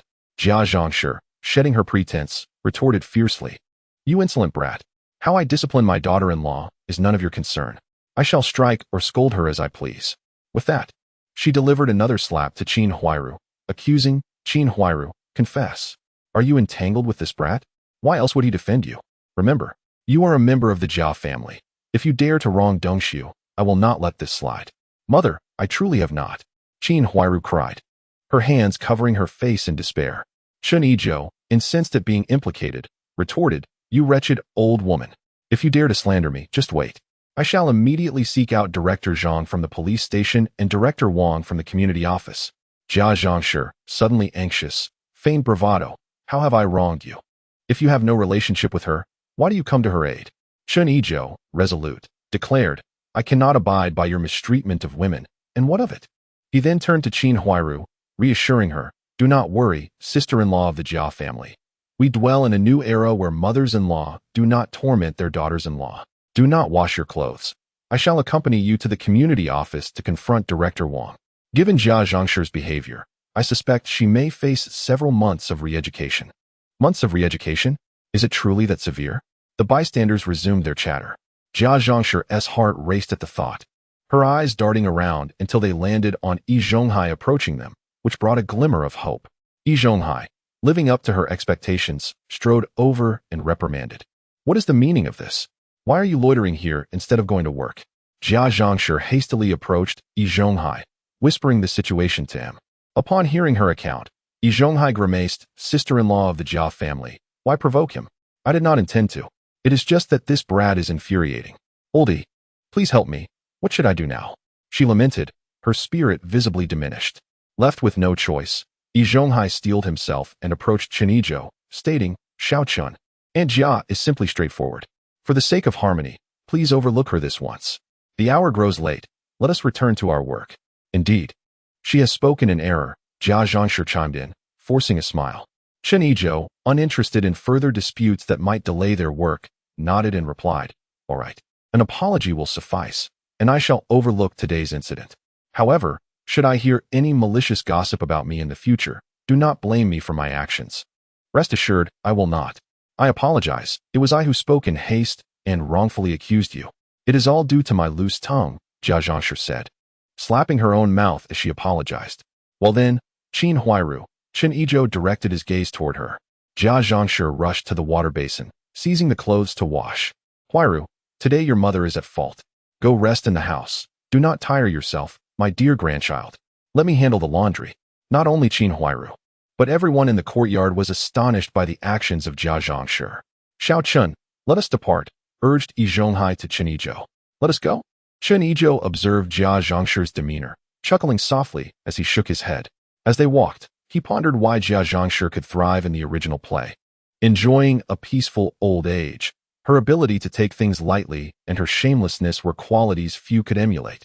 Along the way, Yizhonghai hesitated, several times on the verge of speaking, yet remained silent. Chen Yizhou, relishing the tranquility, thought to himself that he would not pry if he did not choose to speak.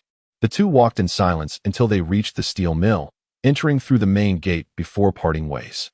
Chen Yizhou arrived at the door of Director Yang's office. Knock. Knock, knock. Come in, replied Director Yang. Director Yang, I have completed the translation of all the documents.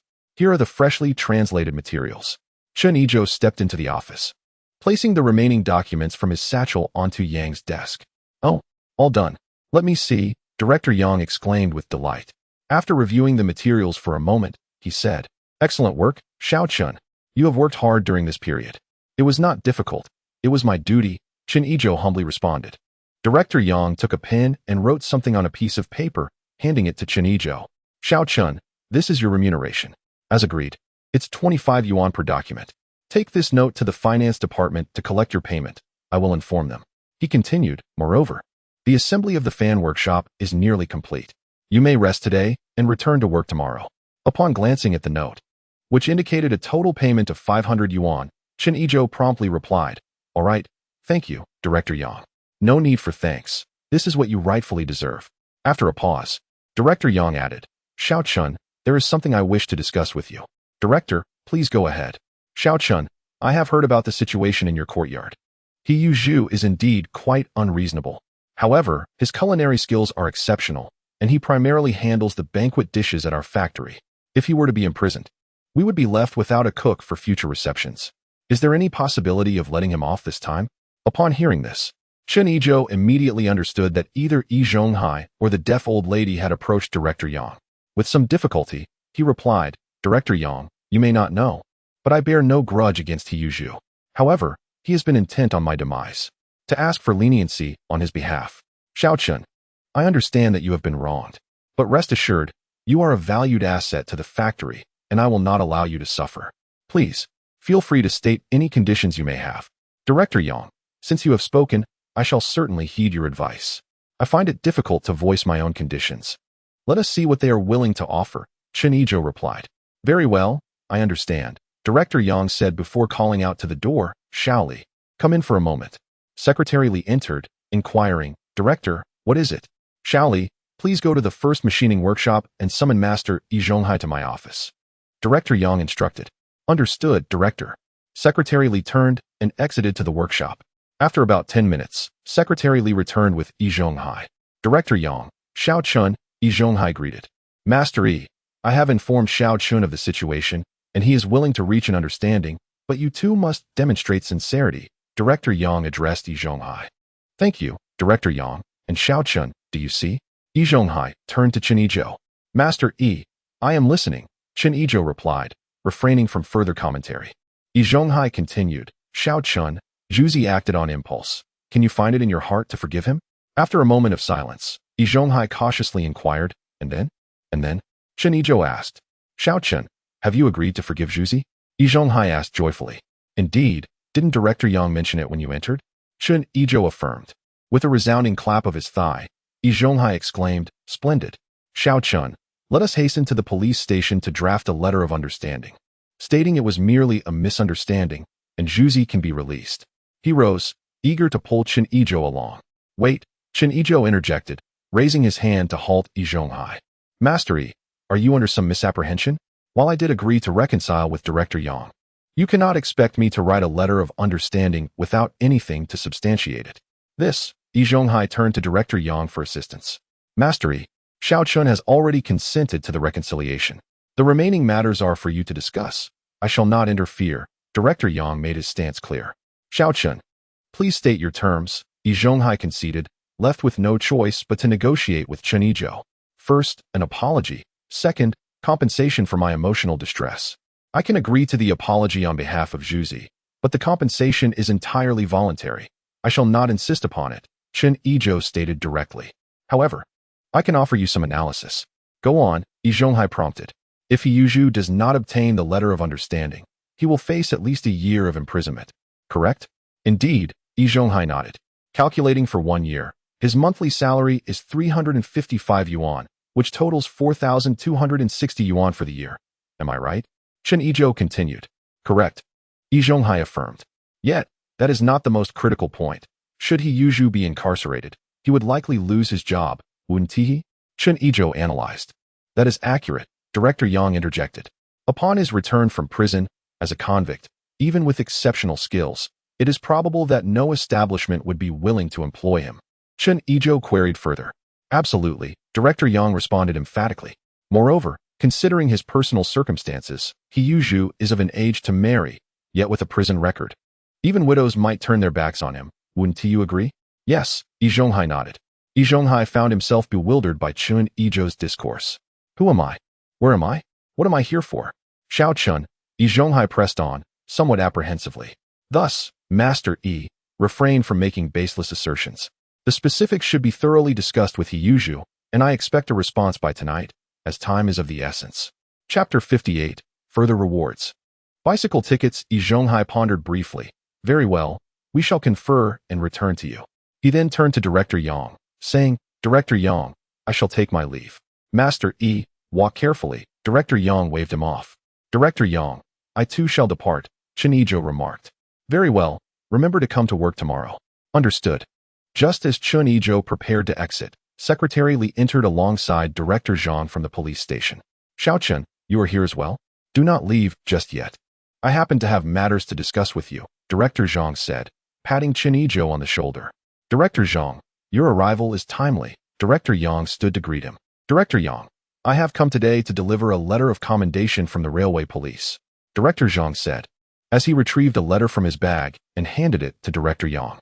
As Director Yang accepted the letter and began to open it, he murmured, A letter from the railway police, what does it have to do with me?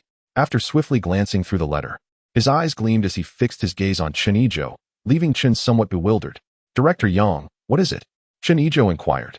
Well done, young man. You have brought honor to our steel mill by assisting the railway police in apprehending human traffickers and dismantling a criminal syndicate. Director Yang exclaimed with enthusiasm. Chen Yizhou realized the significance of the matter. By chance, I didn't contribute much. The credit largely goes to the railway officers, he explained. Do not be modest, Xiao Chun. I have inquired about the situation. Without you, things would not have proceeded so smoothly, Director Zhang interjected. By the way, this is a reward of 100 yuan from the higher-ups in recognition of your actions. He then produced an envelope and handed it to Chen Yizhou. Chen Yizhou accepted it with both hands, expressing his gratitude. Thank you, Director Zhang. Well, my task is complete. Director Yang, I shall take my leave now. Director Zhang bid farewell to Director Yang. Take care, Director Yang replied, seeing him off. As Chen Yizhou prepared to depart, Director Yang called out to him, Xiao Chun. Wait a moment. Regarding this matter, our factory must also reward you.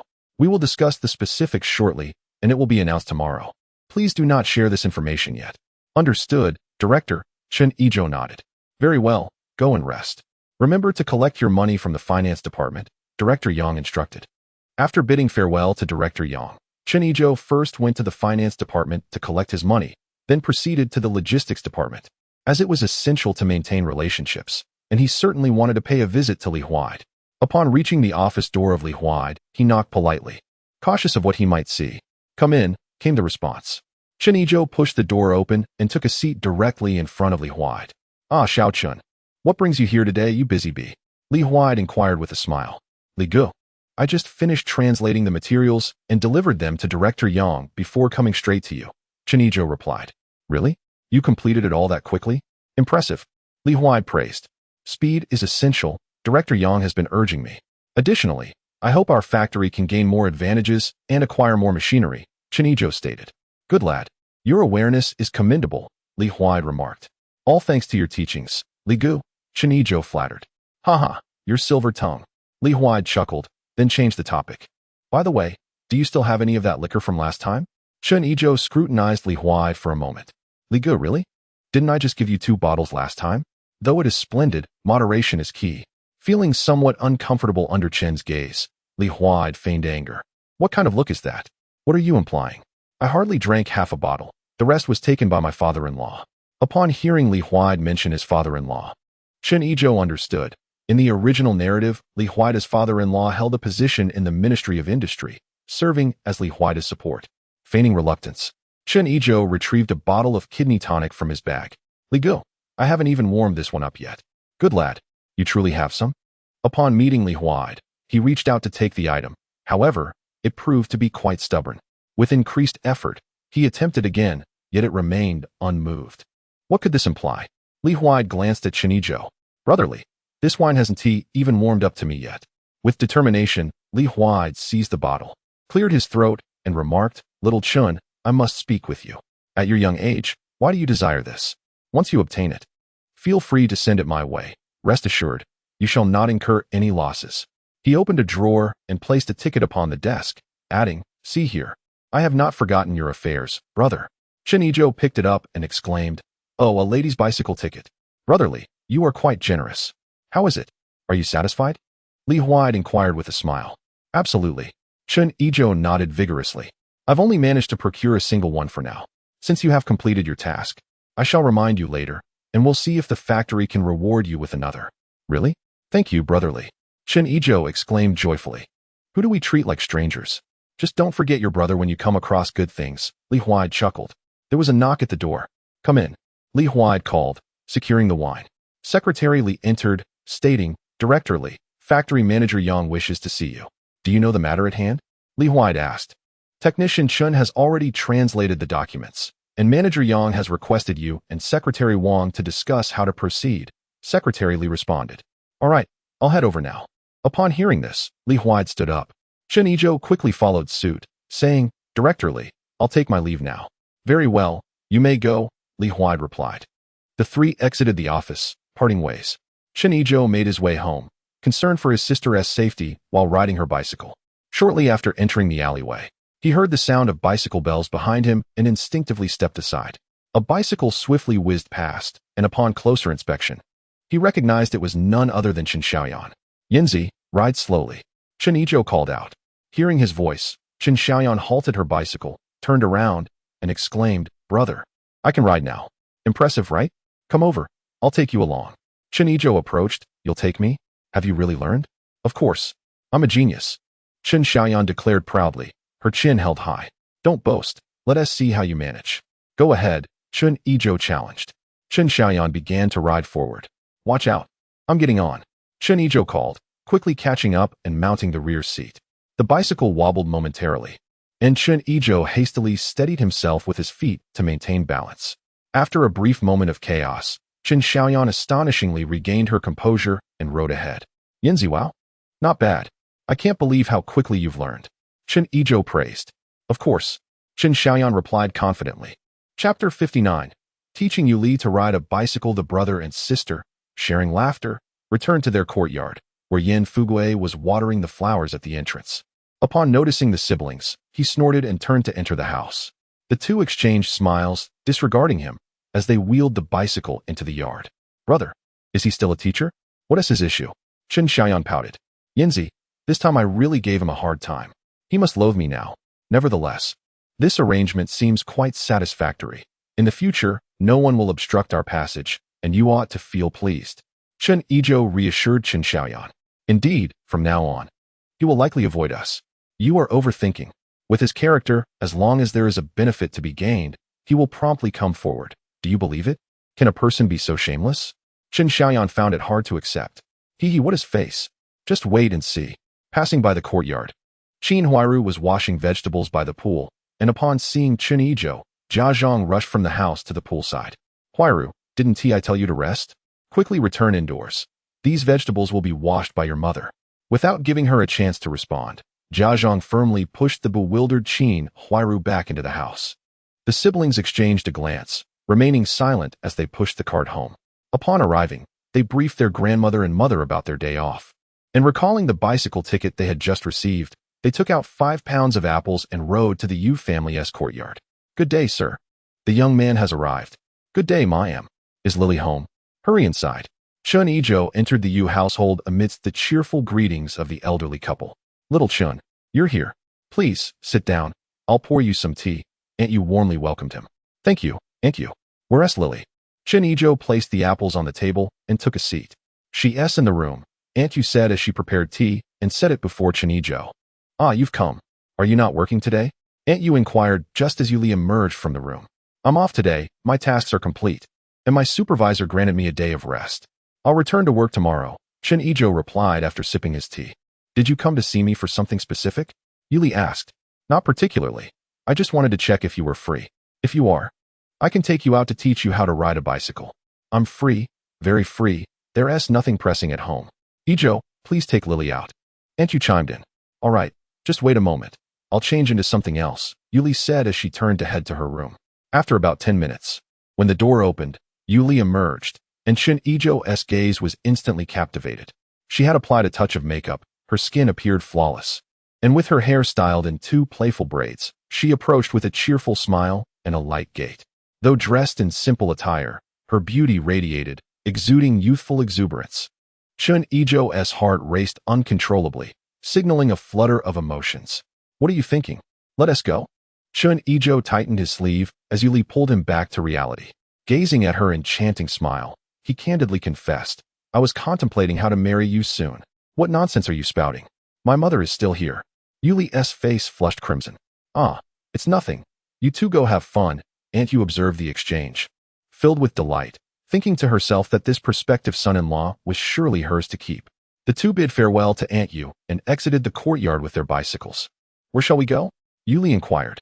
This area is all alleys. We should find a more open space. That would be ideal for learning to ride, Chen Yizhou suggested. How about we go to the steel mill?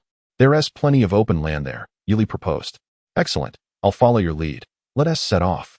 With a firm push of his left foot, Chen Yizhou pressed down on the bicycle pedal, while his right foot swung over to mount the bike. Yuli sprinted a couple of steps before gracefully seating herself sideways on the bicycle, her right hand naturally wrapping around Chen Yizhou's waist. Releasing his grip on the handlebars with his left hand, he covered Yuli's right hand and said, From now on, you may call me Brother Zhou. All right, Yuli replied softly. Say it louder for me to hear. Brother Zhou, she called. Once more, Yuli, Brother Zhou.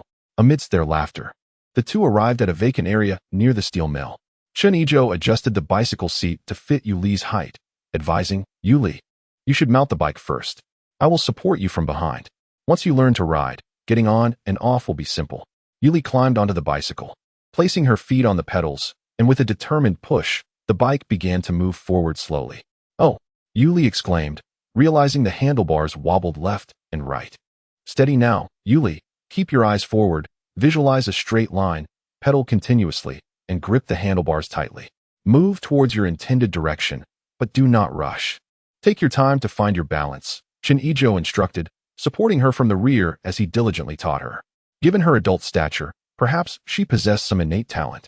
For after about an hour of practice, Yuli was able to ride steadily on her own.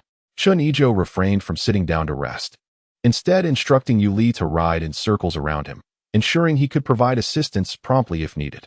Brother Zhou, am I beginning to ride proficiently? Yuli inquired as she circled around him. You're doing quite well. Just a little longer, and you'll be riding effortlessly. However, carrying a passenger requires more practice. Observing Yuli's growing confidence, Chen Yizhou suggested, Yuli, you've been riding for over an hour. Shall we take a break? All right, but I can't stop yet. Please help me. She responded urgently. Chen Yizhou quickly ran over, grasping the rear of the bicycle. Yuli, follow my instructions. Do not pedal for now. Gradually squeeze the brakes. Yes, just like that. Slow down gently. Steady now, don't panic. When the bike comes to a stop, whichever way it tilts, that foot should touch the ground for support. Exactly like that. Yuli, you're doing wonderfully. Upon seeing Yuli successfully halt the bike, Chen Yizhou praised her generously. Once they had parked the bicycle, he led Yuli to sit on a rock, retrieving 2 apples from his bag and handing one to her. Here, Yuli, enjoy. After taking a bite, Yuli asked, Brother Zhou, where did you find such delightful treats? Chen Yizhou had prepared his response in advance. Through connections with teachers and classmates, I've made some friends here, making it quite easy to obtain such items. Noticing the concern in her eyes, he reassured her by patting her shoulder. Rest assured, it's all above board. If there's anything you wish to eat, do not hesitate to tell me. Brother Zhou, you're truly impressive. After finishing their apples, Yuli resumed her practice, with Chen Yizhou following closely beside her, allowing her to attempt riding unaided. With a determined left push, Yuli propelled the bicycle forward, her right foot swiftly joining in. And as the bicycle wobbled, she steadied the handlebars and began to accelerate. Chen Yizhou returned to the stone and sat down, gazing at the girl riding her bicycle before him, a smile illuminating his face. Suddenly, a thought struck him. He dashed over to Yuli and said, Li, could you pause for a moment? What's the matter? Yuli asked, gently squeezing the brakes to bring her bicycle to a halt. Would you grant me a small request? Go ahead. I wish to see you ride with your long hair flowing freely. Is that possible? Is that all? Without further ado, Yuli untied the ribbons from her braids, letting her hair cascade down. How is this? She inquired, glancing at Chen Yizhou, observing the girl with her long hair billowing. Chen Yizhou exclaimed, You look absolutely stunning. Flattery, Yuli retorted with a playful roll of her eyes, then pedaled away with a burst of energy. Chen Yizhou shook his head and returned to his spot on the stone, settling into a comfortable position. He retrieved a bamboo flute from his belongings and placed it to his lips. The melodious notes of the flute resonated in the air, harmonizing beautifully with the laughter of the girl riding her bicycle and the tinkling of its bell, creating a picturesque tableau. Upon hearing the enchanting flute melody, Yuli couldn't help but glance at Chen Yizhou. She wobbled slightly, nearly losing her balance, and decided to park her bicycle and sit beside him instead. Chen Yizhou continued to play, glancing at Yuli, who rested her elbows on her knees, cupping her chin in her hands and gazing at him. As the music flowed, her expression gradually became dreamy, her thoughts drifting beyond the clouds. When the last note faded, Chen Yizhou expected praise from Yuli, but instead found her lost in thought. Her eyes glazed and a smile playing upon her lips, as if contemplating something profound. Hey, Li, Chen Yizhou waved his hand in front of her. Huh, what is it? Yuli snapped back to reality. You seemed so entranced. What were you thinking? Oh, I was just mesmerized by your beautiful playing, she replied. Her cheeks flushed, secretly pondering their future together, even envisioning names for their children. Really? Chen Yizhou was skeptical. Absolutely. Zhou, what song were you playing? I've never heard it before. Actually, it's a song called Dream Chaser, Chen Yizhou explained. Dream Chaser, what a poetic title. You must sing it for me, Yuli urged, shaking his arm playfully. I can sing, but you must promise not to laugh. I can only assure you that it won't be unbearable. Chen Yizhou felt a bit uneasy, knowing his own capabilities were merely average, somewhat better than tone deaf. All right, I promise not to laugh. Go ahead, Yuli assured him earnestly. Clearing his throat theatrically, Chen Yizhou began. Let youth sway your long hair, let it draw your dreams. Unbeknownst to you, this city has captured your smile and its history. A heart ablaze beneath a cerulean sky marks the beginning of life. Spring rain lingers through sleepless nights, reminiscent of days spent in solitude. Amidst the cycles of past and future, who lingers in the echoes of sound, as those infatuated with the mundane world grapple with unfathomable care? Grant me but a glance. Do not let beauty guard an empty pillow. Youth is unrepentant, eternal love shall never die. That was beautiful, she whispered, captivated. As the final note of the song faded, Yuli immediately burst into applause. Chen Yizhou, his gaze tilted upwards, was momentarily perplexed. Is it just the lyrics? Yuli said, a hint of embarrassment in her voice. What about the lyrics? Chen Yizhou asked, bewildered. Oh, it's just the part about lovers. The lyrics are rather explicit, Yuli admitted shyly. Chen Yizhou, still confused, paused to reflect, then slapped his thigh in realization. What songs are currently being sung?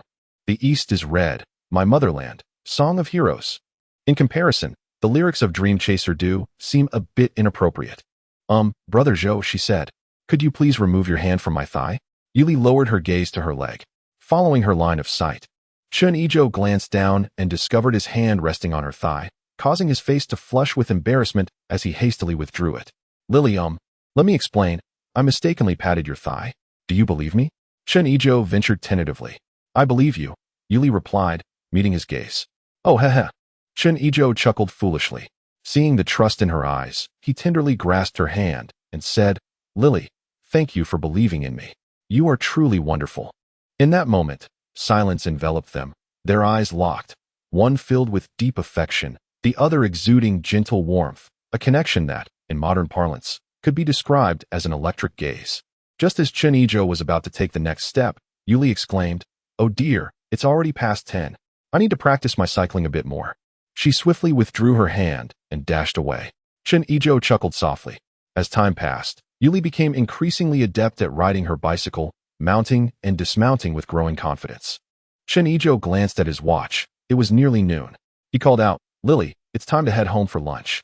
All right, Brother Zhou. Hop on. I'll take you. Yuli replied, cycling past him. Chen Yizhou quickly followed, placing his right hand on the back seat as he swung himself up. The bicycle wobbled momentarily but was steadied by Yuli. Lily, impressive. You've mastered it. Chen Yizhou exclaimed, leaning against her back.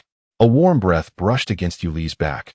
And being a woman, she was acutely sensitive, especially as an inexperienced girl. Panic surged within her, causing the bicycle to sway. Chen Yizhou, unaware of the commotion, instinctively loosened his grip on the seat and embraced Yuli's waist. This action sent her heart racing. Her waist was even more sensitive. Suddenly, her legs grew weak, and the bicycle tipped to the right. Seeing this, Chen Yizhou tightened his hold on her and planted his right foot firmly on the ground to stabilize the bike. What happened?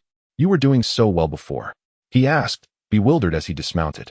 I'm just not used to carrying someone, Yuli stammered, her heart racing. Yes, that's it. I'm just not accustomed to it. Though her heart was tumultuous, she concealed her feelings. Chen Yizhou's gaze was drawn irresistibly to her heaving chest. Yuli composed herself and said, Let's continue. Completely oblivious to Chen Yizhou's gaze, she pedaled on. After a short distance, she noticed he had not mounted the bike. So she halted and looked back. Brother Zhou, what are you doing? Let's go? Oh, right. I'm coming. Chen Yizhou exclaimed, jolting back to reality as he hurriedly ran a few steps to take his place on the back seat of the bicycle. Chapter 61. Chili sauce with dried radish. With the absence of Chen Yizhou's considerable distraction, Yuli rode with a light heart, reaching the courtyard in a mere 10 minutes. Upon their return to the Yu residence, they found Yu's mother and others had already finished lunch.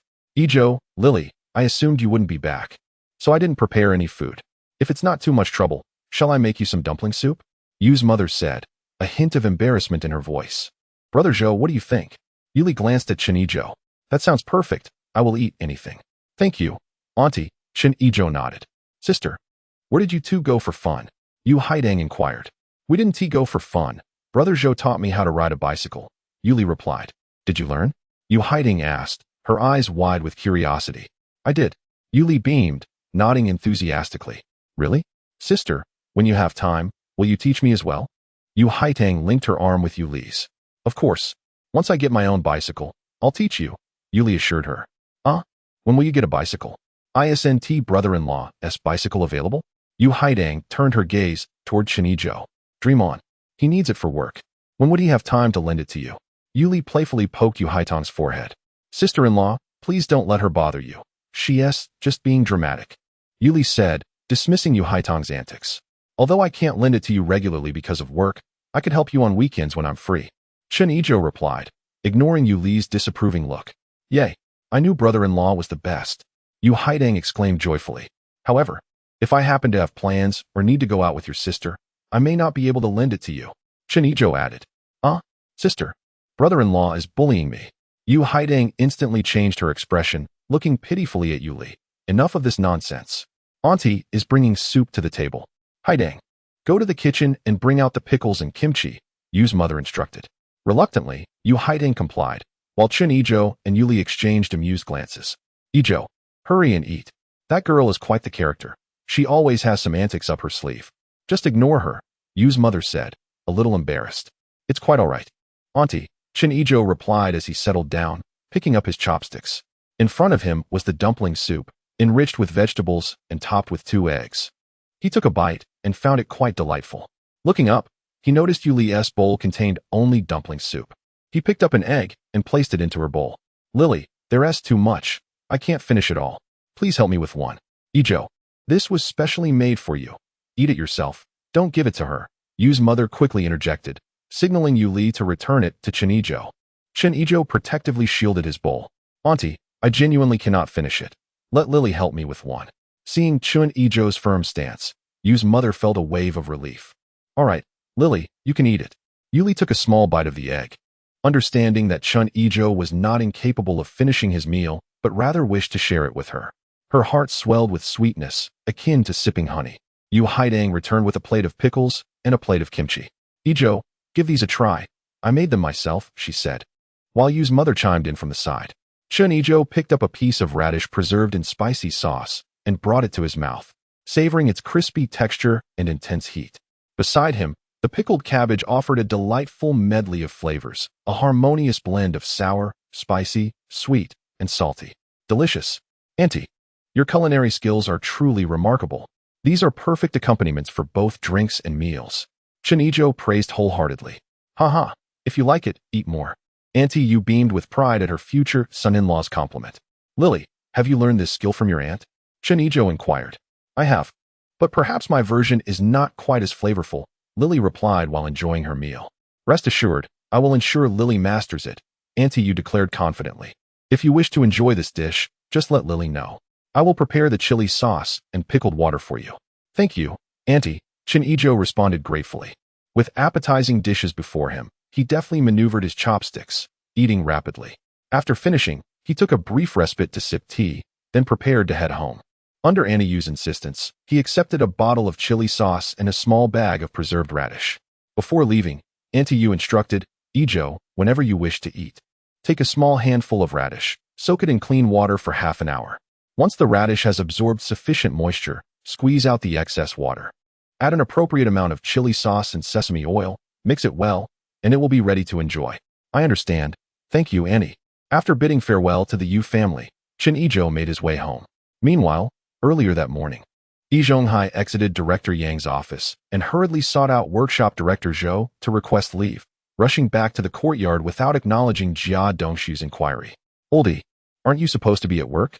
Why are you back at this hour? Upon arriving at the courtyard entrance, Yen Fugui intercepted him. Old Yen, I'm here regarding Zhuzi's matter. No time to chat.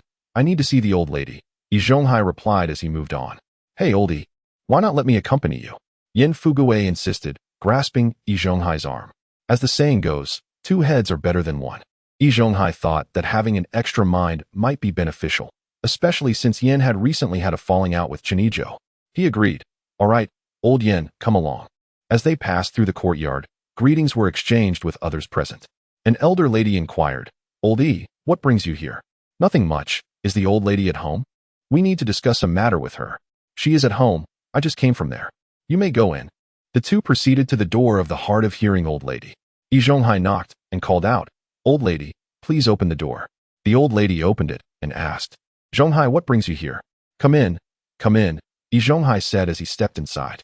Once seated, both the old lady and Yen Fugui turned their attention to Yi Zhonghai. He recounted his earlier conversation with Chen Yizhou in Director Yang's office, along with Yang's stance. Sigh. As one ages, there is little face left to save, the old lady lamented. Old lady, Director Yang's position is quite clear. He is willing to assist and can mitigate Zhuzi's punishment. However, we must handle Chen Yizhou ourselves, Yi Zhonghai explained. That Chen Yizhou is a difficult character to deal with. It seems we shall have to make significant sacrifices this time. The old lady struck her cane down with frustration, expressing her disdain. Old Yen, do you have any ideas? Yi Zhonghai inquired. Oldie, this matter is quite challenging. Chen Yizhou has seized your Achilles heel. You must rescue Shazhu. He is comfortably waiting for you to deliver yourselves to him. Yen Fugui analyzed. Indeed, circumstances are stronger than individuals. We can only respond as events unfold. Sighed the deaf old lady. Chapter 62. The Film Queen, Old Lady Zhao. Old lady, we cannot simply allow him to make unreasonable demands, Yi Zhonghai said, reluctant to concede. There is no other option. We must first extricate Zhu and then discuss further. Zhonghai, you all should return for now. Keep an eye on Chen Yizhou, and when he returns, summon me. We shall confront him together, the deaf old lady instructed. Very well, old lady, you should rest. After Yi Zhonghai and Yen Fugui departed, The deaf old lady leaned on her cane, seated on the bed, her mind racing, her expression fierce, lost in thought. Upon Chen Yizhou's return home at noon, Yizhonghai promptly went to the backyard. Old lady, Chen Yizhou is back. Let us go meet him. Old lady, Chen Yizhou insists we speak for ourselves. How much should we say? Yizhonghai asked. The deaf old lady pondered for a moment. Since Yan Fuguei has already been extorted of 500 yuan, we should abandon any notion of luck. In my view, we must act decisively. Let us offer him 1,000 yuan directly. What do you think, Xiao Yi? Yizhonghai considered this and nodded. I shall heed the old lady's counsel. Should we involve Yu Shui? Her? Just a young girl. Her presence would only complicate matters. Let us go as just the two of us. The deaf old lady said dismissively. Very well. Supporting the deaf old lady, they reached the entrance of the east courtyard, where Yizhonghai knocked on the door, calling out, Chen Yizhou, open the door. Who is it? Why knock so heavily? Chen Xiaoyan retorted while opening the door. We seek Chen Yizhou regarding an important matter. Yizhonghai, supporting the deaf old lady, stepped inside. Wait a moment. Chen Xiaoyan, unable to stop them, quickly shut the door to pursue. Yizhonghai guided the deaf old lady into the living room, where old lady Zhao and Lu Cuifeng were conversing. Upon their entrance, old lady Zhao remarked, what a rare guest. Little sister, what brings you to visit your elder sister today? Hearing old lady Zhao's words, the deaf old lady's expression shifted. Yizhonghai, noticing, quickly interjected, oh dear, we are here to find Chen Yizhou to discuss Zhu's situation. Oh, that explains it. I thought you were here to visit me. I had heard that people in this courtyard are quite amiable. The elder gentlemen often speak of their respect for the elderly and love for the young, and I was eager to witness it. Yet, having lived here for so long, not a single person has spared a glance for me, let alone you gentlemen. Alas, how disheartening. Old lady Zhao lamented, one hand on her chest while the other wiped away non-existent tears. Lu Cuifeng quickly produced a handkerchief to offer comfort, saying, Mother, do not be saddened. You still have us. Chen Xiaoyan stifled a laugh and rushed to assist old lady Zhao in calming her breath. No, old lady Zhao, you've misunderstood. Our courtyard is an exemplary Siheyuan, and respecting the elderly and loving the young is our cherished tradition. Please forgive me. This period has been overwhelmingly busy. Listening to the words and demeanor of Madame Zhao, Yizhonghai felt an immense pressure and quickly attempted to clarify the situation. Never mind, after all. I am just an old woman, and no one cares. She remarked. My dear sister is much better, always attended by a plethora of unrelated individuals, she subtly implied. The elderly woman pointed at Madame Zhao, seemingly wanting to say something, but instead clenched her fist and lowered it. Realizing that this could not continue, Yizhonghai called out loudly, Chen Yizhou, come out. Chen Yizhou had been listening from the staircase corner for some time and was thoroughly impressed by the performances of his grandmother and sister. Presumably, only their mother, Lu Cuifeng, believed that grandmother was genuinely upset. Clearing his throat, Chen Yizhou descended the stairs. Master Yi, Madame Zhao, you are here?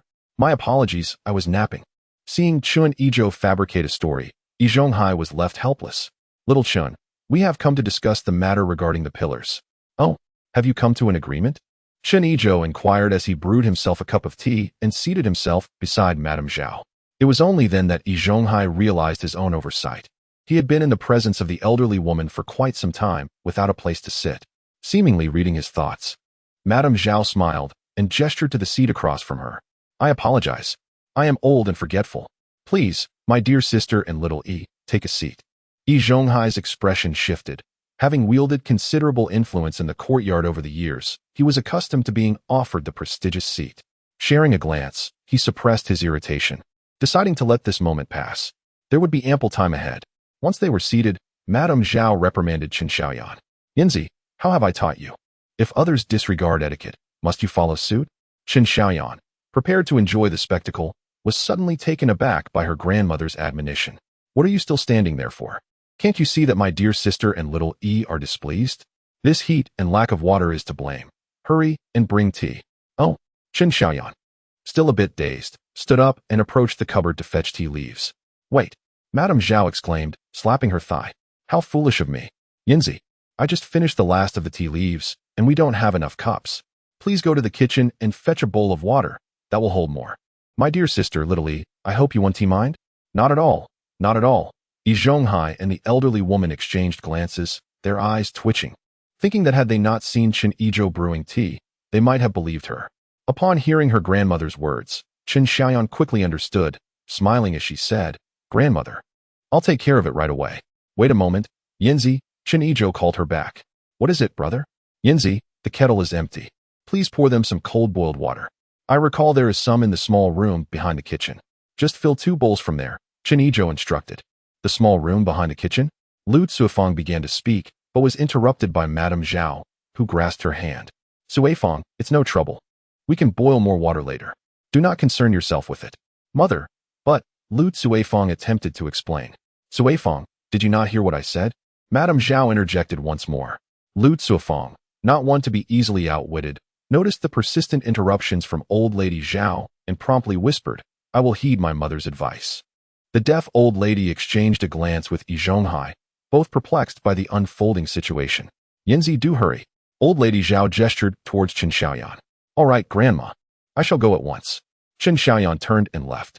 In the kitchen, she retrieved 2 seldom-used bowls, washing them thoroughly with water, for appearances must be kept impeccable. She then proceeded to the back restroom, lifted the tank lid, and scooped out 2 bowls of water before carrying them out. Although the water was not particularly filthy in an era where drinking untreated water was commonplace, it still felt unpalatable. Chapter 63. Negotiations and Compensation. Chen Xiaoyan returned to the living room, placing the 2 bowls before the deaf old lady and Yi Zhonghai, inviting them to drink. Yi Zhonghai, genuinely parched, observed the bowl's pristine condition and the clarity of the water. Without hesitation, he took a large gulp, finding no strange flavor. He pondered, could it be that he had overthought the matter? Regaining his composure, Yi Zhonghai began, "Xiao Chun, we have discussed this matter, and in addition to having Zhuzi apologize to you, we are willing to offer you an extra 1,000 yuan. Lu Cuifeng and Chen Xiaoyan were taken aback. 1,000 yuan, considering the current wages of workers, how long would an ordinary family need to save for such an amount? Old lady Zhao remained unflustered, sitting there like an immovable mountain. Chen Yizhou, unhurried in his response, took a sip from his teacup and remarked, "Is that it? Master Yi, your offer lacks sincerity. Xiao Chun, 1,000 yuan is quite generous. You can inquire around the courtyard. Conflicts there are usually settled for just a few yuan, at most 20. Yi Zhonghai presented his case. "Master Yi, do you truly believe that previous disputes were resolved for mere coins because of the nobility of our courtyard? You suppressed everyone's desire to report to the authorities. If the police were involved, do you think a handful of coins would suffice?" Chen Yizhou countered. "While your argument holds some merit, Xiao Chen, previous matters were indeed handled differently. Moreover, you were not injured, whereas Zhuzi bore the brunt of your actions. We all reside within the same courtyard. We should strive for harmony." Yi Zhonghai attempted to reason. "Master Yi, your rationale is of no use to me. After years of familiarity with Siheyuan, why did you not instill in him the principles of reason sooner? If you had, we could have avoided this entire debacle." Chen Yizhou stood firm. Observing Chen Yizhou's steadfastness, Yi Zhonghai shifted his focus to old lady Zhao, Madame Zhao. "We have not paid you a visit since you moved into the courtyard. We acknowledge our oversight." With a wave of her hand, old lady Zhao replied, "It is of no consequence. You all have your affairs to attend to, which I can understand." Yi Zhonghai felt momentarily stifled, nearly exasperated by old lady Zhao's pointed remarks. Taking a deep breath, he said, "Madame Zhao, while Xiao Chun may be young and unaware of the true weight of 1,000 yuan, you certainly comprehend its significance. Surely, you would have him agree? Indeed, 1,000 yuan is considerable." Old lady Zhao nodded. "At the current grain price of 0.15 yuan per jean, it could purchase over 6,000 jean of rice, enough to sustain our family for many years." Thus, Yi Zhonghai looked expectantly at old lady Zhao. Madame Zhao ignored him and continued, 1,000 yuan is indeed a considerable sum. My son, who is the father of Yinzai and Yinzai, sacrificed himself for our nation. The government compensated us with 800 yuan and a plaque hanging at our door. However, he acted for the country, and even without compensation, I would harbor no resentment." Upon hearing this, Yi Zhonghai sensed something amiss and glanced at the deaf old lady, who was gripping her cane tightly, fixated on Madame Zhao. "So, Youngie, do you wish to hear my answer?" Madame Zhao inquired. "Please, go ahead," Yi Zhonghai replied cautiously. "In my heart, 1,000 yuan cannot compare to even a single hair of my grandson. Therefore, he shall decide his own affairs, and no one shall interfere. This family is under his authority, Madame Zhao asserted firmly. As Madame Zhao spoke, Lu Cuifeng and Chen Xiaoyan recalled Chen Yizhou and wept in each other's embrace. Chen Yizhou felt a pang of discomfort as well. Yizhou, witnessing this scene, felt helpless and turned to the deaf old lady for assistance. Realizing Yizhou was at a loss, the deaf old lady decided to take matters into her own hands. She suppressed her unease and greeted Madame Zhao. Madame Zhao smiled at her. "Sister, please speak. I am listening." "Dear sister, every matter has its first time," the deaf old lady called out again, feeling more comfortable with her words. "Today, we have indeed come with sincerity. I know you have sincere intentions. Otherwise, you wouldn't have offered 1,000 yuan. Madame Zhao nodded. "Sister, since you acknowledge our sincerity, it seems you are getting more adept at addressing me," the deaf old lady replied. "But I must emphasize, my grandson's matters are his own to decide. I understand your affection for your grandson. I regard Siheyuan as my own grandson. And now he has been apprehended and faces imprisonment. You understand my feelings, don't you?" The deaf old lady began to lament. "I understand," Madame Zhao nodded. "Sister, look at your younger sister here. I haven't had a proper meal these past few days due to my worry for Zhuzi," the deaf old lady said, producing a handkerchief to wipe her tears. Chen Yizhou, standing by, was taken aback. He pinched his thigh hard. It hurt. Thankfully, he hadn't wandered into the wrong scene. Yet, the deaf old lady was vastly different from the one he knew. "Dear sister, every child has their own fortune. We are getting old, so do not overthink it," Madame Zhao cheerfully reassured, comforting the deaf old lady. "After all, it's just a performance. Who can't manage that?" The deaf old lady, realizing Madame Zhao was impervious to persuasion, decided to lay her cards on the table. "Sister, it's not that we are unwilling to increase the sum. The main issue is that Zhuzi has no money. This 1,000 yuan, a large portion of it, was covered by Zhonghai. Yes, indeed, Zhuzi is truly without funds." Yizhou corroborated. Upon hearing this, Madame Zhao was uncertain of Chen Yizhou's intentions and did not dare to inquire further, merely glancing at him. At that moment, Chen Yizhou had already come to a conclusion. Regardless of the deaf old lady's circumstances, he needed to address the immediate situation first. "Who says Yizhou has no money?" Chen Yizhou stated, astonishing everyone. "That's impossible. I have searched his home thoroughly." Yizhou replied. "There may be no cash, but he does own property. Are you considering taking his house?" "Absolutely not," Yizhou exclaimed in shock. "Why not?" Chen Yizhou pressed on. "That is his private property, a family ancestral home. The pillars cannot be sold. I have no intention of making him sell it." "Then what do you intend?" Chen Yizhou chuckled softly. "Master E, you cannot possibly think that I desire his house, can you? Isn't that the case?" "Master E, we are all astute individuals here. Let us speak candidly." Chen Yizhou took a sip of tea and continued. "You do wish to gain leverage over Yizhou, do you not? This presents an opportunity.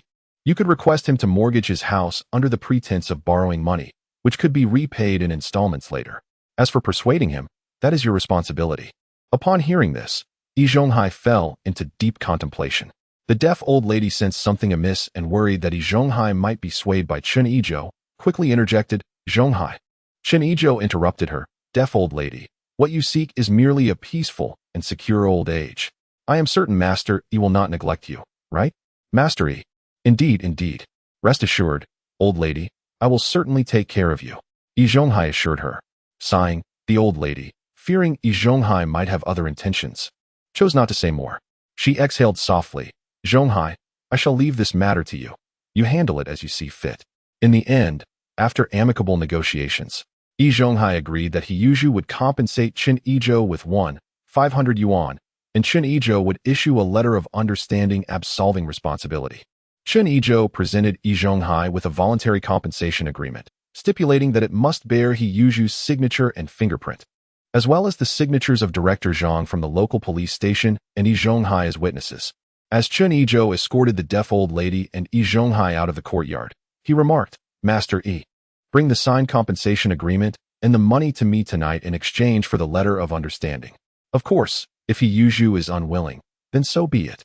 Yizhou nodded in agreement. "Understood, Xiao Chen. The old lady and I shall go discuss this with Zhuzi now." Exiting the courtyard, Yizhou glanced at the deaf old lady, hesitating to speak.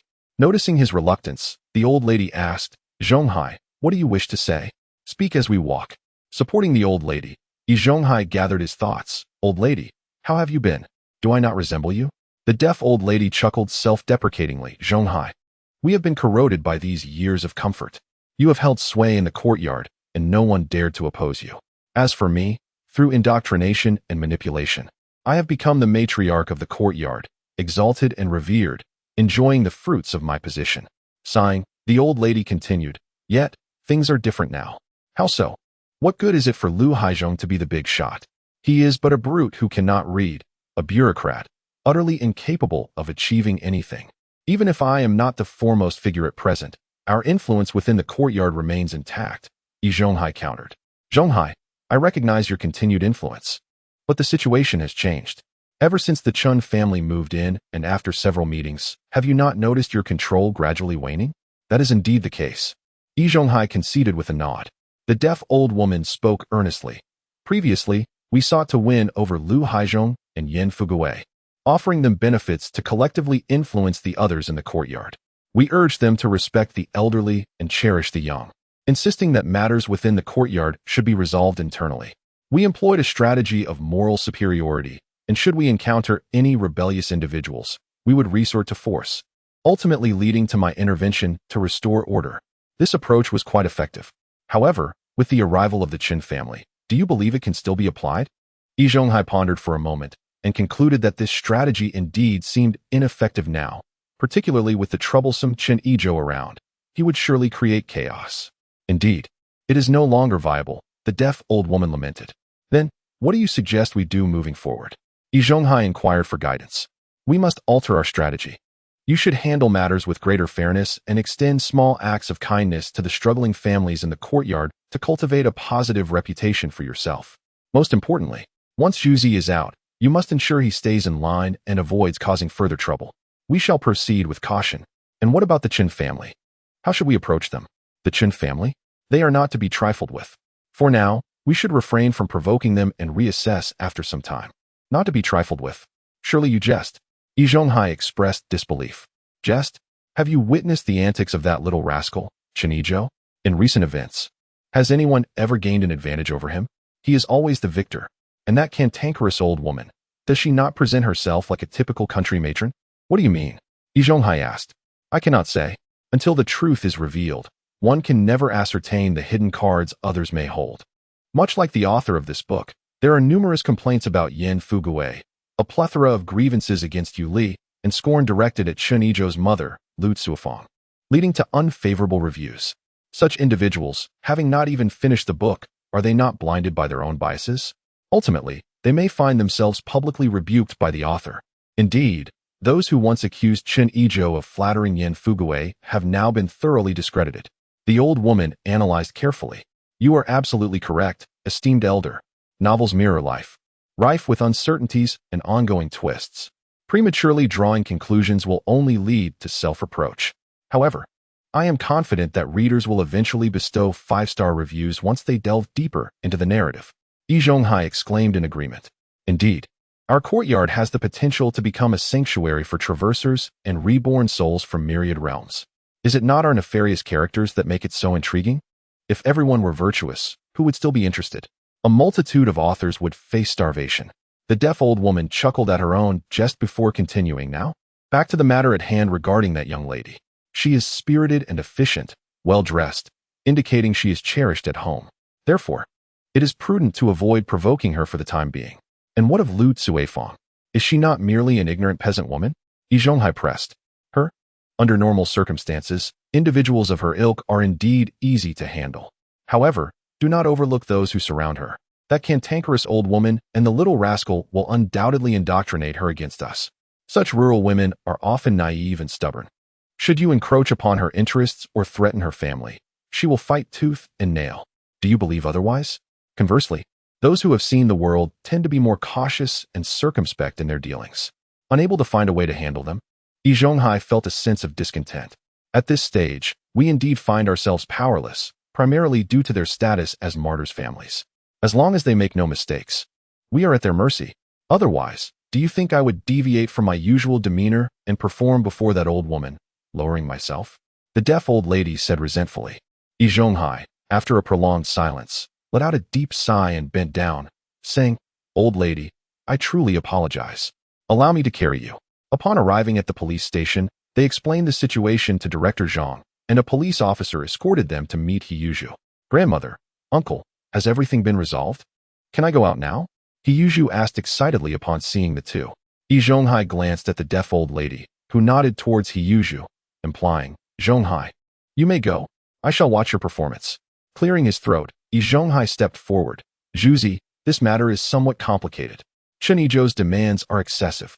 Furthermore, Director Zhang indicated that even if you obtain a letter of understanding, you will still be detained for a while." "What? Uncle, how can this be? You must help me," Yizhou exclaimed in distress, turning to the deaf old lady for assistance. "Zhuzi, do not put your grandmother in a difficult position. She has been humbling herself for days, seeking help. If we can obtain Chen Yizhou's letter of understanding, you can be released immediately. What is the current situation?" Yizhou looked at Zhonghai with anticipation. "It is currently stuck with Chen Yizhou. The old lady and I just visited him to negotiate, and we were met with ridicule," Zhonghai said through gritted teeth. "That old rascal has begun his theatrics." With a thud, Yizhou slammed his fist against the railing, seething, "Chen Yizhou, just wait. Once I'm out, I will not spare you. I will make you pay." Zhonghai felt a pang of concern, fearing he might have overstepped, and quickly advised, "Zhuzi, do not act impulsively. Even if you get out, you must remain composed. Has this lesson not been sufficient?" Yizhou, reflecting on his situation, calmed down and asked, "Uncle, what exactly did Chen Yizhou say?" "Zhuzi, he demands 500 yuan, Zhonghai stated plainly. 500 yuan. Why doesn't he just rob a bank? Even if he killed me, he wouldn't have that much money." Yizhou lamented, "Grandmother, uncle, I hope you will take care of Yizhou in the future." Hearing this, Yizhou, disheartened, crouched down, cradling his head in despair. "Uncle, please do not say such things. It's just a few years in prison. With my skills, I refuse to believe I will starve upon my release." Yizhou had come to terms with reality. "Zhuzi, it is not that dire," Zhonghai pretended to ponder, expressing regret. "Actually, I can advance that money for you." Yizhou's spirits soared from despair to elation. "Thank you, uncle. Do not rush to thank me. Hear me out first." Zhonghai raised his hand to pause Yizhou. "Zhuzi, I could directly lend you the money, but after discussing with your aunt and the old lady, we felt it would be unwise for both you and me." Upon hearing Zhonghai's words, Yizhou widened his eyes, while the deaf old lady beside him watched Zhonghai with great interest, eager to see how he would weave his tale. "Cough, Zhuzi, let me ask you, if I were to lend you the money directly, what would the people in the courtyard say?" Zhonghai began to spin his narrative. "What would they say? Why should it matter to them?" Yizhou was perplexed. "Zhuzi, the opinions of the masses are formidable. Do you understand? They would question, Yizhou, what is your relationship with Zhonghai? Why would I lend you such a substantial sum? Aunt Jia, Brother Dongxiu, and even Sister Qin would come to interrogate us. Brother Dongxiu is my apprentice. If I were to lend you so much money for no reason, wouldn't he feel uneasy? What if he also comes to borrow 1,000 yuan from me? What should I do then? Lend it or not?" As Zhonghai pondered the rationale, his words flowed more smoothly. Yizhou grew increasingly frustrated and tugged at his hair, saying, "Uncle, if that's the case, isn't there no way out? Am I destined to serve my sentence?" After Yizhou complained for a while, Zhonghai replied, "Zhuzi, there are indeed solutions. It merely depends on your willingness." "Uncle, please enlighten me. What solution do you propose?" "Zhuzi, think about it. The people in the courtyard, including your brother Dongxiu, are all curious about why I would lend you such a large sum. So let us provide them with a reason. As long as we can silence their chatter, it will suffice." "Uncle, what kind of reason should we concoct?" Yizhou inquired with curiosity. "I have a thought. Your house is private property, so you can write a note to mortgage it to me, and I will lend you 1,000 yuan, Zhonghai suggested, closely observing Yizhou's expression. Noticing a sudden change in Yizhou's demeanor, he quickly reassured, "Zhuzi, rest assured, I do not wish to take your house. This is merely a formality to quiet the gossip in the courtyard. We can extend the repayment period. You can repay me gradually, just a little whenever you receive your salary. What do you think?" Yizhou found himself at a loss. Seeing this, Zhonghai added fuel to the fire. "Zhuzi, time is of the essence. If the verdict comes down, it will be too late." "But, uncle, my father told me that this is our ancestral home," Yizhou protested. Still conflicted, the deaf old lady, sensing the stalemate, interjected, "My dear Zhuzi, it's not like they are asking you to sell your house. Your uncle has already stated that it's just a formality. With your salary and the money you earn from banquets, repaying 10 or 20 yuan a month is manageable. In just a few years, it will be settled. Besides, you still get to live in the house, don't you? Observing He Yizhou's expression soften, Yi Zhonghai added, Indeed. Zhuzi, you can decide how much to repay each month. If you have more, pay a bit more. If you have less, pay a bit less. If you have urgent matters, you can temporarily pause the repayments. We can be flexible. The deaf old lady grasped He Yizhou's hand, saying, Zhuzi, you must understand. As long as you are alive, everything will be fine. As long as the green hills remain, one need not fear the lack of firewood. The rain is still light. Can you in good conscience let her face the world alone? The words of the deaf old lady shattered He Yizhou's resolve, becoming the final straw that broke the camel's back. Gritting his teeth, he declared, All right, I shall heed your advice and proceed as you suggest. That's the spirit. Yi Zhonghai clapped his hands. No matter what, we must first step outside. The next steps were straightforward. Following Chen Yizhou's instructions, Yi Zhonghai summoned Director Zhang as a witness, and He Yizhou affixed his signature and fingerprint to the voluntary compensation agreement. Yi Zhonghai also requested that He Yizhou draft a housing mortgage agreement. Observing the proceedings, Director Zhang offered no further comment and efficiently fulfilled his role as a witness. Uncle, when can I leave? After everything was settled, He Yizhou inquired urgently. Yi Zhonghai turned to Director Zhang, who replied, First, you must obtain the letter of understanding from the victim before you come to me. The deaf old lady, noticing He Yizhou's anxious demeanor, felt a pang of sympathy. She said to Yi Zhonghai, Zhonghai, there is still time. I will stay here with Zhuzi while you go back to find Chen Yizhou and retrieve the letter of understanding as soon as possible. All right, old lady. I shall return shortly with the letter, Yi Zhonghai promised before turning to leave. Upon returning to the courtyard, he encountered Yin Fugui at the entrance. Oldie, why the rush? Where's the old lady? Didn't she go out with you? What about Zhuzi's situation? Old Yin, I have something to attend to now. Come over to my house for drinks tonight, and I'll fill you in then. Yi Zhonghai replied as he walked. Upon hearing Yi Zhonghai's invitation for drinks that evening, Yin Fugui's eyes lit up. Great, oldie. I'll bring a bottle of my prized liquor for you to taste. As Yi Zhonghai walked away, Yin Fugui joyfully returned indoors. Old Yin, have you struck gold? Inquired third Aunt Yang Ruihua. Ruihua, it feels almost like hitting the jackpot. Old E is treating me to drinks tonight. So you needn't prepare dinner for me. That saves me a meal. Yin Fugui explained. After a pause, he added, Ruihua, be sure to portion the pickled vegetables accurately. Each person is entitled to a set amount. Don't go cutting extra just because I'm not around. Rest assured, fairness is our household's principle, and I will manage the distribution properly, Yang Ruihua assured him, then lowered her voice. Old Yin, for dinner, bring a large bowl with you. A large bowl. Yin Fugui pondered for a moment, then clapped his hands in realization. Of course, I can use it to bring back some leftovers, which will save us another meal. Exactly. That's the idea, Yang Ruihua nodded with a smile.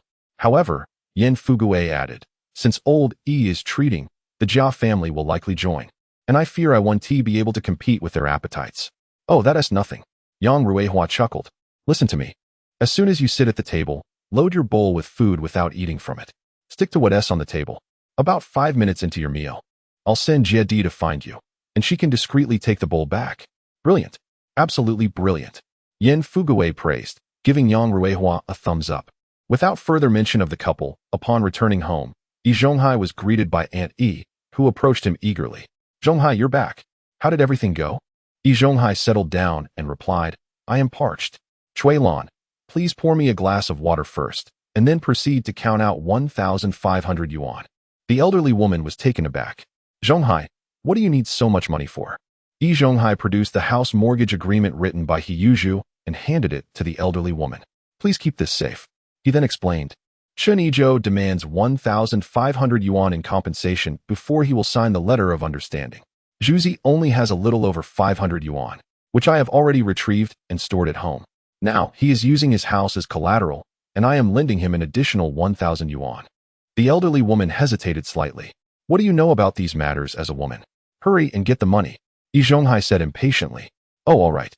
The elderly woman poured a glass of water for Yi Zhonghai and turned to fetch the money from the house.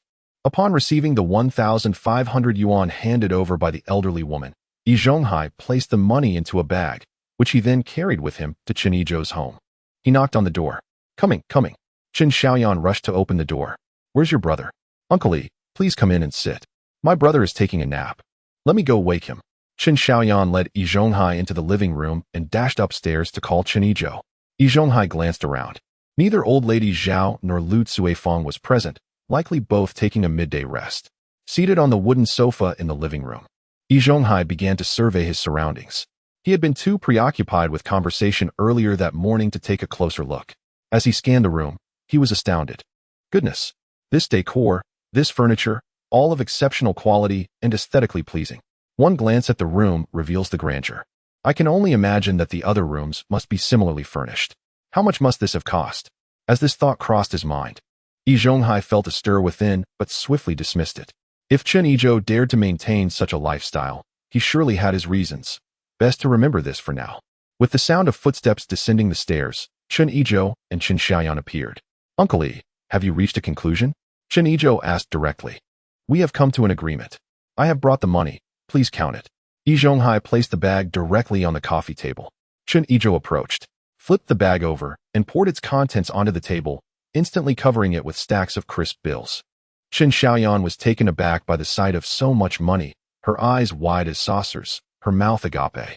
Yinzi, why are you standing there in a daze? Hurry and pour tea for Uncle Li. Coming back to her senses, Chen Xiaoyan replied, Oh right. I'll do that right away. Yi Zhonghai observed as Chen Xiaoyan opened the cabinet, retrieving tea leaves and cups to brew tea. He felt a twinge of discomfort. Earlier that morning, they had nothing. And now, with the sight of money, they seemed to have it all. This family was truly something. After Chen Xiaoyan finished brewing the tea, she and Chen Yizhou began to count the cash together. After half an hour, they counted twice. Chen Yizhou produced the letter of understanding. Uncle Li, the money has been counted correctly. Here is the letter of understanding. Please take it. Yi Zhonghai accepted it and examined it carefully, finding no issues. Rising from his seat, he said, All right, Xiao Chen, I shall take my leave now. As he reached the door, he paused, turning back to Chen Yizhou, and said, Xiao Chen, Zhuzi was indeed in the wrong this time. However, since we all reside in the same courtyard, I hope you can coexist harmoniously in the future. Chen Yizhou smiled and said, Elder Yi, the ability to coexist harmoniously does not rest upon me, but rather upon you. You must understand that on each of these occasions, I have merely engaged in passive defense, never once taking the initiative to strike. His words, I suggest, should be directed towards He Yuzhu instead. Yi Zhonghai gazed deeply at Chen Yizhou and replied, Very well, I understand. He then took the letter of understanding and, neglecting any need for rest, hastened to the police station. Director Zhang, look here, this is the letter of understanding provided by Chen Yizhou, Yi Zhonghai stated, presenting the document to Director Zhang. Director Zhang examined it briefly before placing it into the drawer of his desk. Observing this, Yi Zhonghai inquired hastily, Director Zhang, what about Zhuzi? Elder Yi, do not be anxious. First, go see He Yuzhu. I still have some procedures to complete here, and I will come to find you later, Zhang reassured him. Understood. Director Zhang, Yi Zhonghai responded, turning to head towards the detention room. Once Yi Zhonghai departed, Director Zhang picked up the phone and dialed. When the call connected, he reported, Currently, this is the situation. What do you think? Understood, Director. I am aware, he concluded before hanging up and proceeding with the paperwork for He Yuzhu.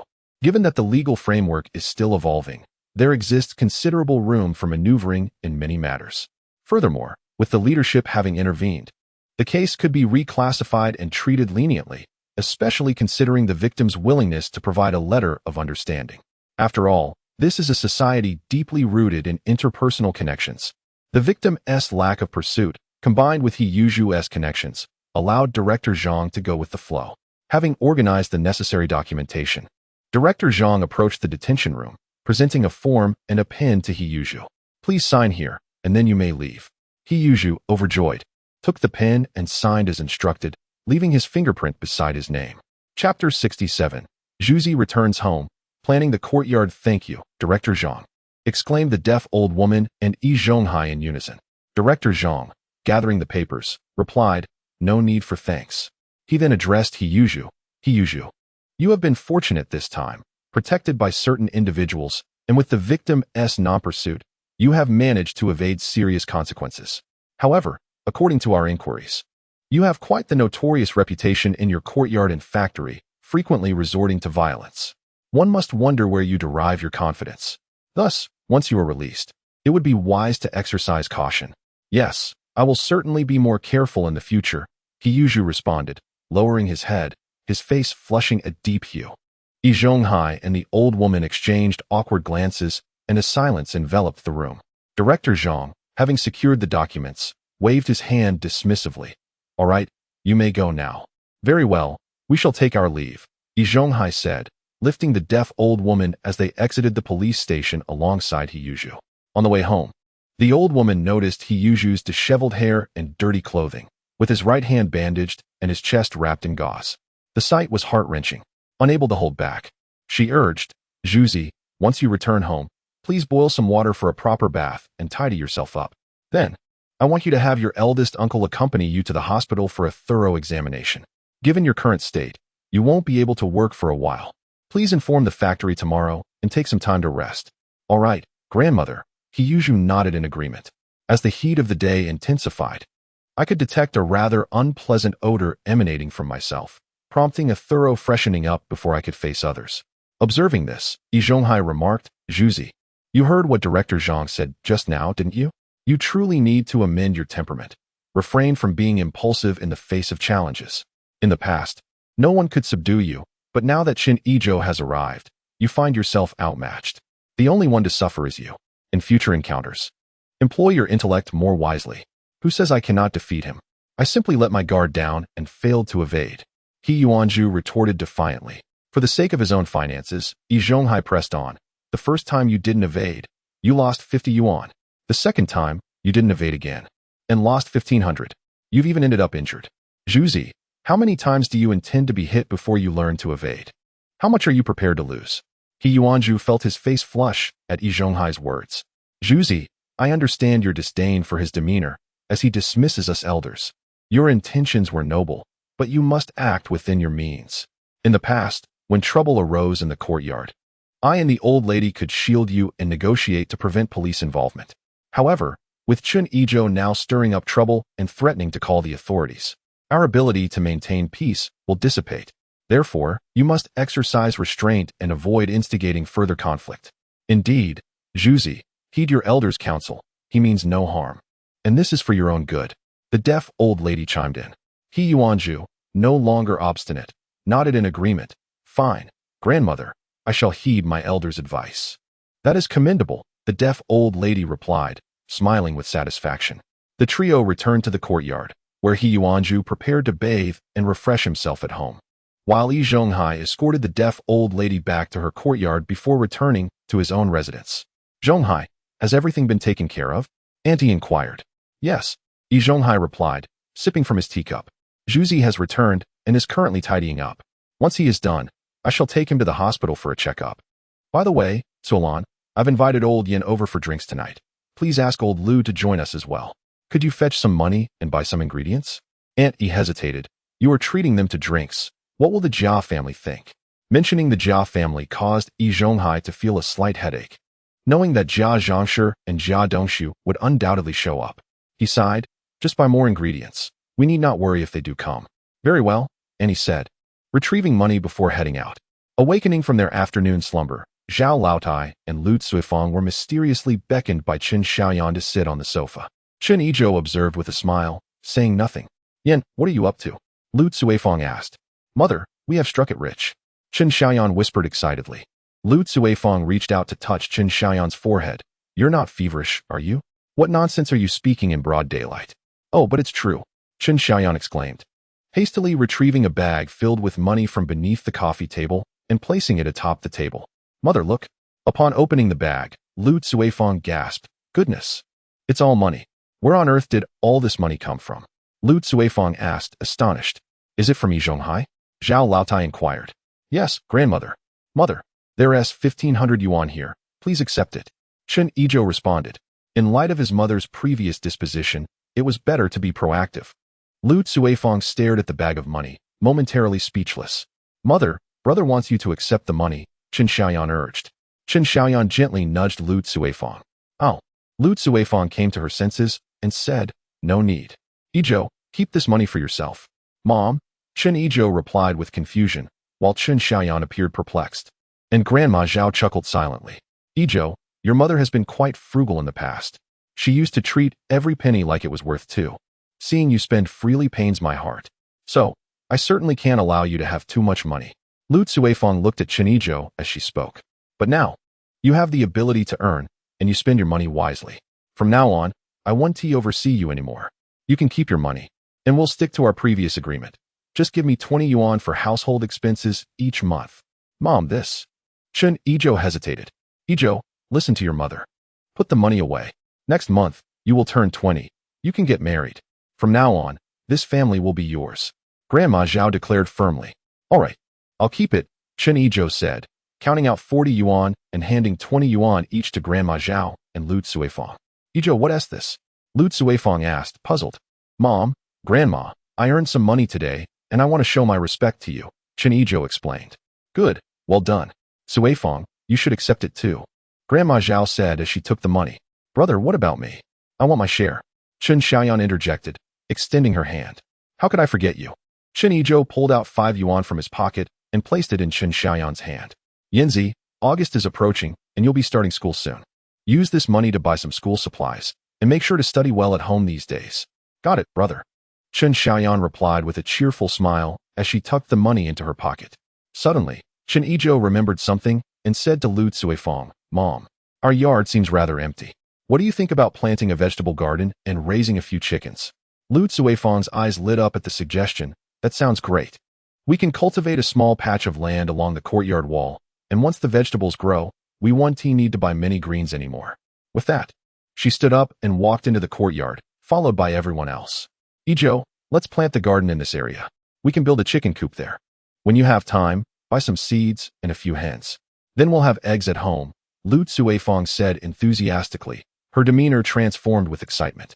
Eager to get started, the mother's endeavor must be wholeheartedly supported. Chen Yizhou glanced at the time and, noting that it was still early, excused himself and rode his bicycle out. Once outside the compound, Chen Yizhou was unsure where to go. He needed vegetable seeds and hens, as well as tools for farming, hoes and small shovels. The chicken coop needed to be built. Wooden structures would be susceptible to rain, so bricks would be the best choice. Bricks? I have a plan. I'll find Master Lei, Chen Yizhou thought, feeling a sense of purpose as he made his way to Master Lei's house. Arriving at Master Lei's door, he knocked gently. Master Lei, are you home? Chen Yizhou called softly. Who is it? It's you, the landlord. Master Lei opened the courtyard door. Landlord, is there a problem with the work? No, Master Lei, don't you know the quality of your work is exceptional? I've come to bother you about a small matter today, Chen Yizhou replied, offering him a cigarette. Landlord, please go ahead, Master Lei said as he accepted the smoke. Master Lei, I wish to construct a chicken coop in my yard to raise a few chickens. Could you possibly assist me with this? Chen Yizhou explained his intentions. Oh, such a trivial matter. It is quite manageable. I happen to have some free time now. I shall gather the materials and have it completed shortly, Master Lei assured, patting his chest. Furthermore, Master Lei, could you help me procure a hoe and a small spade for planting vegetables? My mother intends to cultivate a few plots in the yard. Do you require second-hand tools? Master Lei inquired. Second-hand? What do you mean? Chen Yizhou was somewhat perplexed. Dear sir, I have these tools available. However, they are not new, merely pre-owned. We use them for various tasks such as digging and filling, and while they are second-hand, rest assured they are in good condition, Master Lei explained. Upon reflection, Chen Yizhou conceded that tools are indeed interchangeable. Very well, Master Lei. Please prepare 2 hoes and 2 small spades for me. Certainly, sir. Please return home. I will gather my things and come over shortly. All right, Master Lei. I shall await your arrival at home. After bidding farewell to Master Lei, Chen Yizhou pedaled his bicycle back. Upon reaching a deserted alley, he conjured 4 hens, each weighing approximately 3 pounds, securing them to either side of his bicycle's handlebars. He also gathered various vegetable seeds into small packets and placed them into his satchel. Arriving at the courtyard, he found Yan Fugue watering the flowers. Upon seeing Chen Yizhou, Yan Fugue initially prepared to retreat indoors, but his eyes caught sight of the lively chickens hanging from the bicycle, causing him to pause. Ah, Xiaochen, have you purchased so many chickens? Your third aunt is quite adept at slaughtering them. Would you like her assistance? Rest assured, they will be delivered intact. provided you leave the unwanted innards and backsides for me, Yin Fugui said with a grin, blocking the bicycle's path. Truly, the courtyard is teeming with opportunists, Chen Yizhou mused. Had it been under different circumstances, he would have surely avoided such encounters. These individuals, driven by self-interest, seem utterly oblivious to the concepts of dignity and respect. I apologize, Teacher Yin, but these chickens are for laying eggs to provide nourishment for my family, not for slaughter. Chen Yizhou replied, deftly steering his bicycle around Yin Fugui. Wait a moment. Yin Fugui attempted to speak further, but Chen Yizhou chose to ignore him, resolutely pushing his bicycle forward without a glance back. As he passed through the courtyard, he noticed Jia Zhangshi and Qin Huairu sitting at the entrance, stitching shoe soles. Upon spotting the chickens, Jia Zhangshi's eyes lit up, nudging Qin Huairu with her hand. Brother Chen, where did you acquire so many chickens? Qin Huairu inquired, her eyes sparkling with curiosity. Oh, I exchanged them with a rural auntie in an alley near the Dongdan market, Chen Yizhou replied. Brother Chen, do you need assistance in slaughtering them? My skills are quite commendable. No need. These chickens are not for slaughter. I intend to raise them for eggs. Very well then. I must take my leave as my family awaits. Without waiting for Qin Huairu to finish, Chen Yizhou pushed his bicycle onward. Upon entering his own courtyard, Chen Yizhou wiped away a bead of cold sweat. Living here and fetching a few items felt akin to traversing a treacherous path. Yet certain necessities could not be acquired without a clear route, leaving him weary. It was no wonder that some readers and time travelers bore such heavy resentment. There was even an author who, after merely 10 chapters, had the entire courtyard's inhabitants eliminated. The road ahead was long and arduous. Shaking his head, Chen Yizhou decided to abandon such thoughts and proceed at his own pace. After parking the vehicle, he called out, Mom, could you come out for a moment? Lu Cuifeng emerged upon hearing his voice, her gaze immediately drawn to the chicken hanging from the car. Yizhou, why did you bring a chicken home? We have no space to keep it. Don't worry, Mom. There will be a place soon. I just spoke with Master Lei, who will come over shortly to help us repair the chicken coop. I also asked him to bring over some hoes and small shovels. After speaking, Chen Yizhou retrieved several small paper packets from his bag. Mom, these are the vegetable seeds I bought. Please keep them safe. Lu Cuifeng accepted the packets and patted Chen Yizhou on the shoulder. Son, you did well today. I've been feeling quite restless at home. Growing some vegetables, watering them, and tending to the chickens will be a pleasant way to pass the time. Should I also get you a dog? Chen Yizhou regretted the words as soon as they left his lips. What a blunder. With the impending drought looming, it would be foolish to adopt a dog now. The courtyard was already filled with enough creatures, and he could only watch anxiously, hoping his mother would decline. No. What if the dog bites someone in the courtyard? You wouldn't be able to compensate for that. Lu Cuifeng promptly refused. A wave of relief washed over Chen Yizhou. As long as you're happy, Mom. Just let me know if you need anything, and I'll bring it to you. Lu Cuifeng picked up a hen, inspecting it closely. This chicken is quite impressive. It's glossy and well-fed. Where did you buy it? I purchased it from a woman in a narrow alley by the market. Mom, 3 yuan each isn't a bad deal, is it? When the neighbors asked, I told them I exchanged it for tickets, so please don't mention it. 3 yuan each? Not bad at all. Lu Cuifeng shot him a knowing glance. Do you think your mother is foolish?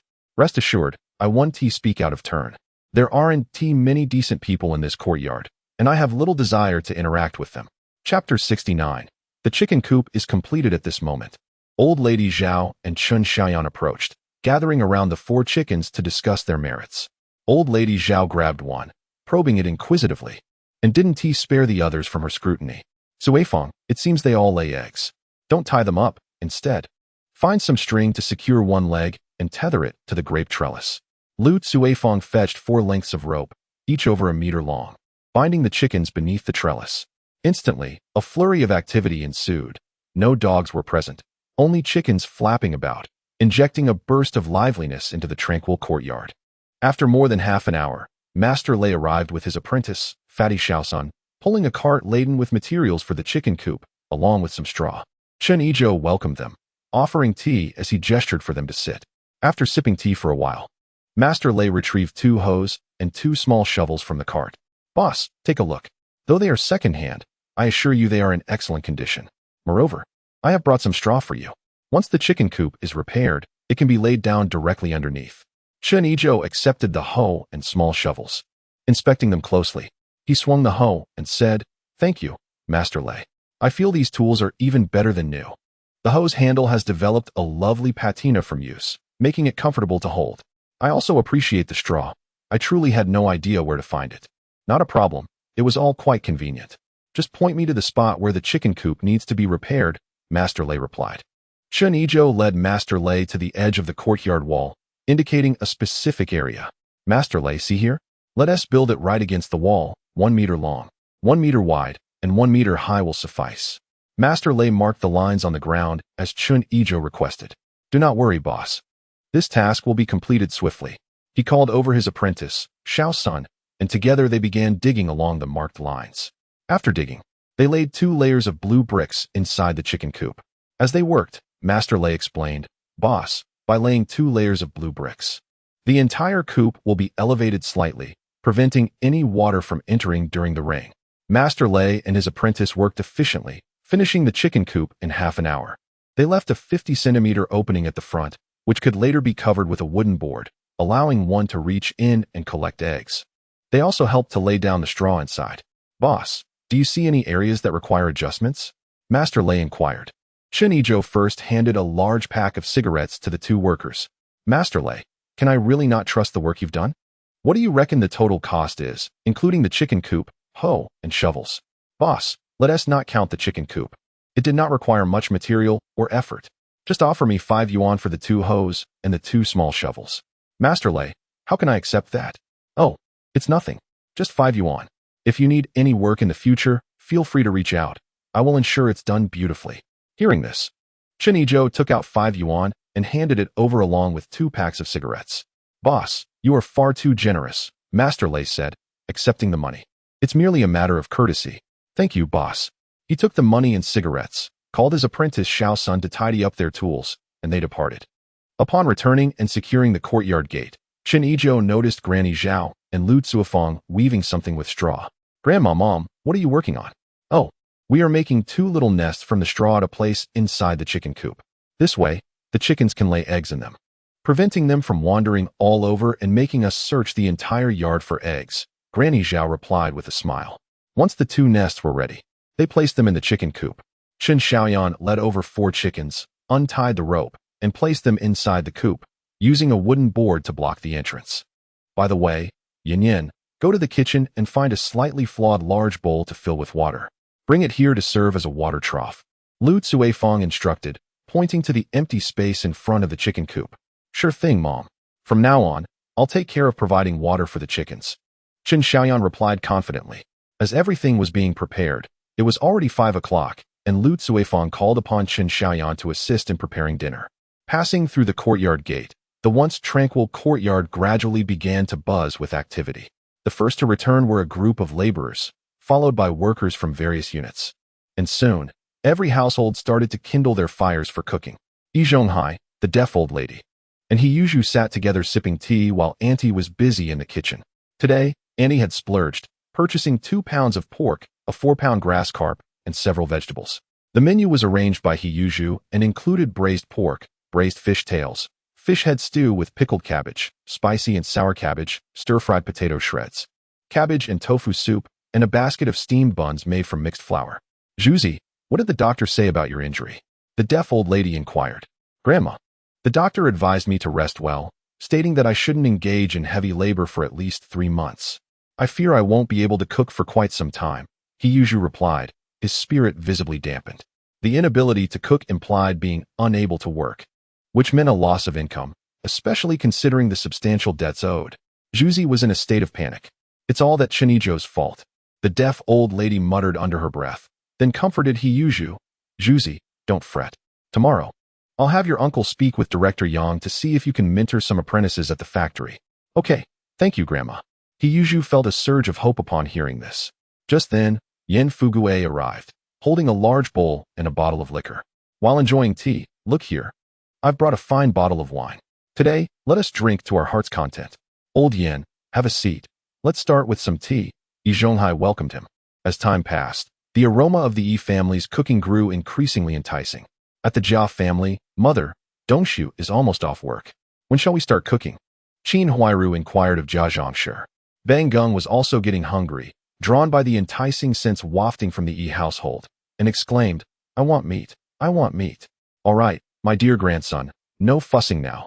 We will have meat soon, Jia Zhangshi soothed him. Mother, but we have no meat at home? Qin Huairu questioned, puzzled. Huairu, do you know why I asked you not to cook? Because we are going to your uncle's house for dinner. They have prepared quite a feast today. To my uncle's house? Is that appropriate? Qin Huairu hesitated. Jia Zhangshi rolled her eyes. What is inappropriate about it? Dongshu is his apprentice. Hasn't he done anything wrong? And once he grows old, all his assets will belong to us. What harm is there in having a meal with him? Ah, Qin Huairu gasped. What else with the surprise? Do you really think Yi Zhonghai has been so kind to Dongshu merely out of goodwill?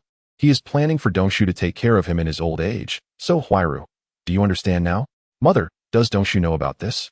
Qin Huairu asked. He does not. Yi Zhonghai has only hinted at it to me, but never explicitly, Jia Zhangshi replied, shaking her head. Then what do you mean? Qin Huairu pressed on. I neither agreed nor rejected it, Jia Zhangshi stated. Why not? Qin Huairu asked, confused. Huairu, tell me honestly, what do you think of me as a person? Jia Zhangshi fixed her gaze on Qin Huairu. I don't know how to answer that, Qin Huairu stammered. Are you trying to say that I am a lazy, greedy, unreasonable old hag who delights in taking advantage of others? No, Qin Huairu quickly denied. It's all right. There's no need for you to rush into denial. I truly am that kind of person now. Jia Zhangshi sighed with a smile. Reflecting on her past, in the earlier days, I would rather not speak of it. Ever since Dongshu's father passed away, in this merciless society, as a widow raising a child, it has become imperative for me to adapt. I must instill fear in others, make them dislike me, and ideally, keep them at a distance. Jia Zhangshi's expression turned nostalgic, and at that moment, Yi Zhonghai approached. Eager to take Dongshu as his apprentice, as long as it pertains to the Jia family, I will lend my assistance. This made me feel even more at ease. After all, to not seize an opportunity is akin to foolishness. Thus, my methods became increasingly audacious. Although I was not well liked in the courtyard, even regarded with disdain, as long as my life was satisfactory, I cared little for the tumult around me. But now what has changed? Qin Huairu pressed for answers. Now the Chun family has arrived, and everything has shifted. In truth, ever since I was confined for 3 days, I began contemplating my future. The events at the water tank served as a wake-up call, solidifying my resolve. What resolve? To first retract my previous ways, observe the situation, and see if Yi Zhonghai can still hold sway in the courtyard. Of course, I shall still seize any advantage that comes my way. However, I will refrain from provoking the Chen family. Otherwise, this lad may truly send me back, and Yi Zhonghai won't be able to contain him. After hearing Jia Zhangshi's words, Qin Huairu was profoundly impacted, realizing that the wicked mother-in-law she had always perceived harbored such sentiments within. She fell into deep reflection. Shortly thereafter, Jia Dongshu returned from work. Huairu, why didn't you cook today? Dongshu, please tidy up first. We will dine at your master's house together, Jia Zhangshi interjected. All right, mother. Jia Dongshu replied without a second thought, assuming it was an arrangement with Yi Zhonghai, and turned to prepare. Once he left, Jia Zhangshi instructed Qin Huairu, Huairu, let us each take a large bowl and bring back the leftovers later. The familiar mother-in-law has returned. As Lu Haizhong finished his shift and passed through the courtyard, Yi Zhonghai called out, Old Lu, come over for a drink later. Sure, I'll be there shortly, Lu Haizhong replied. With the final dish prepared, Yi Zhonghai beckoned everyone to the table. Lu Haizhong entered with a plate of scrambled eggs, placing it on the table to share. No need for formality, Old Lu. Please sit, Yi Zhonghai urged. Yi Zhonghai occupied the head seat, with Lu Haizhong and He Yuzhu seated to his left, Yan Fugui to his right, and an elderly lady at the lower end of the table.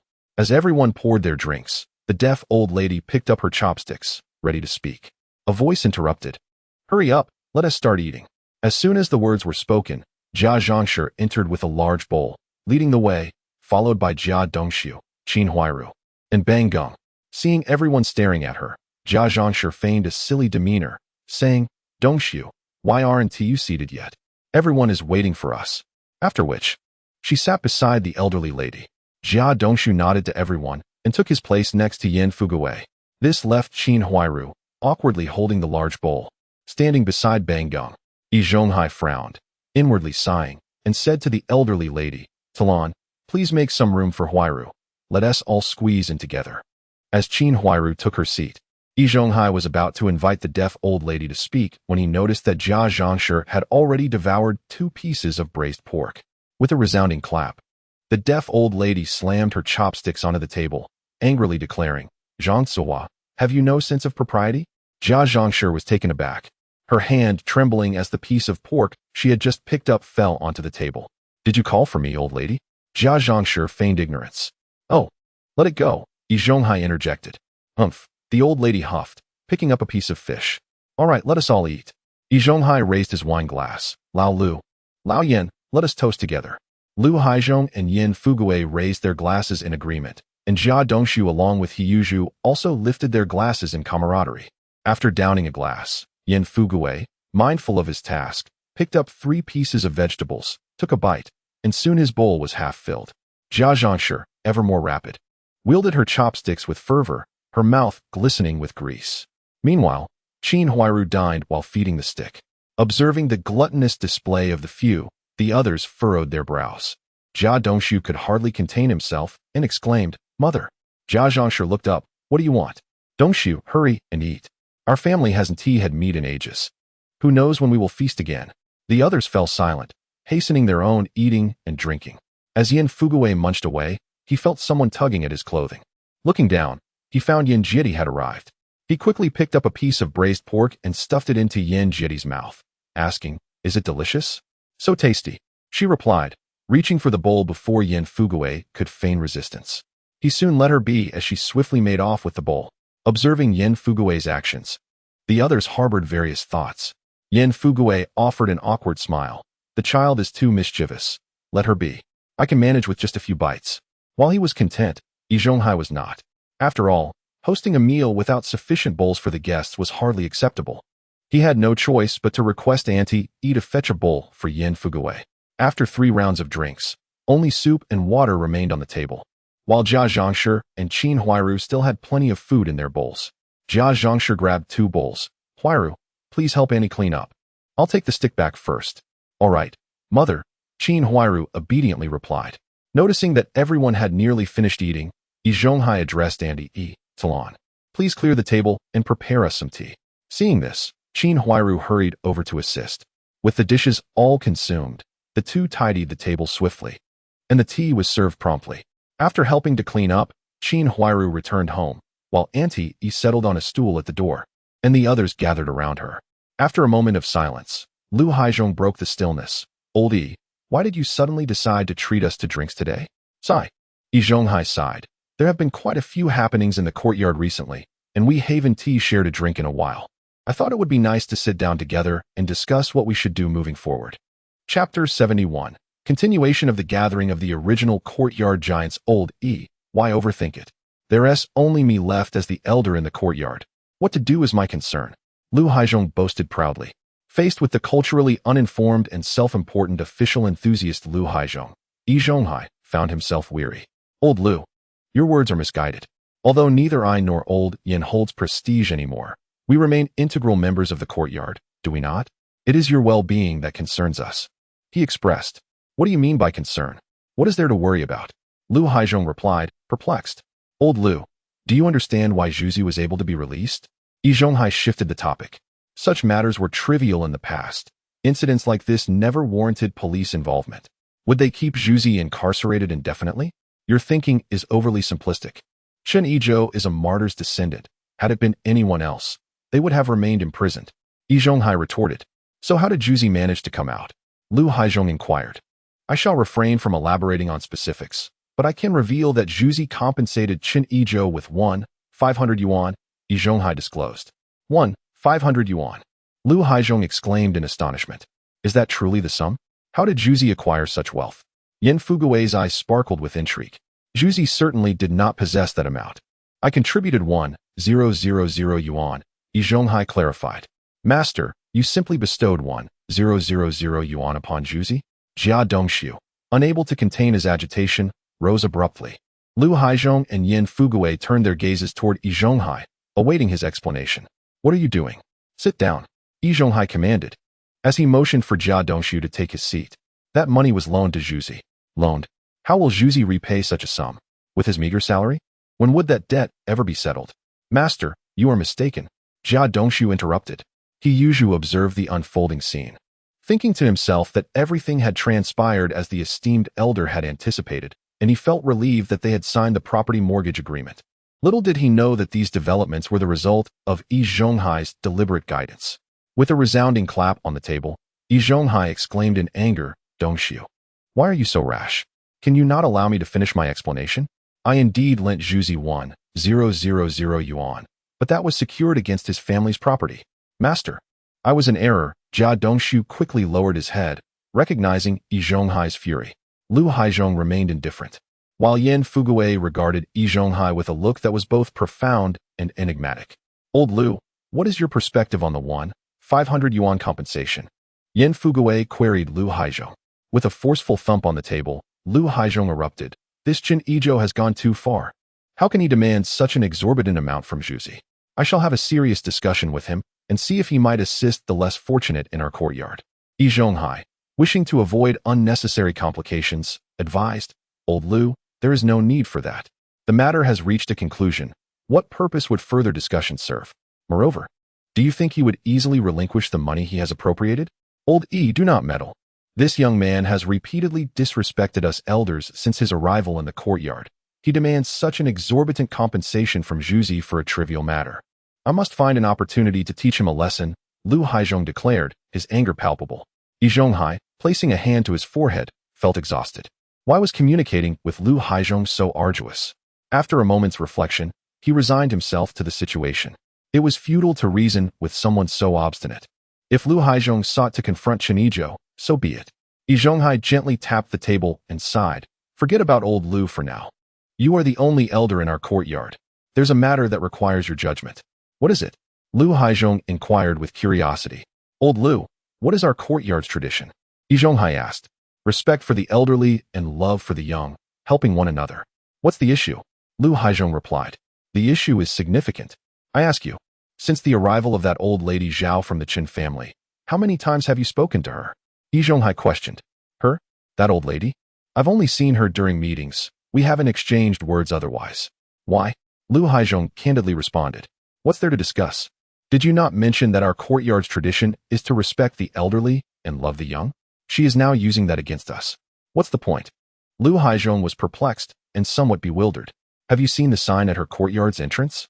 She is a war widow and older than that old lady. Imagine if she reports to the neighborhood committee that the elder of our courtyard ignores her. What do you think the leaders will think of us? Our reputation is already at stake. This situation would be a slap in the face to the authorities.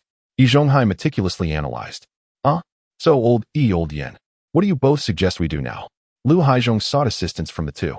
Old Lu, you are now the only elder in the courtyard. This matter naturally falls to you to resolve. Yi Zhonghai and Yan Fugui both deferred. No, old Yan, please help me with a suggestion, Lu Haizhong urged. Growing anxious, Yi Zhonghai and Yan Fugui exchanged glances, and Yi Zhonghai said, Old Lu, this matter lacks legitimacy. You should ponder over how to address it yourself. Observing their expressions, Lu Haizhong suddenly understood. Old Yan, please just offer me a suggestion. Trust me, I will report to the neighborhood committee. There are too many people and issues in this courtyard for me to manage alone. I will request your reinstatement. Of course, I am but a small voice. You must also think of a solution. Yi Zhonghai and Yan Fugui shared a knowing smile, having achieved their aim. All right, old Lu. How about this? We will accompany you to the Chen family to probe the situation before deciding on the next steps. Good, then it's settled. Lu Haizhong stood up and declared, I'll return home first and come find you later. As Lu Haizhong walked away, Yi Zhonghai turned to the deaf old lady and asked, Old lady, will you be joining us later? Me? I won't go? Just seeing that troublesome old woman makes me uncomfortable. The deaf old lady refused. Very well, then I shall have Zuolan take you back to rest, Yi Zhonghai said. Not insisting. All right, the deaf old lady nodded. A middle-aged woman was responsible for escorting the old lady back to the rear courtyard, and Jia Dongshu seized the opportunity to bid farewell and return home. Yi Zhonghai cautioned He Yizhou, Zhuzi, when we visit the Chen family, do not act impulsively. Maintain a respectful attitude and apologize sincerely. Any issues can be discussed later. Understood, elder. He Yizhou nodded in agreement. Upon returning home, Jia Dongshu sat silently at the table, deep in thought. Dongshu, what troubles you? Jia Zhongshu asked. Mother, do you know how Shaju returned? Jia Dongshu queried. Chapter 72. Conversations in the Jia family and a visit to the Chen family. Who knows how Shaju managed to return? Inquired Jia Zhongshu. Shaju compensated Chen Yizhou with 500 yuan, among which 1,000 yuan was lent to him by his master. Replied Jia Dongshu. Yizhonghai lent Shaju such a sizable amount? Jia Zhongshu found it hard to believe. Indeed, Jia Dongshu affirmed with a nod. This is unacceptable. I must confront Yizhonghai. How could he lend Shaju so much money? That money is rightfully ours, the Jia family's. Jia Zhongshu, in a fit of urgency, attempted to rush to Yizhonghai. Jia Dongshu hurriedly restrained her. Mother, what are you saying? What do you mean that the money will belong to our family in the future? His master did not lend it to Shaju for free. Shaju mortgaged his family's house to borrow it. Oh, is that so? But that is still an excessive amount. What makes Shaju's few rooms worth 1,000 yuan? Jia Zhongshu remained unwilling to relent. Jia Dongshu held her firmly. Mother, that money belongs to my master. He willingly lent it to Shaju. What purpose would it serve for you to confront him? What do you know? She retorted. His money is our family's money, and he is counting on you to provide for him in his old age. The last part of her thought was swallowed back. She realized that this matter could not be delayed any longer, and that she ought to find an opportunity to clarify things with Yizhonghai. But first, she needed to gauge Jia Dongshu's sentiments. Dongshu, dear, may I ask how you perceive your master? My master? He is quite wonderful. He takes great care of me both at the factory and in the courtyard, Jia Dongshu sincerely replied, unaware of Jia Zhongshu's intentions. Well then, hypothetically speaking, if you were to provide for your master in his old age, what would you think? She continued her inquiry. To provide for him in his old age? He has no children, and as his apprentice, it is my duty to do so, Jia Dongshu stated matter-of-factly. Excellent. Jia Zhongshu clapped her hands. Dongshu, in fact, your master had previously approached me about this matter, but I had refrained from making a statement, considering your youth. Since you have expressed yourself this way today, I shall find an opportunity to clarify matters with him. This way, when we seek his assistance for money or resources in the future, it will be entirely justified. Huiru. Jia Zhongshu called out. Mother, what is it? Qin Huiru approached. Remember, in the future, whenever you have the chance, portray our family's hardships in front of your uncle, emphasizing how difficult things have been for the Jia family. Understood? Understood, mother, Qin Huiru agreed. Meanwhile, Lu Haizhong tidied himself at home before joining Yizhonghai, Yanfuguwei, and Yizhou to visit the Chen family. As they knocked on the door, the Chen family had just finished their meal and were enjoying tea beneath the grape arbor. Chen Xiaoyan opened the door upon hearing the commotion and, seeing so many individuals, asked, What brings you here? Everyone turned to Lu Haizhong. Lu Haizhong, flustered, stumbled over his words. Yizhonghai shook his head disapprovingly at Lu Haizhong's ineptitude. You useless fool, you squander this opportunity. He then interjected, Xiaoyan. As the eldest elder in our courtyard, Grandma Zhao has not been attended to recently due to various matters, so we have come together today to pay her a visit. Yes, we are here to see Grandma Zhao, Lu Haizhong hastily added. You are here to visit my grandmother? Chen Xiaoyan surveyed the crowd, muttering to herself. Are they really city folks? We, from the countryside, are well aware that when visiting the elderly, one must never arrive empty-handed, especially on the first visit. Although her voice was barely above a whisper, Yizhonghai and the others heard her clearly, causing all their faces to flush. For city dwellers are particularly sensitive about their reputation. Yizhonghai smacked his forehead in realization. Oh dear, how could I forget? Zhuzi, could you please run to my house? I prepared half a pound of brown sugar for the old lady, but I left it behind. Please fetch it from your aunt. Lu Haizhong then chimed in, Silly Zhu. I intended to bring a pound of eggs for the old lady as well, but in my haste, I forgot. Could you stop by my house and collect it from your second aunt? All right, Yizhou replied, turning to Yan Fuguwei. Noticing that Yizhou remained still, Yizhonghai urged him, Zhuzi, why are you dawdling? Hurry along. Yizhou glanced at Yan Fuguwei, but seeing his indifference, he understood that the old man would not offer anything. Deciding not to wait any longer, he turned to leave. Chen Xiaoyan stepped aside, inviting a few masters. Please come in. As Lu Haizhong passed by her, he remarked, Xiaoyan, I am now the eldest master of our courtyard. Oh, I see. Master Lu. Chen Xiaoyan nodded. Lu Haizhong continued as Chen Yizhou welcomed everyone to take a seat in the courtyard while Chen Yizhou poured tea, and soon He Yizhou returned with the items. Yin Fugui stood up to accept them, placing them on the table, addressing Old Lady Zhao. Old Lady Zhao, previously, our two families had some misunderstandings, and I wish to apologize here. You have been residing here for some time now, and these items are meant to show my respect for you. Please do not find them lacking. It was not lost on Lu Haizhong that Yin Fugui had not brought anything himself, yet his words implied that the gifts were somehow his. Observing this, Yi Zhonghai discreetly kicked Lu Haizhong under the table, shaking his head to signal him to refrain from speaking. Not at all, not at all. Thank you so much. Old Lady Zhao replied warmly. Let bygones be bygones. We shall not dwell on the past. There are countless instances of brothers turning against each other and fathers and sons becoming estranged, let alone neighbors. We must look forward. I hope that from now on, everyone can coexist harmoniously and continue to uphold the fine traditions of our courtyard, striving for excellence. Indeed, the men nodded in agreement. While Old Lady Zhao's initial remarks were well received, her subsequent call to maintain the courtyard's esteemed traditions struck Yi Zhonghai and Yin Fugui as somewhat pointed, as if she were subtly criticizing them. However, they could not refute her at that moment. Lu Haizhong and He Yizhou, on the other hand, were oblivious to the underlying implications of Old Lady Zhao's words. With thoughts varying among them, a brief silence ensued. Noticing the pause, Old Lady Zhao inquired, "What is it? Have I spoken out of turn?"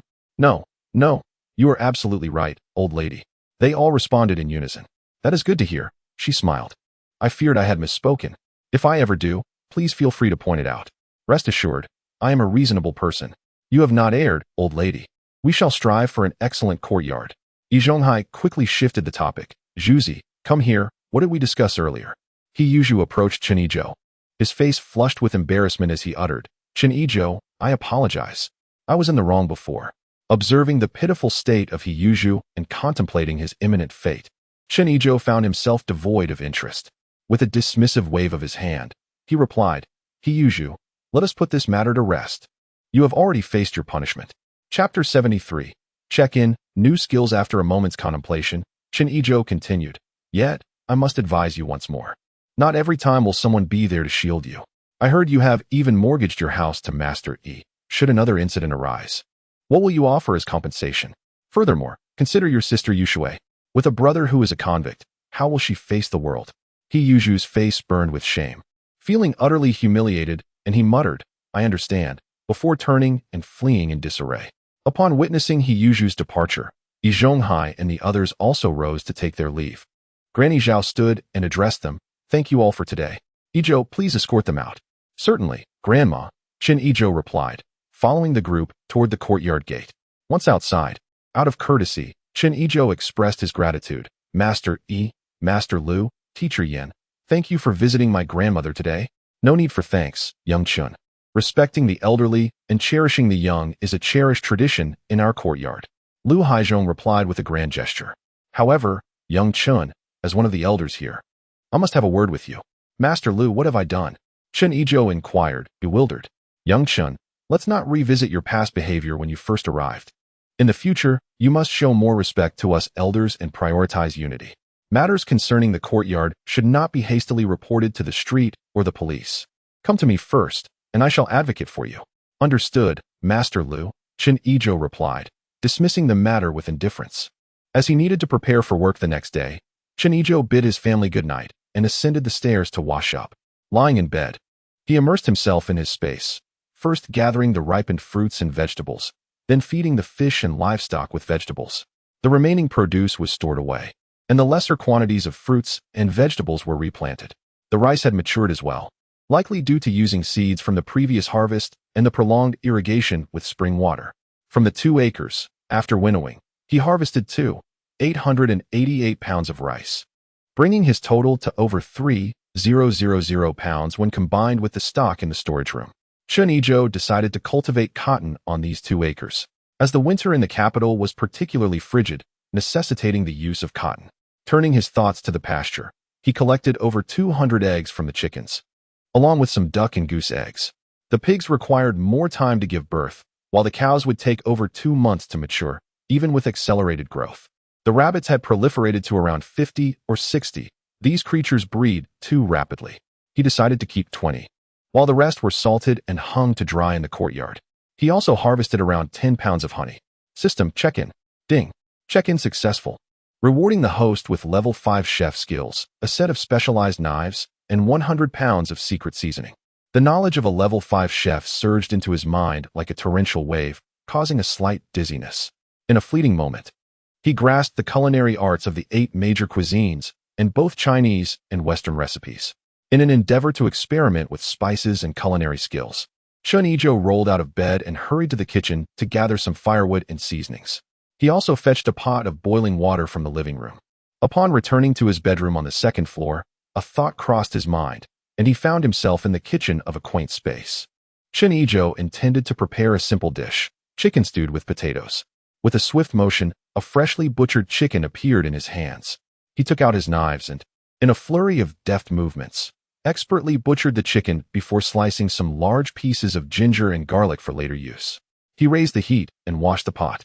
Once the pot was dry, he poured in some oil and waited for it to reach the right temperature before adding the chopped chicken, along with the ginger, garlic, and a pinch of salt, stirring it all together.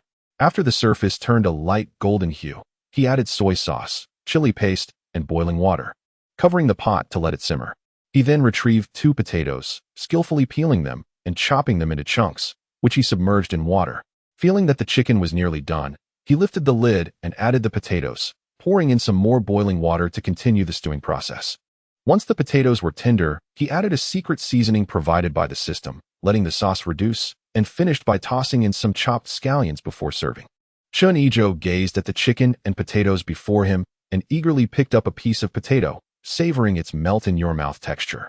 He then sampled a piece of chicken, which was tender, succulent, and delightfully spicy, reminiscent of dishes from venerable establishments of his past life.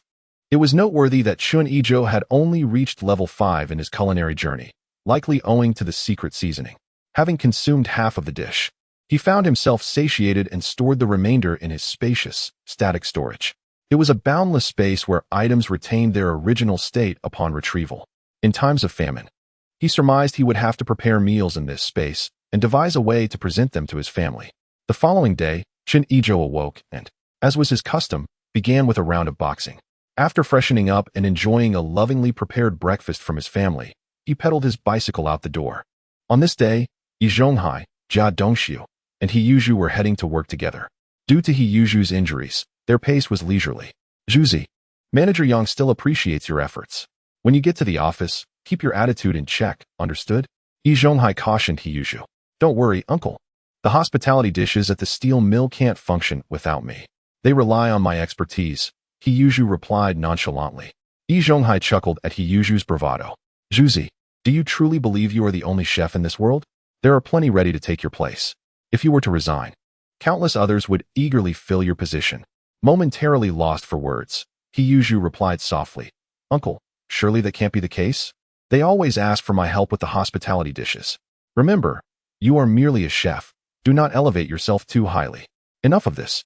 When we reach Manager Yang's office, allow me to speak. You should refrain from interjecting, Yi Zhonghai said, visibly weary. The ringing of a bicycle bell echoed from afar, drawing the attention of everyone who quickly moved aside. Chen Yizhou whizzed past them with remarkable speed. Bah, just a bicycle, He Yizhou scoffed, watching Chen Yizhou disappear in the distance. What is there to be so proud of? Jia Dongxiu, on the other hand, looked on with envy, pondering when he might also own a bicycle, glancing over at Yi Zhonghai, with the thought that given Master's salary, it should be quite effortless. I decided to wait until Mother confronted him before broaching the subject myself. Upon arriving at the steel mill, Chen Yizhou parked his bicycle and first made his way to the technical department.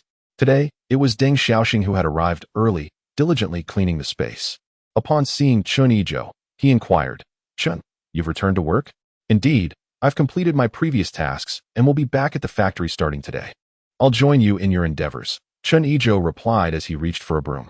No need, no need, Deng Xiaoxing interrupted. I'm almost done. You haven't been here for quite some time. Why don't you tidy up your own things first? Chen Yizhou considered this and agreed, responding, all right then. I appreciate your hard work. Chapter 74. Entering the electric fan workshop, Deng Xiaoxing reassured him, it's nothing. You go ahead with your work. Chen Yizhou approached his desk, which was devoid of clutter since he had organized everything before his departure. The surface appeared immaculate, suggesting that they had been maintaining cleanliness daily. He filled a thermos with boiling water, brewed himself a cup of tea, and arranged the necessary documents and tools on his desk. Once these tasks were completed, his colleagues gradually arrived. Chen Yizhou took a stroll around the front office, greeting everyone. When Engineer Liu arrived, he wasted no time and called for a meeting. Everyone, continue working as previously assigned to your workshops. Should you encounter any insurmountable issues, report them promptly. Understood, Engineer Liu, came the chorus of responses from Zhao Xiaojun, Wang Dabin, and others, before they dispersed.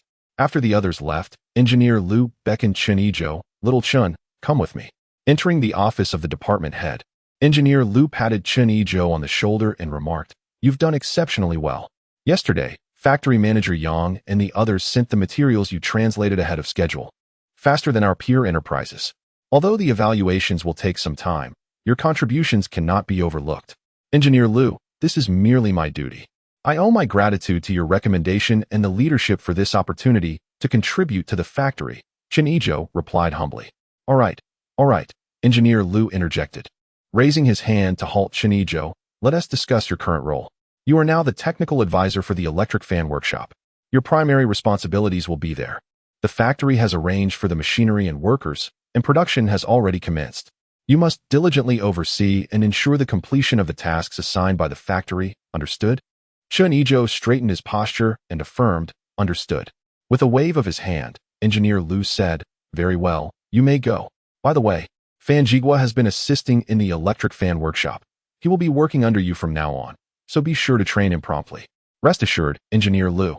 I will ensure the tasks are completed," Chen Yizhou assured him. Exiting the office, Chen Yizhou called for Fan Jigua, gathering his toolkit and the electric fan schematics as they made their way to the workshop. "Jigua, Engineer Liu mentioned that you've been helping in the electric fan workshop. Could you brief me on the current situation so that I am not completely in the dark?" Chen Yizhou asked as they walked. "Certainly, Technician Chen." Fan Jigua began to explain the circumstances of the electric fan workshop. Through his introduction, Chen Yizhou gained a foundational understanding of the workshop's operations. It is said to be a new workshop, yet it is merely a renovation of the old factory building. The workshop director, Lu Neng, previously served as the deputy director of the 3rd Assembly Workshop. The number of skilled workers required, including those in the fan workshop, such as machinists and welders, exceeds 100, not to mention their apprentices, bringing the total workforce to over 300, comparable to certain factories in later times. Unbeknownst to them, the two arrived at the fan workshop, where the cacophony of machinery resonated as workers toiled fervently. Fan Jigua led Chen Yizhou directly to the office of the workshop director. "Knock, knock, knock." Fan Jigua rapped sharply on the door. A robust middle-aged man, approximately 50 years of age, opened the door, exclaiming, "Ah, it's you, Xiao Fan. Come in, what brings you here?" The three entered the office, closing the door behind them, and the noise was instantly muted. "Director Liu, allow me to introduce this gentleman, Chen Yizhou, the technician assigned to our workshop for technical guidance. By the way, the fan was created by Technician Chen using the existing conditions in our factory." After they were seated, Fan Jigua introduced Chen Yizhou to Director Lu Neng. Upon hearing this, Director Liu extended his hands warmly. "Technician Chen, greetings. Welcome." Chen Yizhou reciprocated the gesture. "Hello, Director Liu. I look forward to your guidance in the future." "Technician Chen, you are far too modest. When it comes to this fan, I am utterly in the dark. Its success hinges entirely upon you. Please, feel free to voice any needs or requests. I will do my utmost to accommodate you. If any worker proves difficult, do not hesitate to inform me, and I shall handle the matter," Lu Neng declared earnestly. "Rest assured, Director Liu, now that I am here, I will ensure the work is executed proficiently. As for requests, let me first familiarize myself with the workshop," Chen Yizhou replied succinctly. "Very well, Technician Chen. Your office is next door. Let Xiao Fan escort you to inspect it, and see if there is anything you require." Director Liu indicated towards the adjacent room. Chen Yizhou stood and replied, "All right, Director Liu, I shall not impose further. I will go check out the office." Under Fan Jigua's guidance, Chen Yizhou entered the neighboring office. Upon opening the door, he found it well equipped with a desk, filing cabinet, visitor chairs, a thermos, and a teapot. Fan Jigua picked up the teapot and said, "Technician Chen, I will fetch some tea leaves from Director Liu to brew you a cup." "Thank you, Jigua." Chen Yizhou nodded appreciatively. Seated at the desk, Chen Yizhou surveyed the pleasant surroundings, placing his toolkit and blueprints neatly before standing to explore the room. Fan Jigua returned with the teapot and set it before Chen Yizhou. Technician Chen, please enjoy your tea. When do you plan to visit the workshop? Chen Yizhou rose and said, Jigua, let us go now. Meanwhile, Yi Zhonghai, accompanied by Siheyuan, arrived at Director Yang's office on the upper floor, where they encountered Secretary Li. Secretary Li, has Director Yang arrived? Not yet, Master Yi. Are you here to see Director Yang about something? Secretary Li inquired. Yi Zhonghai replied. Indeed, Secretary Li. We have a matter we wish to bring to Director Yang's attention. Secretary Li nodded. Very well, Master Yi. Please wait here for a moment. I have something to attend to. Secretary Li then departed at a leisurely pace. After a brief wait of approximately 10 minutes, Director Yang arrived. Yi Zhonghai nudged Siheyuan and called out to Director Yang. Upon noticing them, Director Yang inquired, Master Yi, do you need something from me? Please, come in. The three entered the office, and Director Yang settled behind his desk. Master Yi, please take a seat and share your concerns. Yi Zhonghai waved his hand dismissively. No need for that, Director Yang. I merely wish to discuss matters concerning Zhuzi. Director Yang glanced at Siheyuan, pondering. Hasn't his situation already been resolved? Director Yang. I refer to his work situation. Yi Zhonghai continued before Yang could respond. Zhuzi has fractured his right hand and sustained a crack in his sternum. The doctor has advised he requires 3 months of recuperation. Is it that serious? Director Yang furrowed his brow, contemplating the implications. It seemed trivial for the foolish Zhuzi to take 3 months off, but the pressing issue was the upcoming dishes that needed to be prepared. We must think of a solution, he muttered. Since the doctor recommends rest, let Siheyuan take the time to recuperate. Director Yang, you are aware of Zhuzi's family situation. Ever since his father, He Daqing, passed away, the two siblings have relied on each other. This time, he incurred substantial losses to Chen Yizhou and has a sister to support. If he cannot work and earn a salary, their livelihood will be in jeopardy, Yi Zhonghai explained. However, Director Yang looked at Siheyuan, hesitating. In his condition, he cannot cook. Director Yang, I have a suggestion. Please consider it, Yi Zhonghai proposed. Oh, Master Yi, I am listening, Director Yang replied. Zhuzi's culinary skills are exceptional. It would be a shame for him to remain idle at home during his recovery. Might it be possible for him to mentor a few apprentices at the factory during these 3 months? A reduced salary would suffice, as long as it covers his and his sister's living expenses. Director Yang pondered this notion for a moment. It was indeed a feasible proposal. Very well, return for now. I will confer with Director Li from Logistics and provide you with a prompt response. Upon hearing this, Yi Zhonghai knew they were close to a resolution and quickly expressed his gratitude. Thank you, Director Yang. Noticing Siheyuan's indifference, he playfully smacked him on the head. Zhuzi, what are you doing? Hurry and thank Director Yang. Thank you, Director Yang, Siheyuan hastily replied. At that moment, Secretary Li opened the door, announcing, Director, it's time for the meeting. Director Yang stood, took his teacup, and said, All right, let us proceed. He then turned to Yi Zhonghai. You both may head back. I will notify you once I have news. Understood. Thank you, Director Yang. We shall take our leave, Yi Zhonghai said, guiding Siheyuan in expressing their gratitude. Director Yang, alongside Secretary Li, entered the small conference room at the factory. Secretary Wang, Director Deng from the factory office, and Li Huai from the logistics department were already present. Once everyone had gathered, Secretary Wang rapped on the table and declared, Today, we have several matters to discuss. First, the machine manuals were delivered to the department yesterday, but we cannot simply wait here at the factory. After some consideration, I plan to accompany Director Deng to the department to follow up on this issue. Therefore, Director Yang, I entrust the factory's affairs to you during this period, and Director Li, ensure that logistics are maintained efficiently. Understood, Secretary, replied Director Li. Director Yang and Li Huai replied in unison. Regarding this matter, do you have anything to add? Asked Secretary Wang. No, both Director Yang and Li Huai shook their heads. Taking a sip of tea, Secretary Wang added, Then let me elaborate further. Both of you should utilize all available connections. Every additional machine counts. After all, the better the factory performs, the more glory it brings to us all.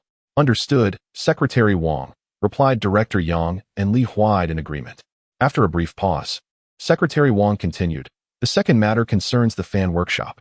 The leaders from the Ministry of Industry are eagerly awaiting our good news, so we must expedite mass production. Is there any issue?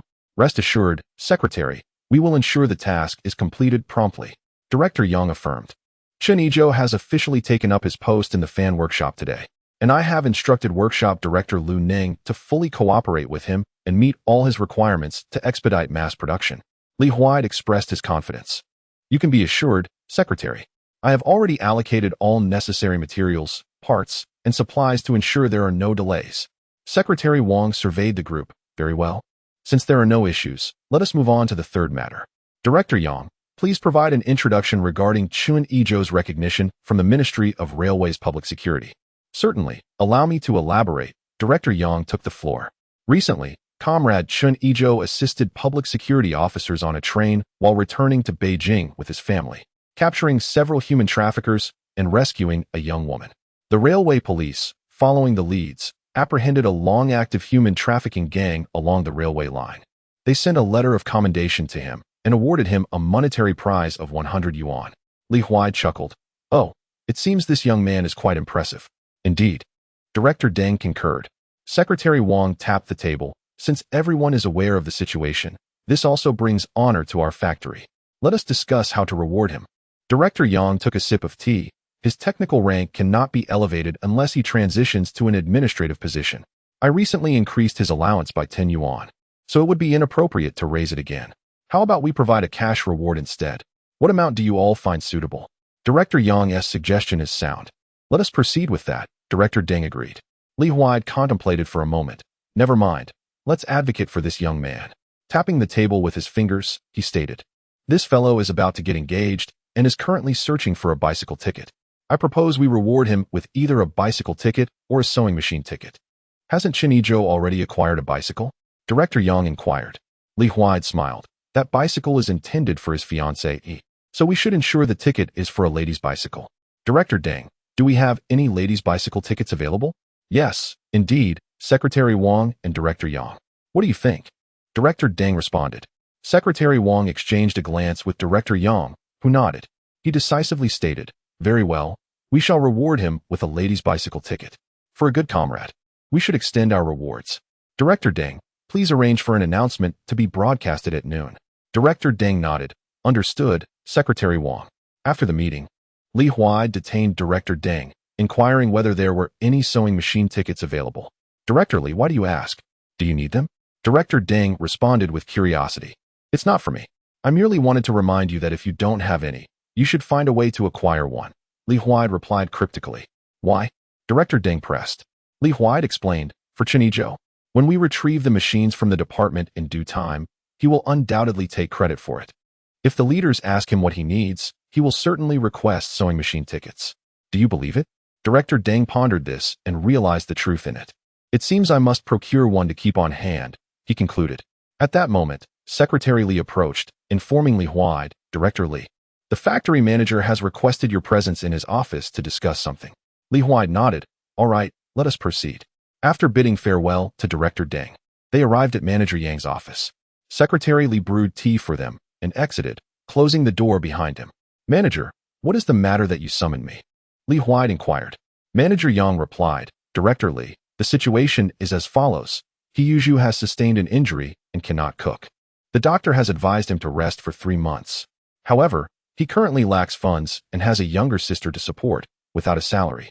Their living conditions will become dire. Li Huai, upon hearing this, asked, Manager, what do you intend to do? Manager Yang explained, I have considered this. Siheyuan possesses commendable culinary skills, so we could hire a few temporary workers to allow him to train them during this period. He is currently an 8th-level cook earning 5 yuan monthly. Since he cannot cook, we could provide him with 5 yuan a month, which should suffice for him and his sister's living expenses. We could allocate 4 positions, with each of us taking 2, and they should be on duty within 3 days. What do you think? Li Huai took a sip of tea, contemplatively silent for a moment before responding, Manager, it is feasible. But what will we do for catering at our factory after this? Manager Yang scratched his head, expressing his own concern. I am troubled by that as well. Perhaps we should seek options externally in the meantime. I fear that if leaders visit in the next few days, it will become problematic. Li Huai had no solutions to offer, rising to say, Very well, let us proceed with this plan. Manager, I shall take my leave. After Li Huai departed, Manager Yang called Secretary Li, instructing, Head over to the first workshop of the fitting department and inform Master Yizhou that the decision is made. The monthly compensation will be 15.5 yuan, and they will commence work in 3 days. Secretary Li nodded affirmatively. Understood, manager. Meanwhile, Chen Yizhou and Fan Jigua strolled through the workshop, where the craftsmen and their apprentices were diligently engaged, the air filled with sounds of industrious activity. Yizhou, have you started working? A voice called out from the side. Chen Yizhou turned to see Uncle Yu approaching and quickly made his way over. Uncle Yu, have you come to the electric fan workshop? Yu Xingli set down his workpiece, replying, indeed. I thought about it and decided to challenge myself like you young folks. Trying out a new environment might bring surprises. Haha, absolutely, Uncle Yu. You will not be disappointed. Technician Chen, do you know Master Yu? Fan Jigua inquired. Uncle Yu is my fiancé-Yi's father. I am about to get engaged. Chen Yizhou disclosed without reservation. Ah, congratulations. Fan Jigua exclaimed, offering his best wishes. After Chen Yizhou departed, Huang Feihu, a 5th-level technician sitting beside Yu Xingli, inquired, Old Yu, who was that just now? Ah, that is Chen Yizhou, our workshop's technical advisor. He is the one who crafted the electric fans. He is also my prospective son-in-law. In a couple of days, he will be engaged to my eldest daughter. Yu Xingli proudly introduced. Huang Feihu expressed his surprise. Oh, it's him. Old Yu. You've kept this under wraps quite well. When shall we celebrate with a drink? Soon, very soon. There will be plenty of wine. Yu Xingli replied with a smile. Turning around, Chen Yizhou asked, Jigua, have the electric fans been completed? Where are they? They have been finished, Technician Chen. Please follow me, Fan Jigua said, leading Chen Yizhou to a nearby warehouse. Upon entering the warehouse, Chen Yizhou observed around 10 electric fans placed on the floor. As he approached each one, he noticed that the surfaces were still rough, some screws were not tightened properly, and several screws were of varying sizes. The mesh density differed as well. If the exterior is like this, I shudder to think about the interior. Jigua, have these electric fans undergone testing? Chen Yizhou inquired while inspecting. They have. Fan Jigua assured him. What tests were conducted? Just to check if they operate normally. Technician Chen, rest assured, they are all good. Only operational tests? Chen Yizhou pressed further. What else is there to do? Fan Jigua asked, puzzled. There is more to be done. Never mind. Show me the assembly area, Chen Yizhou decided, feeling too overwhelmed to articulate his thoughts clearly. The assembly area? Haven't you seen it? It's right in the workshop. Fan Jigua replied, confused. In the workshop? Chen Yizhou was slightly bewildered, unable to recall. Yes. Once the master craftsman completes the workpieces, the apprentices assemble them directly, Fan Jigua explained. How many types of workpieces can a single master handle? Chen Yizhou pondered. Whatever they can manage. If something cannot be done, they simply coordinate with each other. Once arranged, the apprentices assemble the parts into finished products. Now I understand. Let us find Director Liu. Upon reaching Director Liu's office, Chen Yizhou stated directly, Director Liu, we have a serious issue with our work. Liu's heart raced at the urgency of Chen's tone. Technician Chen, what seems to be the matter? It's quite grave. Our production is exceedingly chaotic and requires comprehensive reform. Chen Yizhou spoke candidly. Comprehensive reform? Director Liu doubted. Absolutely. Chen Yizhou affirmed. Upon hearing the magnitude of the issue, Liu felt the weight of the responsibility. Technician Chen, let us go find Factory Director Yang. You can share your thoughts with him and see how the leadership responds. Shall we? Very well, let us proceed, Chen Yizhou agreed, stepping out first. The trio arrived at Factory Director Yang's office, where Liu explained the situation. Director Yang appeared overwhelmed, especially since he lacked technical knowledge. Reluctantly, he summoned Secretary Li. Secretary Li, please check if Secretary Wang, Director Deng, and Director Li are available. If they are, kindly invite them here. Understood, Director, Secretary Li responded before exiting to find the others. After a wait of about 10 minutes, Secretary Wang, Director Deng, and Director Li arrived. Director Yang, what is the matter that we were summoned? We were just about to head to the department, Secretary Wang asked as he took a seat. Xiao Chen, please explain the situation to our leaders, Director Yang instructed Chen Yizhou. Certainly. Chen Yizhou organized his thoughts and addressed the leaders. I have observed the production in the fan workshop and the finished products, and I have identified several issues. In summary, they can be reduced to 2 points. The production methods are irrational, leading to inefficiency, and the products are substandard. Upon hearing this, Lu Ning felt a sense of dread. The young man was indirectly questioning his capabilities before the leaders. Little did he know that Chen Yizhou was merely focused on streamlining production for a more comfortable future. Secretary Wang and the others exchanged glances, realizing that Chen's comments effectively undermined the entire fan workshop. Secretary Wang tapped the table and said, "Xiao Chun, please elaborate on your thoughts regarding how we should proceed." Chen Yizhou spoke confidently. "Esteemed leaders, firstly, we must allocate the types and quantities of parts to be processed according to the worker's capabilities, rather than expecting one individual to handle all tasks. Secondly, we must strictly control the tolerance levels of the parts. Any defective components should be discarded without exception. Lastly, we need to establish 3 teams. What are these teams? The first is the assembly team, responsible for assembling all parts into a finished product, eliminating isolated efforts. The second is the quality inspection team, tasked with assessing both parts and finished products. Only those that pass inspection may leave the factory. We must conduct performance tests, safety evaluations, and visual inspections. Finally, there is the packaging team, which simply needs to ensure that the fans are adequately protected during transit. I will prepare a detailed written report on these matters." After Chen Yizhou finished speaking, a profound silence enveloped the room, with everyone deep in thought. Li Huai tapped his teacup to regain attention and remarked, "Secretary Wang, I admit I am not well versed in production. I find Xiao Chen's points quite reasonable, but overhauling the entire operation involves significant implications. Perhaps we could allow Director Lu Nang to assign a portion of the workers to assist Xiao Chun as a pilot project. What do you think?" Secretary Wang considered this and nodded. "I believe a pilot project is a prudent approach." "Director Yang, Director Deng, what are your thoughts?" "Agreed," replied both Director Yang and Director Deng. "Very well," Secretary Wang announced. "Comrade Chen Yizhou, the factory has decided to establish a pilot group in the fan workshop, and you shall be the leader. Should you require any assistance, please reach out to Director Lu Nan. I look forward to hearing good news from you soon." "Secretary Wang, I assure you I will fulfill this task," Chen Yizhou responded emphatically. "Comrade Lu Nang, do not carry any psychological burden. It is essential that you cooperate fully with Comrade Chen Yizhou," Secretary Wang directed Lu Nan. "Rest assured, I will support Comrade Chen Yizhou's efforts wholeheartedly," Lu Nang affirmed. Secretary Wang glanced at his watch and waved his hand. "All right, I await your good news. This meeting is adjourned."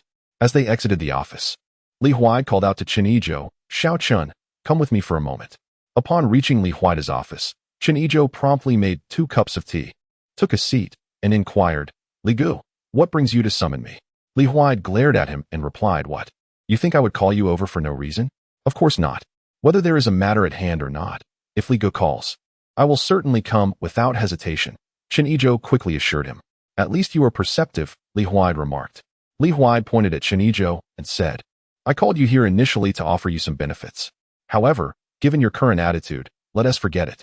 Finish your tea and leave quickly." "Wait, brotherly. I was wrong." Upon hearing of potential benefits, Chen Yizhou immediately adopted a sycophantic demeanor. This display amused Li Huai, who decided not to tease him further. "Here's the situation. Today, that foolish Zhu from your courtyard went to see Director Yang with Yi Zhonghai, though I'm unsure of the specifics. The outcome is that Zhu, while recovering from an injury, continues to work, guiding new apprentices in the canteen, earning 15.5 yuan. The factory is looking to hire 4 individuals, and I have 2 spots available. If you're interested, I can offer you one. How does that sound? Brother is looking out for you." "Thank you, brotherly," Chen Yizhou replied gratefully. "But you know I have conflicts with Siheyuan. If he joins the canteen as an apprentice, he will surely bully me. So, let us forget it, unless what?" Li Huai inquired. "Unless I can have a transfer." Chen Yizhou continued, "Brotherly, I want this position. I can't bear to have my wife working amidst the grease and smoke." Li Huai stroked his chin thoughtfully. "A transfer is not impossible. What is her educational background?" "Junior high," Chen Yizhou replied, having inquired previously. "That is acceptable. Which department do you envision for her?" Li Huai asked. Chen Yizhou found himself momentarily at a loss, as the prospect had come upon him rather swiftly. He had not considered this before. He was planning to get engaged first, and then gradually search for a position. Suddenly, an idea struck him. He thought of Yu Haitang. "Brotherly, could she be a broadcaster?" Chen Yizhou queried. "A broadcaster? That is challenging, but not unfeasible. You should encourage her to study hard and aim for a high school diploma," Li Huai responded, genuinely supportive. Chen Yizhou stood up in excitement, grasping Li Huai's hand. "Thank you so much, brotherly. I truly appreciate it." Li Huai withdrew his hand. "Is this how you express your gratitude to me, little Chen? It lacks sincerity." How about something more tangible? Understanding the insinuation, Chen Yizhou replied, brotherly. I'll bring you a fine bottle of wine tomorrow. Li Huaid raised 2 fingers, 2 bottles. And I'll grant you another favor. That's unnecessary, brotherly. One should be content. Let us stick to 2 bottles. I'll bring them tomorrow. Chen Yizhou refused. Li Huaid chuckled at Chen Yizhou. Are you truly not interested? Not at all. Chen Yizhou responded resolutely, thinking to himself that this old chap might be testing him. He must not be greedy. Li Huaid smiled mysteriously. Let us set that aside for now and enjoy our tea. At that moment, Secretary Yang knocked and entered. Director, it's almost mealtime. Please have your meal brought to the office. Oh, and make sure to prepare a portion for little Chun as well, Li Huaid instructed. I'll pass. I'll eat in the canteen, Chen Yizhou stood up to say. Li Huaid, seeing this as unacceptable, thought the real drama was about to unfold. And he couldn't let this young man slip away. He walked over and pressed Chen Yizhou's shoulder, insisting, sit down. Turning to Secretary Yang, he commanded, why are you still standing there? Hurry up. Understood, Director. I'll go right away, Secretary Yang replied, rushing off to fetch the meals. Brotherly, what is this about? Chen Yizhou asked, puzzled. What? You're unwilling to share a meal with me? Li Huaid scolded playfully, his expression stern. Of course not. Chen Yizhou quickly reassured him. Before long, Secretary Yang returned with 4 lunchboxes, 2 filled with steamed buns and 2 with vegetables. Li Huaid picked up his chopsticks and began to eat. Chen Yizhou, tasting the food, found it quite palatable, likely a special stir-fry prepared for the leaders by the cafeteria. As the 2 indulged in their meal, a sudden sound of electricity crackled through the air. Li Huaid glanced at Chen Yizhou, a knowing smile creeping onto his face. Little Chun, I must say there's another advantage. Have you truly not considered it? He inquired. No need, brotherly, Chen Yizhou thought, feeling exasperated by the older man's persistence. All right, I see now. It seems I have mishandled the situation. You assisted the railway police in apprehending human traffickers. Previously, we discussed what reward to give you. I proposed a bicycle ticket for women. Really? Thank you, brotherly. Chen Yizhou exclaimed, his heart lifting at the thought of his wife and sister benefiting from it. Wait, didn't you say you didn't want it?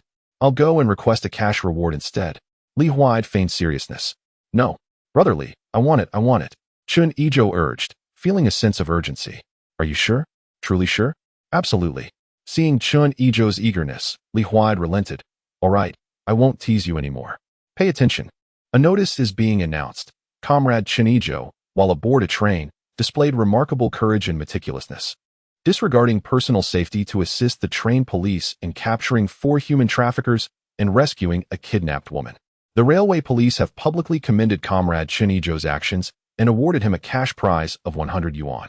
After deliberation, the factory leadership has decided to add a touch of grace by awarding Comrade Chen Yizhou a bicycle ticket. Let all workers learn from Comrade Chen Yizhou. The announcement echoed 3 times, and Chen Yizhou found himself gaining notoriety within the steel mill. Brotherly, are you truly toying with me? Do you not feel a twinge of guilt watching me suffer? Chen Yizhou lamented. Not in the slightest, Li Huaid replied nonchalantly. As Chen Yizhou observed the smug expression on Li Huaid's face, he pondered the incongruity of the situation. Li Huaid's persona was that of a lecherous old man, a reliable partner in negotiation. Yet here he was, revealing a playful, childlike aspect. Brotherly, where do I go to collect this bicycle ticket? Chen Yizhou inquired earnestly. Li Huaid looked at him with disdain. You can collect it from the factory office when you have the time. It's not going anywhere. After finishing their meal, the 2 lit up their post-lunch cigarettes. Chen Yizhou asked, brotherly, when can I bring my wife in to report? What else with your impatience? Li Huaid checked his watch. If you're really that eager, you can head back right now and fetch her. Before he could finish his sentence, Chen Yizhou had disappeared in a flash. Li Huaid shook his head and chuckled to himself. Youth truly is a wonderful thing. Chen Yizhou hopped on his bicycle and reached Yuli's home in just 10 minutes. Upon seeing her, he grasped her hand firmly. Lily, come with me. Yuli was taken aback. Oh, Zhou, what is happening? Don't ask, just come with me, but bring the household registration book, Chen Yizhou instructed. Uncertain if it was necessary, but thinking it best to have it on hand. Where are we going? And why the household registration book? Yuli queried. Lily, just follow me for now. I'll explain later, Chen Yizhou urged. All right, just give me a moment. Yuli turned to fetch the household registration book from the house. When she emerged with the document in hand, Chen Yizhou grasped her hand and swiftly departed. Fortunately, Yujia had only Yuli at home today. Otherwise, Others might have wondered what had possessed Chen Yizhou. As they entered the car, Yuli pondered the purpose of their journey. Were they heading to get a marriage certificate? Yet, Chen Yizhou was still too young for that. Upon arriving at the steel mill, Chen Yizhou exchanged pleasantries with the security personnel at the entrance and led Yuli directly to Li Huaida's office. As they walked, Yuli inquired, "Zhou Ge, what brings us to the steel mill?" Chen Yizhou replied with a mysterious smile, "You will find out shortly." Yuli's heart raced with anticipation. Could it be what she envisioned? Without knocking, Chen Yizhou entered Li Huaida's office, fully aware of Yuli's penchant for teasing him. He decided to act a bit reckless in her presence. Unsurprisingly, the breathless Chen Yizhou was immediately reprimanded by Li Huaida, who exclaimed, "You're a grown man. Why are you so flustered? Sit down and have some tea." Turning to Yuli, he added, "So, this is your sister-in-law? Quite impressive. No wonder this fellow is so attentive." Yuli gazed at Chen Yizhou as he introduced her, "Li. This is Director Li from our logistics department at the steel mill. Don't mind this kid. Just call me Brother Li," Li Huaida interjected. "Brother Li." Yuli greeted him. "Ah," Li Huaida responded cheerfully, "Sister-in-law, I have some standing at the steel mill. Should anyone mistreat you, feel free to seek me out." "Thank you, Brother Li, but that won't be necessary. I don't work at the steel mill," Yuli replied gratefully. Li Huaida shot a glance at Chen Yizhou. "Didn't you inform her?" Chen Yizhou replied, "I didn't have the chance." Li Huaida, speechless, checked the time and called out, "Xiao Yang, come in." "Director."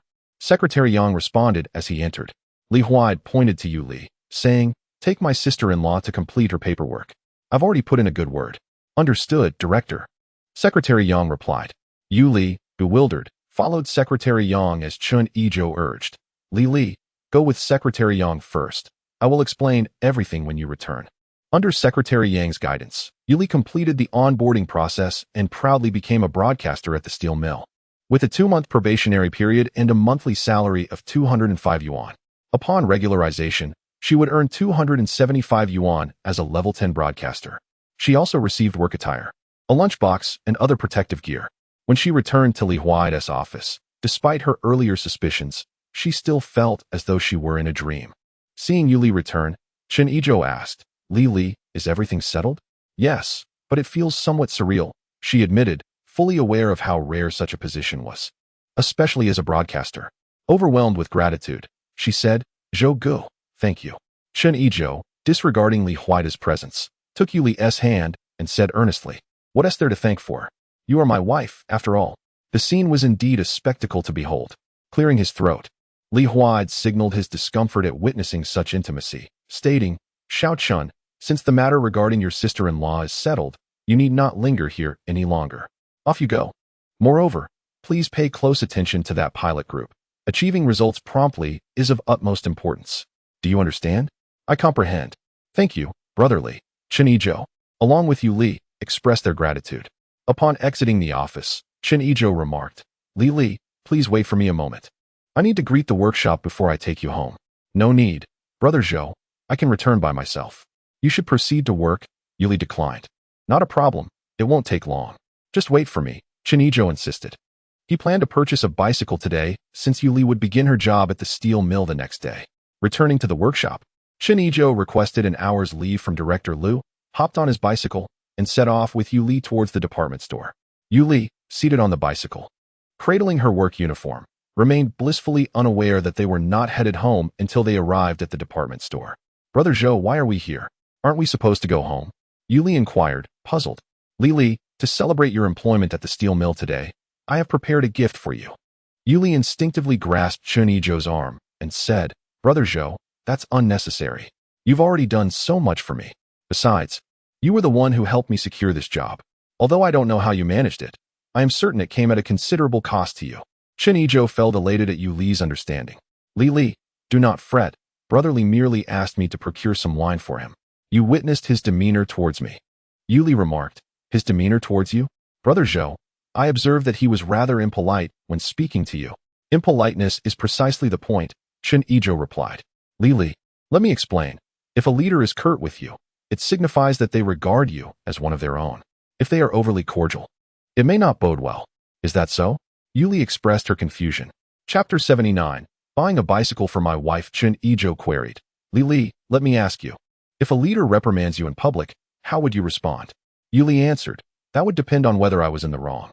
If not, I would certainly argue my case. Upon hearing her words, Chen Yizhou analyzed. In that case, you would be mistaken.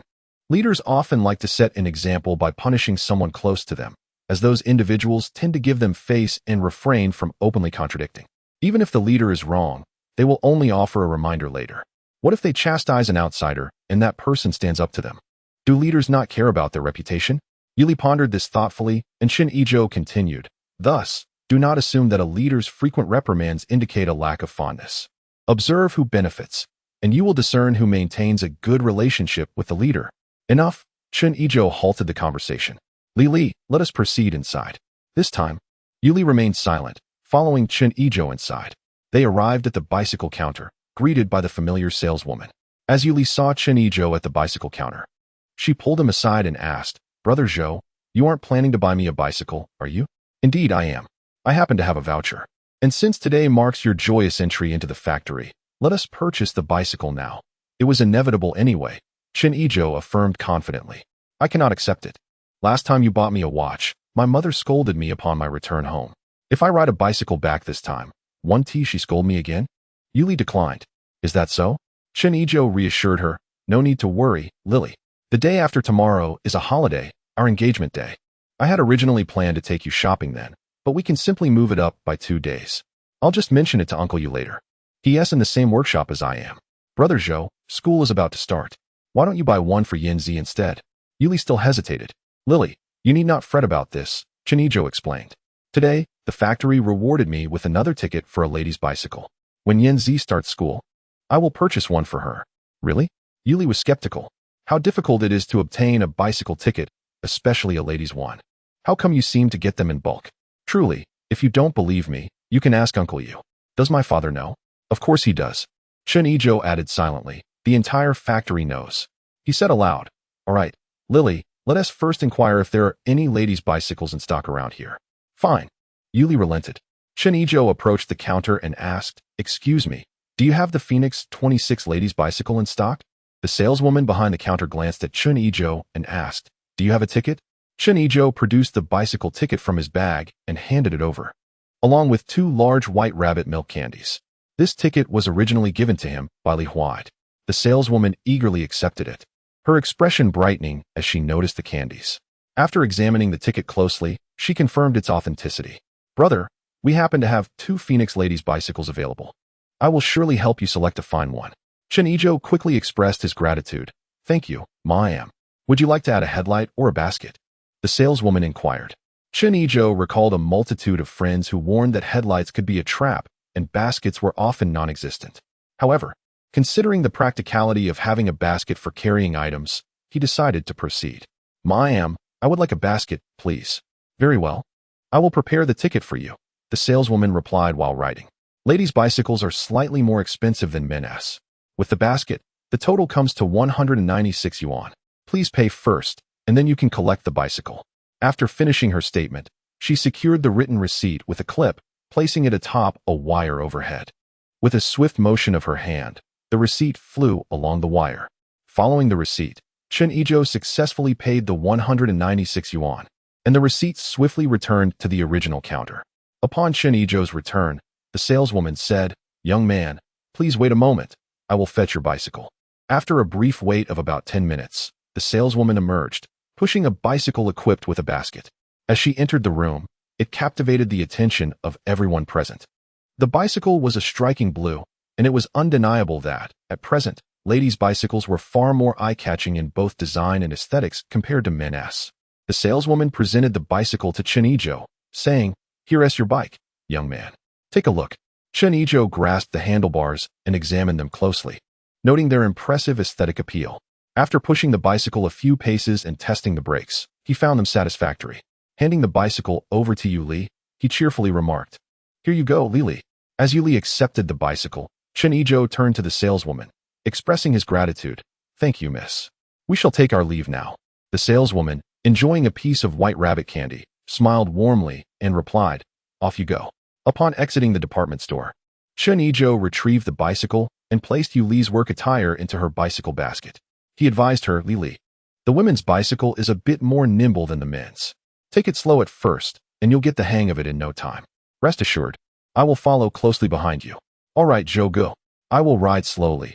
Yuli responded obediently. Thus, the two began their ride, initially maintaining a distance before eventually riding side by side. As they passed the police station, Chen Yizhou accompanied Yuli to obtain a bicycle license, spending $2.50 to stamp it with a steel seal. Observing Yuli's radiant smile as they rode side by side, Chen Yizhou suddenly felt a pang of uncertainty, pondering whether he had made a misstep. He feared that he might lose a great deal of joy in the future, realizing that Yuli would no longer frequently engage in playful collisions. Upon reaching an intersection, Yuli halted her bicycle. Chen Yizhou quickly braked and inquired, Li, what is the matter? Yuli pointed down the road, saying, Zhou, I have adapted well to this bicycle. You still have work, so let us part ways here to save you from having to ride back later. Chen Yizhou glanced at the diverging paths, one leading to the steel mill and the other to Yuli's home. After a moment's contemplation, he replied, very well. I shall head to work. Li, ride carefully. We'll have lunch together tomorrow. Yuli nodded. Okay, Zhou. I will wait for you at noon. After their separation, Chen Yizhou swiftly returned to the steel mill. He first collected the bicycle ticket at the factory office before proceeding to the electric fan workshop.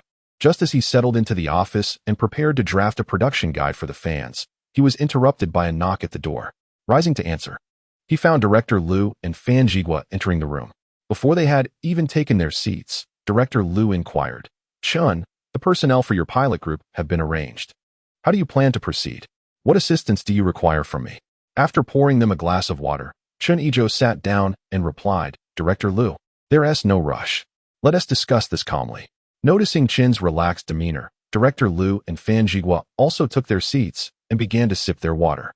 After a moment, Chen Yizhou continued, Director Liu, for now, just ensure that my raw materials and the components procured externally are available.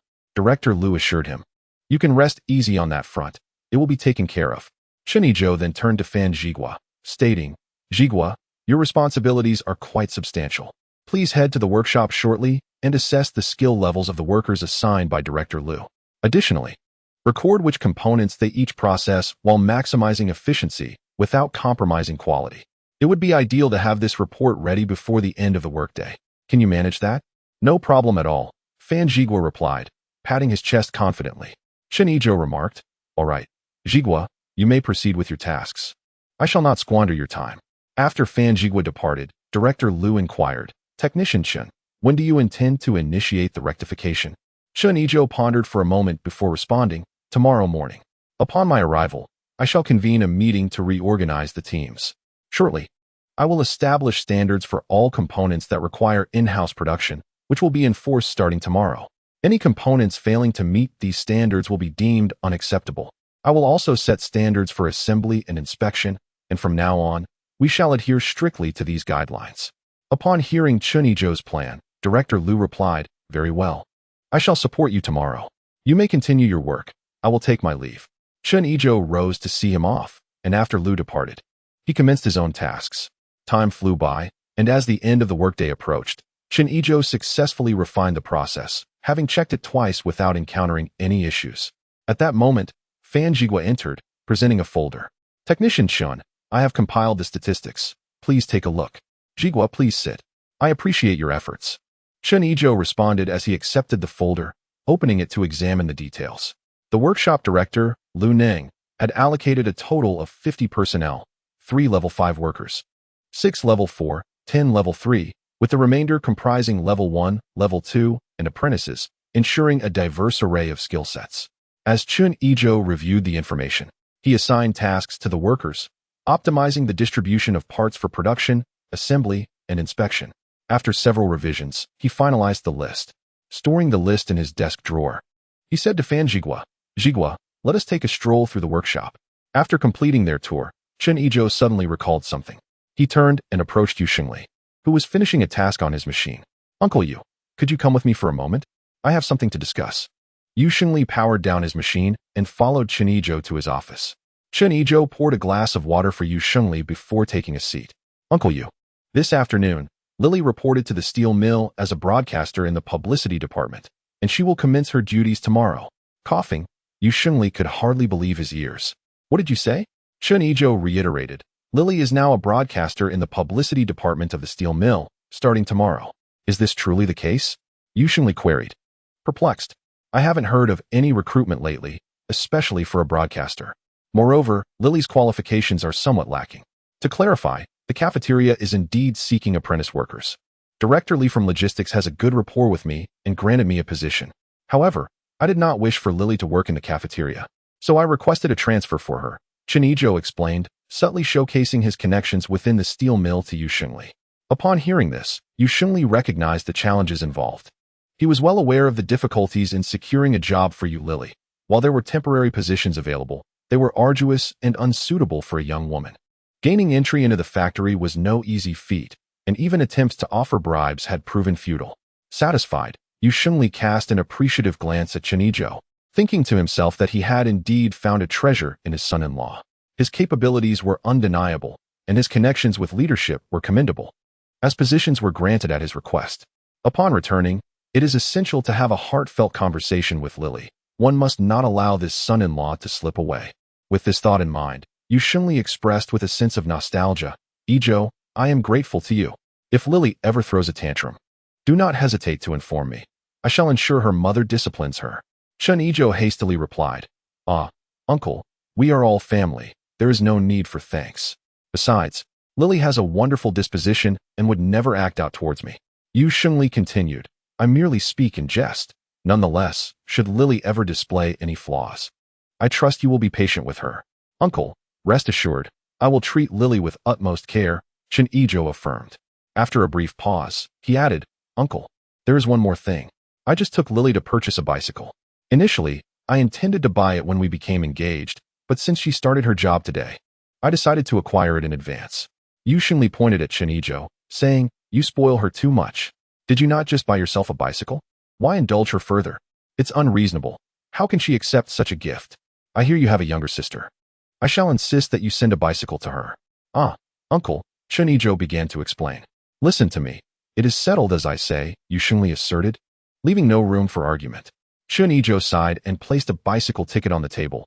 Uncle, look, this is for my sister.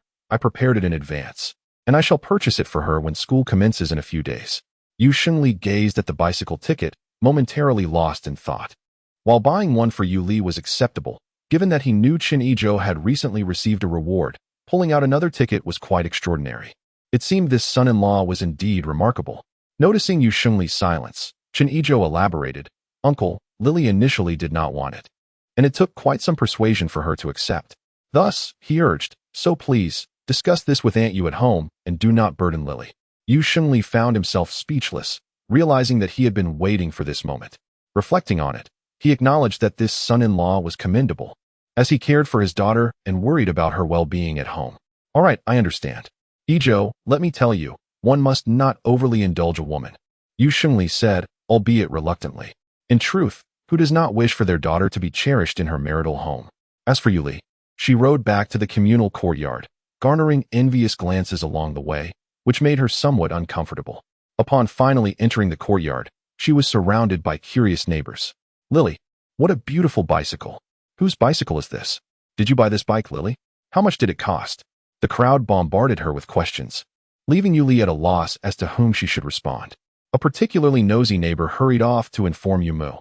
When Yumu and Yu Haidang arrived, they found Yuli surrounded by a throng of onlookers, pushing a stunning bicycle. Make way, make way.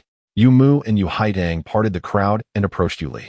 Yu Haidang's eyes sparkled at the sight of the bicycle. Sister, this bike is truly gorgeous. Where did it come from? Yumu chimed in, Lily, tell me about this bicycle. Yuli replied, Mom, this was a gift from Brother Zhou. You foolish girl. Yumu was about to scold her, but, upon glancing at the assembled crowd, decided against it. We shall discuss this at home. As Yu Haidang leaned closer, she said, Sister, you go ahead. I will push the bicycle for you. Yuli relinquished the handlebars to Yu Haidang, grasped the safety gear from the basket, and prepared to depart, only to have it snatched away by their mother. What is this you bought? Before Yuli could respond, a keen-eyed elder nearby interjected. These are the work uniforms and safety gear from the steel mill. Lily, have you started working there? Yes, Yuli nodded, realizing it was futile to conceal the truth. Lily, how did you manage to get in? Is the steel mill still hiring? The crowd resumed their inquiries. Observing the commotion, Yumu decided it was best to intervene, pulling Yuli away while saying, Neighbors, please give us some space.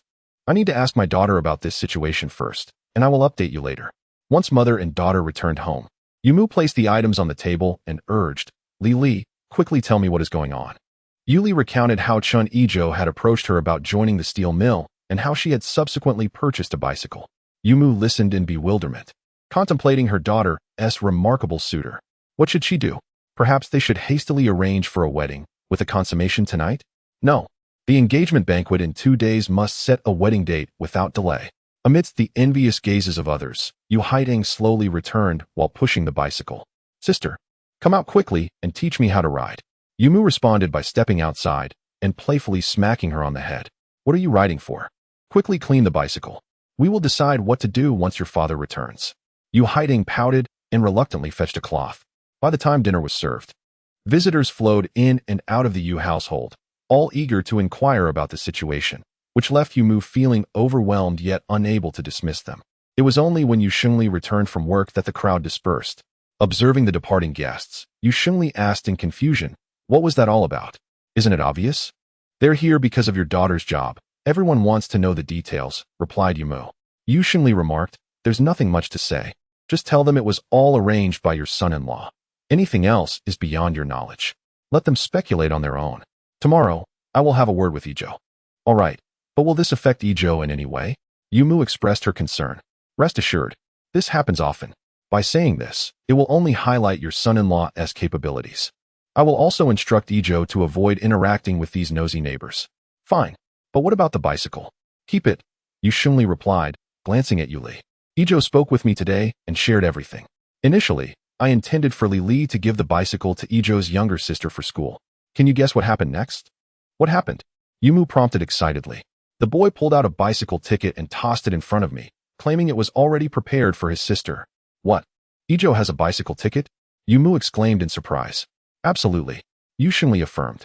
In the end, Yizhou asked me to persuade you not to make things difficult for Li. As soon as he finished, everyone turned their gaze towards Yuli, who felt a wave of embarrassment wash over her. Yumu pointed at her daughter and said, Me? Make things difficult for her? Yu Shengli nodded. Upon reflecting on her previous demeanor, Mother Yu remarked, Enough. From now on, I shall not concern myself with this. However, Lily, you must pay heed. Do not let your reliance on Yizhou cloud your sense of self. If this son-in-law were to abandon you, I would hold you accountable. Yuli gently clasped her mother's arm, assuring, Mother, you need not worry. I fully comprehend your words. Besides, are you not familiar with my disposition? Mother Yu playfully tapped Yuli's forehead with her finger. Indeed, I am aware. I merely wish to remind you to be mindful henceforth. When in the Chen household, conduct yourself with dignity. All right, enough of this. I am famished. Let us dine. With that, the topic was closed. After finishing work, Chen Yizhou returned home. Upon entering courtyard 95, he noticed some individuals pointing at him but chose to ignore them and proceeded directly to his small courtyard. As he entered, before he could even steady his bicycle, Chen Xiaoyan rushed over. Brother, I heard you have been recognized again? They even rewarded you with a bicycle voucher? Yes, indeed. Chen Yizhou replied as he parked his bicycle. Chen Xiaoyan eagerly grasped his arm. Brother, do share the details. Has dinner been prepared? He inquired. Yes, it has. I am quite hungry. Let us eat while we talk. Very well. The family of four settled at the table. After Chen Yizhou finished a bowl of rice without uttering a word, Chen Xiaoyan could no longer contain herself and exclaimed, Brother, what is your haste? I am truly hungry. Let me finish my meal before we converse. Chen Xiaoyan rolled her eyes, thinking, how could I be deceived by my own brother? At that moment, Lu Chuifeng caught sight of her and scolded, Yanzi, what are you doing? Why the eye roll? If you have something to say, wait until after dinner. Do you not realize your brother has just come home from work and is hungry? Feeling frustrated, Chen Xiaoyan channeled her annoyance into her meal, wielding her chopsticks with fervor, which made Chen Yizhou chuckle. After dinner, the four of them brewed tea and gathered around the table, awaiting Chen Yizhou's announcement. He stated directly, Grandmother, Mother, the reward I received today is related to our encounter with the human traffickers on the train. The case has now been resolved, and the railway police have sent a letter of commendation to the steel factory, awarding me a monetary reward of 100 yuan. Upon learning of the incident, the factory presented me with a bicycle voucher as well. Chen Yizhou placed the bicycle voucher on the table. Chen Xiaoyan picked it up and exclaimed, Wow, it's even a voucher for a lady's bicycle. Your superiors must think highly of you. Lu Chuifeng took the voucher from Chen Xiaoyan's hands and passed it to Chen Yizhou. Yizhou, keep this safe. On the day of your engagement, take Lily to purchase the bicycle. Grandmother Zhao joyfully added, Yizhou, this voucher is perfectly timed. You can buy Lily a bicycle for the engagement. Chapter 82. Evening conversations at the Chen household. Pilot reform Chen Xiaoyan chimed in, Brother, if you buy Sister Lily a bicycle, she will surely be overjoyed. Chen Yizhou scratched his head, smiling sheepishly. Well, grandmother, mother, I must confess, I forgot to mention that I have already purchased a bicycle for Lily this afternoon. You have already bought it? The three exclaimed in surprise. Indeed, Chen Yizhou affirmed. But, brother, isn't the bicycle voucher still with you? Chen Xiaoyan pointed to the voucher. This one is the reward from the factory today. I purchased a bicycle ticket for Lily, given to me by a leader. And it is indeed a ticket for a women's bicycle, Chen Yizhou explained. Lu Cuifeng inquired, Yizhou, why did you buy it today? Why not wait until the engagement ceremony? Mother, the situation arose rather unexpectedly, Chen Yizhou elaborated. Today, that leader suddenly assigned me a position, and since no one at home needed to go to work, it was only fitting to provide it for Lily. After accompanying her through the onboarding process, I thought it prudent to purchase it for her in advance, considering she begins work tomorrow. Well, in that case, buying it ahead of time is reasonable. Lily can ride her bicycle to work, Lu Cuifeng conceded. Yizhou, who is that leader? Why would he bestow such a favor upon you? What is his intention? Inquired old lady Zhao anxiously, her gaze fixed on Chen Yizhou, mirroring Lu Cuifeng's concern. Feeling the worry from his family, Chen Yizhou felt a warmth in his heart and clarified. He is the head of the logistics department at our steel mill. He simply needed me to assist him in procuring some liquor. I know his character well, so you need not worry. That is reassuring. Old lady Zhao and Lu Cuifeng nodded in agreement. A burst of laughter erupted nearby, drawing their attention to Chen Xiaoyan, who was staring at the bicycle ticket with a silly grin. Lu Cuifeng playfully slapped Chen Xiaoyan, exclaiming, What are you grinning about? Mother, why did you hit me? Chen Xiaoyan exclaimed, startled, casting a mournful glance at Chen Yizhou. Brother, do you want it? Chen Yizhou raised the bicycle ticket in his hand. Yes, I want it. Chen Xiaoyan nodded vigorously. Rest assured, Yinzi, I will purchase it for you in a couple of days. However, I have a stipulation, Chen Yizhou stated. Brother, whatever you require. I will comply, Chen Xiaoyan promised. Yinzi, you must guarantee that your academic performance ranks within the top 3 of your class and the top 5 in the school. Is that agreeable? Chen Yizhou asked. Chen Xiaoyan hesitated momentarily. Brother, could you grant me a period of adjustment? After all, I have just arrived and am unfamiliar with my classmates' circumstances. But do not worry, I will certainly strive to improve my studies. After some contemplation, Chen Yizhou replied, Very well. I will give you 2 months. If by the 3rd month you have not met the requirement, I shall reclaim the bicycle. Grandmother and mother will serve as witnesses. Old lady Zhao and Lu Cuifeng nodded with laughter. Chen Xiaoyan confidently declared, Brother, just wait and see. I will ensure that you do not take the bicycle back. Observing Chen Xiaoyan's self-assured demeanor, the three shared a hearty laugh. That night, Chen Yizhou lay in bed. System, sign in. Ding. Sign in successful. Rewards. Mastery of traditional Chinese painting and sketching. A torrent of knowledge surged into his mind, granting Chen Yizhou profound insights into space, color, light and shadow, and lines. His consciousness entered the space, and he noted that the rabbit hanging in the courtyard had been air-dried for 10 days according to the outside time. With a mere thought, he collected it all into the storage room. He gathered the fruits and vegetables, continuing with the rotational planting based on storage capacity. He tended to the fish pond and livestock, storing the remaining yield. He had also collected a considerable number of chicken, duck, and goose eggs, filling the space abundantly. Chen Yizhou pondered, I should purchase a few jars soon and pickle some salted eggs myself. The night passed without incident. The following morning, Chen Yizhou arrived at the steel mill, entering the fan workshop where many workers had already gathered, preparing for the day's tasks. Chen Yizhou pushed open the office door, finding Fan Zhigua already seated within. Chen, have some tea. I just brewed it. Fan Zhigua gestured towards the teapot on Chen Yizhou's desk. Chen Yizhou approached, picked up the teapot, and replied, Thank you, Zhigua. It's nothing, Fan Zhigua responded. Chen, how do you plan to organize our pilot group?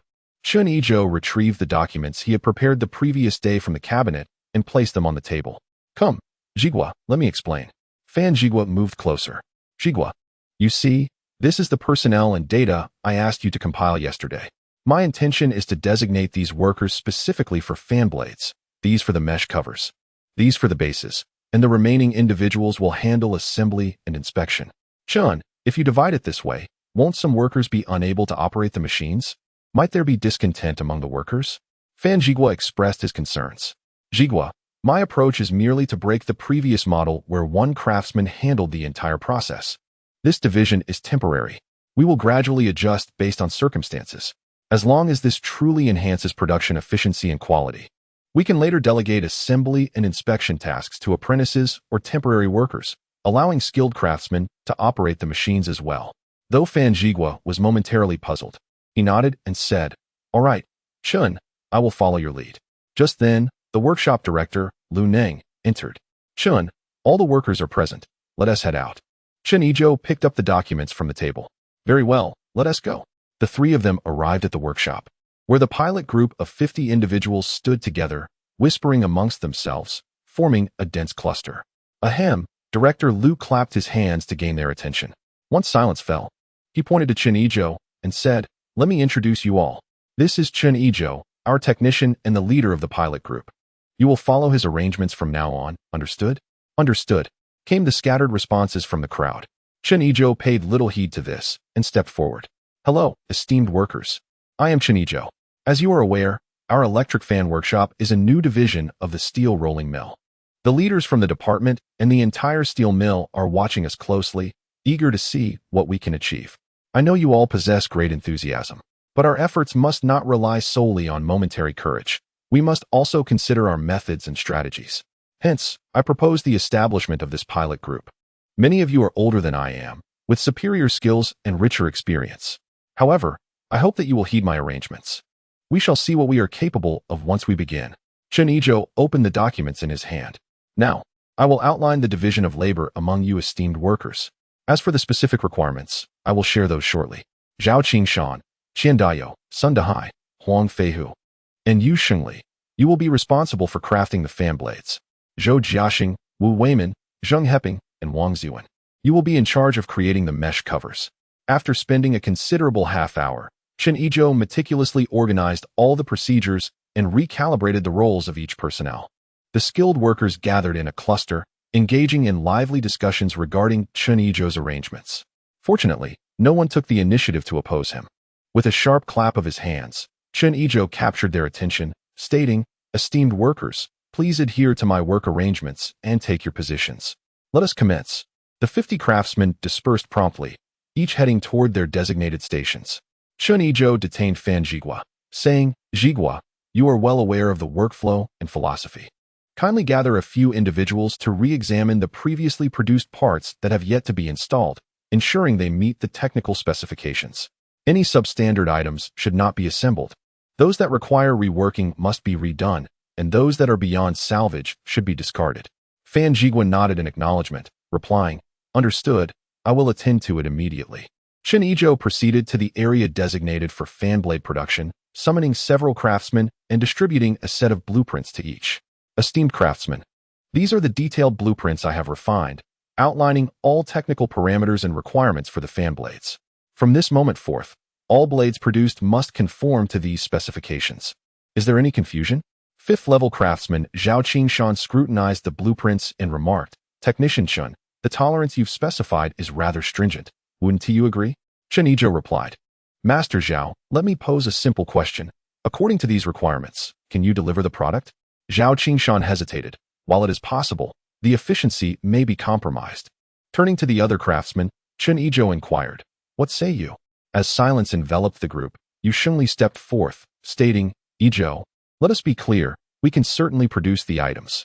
However, while we previously managed 20 units in a day, we might only achieve 10 under these conditions." Chen Yizhou reassured him, "Uncle Yu, as long as the quality is assured, I am not concerned with quantity at this stage." "Very well, since you have stipulated that. We shall commence our work," Yu Shengli declared, leading his fellow craftsmen back to their machines.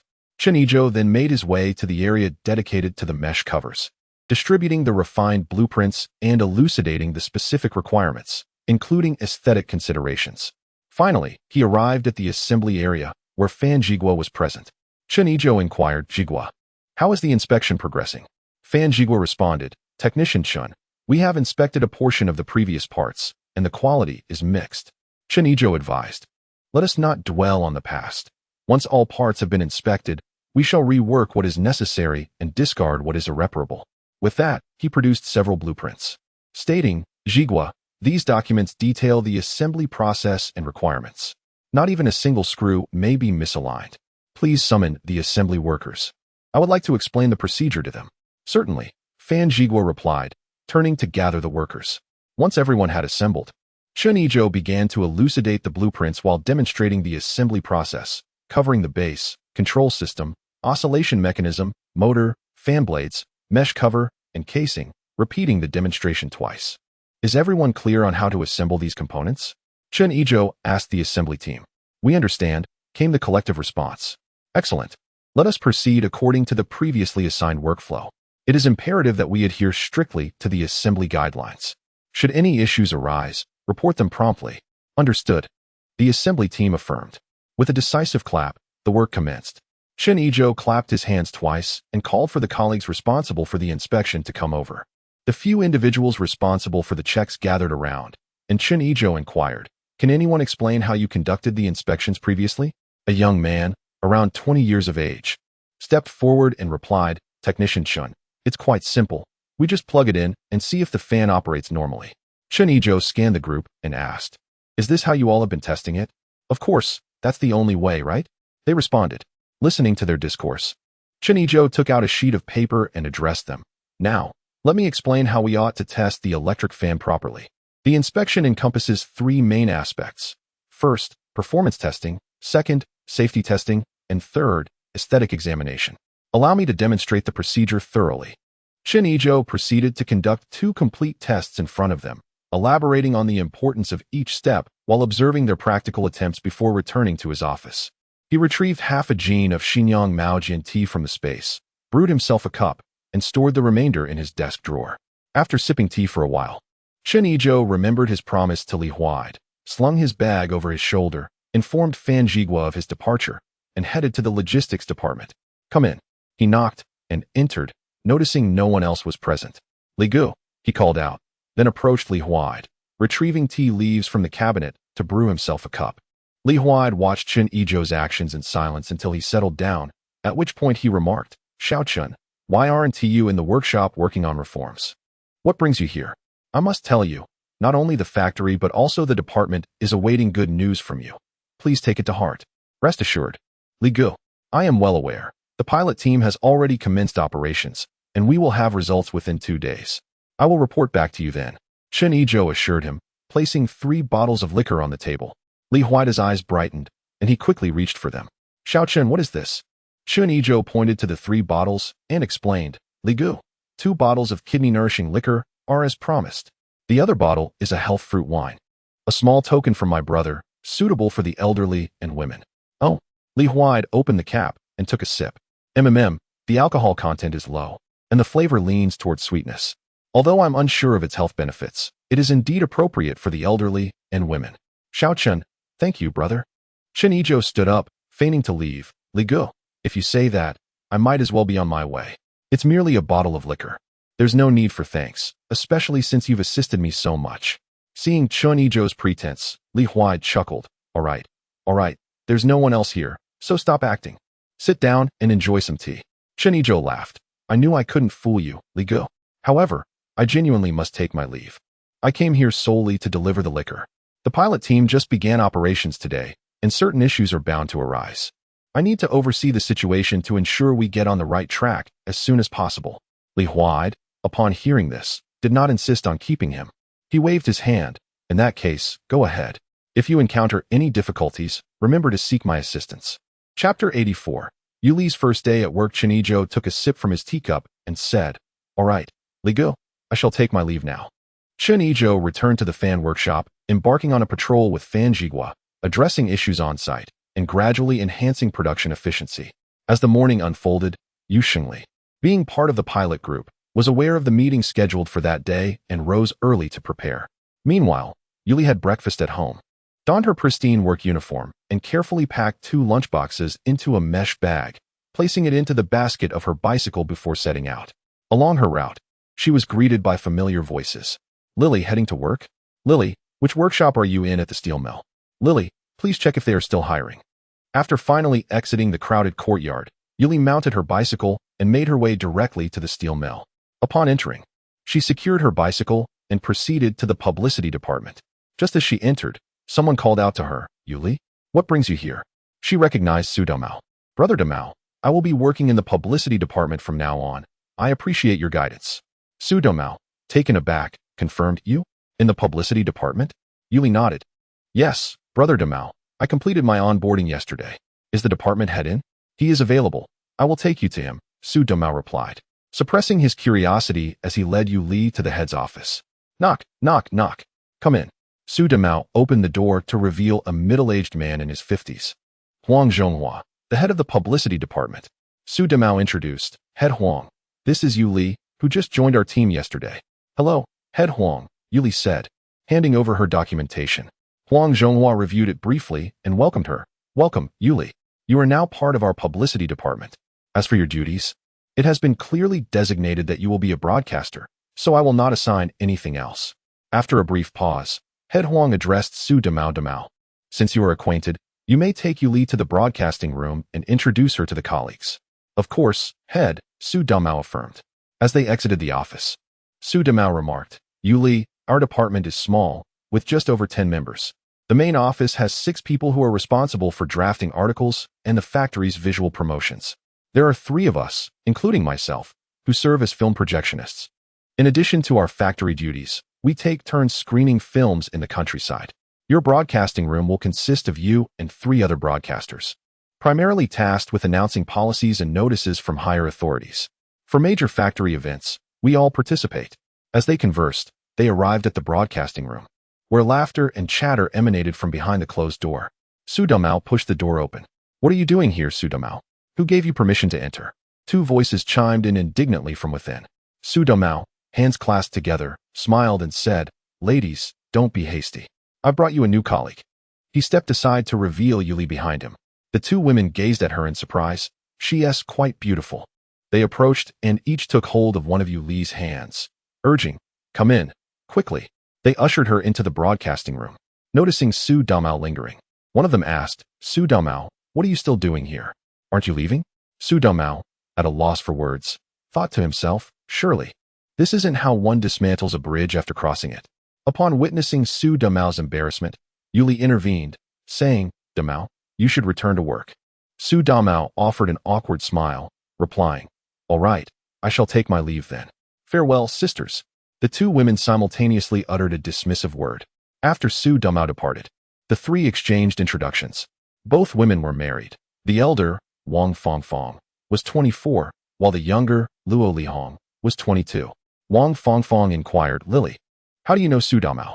Yuli explained, he lives in the same courtyard as my partner. We happened to run into each other, and Director Huang asked him to bring me along. Fangjie remarked, it seems you both are not particularly fond of him? Luo Lihong linked her arm with Yuli's, exclaiming, Lily, let me tell you, Su Damao is quite the lecher. It's best if you keep your distance. Really? I never noticed, Yuli replied, astonished. Luo Lihong continued, Lily, in time you will come to realize. He tries to approach every attractive young woman in the factory. He frequently came to the broadcasting room to bother me and Fangjie, but after we gave him a good scolding, he stopped lingering around us. Is he truly that type of person? Yuli pondered. By the way, Lily, did you mention you have a partner? Wang Fangfang queried. Yes, Yuli nodded. What a pity. You are so beautiful and now a broadcaster. I had intended to introduce you to my brother. You must tell us about your partner. What does he do? How is his character? We want to vet him for you. Yuli felt a bit shy. Oh, come on, Lily, just share a little. We are here for you, Luo Lihong chimed in. His name is Chen Yizhou, and he also works at the steel mill, Yuli whispered. Chen Yizhou? Is he the one who has been making waves at our factory lately? Wang Fangfang pressed. I suppose so, Yuli replied uncertainly. He has indeed received several accolades from the factory recently. Clap, Luo Lihong exclaimed. Then it must be him. We announce all the notices. It's a shame we've never met him in person. Lily, when will you bring him to meet us? Oh dear sisters, let's discuss that later. Please teach me how to do my job first. Yuli felt overwhelmed and quickly shifted the topic. All right, There's plenty of time. Come, Lily. Let me explain the workflow of a broadcaster to you. Before they knew it, it was lunchtime. Chen Yizhou grabbed his bag and lunchbox and hurried to the broadcasting room. Upon reaching the door, he heard voices inside and knocked gently. Knock, knock. Who is it? Wang Fangfang opened the door and found a handsome stranger standing at the entrance. This is the broadcasting room. What brings you here? Chen Yizhou replied. Hello, I am looking for Yuli. You're looking for Yuli? Wang Fangfang suddenly realized. You must be Chen Yizhou. Chen Yizhou nodded. Yes, I am Chen Yizhou. And you are? Wang Fangfang responded. I am Wang Fangfang, Lily's colleague. Who is it, Fangfang? Luo Lihong called from behind. Wang Fangfang turned back with a smile. It's the person you wanted to meet. The person I wanted to meet? Who could it be? My partner cannot possibly come to the factory now, Luo Lihong said, puzzled. Chapter 85. The pilot group officially commences. Wang Fangfang opened the door and ushered Chen Yizhou inside. Lihong, didn't you just say you would keep an eye on Lily? Well, this is Chen Yizhou. What do you think? Upon seeing Chen Yizhou, Luo Lihong's eyes sparkled. Not bad, this young man. Lily is fortunate. Wang Fangfang playfully tapped Luo Lihong. What are you saying? Fortune has nothing to do with it.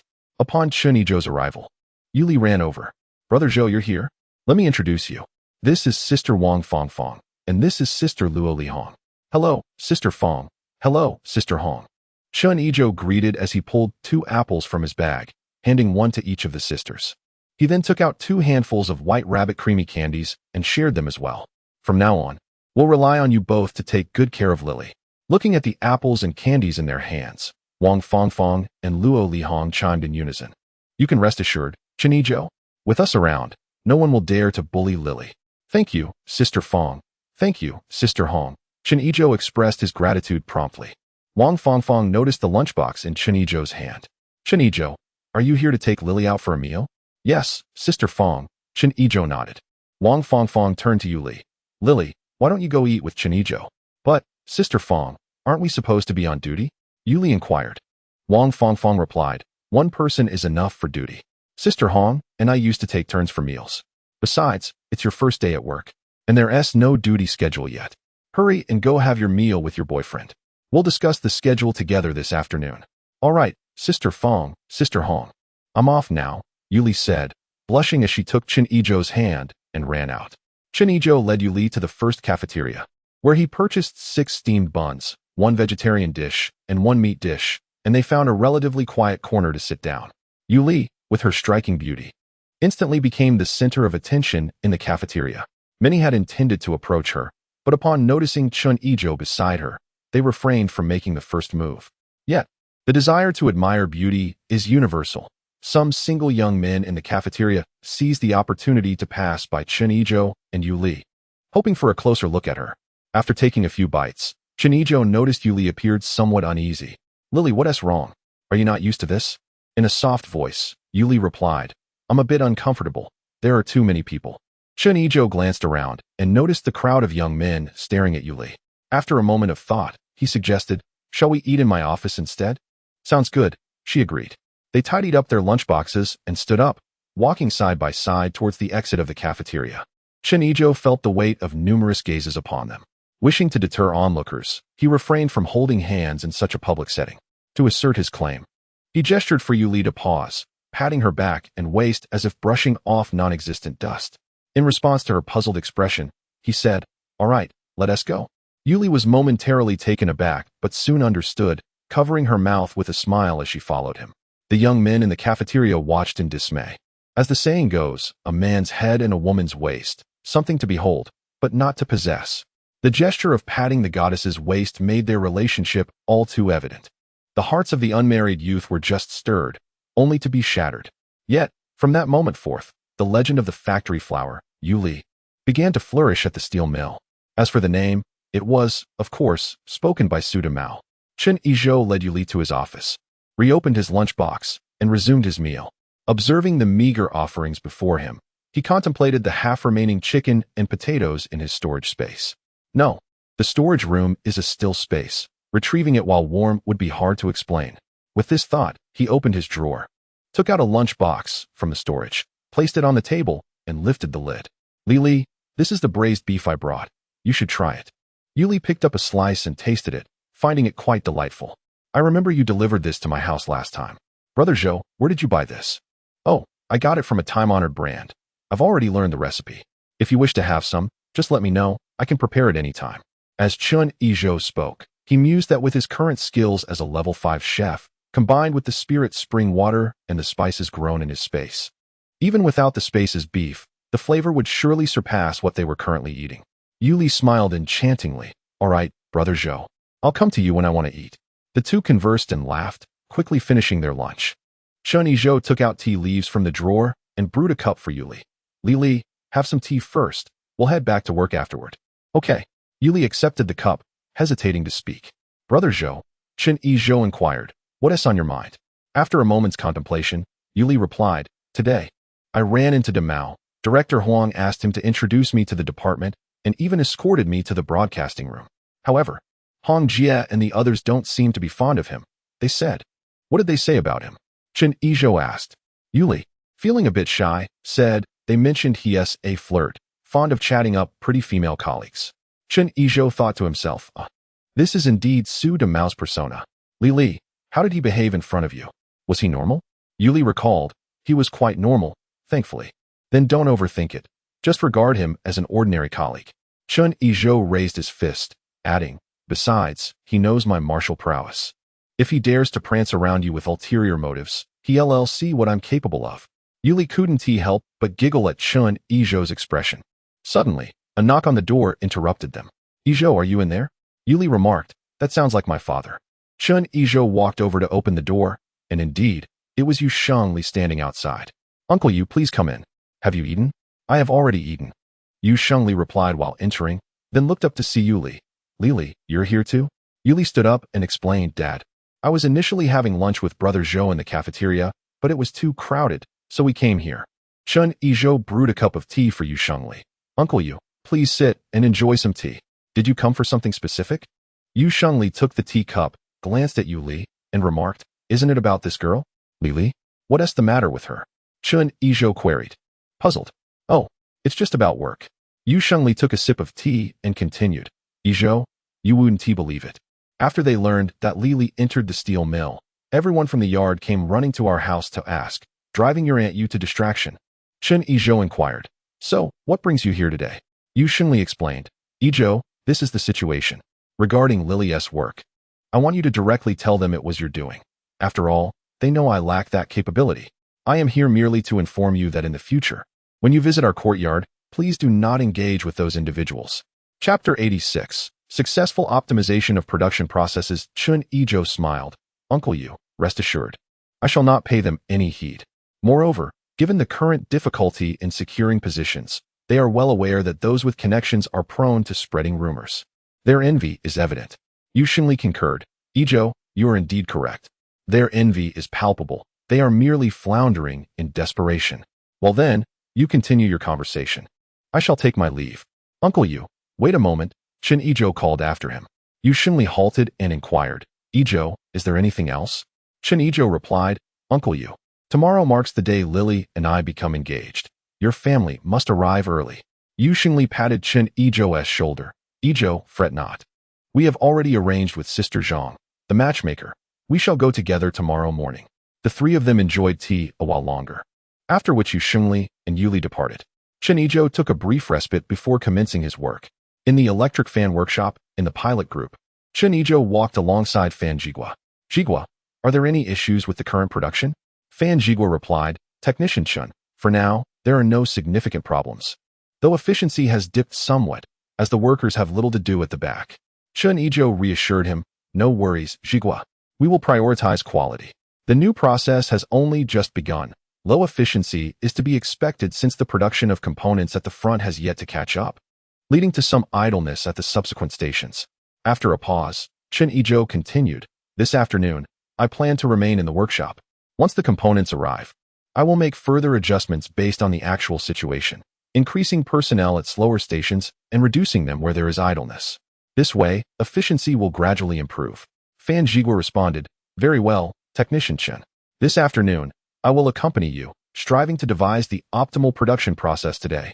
Throughout the afternoon, Chen Yizhou and Fan Jigua stayed in the pilot group, making fine adjustments based on the production situation. As closing time approached, A total of 78 electric fans had been stored.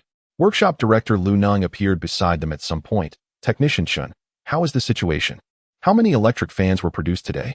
Chen Yizhou answered, Director Lu, the production process in the pilot group has been essentially optimized. We stored 78 units today, all of which are qualified. Director Lu Neng expressed astonishment. Technician Chen, with such strict requirements, are all the finished products qualified? Fan Jigua confirmed, indeed, all are qualified. Director Lu, because Technician Chen mandates that each worker conducts self-inspections and that inspectors perform random checks, any non-conforming components are not passed on to the subsequent processes. The same goes for circuits and motors, so thus far, all assembled electric fans meet the standards. Of course, there are some defective components, and any unqualified purchased parts will be returned. Excellent. Director Lu exclaimed. Now that the quality has improved, we must find a way to enhance efficiency. Chen Yizhou remarked. Director Lu, rest assured, today is merely the first day. The workers may be a bit unaccustomed, but they will soon find their rhythm. It is worth noting that more than half of these 78 electric fans were produced this afternoon. As time progresses, I am confident that our pilot group's output will undoubtedly increase. Excellent. Director Lu said, patting Chen Yizhou on the shoulder. Technician Chen, I look forward to your swift success. At that point, the entire workshop will be under your reformative guidance. After work, Chen Yizhou rode his bicycle home, where dinner was already prepared. The family dined under the grape trellis at the stone table, rather than entering the house. Observing the dishes laid out before him, Chen Yizhou turned to Lu Cuifang and inquired, Mother, what dishes should we prepare for the engagement banquet tomorrow? I will go and make some arrangements this evening. Make arrangements this evening? Lu Cuifang asked, puzzled. Chen Yizhou explained, Mother, I know some friends who can procure common items. I plan to visit them tonight. If they have what we need, I shall bring it back directly to avoid anyone in the courtyard seeing and gossiping about it during the day. Indeed, it is better to minimize complications. Lu Cuifang replied. Yizhou, you may handle it as you see fit. Just don't be too extravagant. Our friends have been complaining that our lives are too comfortable, and they are envious. Chen Yizhou paused. Understood, Mother. We shall keep a lower profile from now on. At that moment, old lady Zhao interjected, Yizhou, when you go out tonight, be sure to take care. Chen Yizhou nodded. Grandmother, I will be cautious. At 10 o'clock that night, Chen Yizhou lay in bed and activated the system. Sign in. Ding. Sign in successful. Reward. 10 boxes of Shifeng liquor, 10 boxes of Fen liquor, and 2 custom-tailored Blaji outfits for Yuli, 1 in blue and 1 in pink. Thank you, system. Chen Yizhou replied, as the system tidied up the space. He then rose from his bed and climbed over the wall to exit the courtyard. Though he could have remained indoors, he had informed his family earlier and feared they might still be awake, thus he intended to feign an outing. Outside, he aimlessly wandered, noticing a continuous stream of people heading to the black market, though he did not join them. His strategy was simply to meander and avoid the patrols. After an hour of wandering, he climbed back over the wall into the courtyard. In the kitchen, he retrieved a 4-pound grass carp from his storage and placed it in a bucket of water. He caught a 4-pound chicken, bound its wings and legs, and set it aside. He hung up a dried rabbit. He also gathered some seasonal fruits and vegetables and stored them in the cupboard. Noticing the oil supply was low, he took out 5 pounds of vegetable oil, filled a cloth bag with 5 pounds of flour, and added it to the cupboard, while he replenished the rice jar with 20 pounds of rice. He also added some spring water to the water tank. Due to long-term consumption, his family's health had improved, and the proportion of spring water had increased significantly. Returning to the living room, he placed 2 bottles of health-preserving fruit wine, 2 bottles of Shifeng liquor, 2 bottles of Fen liquor, 2 pounds of white rabbit candy, 1 pound of Shenyang Maojian tea, 5 pounds of apples, 5 pounds of peaches, 5 pounds of grapes, and 2 pounds of honey into the cupboard. Having completed his tasks, he ascended the stairs to sleep. The next morning, Chen Yizhou was awakened by the bustling movements of Chen Xiaoyan. After dressing, he stepped out of his bedroom and encountered Chen Xiaoyan. Yan, what are you so busy with so early in the morning? What am I doing? Chen Xiaoyan tossed a half-dry cloth at him. Cleaning, of course. Quickly tidy up your bedroom. I will clean the furniture. Chen Yizhou exclaimed. Huh. Oh. With a cloth in hand, he turned back to his room, first organizing the bed and then arranging the wardrobe. He joined Chen Xiaoyan in dusting the furniture. As he wiped, he inquired, Xiaoyan, why are you up so early to clean? Humph, Chen Xiaoyan replied. Brother, do you think I want to get up this early? It's all because of Grandma and Mom's instructions. They said it's better to finish cleaning early to avoid a last-minute rush. Oh, Chen Yizhou nodded in understanding. Chapter 87. Showcasing culinary skills to family. After about 10 minutes of diligent work, the siblings had cleaned the cabinets and floor of the bedroom. Chen Yizhou asked, Siheyuan, is there anywhere else that needs tidying? Chen Siheyuan responded, the entire second floor. This is the last room. I've already taken care of the rest. While Grandma and Mom are handling the downstairs. I wonder if they are finished. Let's go check. The two siblings descended the stairs, where Grandma Zhao was seated, sipping tea. Chen Yizhou asked, Grandma, has the cleaning on the first floor been completed? Where's Mom? Grandma Zhao replied, the cleaning is done. Your mother is in the kitchen checking the ingredients you bought. Upon hearing that the cleaning was finished, Chen Yizhou said to Chen Siheyuan, Siheyuan, there are some fruits and milk candies I brought back. Could you wash some fruits for me? I'll freshen up first. Sure, brother. Chen Siheyuan eagerly agreed at the prospect of food.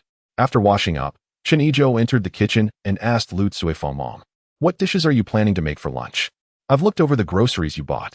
I plan to braise the rabbit, stew the chicken with some dried mushrooms, braise the fish, stir-fry a couple of vegetables, and prepare a soup. What do you think? Lu Cuifeng replied while organizing the ingredients. Chen Yizhou nodded and then asked Mom, is there enough food? There are 10 of us in total. Lu Cuifeng shot him a glance. You little rascal, do you think I can't keep track?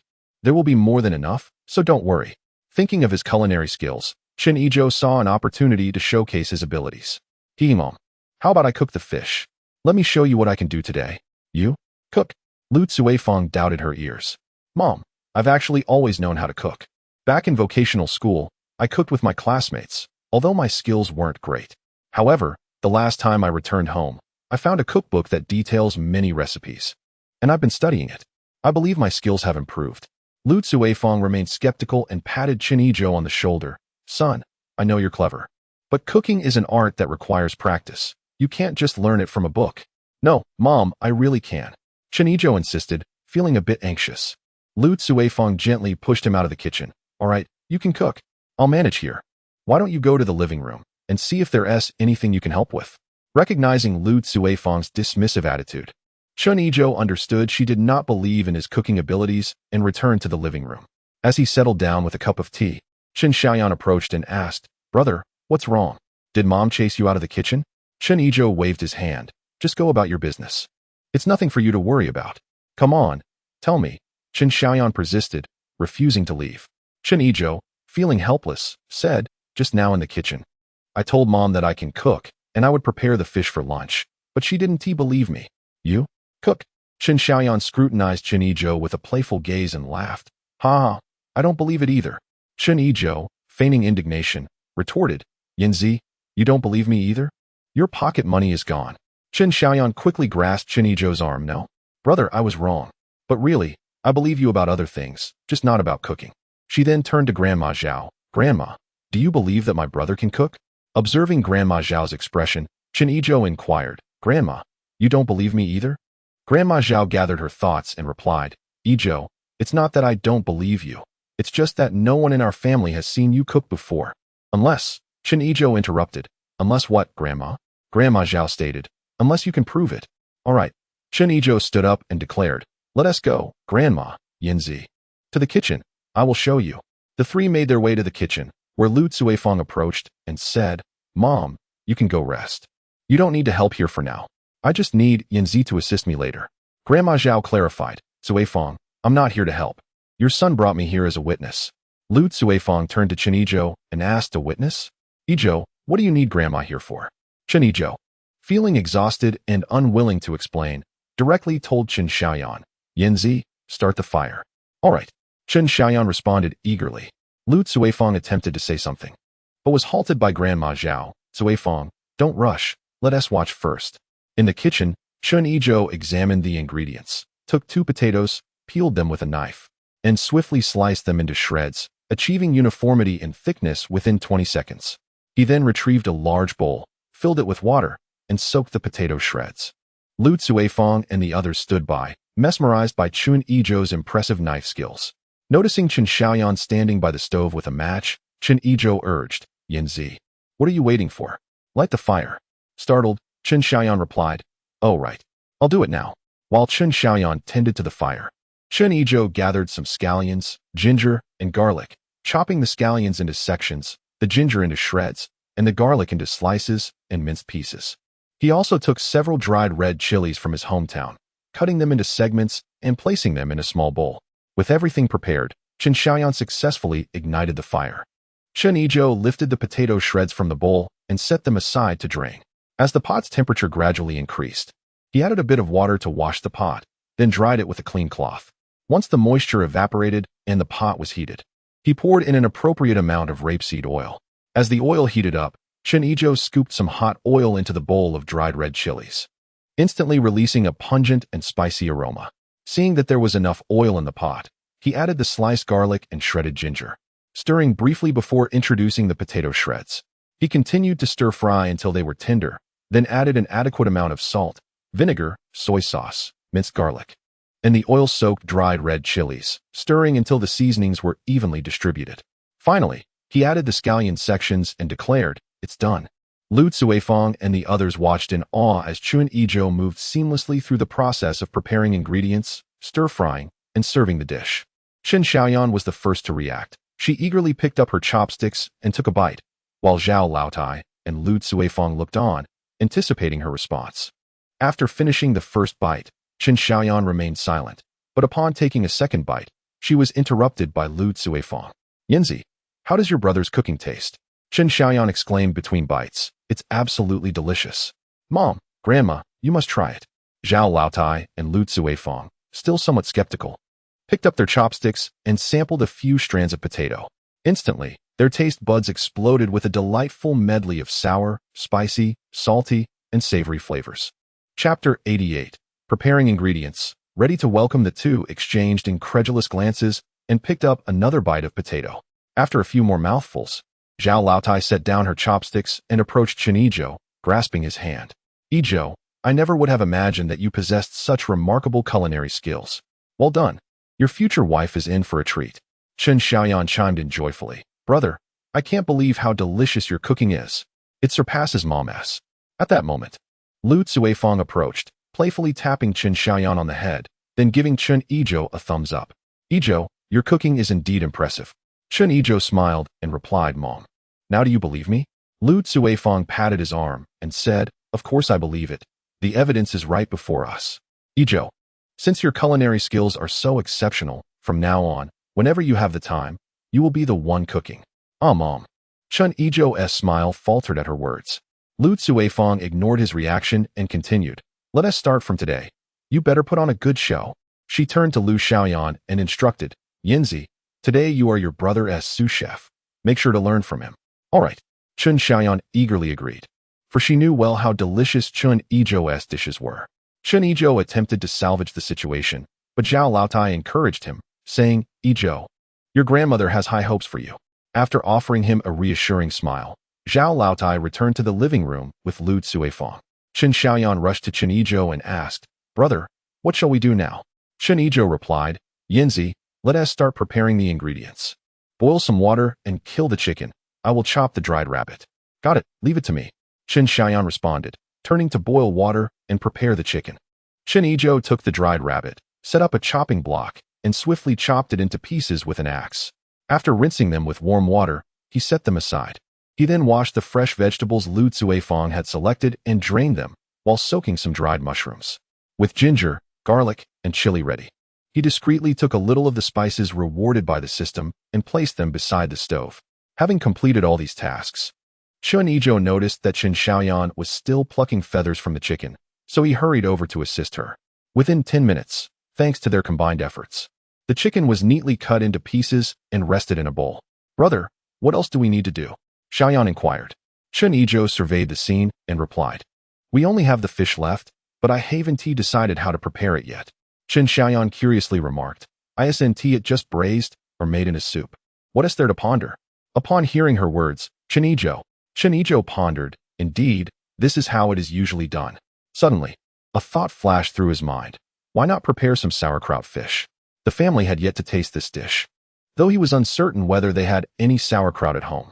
Regrettably, he had forgotten to procure Siheyuan peppercorns. The absence of that numbing flavor would be a pity. However, with the addition of the system's condiments, the taste should not be too far off. With this in mind, Chen Yizhou inquired, "Does your family have sauerkraut?" "Yes," Chen Xiaoyan replied, pointing to several small jars with water basins along the wall. "These are our homemade pickles, including sauerkraut." "Why do you need sauerkraut? Are you making soup?" Upon hearing that sauerkraut was available, Chen Yizhou felt a weight lift from his heart. He said to Chen Xiaoyan, "Yanzi, fetch some sauerkraut. Today, I shall prepare a dish you've never tasted." Curious, Chen Xiaoyan asked, "What dish?" "Sauerkraut fish," Chen Yizhou replied. "Sauerkraut fish. Is it tasty?" Chen Xiaoyan pressed further. "Just wait and see. I assure you, it will be a delight for your taste buds," Chen Yizhou responded, then turned his attention away from her. Retrieving a grass carp from the bucket, he struck the fish's head with the back of his knife, then began to scale and gut it. Realizing that he was making sauerkraut fish, he decided to discard the fish head. Instead, he would prepare a spicy fish head dish. He deboned the grass carp, sliced the flesh, and arranged it in a bowl before commencing to prepare the marinade. Once the marinade was ready, he soaked the fish slices in it. He then prepared the seasoning for the spicy fish head and marinated it as well. After checking that everything was ready, Chen Yizhou informed Chen Xiaoyan, "All set, Yanzi. The preparations are complete. Let us take a break." The siblings returned to the main room, where Chen Yizhou reported to Grandma Zhao and Lu Cuifeng about the preparations and the dishes to be served. Lu Cuifeng handed Chen Yizhou a cup of tea, saying, "Yizhou, go ahead and do your best. Just by observing your stir-fried potato shreds, I can tell you've surpassed me. The other dishes should be equally commendable. Your grandmother and I are simply looking forward to the meal. Let us also surprise our in-laws. Rest assured, Mom, I will put forth my utmost effort and not bring you shame," Chen Yizhou promised. As the family gathered together, sharing laughter and conversation, the clock approached 10 o'clock. Grandma Zhao instructed, "Yizhou, go to the courtyard entrance and greet them. Lily and the others should be arriving soon." Chen Yizhou rose and replied, "All right, Grandma. I will head there now. Wait for me, brother." "I'll go with you," Chen Xiaoyan said, following Chen Yizhou out of the small courtyard. Being a holiday, the courtyard bustled with activity. Adults congregated in lively conversation, while children ran about in clusters. Spotting the siblings, some greeted them warmly, while others paid them no mind. Chen Yizhou and Chen Xiaoyan responded enthusiastically to those who greeted them, and simply walked past those who did not. Once they exited the main courtyard, they found a spot by the gate to chat. Chen Yizhou turned to Chen Xiaoyan and asked, "Yanzi, today is already July 27th, with only 4 days until school starts. Have you been studying during this time?" Chen Xiaoyan assured him, "Of course, I have been studying. Brother, in order to protect my bicycle, I shall exert myself doubly." "Even without your prompting," she declared, raising her fist in determination. Chen Yizhou gently ruffled Chen Xiaoyan's hair and replied, "That's good. If you encounter anything unclear, remember to ask me." Chen Xiaoyan smiled and assured him, "Rest assured, brother. If I have any questions, I will certainly consult you." As the siblings conversed, a young lady riding a striking blue bicycle approached from the distance, carrying a passenger on the back. Chen Xiaoyan looked up and exclaimed, "Brother, is that sister-in-law coming? What a beautiful bicycle." Chen Yizhou glanced upward, but, due to the distance, could not discern clearly. As the bicycle drew nearer, the figures became clearer. It was none other than Yuli. Chen Yizhou quickly waved and called out, "Lili, Lili." Yuli halted her bicycle beside Chen Yizhou, supporting herself with her leg, and greeted, "Zhou Gu, Yanzi." Turning to the passenger behind her, Yuli instructed, "Haitang, it's time to get off." Yu Haitang leapt down from the back seat, cradling Yu Haitao, and together they called out, "Brother-in-law." They then exchanged greetings with Chen Xiaoyan, as if they had rehearsed this moment. Chen Yizhou responded warmly, "Hello, Haitang." "Hello, Haitao." Chen Xiaoyan echoed, "Hello to you both." Chen Yizhou glanced into the distance and inquired of Yuli, "Where are Uncle Yu and Aunt Yu?" Yuli replied, "Zhou Gu, my parents are with Aunt Zhang, just a little behind us. They will arrive shortly." Chen Yizhou said, "Very well, Lili. I shall wait here for them. You and Yanzi go ahead." Yuli refused, saying, "No need, Zhou Gu. They will arrive soon. Let us wait together." After a moment of contemplation, Chen Yizhou agreed. "All right, we shall wait together then." He turned to Chen Xiaoyan and instructed, "Yanzi, please return and inform Grandma and Mother that I will wait here for Uncle Yu and the others." Chen Xiaoyan replied, "Sure, brother. I will go back now." After Chen Xiaoyan departed, they waited for another 4 or 5 minutes until Yu father, Yu mother, and matchmaker Aunt Zhang arrived. Chen Yizhou hurried forward to greet them, offering a warm welcome. "Uncle Yu, Aunt Zhang, you have arrived. Let us enter quickly." Yu Shengli patted Chen Yizhou on the shoulder and said, "Yizhou, let us go in together." Chen Yizhou gestured forward. "Please, Uncle Yu, Aunt Yu, Aunt Zhang, after you." Yu Shengli led the way into the courtyard, with Yu Mother and matchmaker Aunt Zhang closely following, and Yu Li and the others quickly trailing behind. The sight of such a large group entering the courtyard inevitably attracted the attention and speculation of those within, especially as Yu Li, pushing her eye-catching blue bicycle, stood out distinctly. "Who are they? Which family does this girl belong to? She is quite beautiful." Those unfamiliar with Yu Li inquired among themselves. "Is that not Yu Li? Are those her family members? What a stunning bicycle. I've heard it costs even more than a men's bicycle." Yin Jieqing was resting at home that day. Hearing the murmurs outside, he stepped out to investigate and was immediately struck by the sight of Yu Li standing out among the crowd, his heart racing as he instinctively moved forward, only to be pulled back by someone. Upon reflection, it was Yin Fugui who was pulling me along. "Father, why are you dragging me?" Yin Fugui, filled with disappointment, said to Yin Jieqing, "What do you mean? I still wish to ask you, what are your intentions?" Yin Jieqing's lips moved, yet he remained silent. Observing his silence, Yin Fugui urged, "Jieqing, Yu Li is Chen Yizhou's partner. After the previous incident, have you not yet come to your senses? She does not regard you at all. Moreover, as a temporary worker, what do you have to compare with Chen Yizhou? Wake up." Yin Fugui's words struck Yin Jieqing like a heavy blow, leaving him dazed and stumbling, muttering, "Indeed, what do I have to compare with Chen Yizhou?" Witnessing this, Yin Fugui hastily assisted Yin Jieqing into the house. A group of people passed through the courtyard, and Qin Huairu spotted Yu Li pushing a bicycle, filled with envy. "When will I have my own bicycle?" She reminisced about the past when she, too, was the belle of the village, pursued by young men from miles around. Although she had entered the Jia family and had lost some of her spirit due to the trials imposed by Jia Zhangshi, she still held the title of courtyard beauty. Yet, compared to the radiant Yu Li before her, she felt she fell short. As Chen Yizhou approached, Qin Huairu intercepted him, glancing behind him to inquire, "Brother Chen, who are they?" "There is nothing that cannot be spoken of," Chen Yizhou replied, surveying the gathered crowd. He gestured towards Yu Li and said to everyone, "Most of you know Yu Li." After which, he took Yu Li's hand and proclaimed, "Today marks the day of my engagement to Li Li. They are all her family." "Ah, young Chen is getting engaged today? Why was this not mentioned before? Are you related to the Chen family? Why would they inform you?" The crowd erupted into a cacophony of chatter. Upon hearing this, Qin Huairu thought, "It's over. The title of courtyard beauty will soon change hands." She quickly said, "Brother Chen, congratulations. With so many guests at your house, will you manage? I have some free time. Perhaps I could lend a hand?" Chen Yizhou, not wishing for Qin Huairu to visit his home, promptly declined. "No need. We are well prepared and have everything under control." Hearing the lively commotion, Yi Zhonghai and He Yuzhu emerged from their homes. Yi Zhonghai spotted Yu Shengli among the crowd and approached him. "Greeting, old Yu. What brings you to our courtyard today?" Yu Shengli offered Yi Zhonghai a cigarette, replying, "Old Yi, today is the engagement day of my daughter Yu Li and Chen Yizhou. We came for a family gathering." "Engagement? So soon?" "Old Yu, you must consider this carefully. Chen Yizhou is not a simple character." Yi Zhonghai began to sow seeds of doubt. "I am well aware that Chen Yizhou is no ordinary man," Yu Shengli replied, taking a puff of his cigarette and looking at Yi Zhonghai. "If he were simple, he would not have quickly made a name for himself at the steel mill, nor would he have left you all in disarray in this courtyard on multiple occasions." Yi Zhonghai's expression changed, suppressing his anger, and with earnestness, he advised, "Old Yu, we are old colleagues. Heed my counsel. Chen Yizhou's actions are too ostentatious. He is not a suitable match."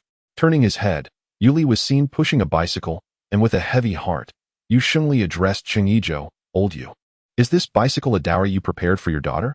You may not be aware, but Chen Yizhou has extorted over 2,000 yuan in the yard recently, and even used your daughter Yu Li's name to swindle 500 yuan from our neighbor, Teacher Yin. How can he shamelessly expect you to buy a bicycle as a dowry when he has so much money?" With a puff of smoke, Yu Shengli added, "Old Yi, let me tell you, I am fully aware of everything you've mentioned."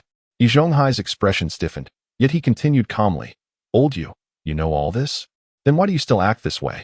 Yu Shengli looked at Yi Zhonghai and remarked, "Old Yi, after so many years of working together, it seems I must reevaluate my perception of you." Yi Zhonghai feigned ignorance, asking, "What is wrong with me?" Yu Shengli disdainfully replied, "I never realized you could so easily distort the truth and blur the lines of right and wrong." Before Yi Zhonghai could retort, Yu Xingli pressed on. Yizhonghai, allow me to clarify. The bicycle that Li Li is pushing was purchased by Chen Yizhou. He received the 500 yuan compensation from Yin Fuguwei and delivered it to my home the very next morning. As for your claims of him extorting over 2,000 yuan in the yard, do you think I am oblivious to it all? If you believe he is extorting money, why not report it to the police? Do you have the courage to do so, Yizhonghai? Yu Xingli pointed at Yizhonghai, declaring, Yizhonghai, put away your petty thoughts. Chen Yizhou conducts himself with integrity and lives uprightly. He is not at all as you describe. I have firmly accepted this son-in-law. Yizhonghai's face turned pale from Yu Xingli's rebuke. Glancing around to ensure no one was watching, he walked away in silence. Yu Xingli observed the entire exchange. When Yizhonghai spoke of Chen Yizhou, he found his arguments quite reasonable. Yet, when Yu Xingli countered, he also found Yu Xingli's points compelling.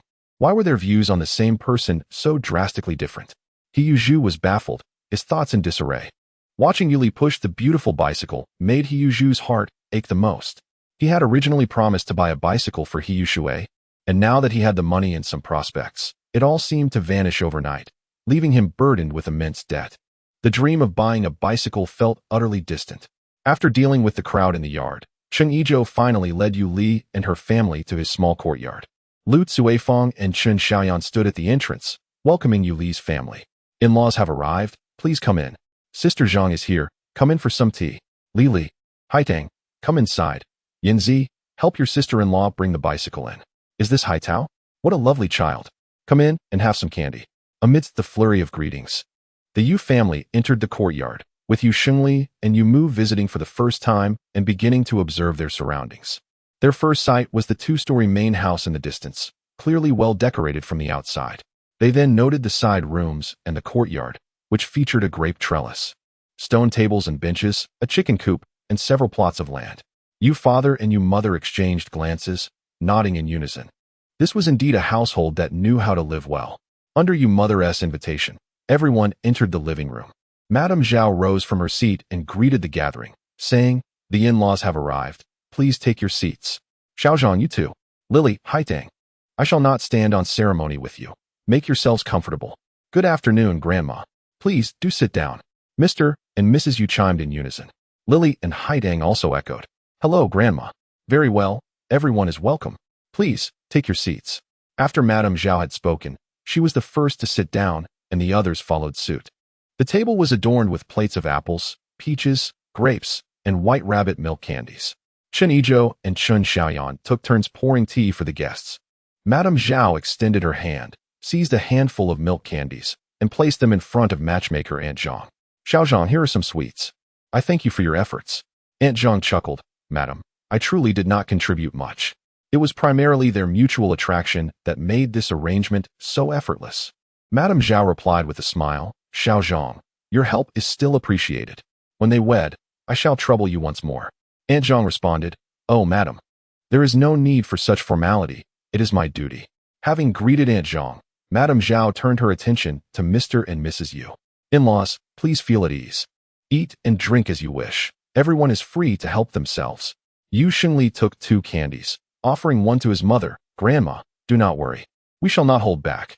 Lu Cuifeng, meanwhile, attended to Yu Lily, Yu Haitang, and Yu Haitao.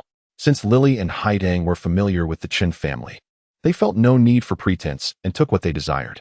Lu Cuifeng thus focused her efforts on Yu Haitao, and before long, he was busily munching on fruits while his pockets brimmed with milk candies. The large gathering buzzed with lively conversation. Chen Xiaoyan was particularly attentive, immediately refilling anyone's tea when it ran low. Upon noticing, Yu Mu praised, this must be Yinzi. Such diligence, truly a fine girl. Haitang, you ought to take a cue from her. Unexpectedly, Haitang found herself caught in the crossfire and, feeling hesitant to retort, could only weakly respond, Mother, I understand. Lu Cuifeng quickly intervened. Oh, in-laws, do not speak so. I think Haitang is quite a good child. Ah, you do not know Yinzi. Back home, she would catch fish in the river and climb trees to gather birds' nests. Quite the mischievous one. Everyone burst into hearty laughter, and Chen Xiaoyan blushed. Mother, why do you share everything? Lu Cuifeng grinned. Well, did you not do those things? In a moment of desperation, Chen Xiaoyan tugged at Haitang's arm. Haitang, come. Let us play upstairs. Haitang eagerly agreed, and as the 2 girls ran off, Another wave of laughter erupted from the gathering. After some idle chatter, and noticing the time was approaching, Chen Yizhou went upstairs to summon Chen Xiaoyan. The siblings made their way to the kitchen to begin preparing the meal. Chen Yizhou directed, Yanzi, start the fire in the stove. We have 2 large pots. You will cook the rice while I stir-fry the dishes. Is the coal stove lit? Yes, brother. Leave the rice to me, Chen Xiaoyan assured him, adding, the stove has been burning since morning. Otherwise, with so many guests today, there would not be enough tea. Very well, then let us begin our work, Chen Yizhou said. After Chen Xiaoyan ignited the fire, she scooped several bowls of rice, washed it 3 times, added an appropriate amount of water, placed it in the pot, covered it, and began to cook. Chen Yizhou decided to prepare the chicken first. Once the pot reached the desired temperature, he added a suitable amount of rapeseed oil, followed by ginger and scallions for salt ing. He then added the chicken pieces, a pinch of salt, and continued to stir-fry. After a while, he incorporated an adequate amount of boiling water, soy sauce, dried chili peppers, chili paste, and the seasoning provided by the system, then covered the pot to let it simmer. Chen Xiaoyan was not idle. She added firewood while stirring the rice in the pot with a spoon to prevent it from sticking, occasionally checking the doneness of the rice. Noticing that the rice was almost 70% cooked, she took a basin, placed a strainer on top, and ladled the rice and water from the pot into the strainer, allowing the rice water to flow into the basin. Chen Xiaoyan then turned around to wash the pot, added an appropriate amount of hot water, placed the steamer on top, poured the drained rice into it, leveled it with a pair of chopsticks, made some holes, and finally covered it to begin steaming. Brother, now we just wait for the rice to be ready. Would you like some rice water? I can get you a bowl, Chen Xiaoyan said, running up to Chen Yizhou with a sense of accomplishment. Chen Yizhou praised her. Yanzi, you've worked hard. It's been a while since I had rice water. Please prepare me a bowl, and remember to add a little sugar. All right. Chen Xiaoyan smiled and turned to fetch a bowl of rice water. When Chen Yizhou lifted the lid of his pot, he saw that the chicken was nearly done. He used a spatula to serve the chicken into a small pot, added an adequate amount of boiling water, included the previously soaked dried mushrooms, and set it on the coal stove to simmer. Then, he washed the pot to prepare for braised rabbit. In the living room, Yuli was left alone with a group of elders. Initially, it was fine, but as time passed, she began to feel a bit uncomfortable. After not seeing Chen Yizhou and Chen Xiaoyan for a while, she started to look around. Chapter 91. Today, mastering the kitchen. Seeing this, Lu Cuifeng said, Li Li, you needn't stay with us. Why not go check on Yizhou and Yanzi? They're in the kitchen. Upon hearing this, Yuli stood up and replied, Okay, auntie. I'll go take a look now. Yuli entered the kitchen, where the aroma of the food wafted enticingly. Chen Yizhou and Chen Xiaoyan were each holding a bowl of rice water. Upon seeing her, Chen Yizhou asked, Li Li, what brings you here? Yuli responded, Haidang and Hai Tao are playing upstairs, and I was the only younger person in the living room, feeling rather bored. When I heard Annie say you were in the kitchen, I came to see. It smells so good. Are you two cooking today? Indeed, sister-in-law. Chen Xiaoyan boasted, sister-in-law. I must tell you, my brother's culinary skills are quite impressive. You're going to enjoy yourself in the future. Are you hungry? Would you like to have some rice water? It's very sweet. Let me get you a bowl. After saying this, Chen Xiaoyan directly went to serve Yuli some rice water. Yuli turned to Chen Yizhou and asked, Brother Zhou, can you cook? With a proud smile, Chen Yizhou replied, Li Li, I can do so much more. I am a treasure boy. Just like you. You are also a treasure girl. While speaking, his eyes playfully wandered. Yuli initially did not react until she noticed Chen Yizhou's gaze lingering on a certain part of her. Her face flushed, and she scoffed silently, thinking, what kind of person is this, driving on such a rough road? Without hesitation, Yuli reached out and pinched the soft flesh at Chen Yizhou's waist, twisting it playfully while smiling sweetly. She gently urged, Brother Zhou, what you said is wonderful. I enjoy listening. Please, continue. Chen Yizhou winced in pain, exclaiming, Ouch, Li Li, be gentle. Yuli pressed further. So, will you continue speaking? Chen Yizhou quickly raised his hands in surrender. I won't say anything more. At that moment, Chen Xiaoyan approached with a bowl of rice soup, inquiring, Brother, what are you and sister-in-law discussing? Yuli swiftly withdrew her hand, accepting the rice soup, and flustered, replied, Yanzi, your brother is just telling me jokes. Chen Xiaoyan cast a suspicious glance at the pair, asking, Really? Indeed. Chen Yizhou and Yuli both nodded in affirmation. As the trio exchanged laughter, a delightful aroma wafted through the air. Chen Xiaoyan dashed over to lift the pot lid, exclaiming, Brother, The braised rabbit is ready. Chen Yizhou approached, seizing the spatula. Let me take a look. He stirred the rabbit meat in the pot, then picked up a pair of chopsticks, offering a piece to Yuli. Li, would you like to taste? Yuli, without a word, opened her mouth and bit into the rabbit meat. The moment it touched her tongue, its rich flavor enveloped her senses. After a few chews, she found the tender meat utterly delectable. Chen Yizhou, eyes gleaming with anticipation, inquired, Li, how is it? Yuli nodded vigorously, swallowing the morsel. So delicious. Chen Yizhou pressed, really? Yuli nodded without hesitation, absolutely. He picked up another piece of rabbit and brought it to her lips. Then, have another bite. Yuli obediently opened her mouth to accept it. Chen Yizhou tossed some garlic leaves and segments of green onion into the pot, giving it a quick stir before serving. While cleaning the pot, he turned to Chen Xiaoyan. Yanzi, could you check if the rice is ready? Chen Xiaoyan lifted the pot lid, using her chopsticks to sample a clump of rice, declaring, Brother, the rice is cooked. Chen Yizhou replied, Excellent. Yanzi, please step aside while I take the rice out. Then I will steam the fish head with chopped peppers. Chen Xiaoyan moved aside, cautioning, Brother, be careful, it's hot. Chen Yizhou grasped a cloth and carefully removed the steamer, plating the marinated fish head and evenly spreading the prepared sauce over it.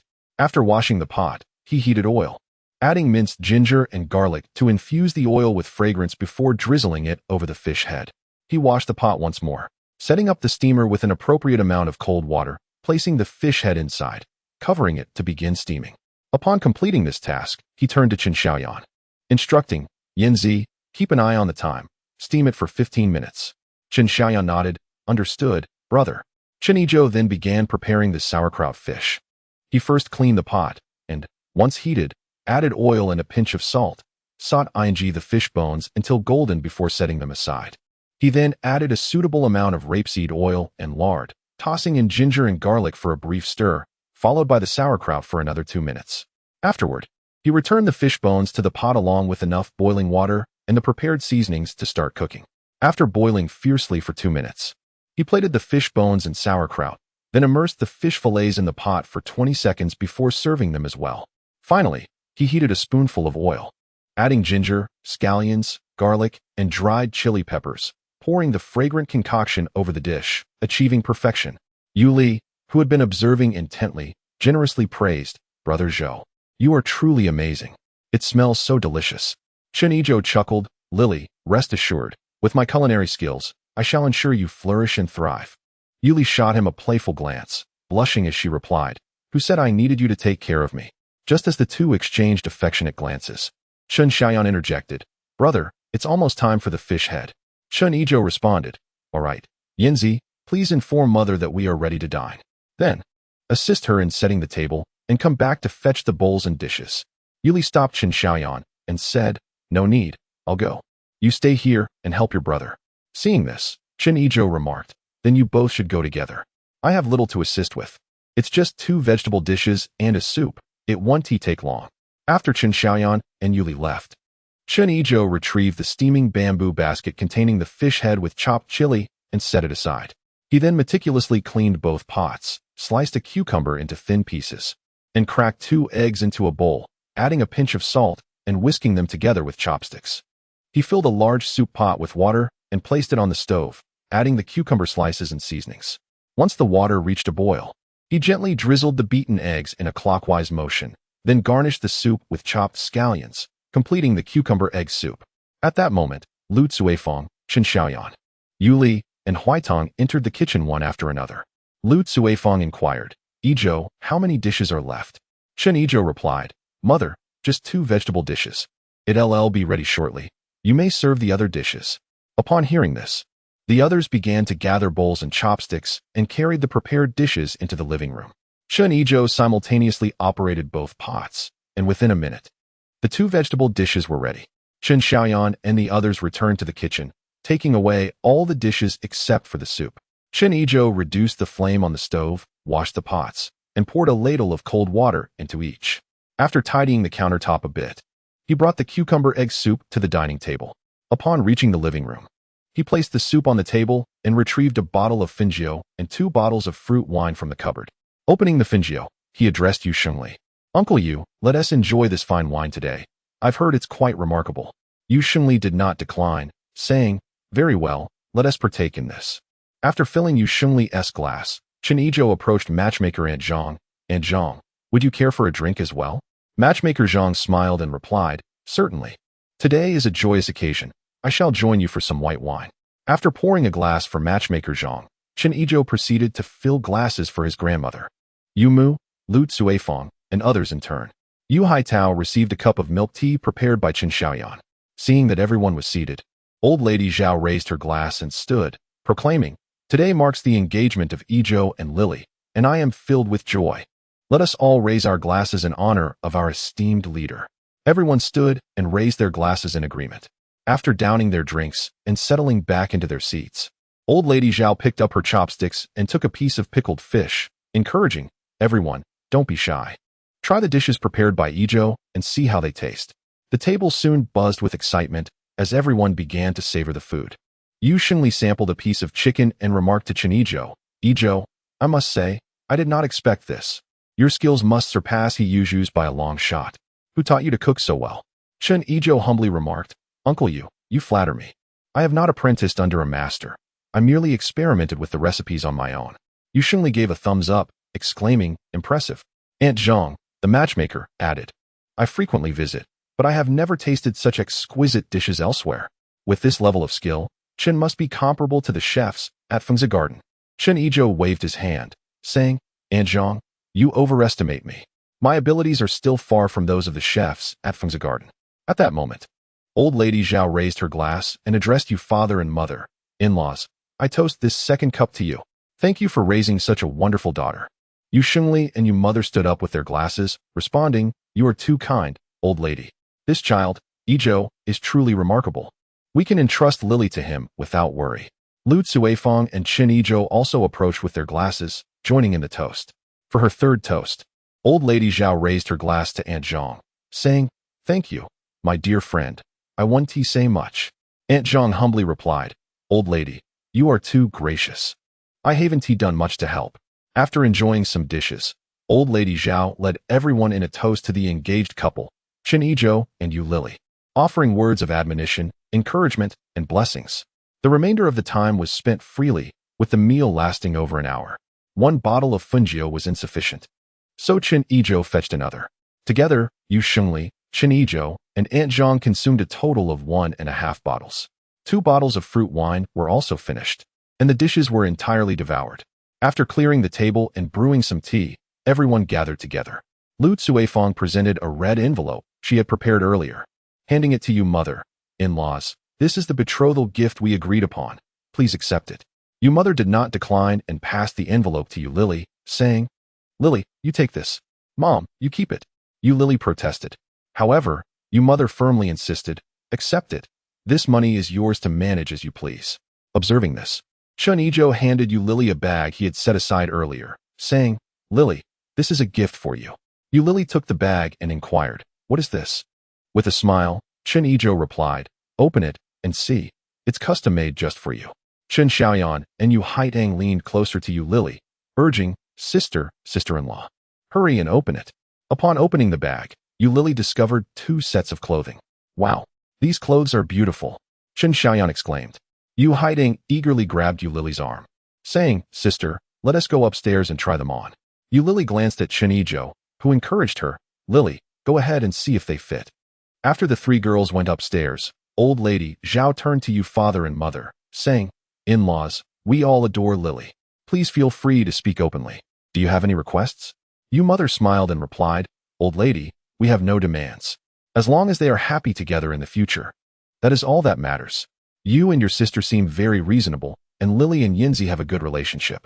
As for Yizhou, he is even more commendable. My daughter has truly landed in a fortunate nest."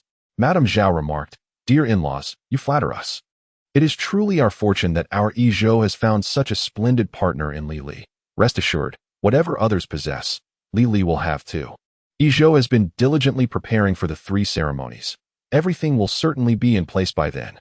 With a grand gesture, Yu Shengli added, "Elder Madam, acquiring these items can be quite challenging, and if we cannot prepare everything, it is of no consequence. Yizhou has already gifted Li a watch and a bicycle, surpassing many others." "Very well, Madame Zhao smiled with satisfaction, contemplating that this family was quite admirable. After a brief pause, she inquired, "Dear in-laws, what about the wedding date?" Yu's parents exchanged glances before responding. "Elder Madam, we have no objections regarding the wedding date. It can be any time." Madame Zhao considered for a moment and said, "Yizhou will turn 20 on August 28th. Perhaps they could obtain their certificate that day, and then we can decide whether to celebrate on that day or at the end of the month." Yu Shengli and his wife nodded in agreement. "All right, Elder Madam. We will defer to your wisdom." Madame Zhao turned to the matchmaker, "Aunt Zhang, Xiao Zhang, could you kindly assist us in selecting an auspicious date?" Aunt Zhang produced a yellow calendar from her bag, flipping through its pages before telling Madame Zhao. August 28th corresponds to the lunar calendar's 14th day of the 7th month, which is not favorable. However, August 31st falls on the 17th day of the 7th month, which is suitable for marriage and also a Sunday. Perfect. Madame Zhao looked toward Yu Shengli and his wife, asking, "Dear in-laws, what do you think of this date?" "That works," the Yu couple affirmed. "Excellent," Madame Zhao declared decisively. "Then we shall hold the banquet on August 31st. Aunt Zhang raised her teacup. "Allow me to extend my congratulations in advance." The guests all lifted their cups in unison. Chen Yizhou was overwhelmed with excitement. The date was set. He was on the verge of bidding farewell to his single days, and soon, he would no longer endure sleepless nights alone. At that moment, laughter echoed from the staircase as Yu Haidang and Chen Xiaoyan descended, each holding on to Yuli. Everyone's attention was captured. Yuli had styled her hair into a ponytail, washed her face, applied a hint of makeup, and donned a lovely pink dress. The design, considerate of the era's sensibilities, was not overly tight, but still accentuated her enchanting curves. She wore white cotton socks paired with little leather shoes, exuding youthful beauty and playful charm. Absolutely breathtaking. Chen Yizhou was left speechless. Chen Xiaoyan rushed to Chen Yizhou's side and nudged him. "Brother, isn't my sister-in-law beautiful?" "Indeed, indeed." Chen Yizhou nodded mechanically. Yu's mother pulled Yuli closer and scrutinized her attire, remarking, "This outfit is splendid. Yizhou has put in a lot of thought." "Lily, I have wonderful news for you. Our families have just agreed that you and Yizhou will obtain your marriage license on the 28th of next month and celebrate on the 31st. What do you think?" Yuli lowered her head, feeling bashful as she replied, "Mother, I have no objections. I will follow your wishes." Yu Haiding joyfully exclaimed, "Sister, you are getting married. Congratulations." Chen Xiaoyan echoed to Chen Yizhou, "Brother, congratulations to you." Yu Haitao chimed in, dancing around and exclaiming, "Big sister is getting married. Big sister is getting married." This prompted a wave of good-natured laughter from everyone present. In a world where all gatherings must eventually come to an end, sisters Yu Li and Yu Haitang prepared to spend an afternoon with siblings Chen Yizhou and Chen Xiaoyan. Consequently, the Yu couple, accompanied by Yu Haitao and matchmaker Aunt Zhang, departed ahead of them. As they left, Chen Yizhou presented each of them with a gift: 2 bottles of Fengjiu liquor and 2 bottles of honey for the Yu couple, and half a pound of brown sugar along with a bottle of honey for Aunt Zhang. After some polite refusals, they accepted the offerings. Due to their indulgence in alcohol, Grandma Zhao and Lu Cuifeng soon retired to their rooms for rest. Meanwhile, the remaining members deliberated on their destination. Chen Xiaoyan suggested, "Brother, why don't you take us to the Forbidden City? School is about to start, and I have yet to visit it. If any readers are aware of the distance from the courtyard to the Great Wall, please leave a comment, as I am hesitant to write carelessly for fear of criticism." Chen Yizhou turned to Yu Li and Yu Haitang, inquiring, "What do you think?" Both sisters nodded in agreement. Chen Xiaoyan joyfully exclaimed, "Wonderful. Comrades, let us set forth." The group made a casual preparation, with Chen Yizhou slinging a backpack over his shoulder, filling a water bottle, and pushing a bicycle as they exited the courtyard. Ignoring the chatter of those remaining behind, the 4 of them pedaled out of the courtyard. Yuli glanced at Chen Yizhou and said, "Brother Zhou, you take Yinzi, and I will take Haidang. Let us go?" Chen Yizhou had no objections and replied, "All right, let us be on our way." Upon reaching a fork in the road, Chen Yizhou noted the proximity of the department store and halted. He turned to Yuli and suggested, "Lily, shall we stop by the department store to pick up a few things?" Yuli parked her bicycle beside his and inquired, "Brother Zhou, what do you wish to buy?" Chen Yizhou remained silent, tapping his bicycle and raising an eyebrow, gesturing behind him. Yuli understood and replied, "Then let us proceed, Brother Zhou." Upon arriving at the department store, Yuli told Chen Yizhou, "Brother Zhou, you and Yinzi go ahead. Haidang and I will wait for you below." "Very well," Chen Yizhou agreed, securing his bicycle before leading Chen Xiaoyan upstairs. As they ascended, Chen Xiaoyan asked, "Brother, what are you buying here?" Chen Yizhou retrieved a bicycle ticket from his bag, waving it slightly. "Yinzi, haven't you wanted one for a while? Since today is a day off, I thought I'd get it for you." Chen Xiaoyan joyfully wrapped her arms around Chen Yizhou's, exclaiming, "Ah, brother, you are truly wonderful." Familiar counters, a well-known saleswoman, and a routine transaction followed. After paying, Chen Xiaoyan selected a red lady's bicycle. Meanwhile, downstairs, Yu Haidang inquired of Yuli's sister, "What did brother-in-law take Yinzi to buy?" Yuli withheld the truth, replying, "Haidang, you'll find out soon enough." Yu Haidang tugged at Yuli's arm, pleading, "Sister, just tell me, is brother-in-law buying you a gift?" Yuli playfully tapped Yu Haitang's forehead, saying, "Haidang, what are you thinking? Brother-in-law has already showered me with enough gifts. One must not be overly greedy. And I warn you, if you dare to accept gifts from others, watch out, or I shall give you a good thrashing." With that, Yuli raised her fist playfully. "I wouldn't dare." Yu Haidang quickly grasped Yuli's hand, cautiously asking, "Sister, he isn't just anyone, right?" Yuli affirmed, "Your brother-in-law is not just anyone. I must tell you, he is offering it to you willingly. You may accept. However, you must not directly ask him or reveal your desires in his presence. Do you understand?" Yu Haidang promptly agreed, saying, "Sister, I understand." Yuli, upon raising her head, spotted Chen Yizhou and his sister emerging with a bicycle. She remarked to Yu Haitang, "Haitang, look, they have come out." Yu Haitang focused her gaze and saw Chen Xiaoyan walking beside Chen Yizhou, pushing a vibrant red lady's bicycle, radiating joy. Yu Haitang hurried over, running her hand over the bicycle, and inquired of Chen Xiaoyan, "Yinzi, this bicycle is truly beautiful. Did your brother buy it for you?" Chen Xiaoyan nodded emphatically and proudly replied, "Indeed, Haitang. This bicycle was a gift from my brother." Yu Haitang's face reflected envy as she murmured, "Why do I not have a brother who loves me enough to buy me a bicycle?" Yu Li, having overheard, pinched Yu Haitang's ear, exclaiming, "Haitang, what are you mumbling about?" "Sister, it's nothing, nothing at all. Please let go." Yu Haitang pleaded, "I just wish I had a brother too." Hearing this, the others exchanged knowing glances and could not help but laugh. Next came the moment of distributing the bicycles, and naturally, Chen Xiaoyan took to her new ride. Yu Haidang, eager to try, suggested, "Sister, why don't you ride your husband's bicycle? I can ride yours." Chen Yizhou wanted to commend Yu Haidang, but still worriedly asked, "Haitang, can you ride a bicycle?" "Rest assured, brother-in-law," Yu Haitang declared, patting her chest, "my sister has already taught me at home. Besides, this bicycle has no crossbar, and with my long legs, I can definitely manage if it tips." Chen Yizhou glanced at Yu Li, who nodded affirmatively. "All right then, Haitang and Yinzi. You two ride ahead slowly while I follow along with Lily," Chen Yizhou instructed. The two young ladies cheered and mounted their bicycles. They soon arrived at a familiar segment, where Chen Yizhou forcefully pressed the pedal with his left foot, swung his right leg over, and called out to Yu Li, "Lily, hurry up." Yu Li quickly stepped forward, grasped the rear seat support, and mounted the bicycle sideways as Chen Yizhou pushed off with vigor to catch up with Chen Xiaoyan and Yu Haitang. After 2 minutes of cycling, he finally caught up with the girls. One rode a blue bicycle while the other rode a red one, creating a beautiful scene on the street. Upon his arrival, Yu Li, dressed in a pink blouse, added to the picturesque view. As they passed a police station, Chen Yizhou halted Chen Xiaoyan, paid $2.50, and obtained a bicycle license. Chapter 94, Revealing Skills, Teaching Chen Xiaoyan. Continuing their ride, Chen Yizhou, seeking to relive the past, deliberately chose rough paths.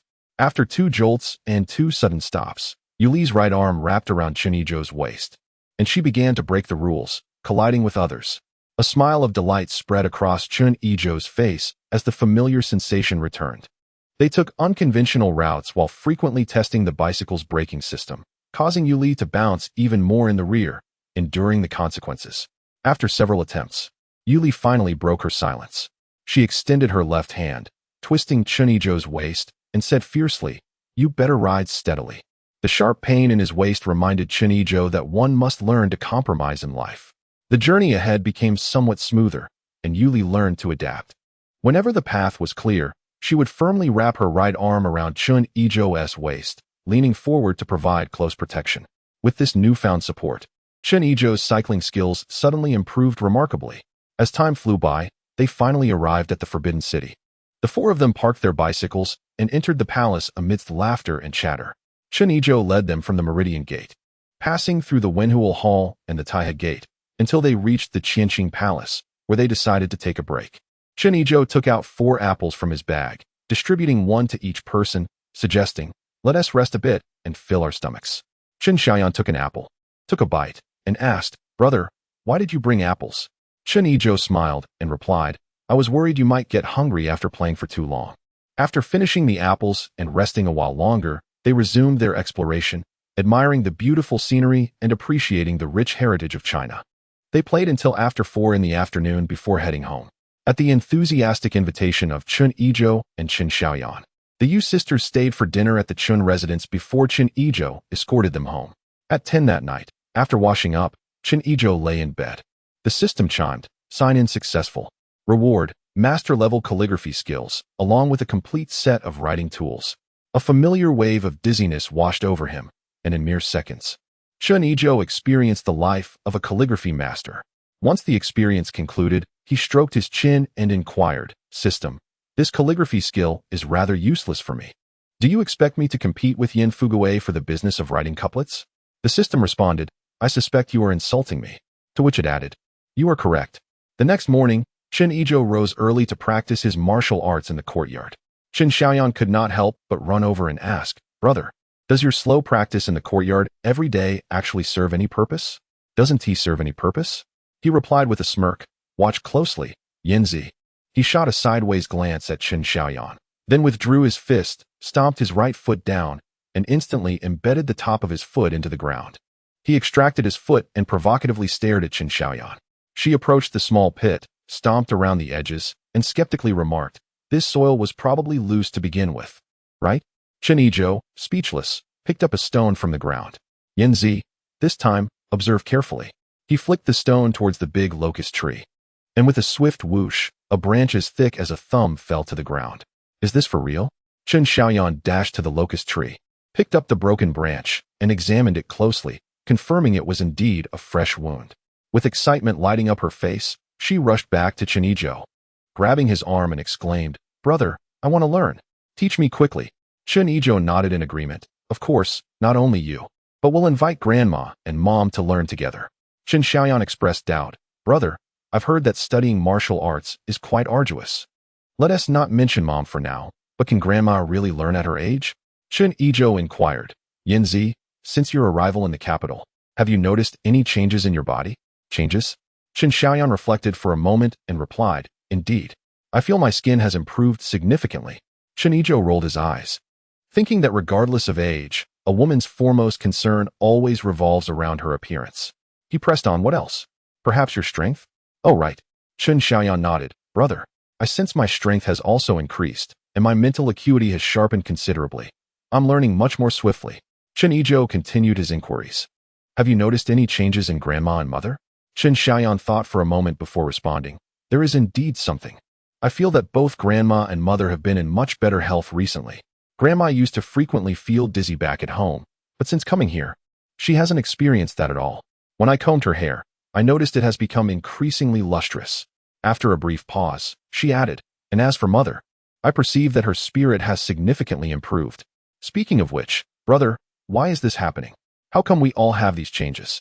Could it possibly be because of you? And how did you suddenly become so formidable?" "Indeed, it is because of me," Chen Yizhou declared, hands on his hips, gazing skyward as he reminisced. "It all began during my first year in vocational school, when I saved a beggar with a steamed bun."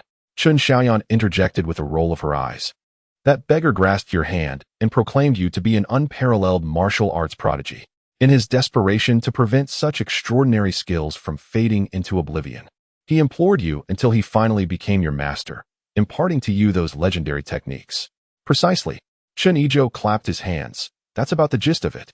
The changes within our family stem from the unique formula my master provided, which I have been adding to our drinking water. With prolonged consumption, it strengthens the body and prolongs life."